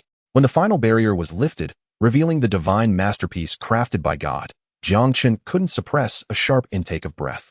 Previously, he had been astonished through layers of fabric, but now he truly understood what it meant to behold a body sculpted to perfection. The exaggerated curves and astonishing proportions seemed otherworldly. Jiang Chen's gaze fixed upon her, and he could no longer hold back, pressing himself against her. Time slipped away. Fan Wan's eyes glistened, her cheeks still adorned with remnants of her earlier tears, and her expression bore an unprecedented allure. It was a transformation from girlhood to womanhood, a beauty that blossomed only after being thoroughly nurtured. On the bed, a vivid red mark stood out starkly against the white sheets, her most treasured testament of nearly 3 decades. She stared blankly at the ceiling, her mind still reeling as she savored the experience that had just unfolded. Suddenly, she jolted back to reality.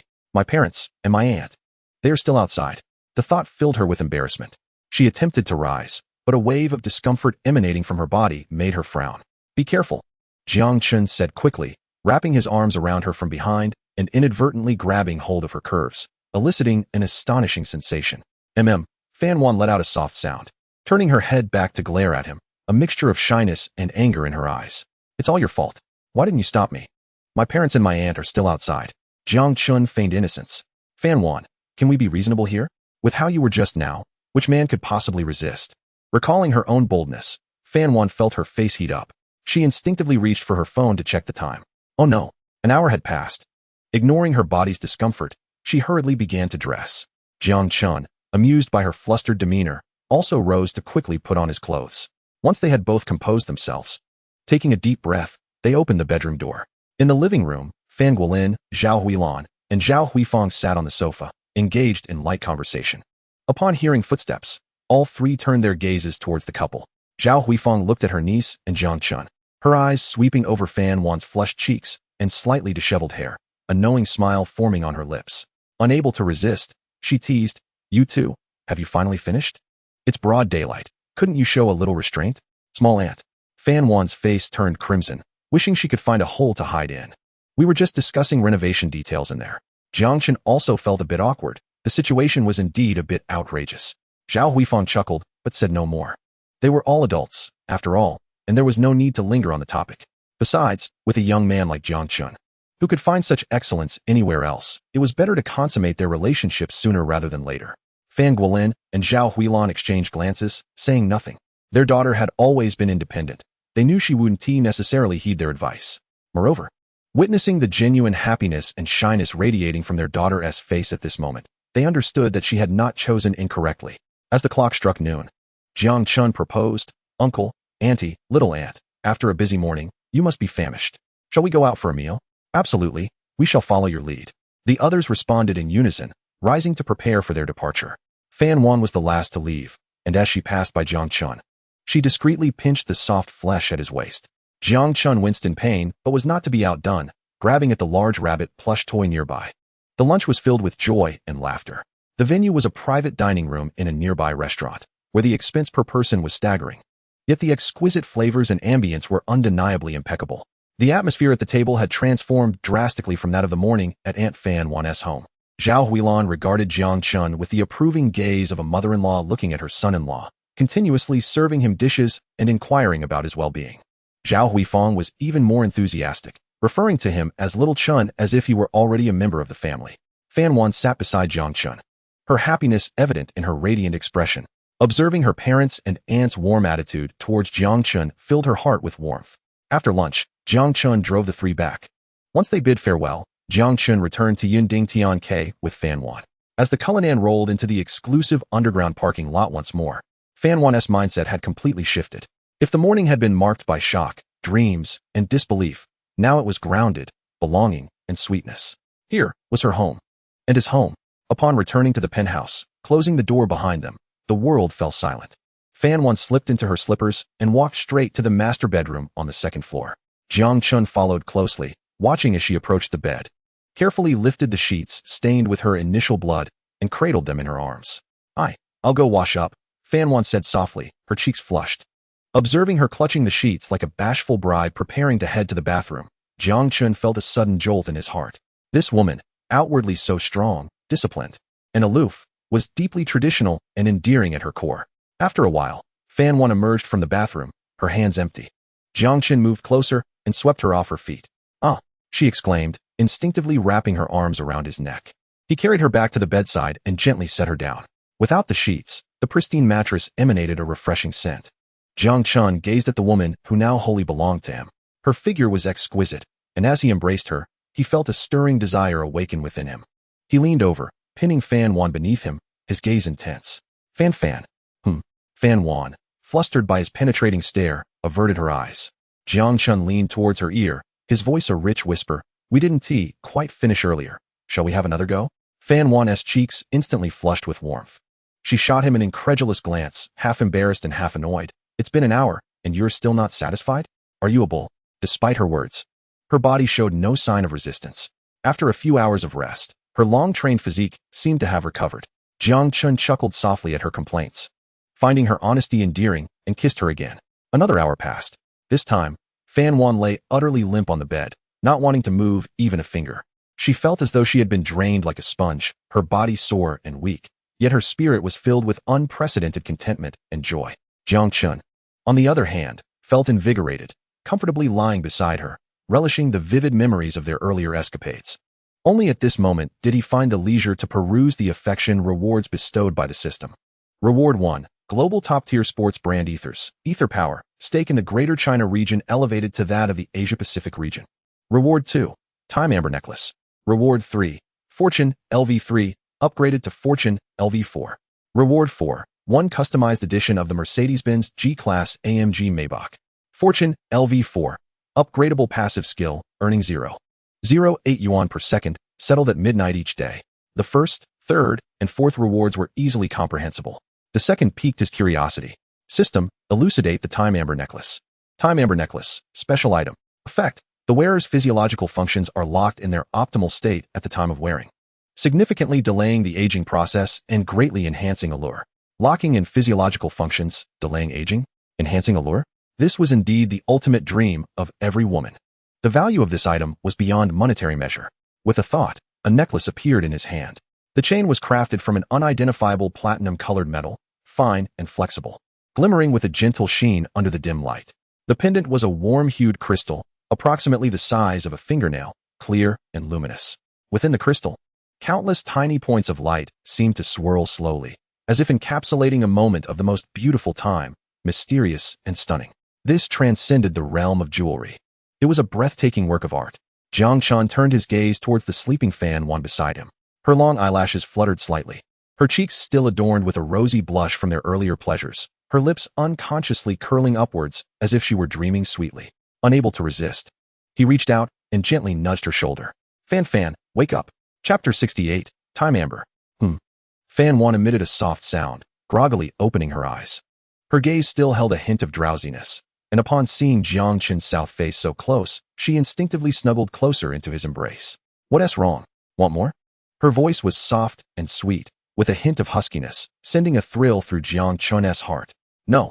Jiang Chen playfully tapped her pert backside, eliciting a soft grunt from her. He rolled off the bed, pretending to retrieve something from the nightstand. I have another surprise for you. Another surprise? Fan Wan asked, somewhat taken aback, yet she obediently propped herself up. Close your eyes, Jiang Chen gently instructed. So mysterious. Fan Wan mumbled but complied, closing her eyes. Her long lashes looking exceptionally beautiful. Jiang Chen produced the time amber and moved behind her to personally adorn her with it. The cool chain touched her warm skin, causing her to shiver involuntarily. As the pendant settled between her delicate collarbones, Jiang Chen's breath hitched. If Fan Wan was an earthly treasure before, now she had transformed into a goddess descended to the mortal realm. The warm golden amber pendant seemed to possess a life of its own, reflecting her fair skin, radiating an indescribable aura of purity. Her already flawless visage and figure appeared to be infused with a soul at that moment. A certain ethereal transformation has occurred, rendering her beauty breathtaking, evoking a sense of trepidation in those who dare to gaze upon her. Especially at this moment, she is clad in nothing.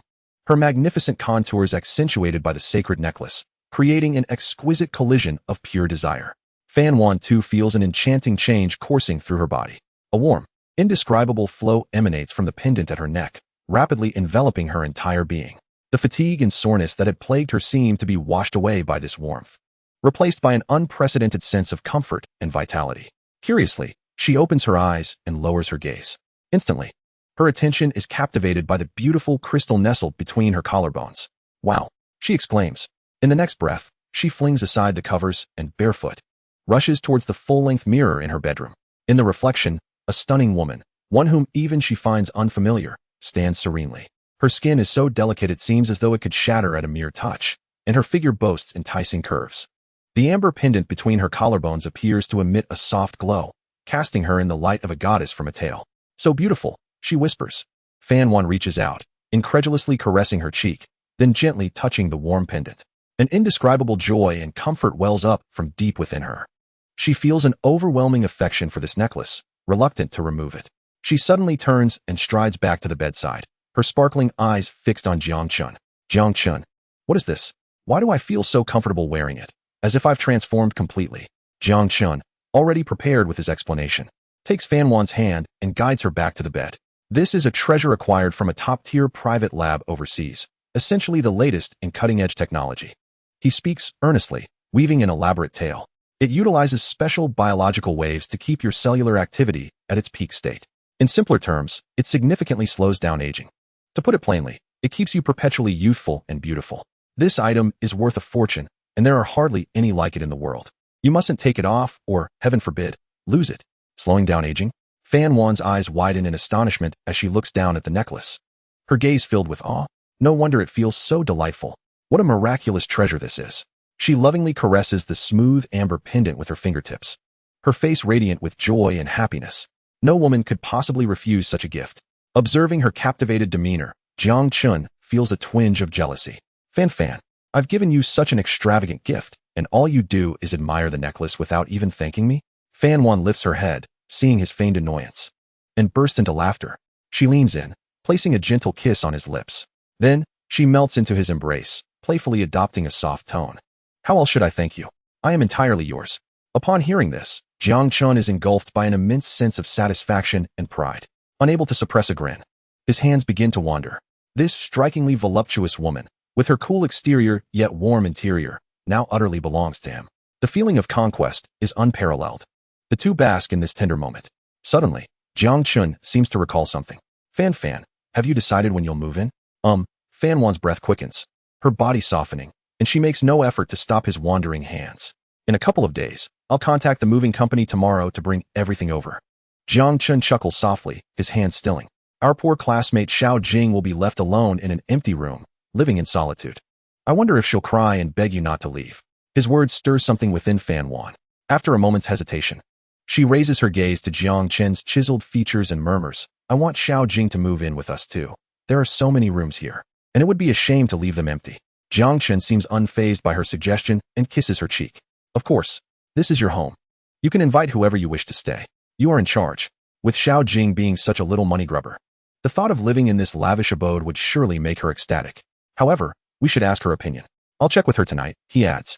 As soon as Fan Wan's words settle, she suddenly lets out a stifled gasp, her body quivering slightly. Jiang Chen's fingers have unexpectedly intensified their pressure. Embarrassed and annoyed, she pinches him, her alluring demeanor only igniting his desire further. Just as he prepares to press down again, Fan Wan deftly spins away to evade him. Stop it. We still have to go back. If this continues, I won't be able to get out of bed tonight. Then let's not go back. Jiang Chen breathes, his urgency palpable. Fan, Wan, be good and come here. Your words are futile. I'll make you suffer in silence for your mischief, she retorts, casting him a sidelong glance before swiftly dressing, provoking a lament from Jiang Chen. Chapter 69. The thermostatic swimming pool that evening. Fan Wan returned to the apartment she shared with Chen Xiaojing. The living room was illuminated, and Chen Xiaojing had already returned from work, sitting cross-legged on the couch, applying a face mask while scrolling through short videos. Fan, you're back. Upon seeing Fan Wan, Chen Xiaojing immediately set aside her phone and greeted her enthusiastically. Yes, I'm back. Fan Wan changed her shoes and settled onto the couch. So how was your day? Everything all right? Chen Xiaojing leaned in, eager for gossip. Fan Wan nodded, gathering her thoughts before speaking. Xiaojing, I'm preparing to move out. Chen Xiaojing's smile faltered. Though she had anticipated this day, the reality of it filled her heart with a profound sense of reluctance. They had shared this apartment for several years, becoming as close as sisters. Soon, it would be just her in this small rental space. Well, that's wonderful. Chen Xiaojing quickly regained her composure, forcing a smile. Congratulations. Fan, you're finally going to have your own home. No more landlord chasing after rent. Fan Wan noticed the forced cheerfulness in her smile and the hint of sadness behind it. She grasped Chen Xiaojing's hand, speaking earnestly. Xiaojing, come move in with me. Huh? Chen Xiaojing was taken aback. That place is too big. I'd be scared living there alone. Come with me, and we can still be together like before. Fan Wan's sincere invitation touched Chen Xiaojing, but after a moment's thought, she shook her head. No, Fan, that's your love nest. I'd be an enormous third wheel. It would be so awkward when you and Jiang Chen want to have your moments. Fan Wan sighed, a tinge of disappointment in her voice. All right then, what a pity to have such a grand view of the infinity pool, and now I'll have to swim alone. Infinity pool. Chen Xiaojing's ears perked up instantly, nearly causing her face mask to slide off. Fan Wan blinked, puzzled. What is this Jiang Jinghen constant temperature swimming pool? You just mentioned it. Chen Xiaojing exclaimed, her urgency palpable. What is happening? Does your house have a swimming pool? Observing her flustered state, Fan Wan couldn't help but smile inwardly. Well, it's a penthouse duplex, over 1,000 square meters. The downstairs comprises a living room, dining room, gym, multimedia room, and a spacious constant temperature swimming pool. Upstairs are 4 large suites, along with a sky garden. Chen Xiaojing's mouth dropped wider, her eyes round as saucers. Over 1,000 square meters? A duplex? A large swimming pool? A sky garden? Where on earth is this house?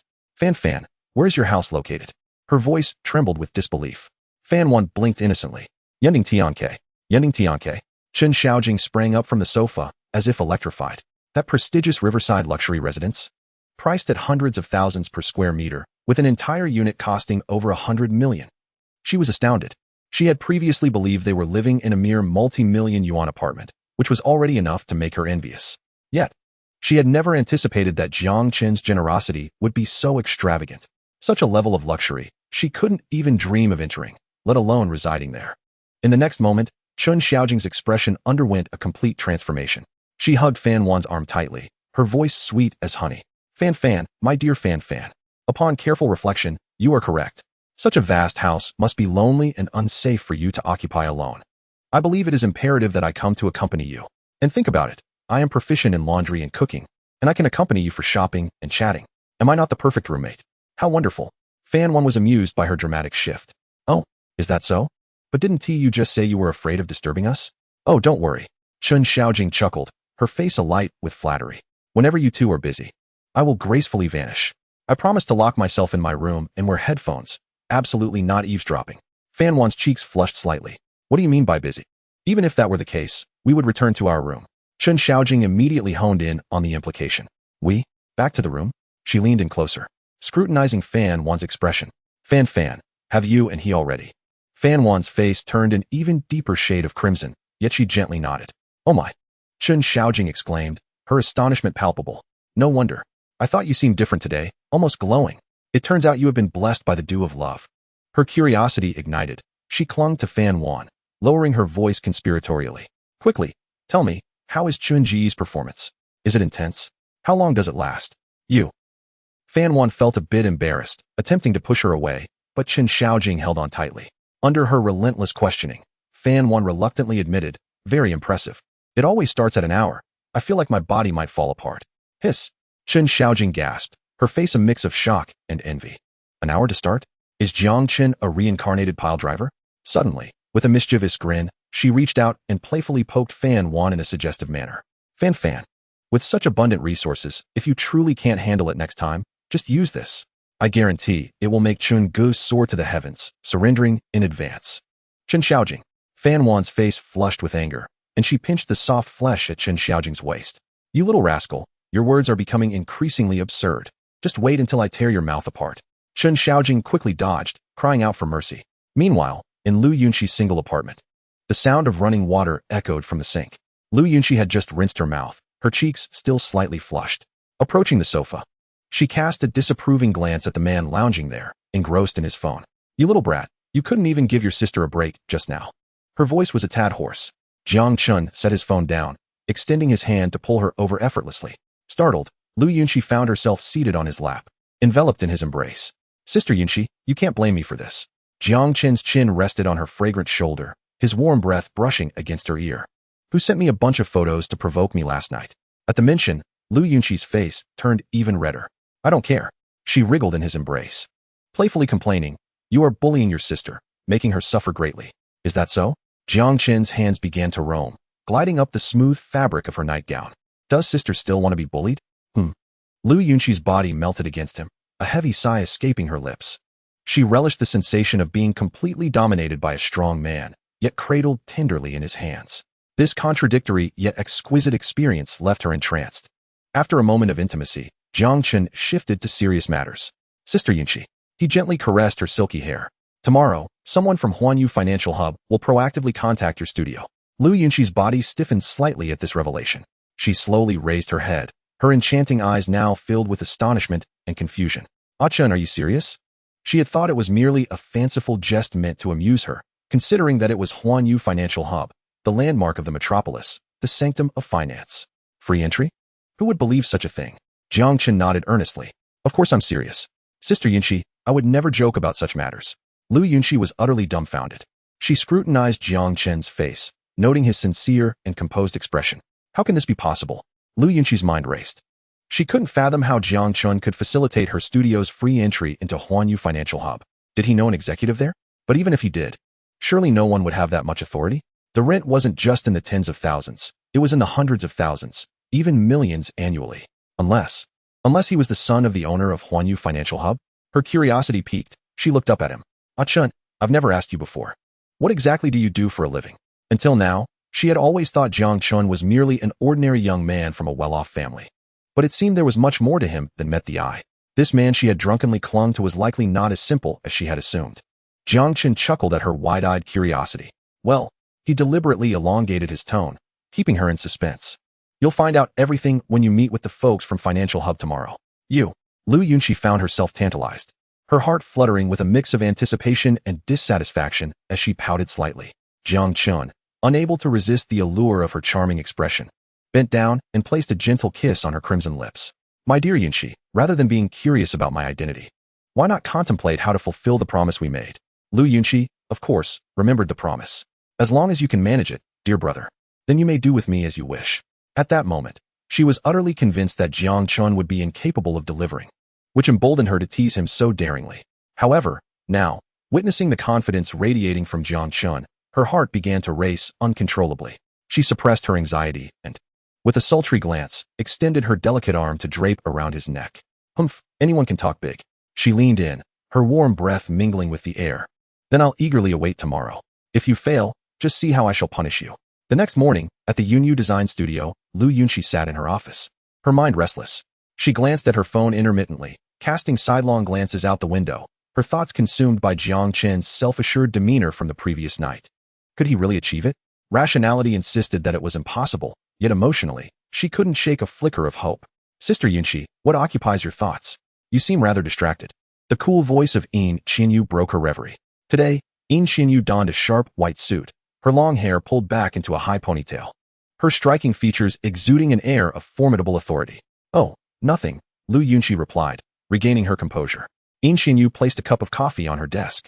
Are you contemplating the new venue? Sister Yunxi, I've already contacted the agent from Hong to Feifang. We're scheduled to visit the site this afternoon, although the rent is steep. We can manage it if we tighten our belts. Before she could finish, the office phone rang harshly, startling Lu Yunxi. She glanced at the caller ID, noting an unfamiliar landline number. Assuming it was a telemarketer, she pressed the speakerphone button dismissively. Hello? She spoke with a casual tone.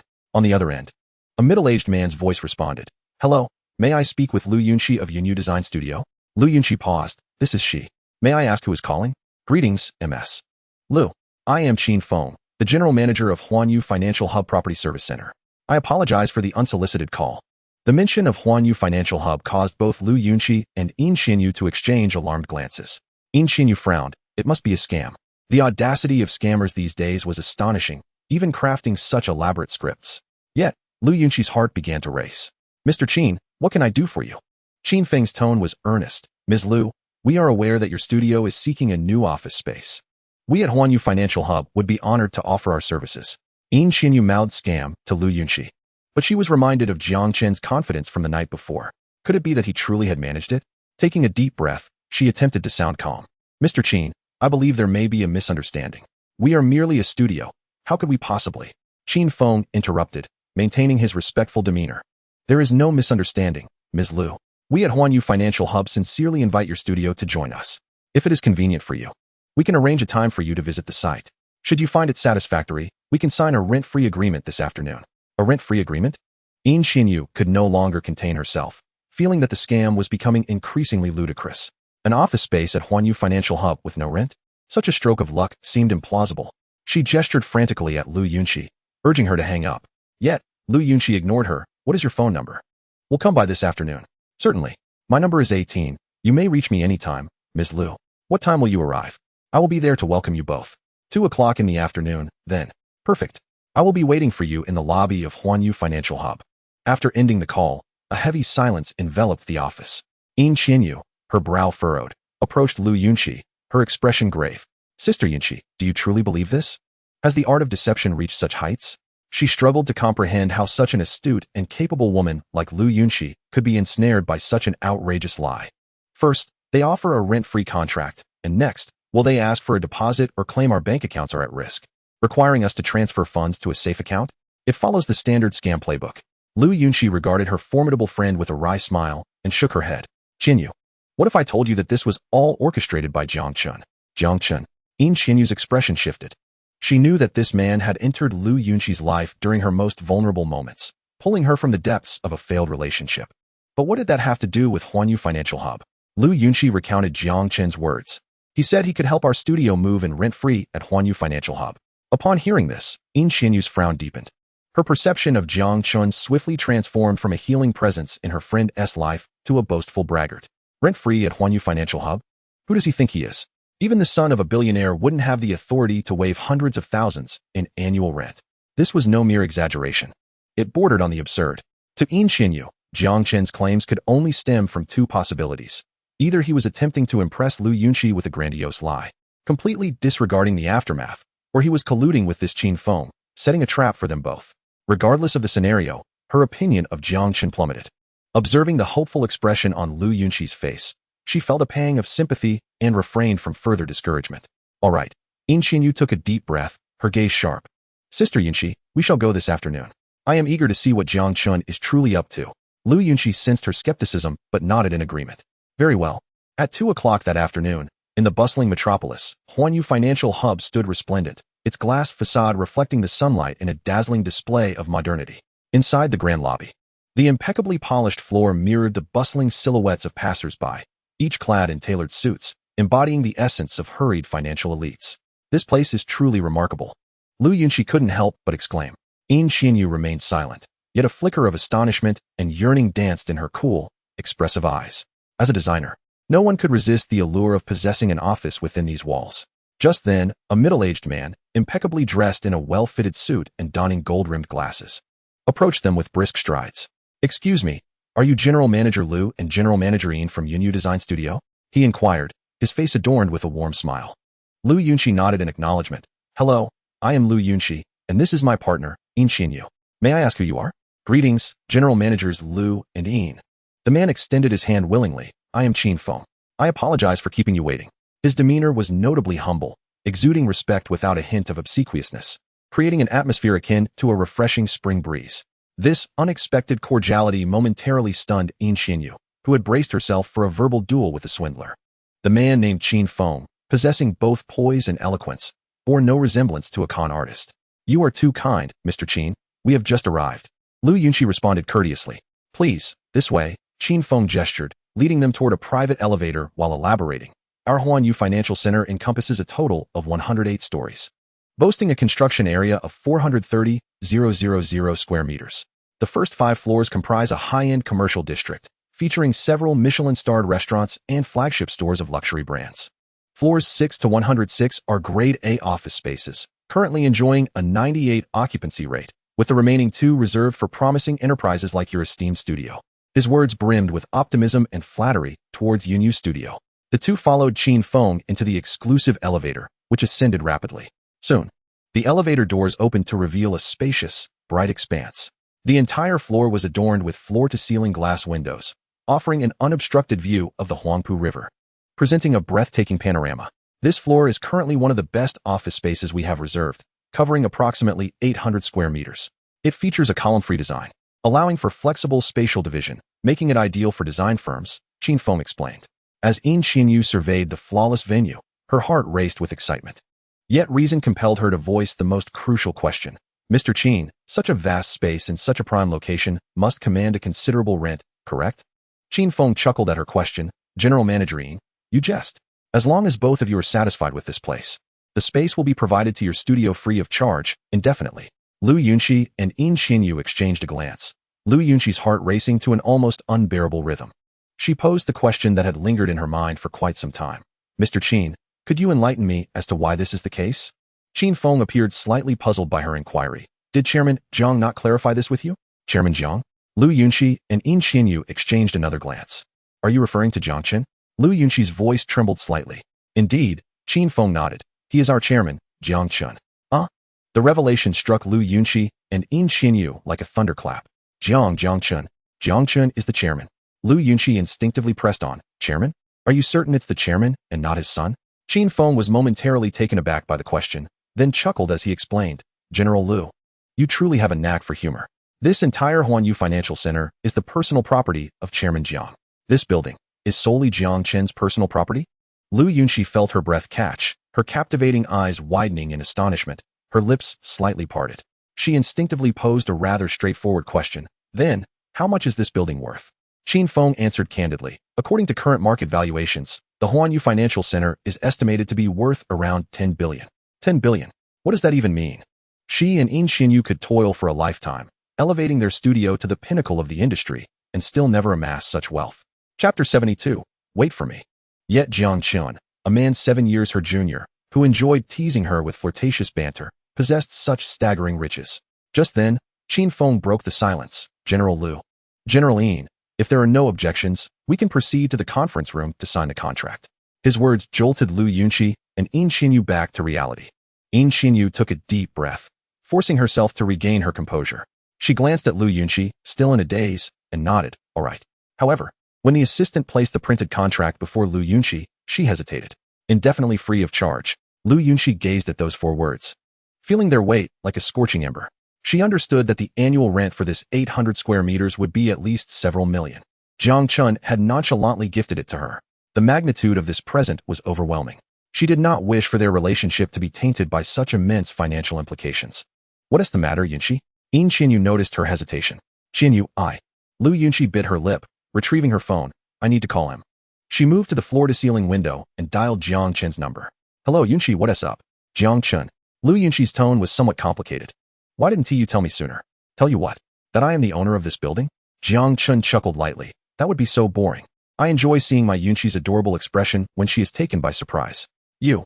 Lu Yunqi felt a mix of anger and embarrassment at his words. Her cheeks flushing. Suppressing the flutter in her heart, she replied earnestly, I saw the contract, but this is too extravagant. Indefinite rent-free? You would be losing millions in rent each year. I cannot accept this.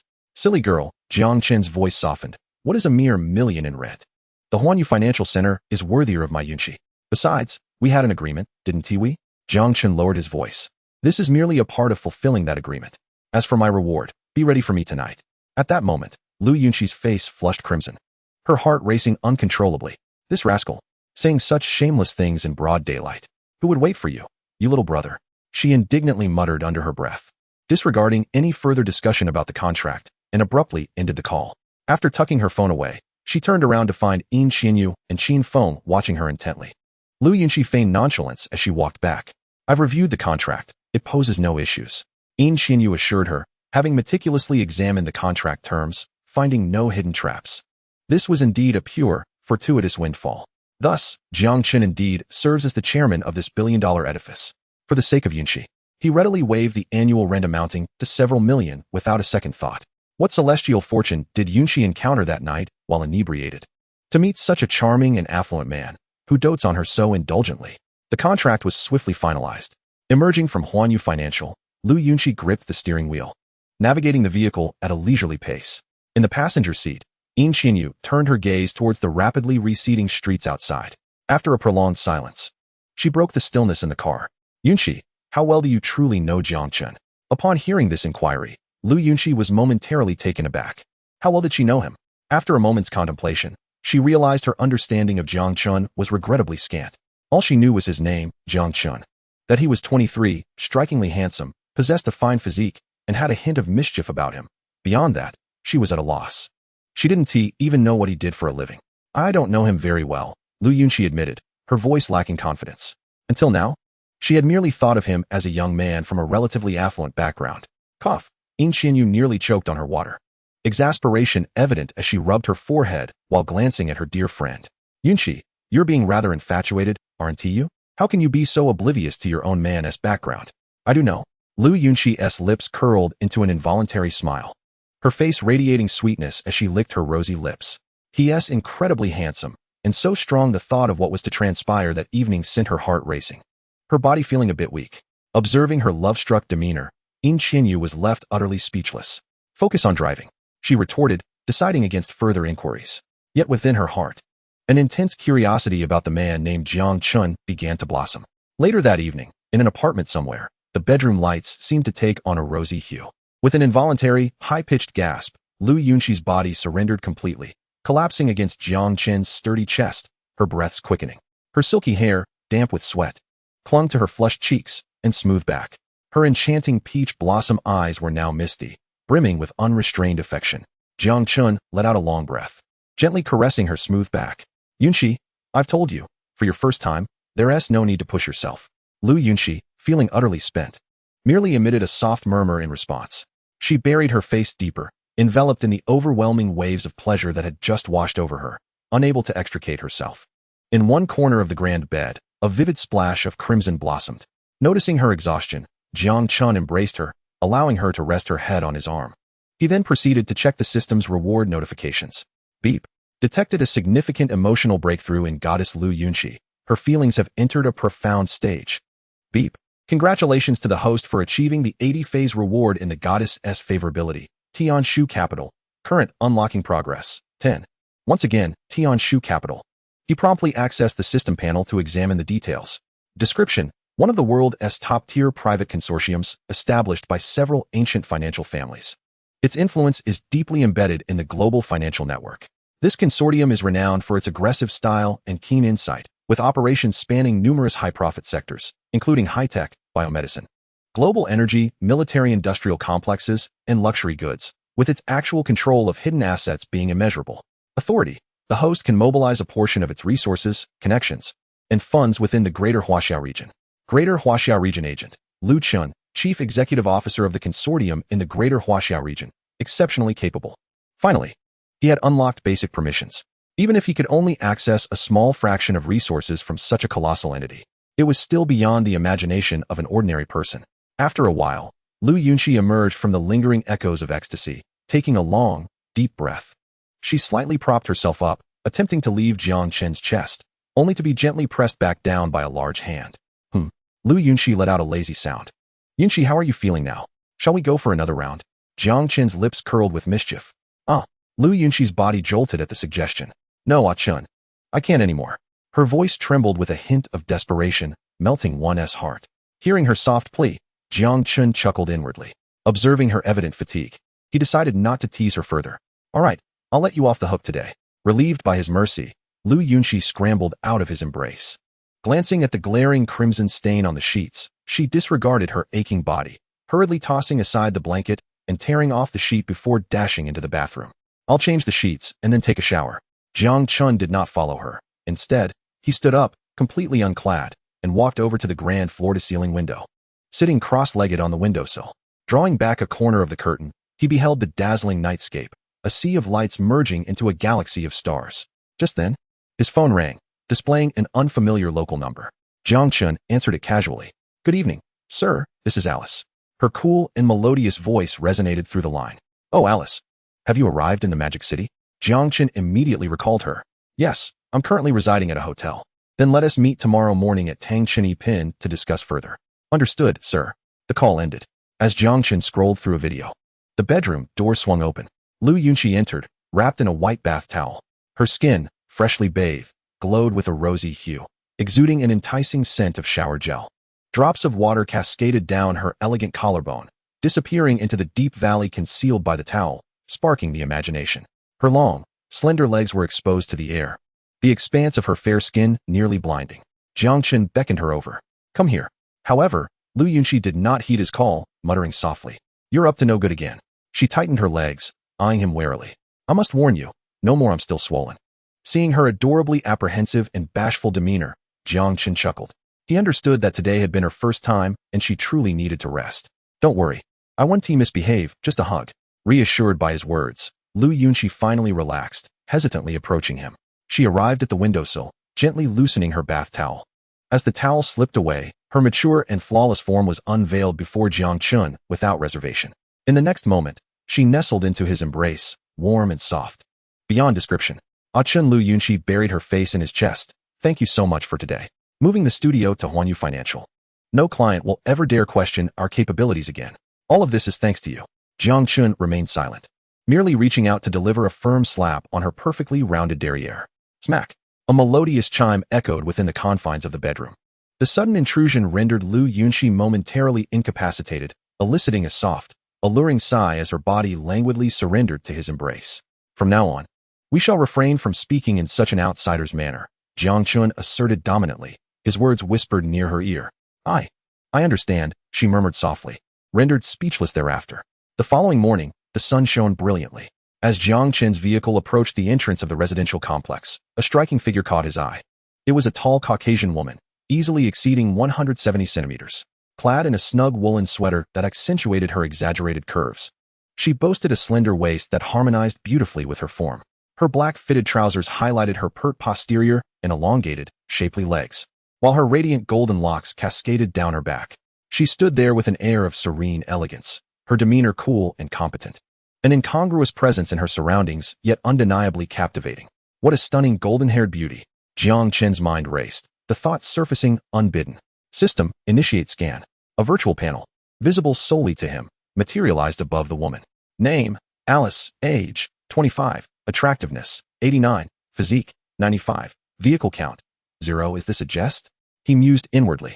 With such striking beauty, her score is merely 89. This seems deliberately designed to thwart my acquisition of favor rewards. Nonetheless, her physique was undeniably impressive, a testament to her 95 rating. Particularly for a Caucasian woman, her proportions were visually arresting. Without a doubt, she was the lifestyle assistant he had conversed with the previous day, Alice. The vehicle glided to a halt before her. As the window descended, Jiang Chen beckoned, get in. Alice's gaze shifted, her clear almond-shaped eyes remained calm and unwavering. Upon recognizing Jiang Chen, she offered a slight bow. Good morning, sir. With no superfluous words, she deftly opened the passenger door and settled into her seat. A faint, Refreshing aroma reminiscent of cedar mingled with citrus wafted into the car. Jiang Chen said nothing further, driving directly into the underground garage. After parking, they walked side by side into the private elevator. Inside the compact space, only the two of them occupied it. Alice maintained a respectful distance, standing upright with her hands naturally at her sides, her gaze fixed ahead. Were it not for her known role, Jiang Chen might have mistaken her for a highly trained elite bodyguard. Ding! The elevator reached the top floor. Jiang Chen utilized his fingerprint to unlock the door. Would you like me to assist you with changing shoes, sir? Alice inquired from behind him. No need.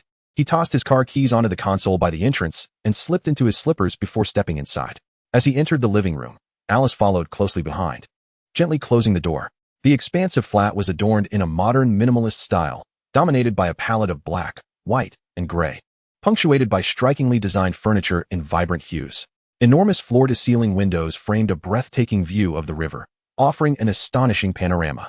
Alice's eyes scanned the room briefly, devoid of any expression of surprise. Such a residence was entirely unremarkable in the island where she had undergone her training. Jiang Chen settled onto the massive sofa at the center of the living room and gestured for her to sit beside him. Take a seat. Yes, sir. Alice replied without hesitation, gracefully approaching to occupy the space next to him. She sat with impeccable posture, her back straight, hands resting on her knees, legs neatly together, an embodiment of readiness to receive orders. Chapter 74. The all-powerful superwoman. The distance between them was neither too far nor too close, and Jiang Chen could detect the delightful cool fragrance wafting from her, reminiscent of a pine forest after snowfall, pure and invigorating. There was none of the overpowering perfume often associated with Caucasian women, nor any unpleasant body odor. This was undoubtedly the result of meticulous grooming and selection. Tianxua capital had indeed ingrained the essence of service into their very being. Alice, Jiang Chen reclined on the sofa, adopting a languid demeanor. Pray, elaborate on your capabilities. She began her report with clarity. Sir, my skills are primarily divided into three main categories. 1. Lifestyle. I am proficient in 7 languages: Chinese, English, French, German, Italian, Japanese, and Russian, capable of conducting seamless business-level simultaneous interpretation. I excel in French cuisine, Japanese dishes, and the Huaiyang and Cantonese cuisines among the 8 culinary traditions of Chinese gastronomy. I can also design the most efficient and comfortable global itineraries for you, handling all related bookings and arrangements. She paused, casting a momentary glance at the thunderous sky, then continued, regrettably, I have yet to master combat skills, which hinders my ability to ensure your complete safety. Jiang Chen felt a twitch at the corner of his eye. Good heavens, this is no mere lifestyle assistant. She is practically a superhero. The lack of expertise in combat was not a flaw. Rather, it was a virtue. And what about the business sector? He inquired, intrigued. Business sector. I am well versed in the commercial regulations of major global economies, adept in financial statement analysis, business valuation, venture capital, and project management. I can manage corporate documents, draft contracts, engage in business negotiations, and oversee all assets held in your name, providing professional investment and financial advice. She is truly a hybrid of capabilities, he mused. And the final category? Alice's gaze finally flickered with a hint of emotion as she regarded Jiang Chen, her voice laced with an enigmatic undertone. Special services sector.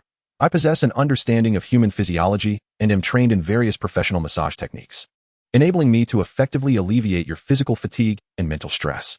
She leaned forward slightly, the scent of cedar intensifying. Additionally, I have undergone extensive training in the art of pleasing. My entire existence, from body to spirit, is dedicated to ensuring your utmost pleasure. All my skills ultimately serve the purpose of better serving you. I am bound to fulfill any command you may issue. Having spoken, she reverted to her previous demeanor. Jiang Chen gazed into her clear eyes, which reflected no hint of shyness or hesitation, only absolute sincerity and earnestness. He couldn't help but reflect on the decadent lifestyle of the elite, a woman of stunning beauty, possessing a remarkable physique, fluent in 7 languages, culinary skills, and financial acumen, who regarded pleasing her master as her ultimate purpose. The impact of her presence was far more profound than mere monetary gifts or company shares. Excellent, Jiang Chen nodded, his mind already made up. From this day forth, you shall reside here.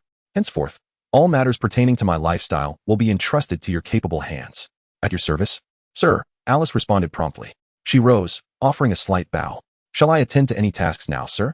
Jiang Chen regarded her exquisite visage and the alluring curves accentuated by her woolen sweater.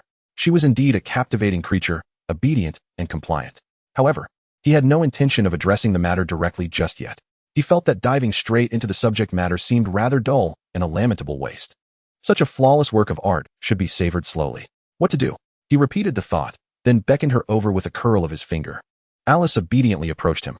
Jiang Chen remained silent, merely extending his hand to pull her into his embrace. Alice let out a short gasp, her entire being collapsing onto his lap. The sudden loss of weight caused her to instinctively wrap her arms around Jiang Chen's neck for balance. The two were instantly drawn close together. Jiang Chen could distinctly feel her body's softness and remarkable elasticity, especially the warmth that seeped through the fabric. Although Alice's body was initially stiff, she soon relaxed, yielding to his hold. "Sir?" she inquired softly, her voice tinged with uncertainty. Jiang Chen did not respond. He simply lifted his hand, gently pinching her delicate chin to coax her to look up. Their eyes met. In the next moment, he leaned down to kiss her. Alice's body trembled sharply, her eyes betraying a hint of panic. Despite her comprehensive training, which taught her how to handle such situations and even how to take the initiative, when Jiang Chen's breath enveloped her, her mind went blank. Theory and practice are ultimately two different realms. All her professionalism and composure crumbled in an instant. Alice felt clumsy and lost. Her lips were soft, cool to the touch, yet unexpectedly sweet in flavor. Jiang Chen sensed her rigidity and sluggish response. Yet a stronger desire to conquer surged within him. He relished this sensation, akin to personally coloring a perfect blank canvas with his unique hues. His kiss deepened gradually. Alice's breaths became increasingly rapid, a captivating blush blooming on her fair cheeks. The arms that encircled his neck instinctively tightened. After a while, a delicate thread of connection snapped between them. Alice panted lightly, her formerly cool demeanor now transformed into a sultry allure, her face flushed with crimson, appearing irresistibly enticing. Leaning against Jiang Chen, she felt utterly weak. "Is this what you call professional training in the art of pleasing?" Jiang Chen's voice, laced with amusement, whispered in her ear. His fingers gently caressed her soft lips, relishing their warmth and moisture. "I apologize, sir," Alice murmured, a touch of shame and regret in her tone. "I have zero practical experience. I will master it as soon as possible." She straightened up from Jiang Chen's embrace, regaining her professional assistant facade. "No need. I prefer you just as you are now."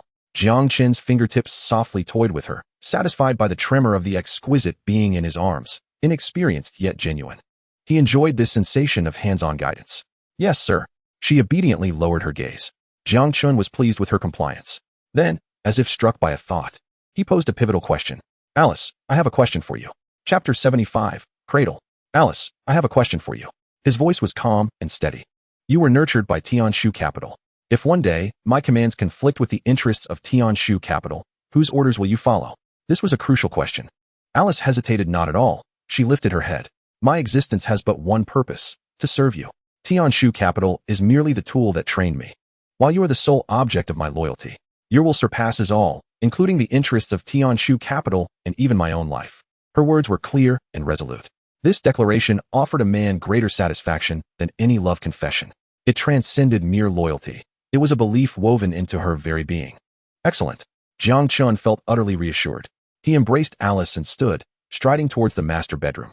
"Sir?" Alice was taken aback by his sudden movement, instinctively tightening her grip around his neck. "Did you not say you were proficient in various professional massage techniques, capable of effectively alleviating physical fatigue and mental stress?" Jiang Chen glanced down at her. "I happen to feel a bit tired today. Please help me unwind." As they spoke, they had already arrived at the master bedroom. Jiang Chen gently laid her on the expansive bed, spacious enough to accommodate 7 or 8 people. The soft mattress caused her to sink slightly, accentuating her exquisite curves. "Now, please relax." Alice collected herself, sitting up from the bed, ready to fulfill her duties. Her formidable professionalism returned, swiftly putting her into work mode. The lighting in the master bedroom was adjusted to a warm orange hue. Jiang Chen sank into the plush mattress, his head resting comfortably against a warm, yielding surface. It was Alice. She knelt on the bed, her upper body leaning slightly forward, allowing Jiang Chen's head to rest comfortably against her bosom. This posture accentuated her already striking curves, rendering them even more magnificent. The uniquely warm fragrance of her body enveloped Jiang Chen's senses, causing every pore in his body to relax. So comfortable. Alice's long, fair fingers delicately massaged his cheeks, her technique exquisite and pressure just right. Delightful." Jiang Chen murmured in pleasure. Alice remained silent, focusing intently on her service. Her motions varied in intensity, meticulously attending to every inch of his skin, from forehead to temples, then to the bridge of his nose and his cheeks, each area receiving the utmost care. The proximity allowed her to observe every detail of Jiang Chen. His eyes were closed, long lashes casting soft shadows under the light, his nose elegantly sculpted, and his lips possessed a striking outline. What astonished her most was his skin. As an assistant trained in the highest echelons of skincare, she could immediately discern that Jiang Chen's skin was in an extraordinary state. Sir, she finally could not contain herself. Her voice soft. Jiang Chen responded lazily, still with his eyes closed. Your physical condition is the best I have ever encountered. Alice remarked genuinely. Jiang Chen's interest was piqued by her unexpected compliment, and he remained with his eyes shut. Oh, how so? Your skin. Alice's fingers glided gently across his cheek. Smooth, firm, with scarcely a pore in sight, and devoid of any greasiness. This indicates that your endocrine system is exceptionally healthy and stable. She continued, moreover, I can detect the freshness of your breath. Your teeth are white and well-aligned. This signifies that your digestive system and oral environment are in excellent condition. Many individuals may appear glamorous on the surface, but up close, one often discovers issues such as halitosis, oily skin, enlarged pores, or even body odor, an array of problems that surface. Yet you, sir, are like a flawless gem, refined both inside and out. His heart swelled with comfort at her words. Which man does not relish such compliments, especially when uttered from the lips of a golden-haired enchantress like Alice? This praise, more than mere flattery regarding his looks, is infinitely gratifying. He slightly opens his eyes to behold Alice's focused and earnest countenance. Under the soft illumination, her skin is as pristine as fine mutton fat jade. Delicate and flawless, her golden locks cascade smoothly, with a few strands gently brushing against Jiang Chen's cheek, eliciting a faint tickle. You are not too shabby yourself. Jiang Chen extends his hand to gently pinch her porcelain-like cheek, as smooth as tofu. He then turns his face inward, deeply inhaling, greeted by a waft of milky fragrance, entirely devoid of any unpleasant odors. Alice is quite pleased with his affectionate gesture. Sir, this is part of our training. Training? Pray, elaborate on what this entails. While continuing her massage, she methodically begins to report. Our training facility is situated on a private island, codenamed Cradle. I have lived and studied there for as long as I can remember. The consortium selects talented orphans from around the globe for concentrated development. Jiang Chen raises an eyebrow. Sounds akin to rearing exotic creatures. Is it not rather cruel? A series of brutal training scenes from spy films flashes through his mind. However, to his surprise, Alice shakes her head. On the contrary, sir. Her tone is calm. In the Cradle, our material living conditions are of the highest caliber. Our diet, accommodation, medical care, and recreational facilities far exceed those of affluent families beyond our walls. The instructors are only strict when it comes to academics. We are required to study for over 14 hours each day, covering all the skills I previously reported to you: languages, finance, management, etiquette, art, and cuisine. Any failure in assessments results in penalties. However, these penalties are limited to the cancellation of weekly recreational activities or the imposition of additional academic tasks. There is no form of abuse. Jiang Chen is somewhat taken aback. This is entirely different from what he envisioned. It sounds more like an elite finishing school for the privileged. That is one way to interpret it, Alice nods. The logic of capital is investment versus return. They believe that only in the most superior and healthiest environment can they cultivate products with the most stable mental states and top-notch capabilities. Abuse would only result in psychological trauma and potential risks of betrayal, which is counterproductive. Jiang Chen comprehends the notion. Even the capitalists have meticulously calculated the humane treatment of their charges. However, this mode of cultivation is undeniably extravagant, requiring resources and wealth beyond ordinary imagination. Chapter 76, Gradually Mastering. How did you fare on the island? What rank did you achieve? Jiang Chen casually inquires, sensing a subtle elevation in the cushion beneath his head. Alice's voice betrays a barely contained pride and confidence. Sir, among this year's graduates from the Cradle, I ranked first overall.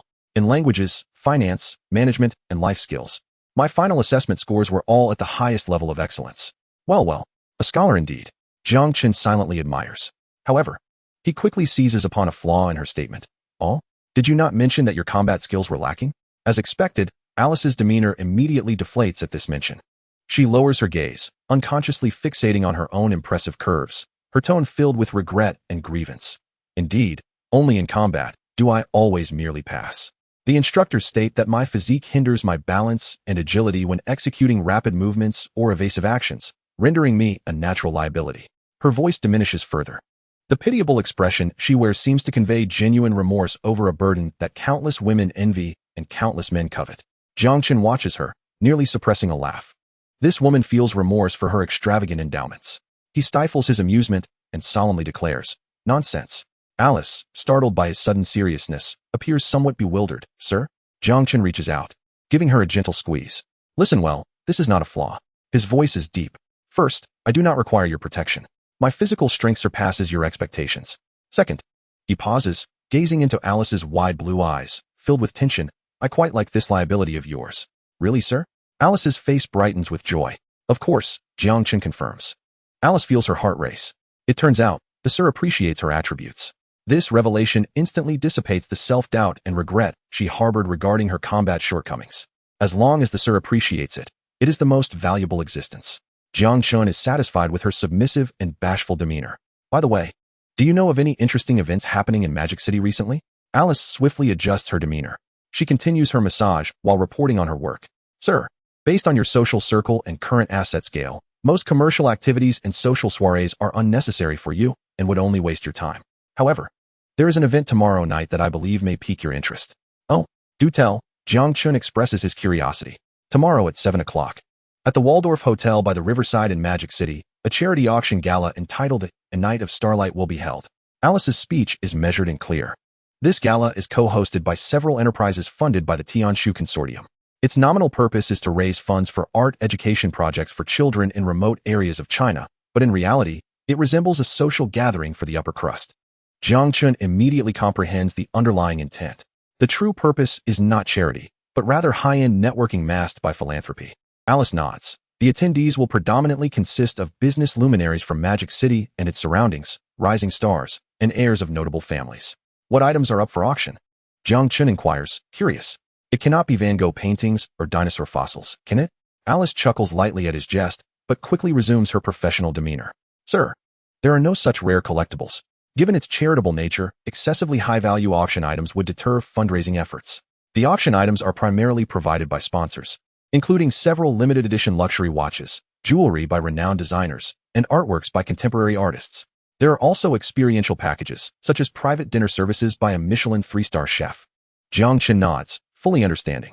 In essence, these items are exorbitant for the average person, yet for those attending this gala, they serve merely as a means to buy prestige and casually expand their social networks. True value has never resided in the items themselves. "Well, that sounds intriguing. I shall go and witness how the affluent of this metropolis indulge themselves." Jiang Chen made a decision to observe the leisure activities of the wealthy in Shanghai. "Very well. Sir, I will arrange for your invitation," Alice replied. She paused momentarily, her tone tinged with regret. "Regarding your attire for tomorrow evening, due to the time constraints, I am unable to have a bespoke suit tailored for you. Whether from Seville Row or the premier tailors in Naples, such craftsmanship requires weeks and multiple fittings to perfect." Upon hearing this, Jiang Chen chuckled heartily, playfully pinching her smooth cheek. "Relax, why worry? With my visage and physique, even draped in a sack, I would still be the most dashing presence in the room."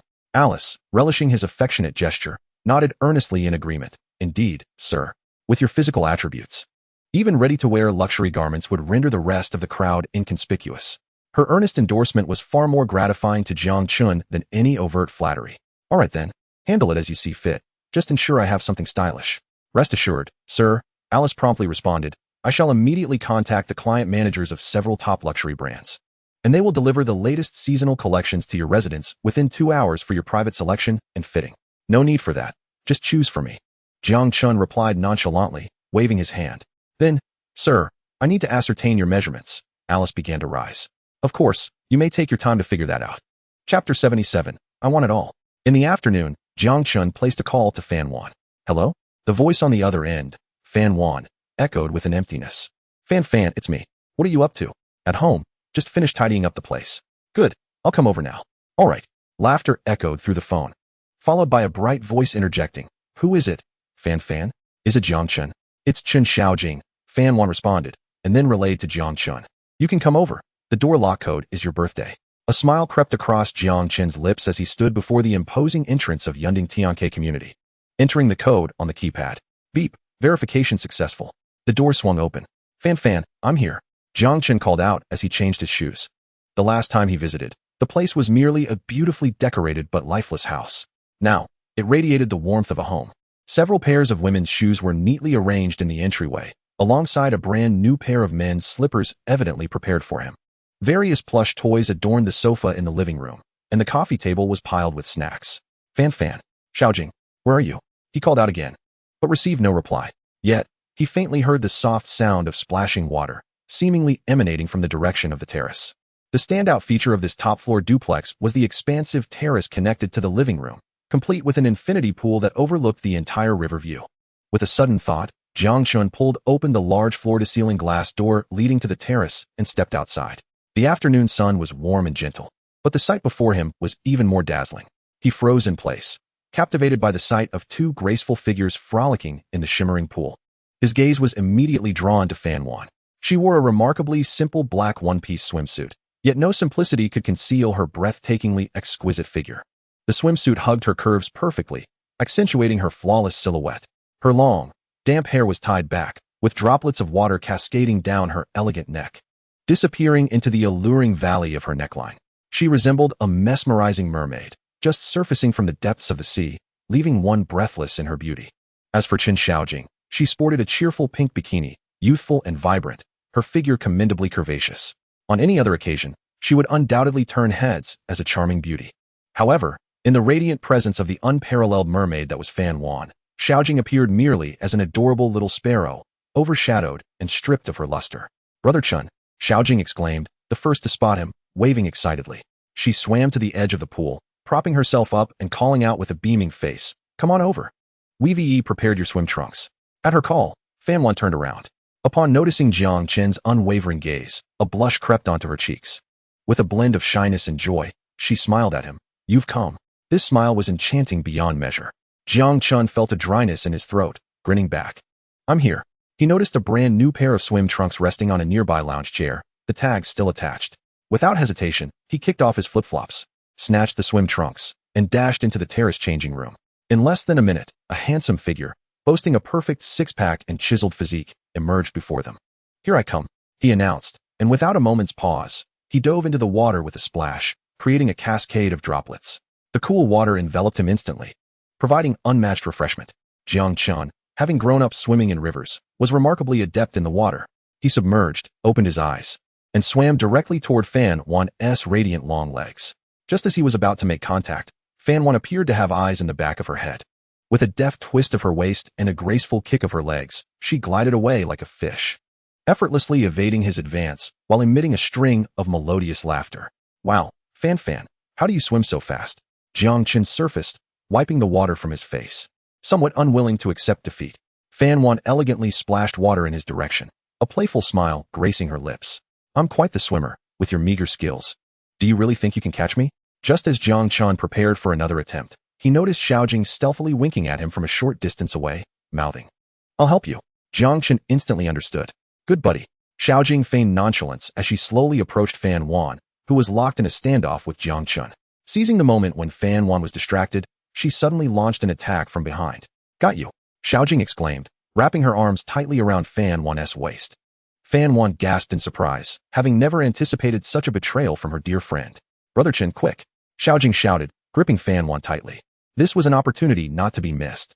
Jiang Chen, like a hungry tiger pouncing on its prey, surged forward, extending his arms to scoop up the immobilized Fan Wan into his embrace.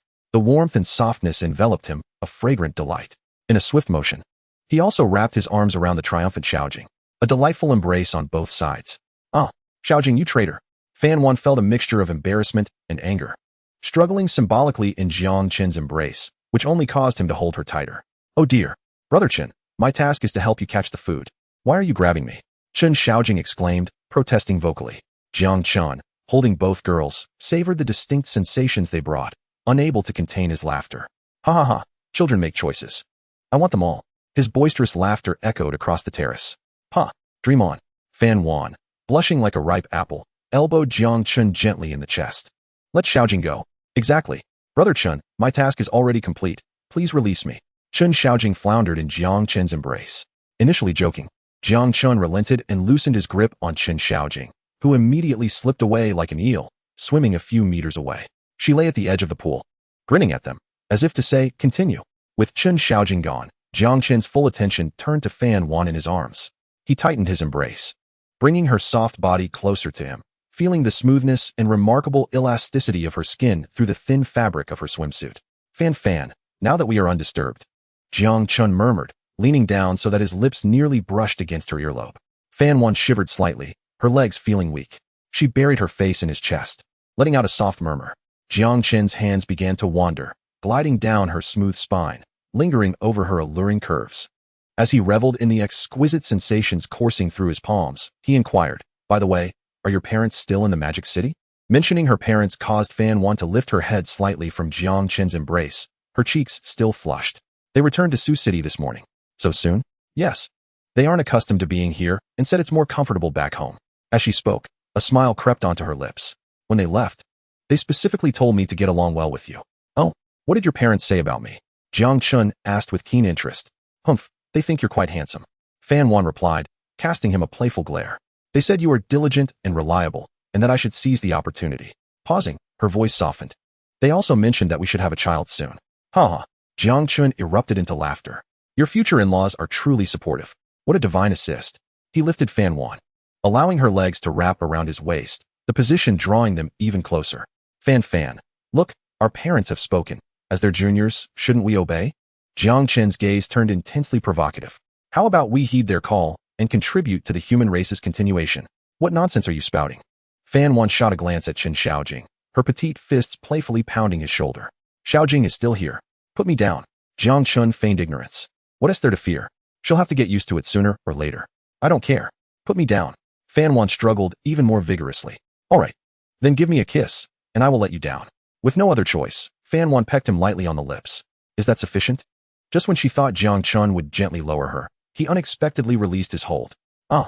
Fan gasped, completely unprepared for such a turn of events, her body losing balance and falling backward. With a splash, she landed back in the water, sending up a shower of droplets. As she emerged, dripping and wiping her face, she found Jiang Chen leaning against his arms, watching her with a teasing smile. "Jiang Chen, you rogue." Fan puffed her cheeks in indignation. "I didn't deceive you. I let you down." Jiang Chen feigned innocence. Fan glared at his smug expression, her irritation boiling. However, she knew she was no match for his strength. Suddenly, a clever thought struck her. With a graceful turn in the water, she distanced herself from Jiang Chen like a true mermaid. "You want me to come inside?" She elegantly treaded water, her damp hair clinging to her porcelain skin, exuding a unique allure. With a playful gesture, she beckoned him, a teasing smile playing on her lips. "All right, if you can catch me, I will come inside with you, and you can have your way." As dusk fell, the sunset bathed the entire terrace in a warm golden hue. Inside the bedroom, the storm had just subsided. The tousled sheets bore witness to the fierce battle that had just unfolded. Fan lay languidly in Jiang Chen's embrace, her long hair cascading like a rose thoroughly nourished by rain, her eyes glazed with contentment, her cheeks still tinged with a lingering blush. Jiang Chen held the exquisite beauty close, his large hand gently caressing her smooth, jade-like back. "I must say, Coach Fan's stamina is impressive. If it were Lu Yunqi, she would have been exhausted by now. Are you tired?" Jiang Chen leaned down to plant a kiss on her flawless cheek. Fan lazily responded, snuggling closer into his embrace, seeking a more comfortable position. "It's all your fault," she murmured, her voice slightly husky, infused with a different charm. They lay in silence, wrapped in each other's warmth, savoring the intimacy after the storm. After a while, Fan began to chatter about her work, sharing the annoyances of being approached at the gym. As Jiang Chen listened, his smile gradually faded, and his brow furrowed. The thought of his woman being eyed by so many admirers stirred a sense of displeasure within him. Fan. He stroked her hair, his tone earnest. "Why not quit your job?" Fan paused, looking up at him. "Quit? What would I do then?" "I will support you," Jiang Chen declared matter-of-factly. Hearing this, Fan felt a sweetness in her heart, but she shook her head, gazing seriously at him. "I don't want to be dependent on you. It would make me feel useless." Deep down, she remained that traditional, independent woman who did not wish to become a mere gilded cage bird. Jiang Chen understood her sentiment, pondering for a moment before replying, "But the gym doesn't make much money, and you have to deal with so many distractions daily. I don't like it." He did not conceal his possessiveness. Fan regarded him with a sidelong glance, leaning in to plant a kiss on his lips. "Little man, are you jealous?" She laughed, her eyes sparkling, but soon a trace of confusion crossed her face. "However, aside from being a fitness instructor, I don't know what else I could do." "Who says so?" Jiang Chen playfully pinched her nose, grinning. "I have shares in Itai Dynamics. I can arrange for you to be a brand health consultant at our branch in the Magic City. Easy work. with an annual salary of $2 million to start. Her primary responsibility involves providing health consultations to executives and occasionally representing the company at various sports-related events. How wonderful is that?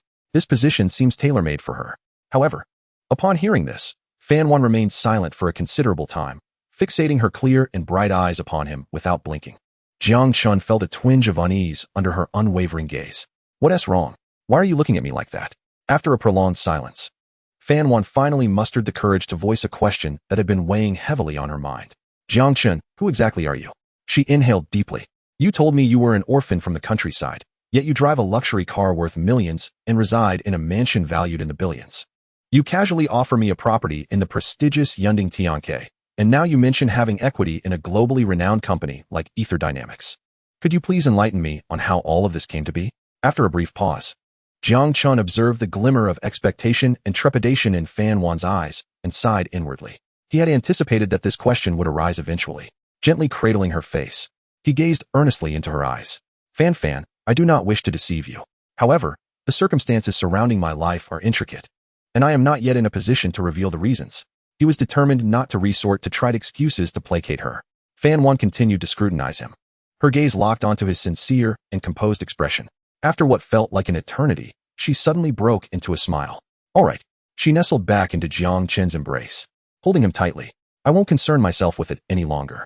Burying her face in his chest, her voice emerged. Even if you were an alien or the ruler of the earth, I would still accept you.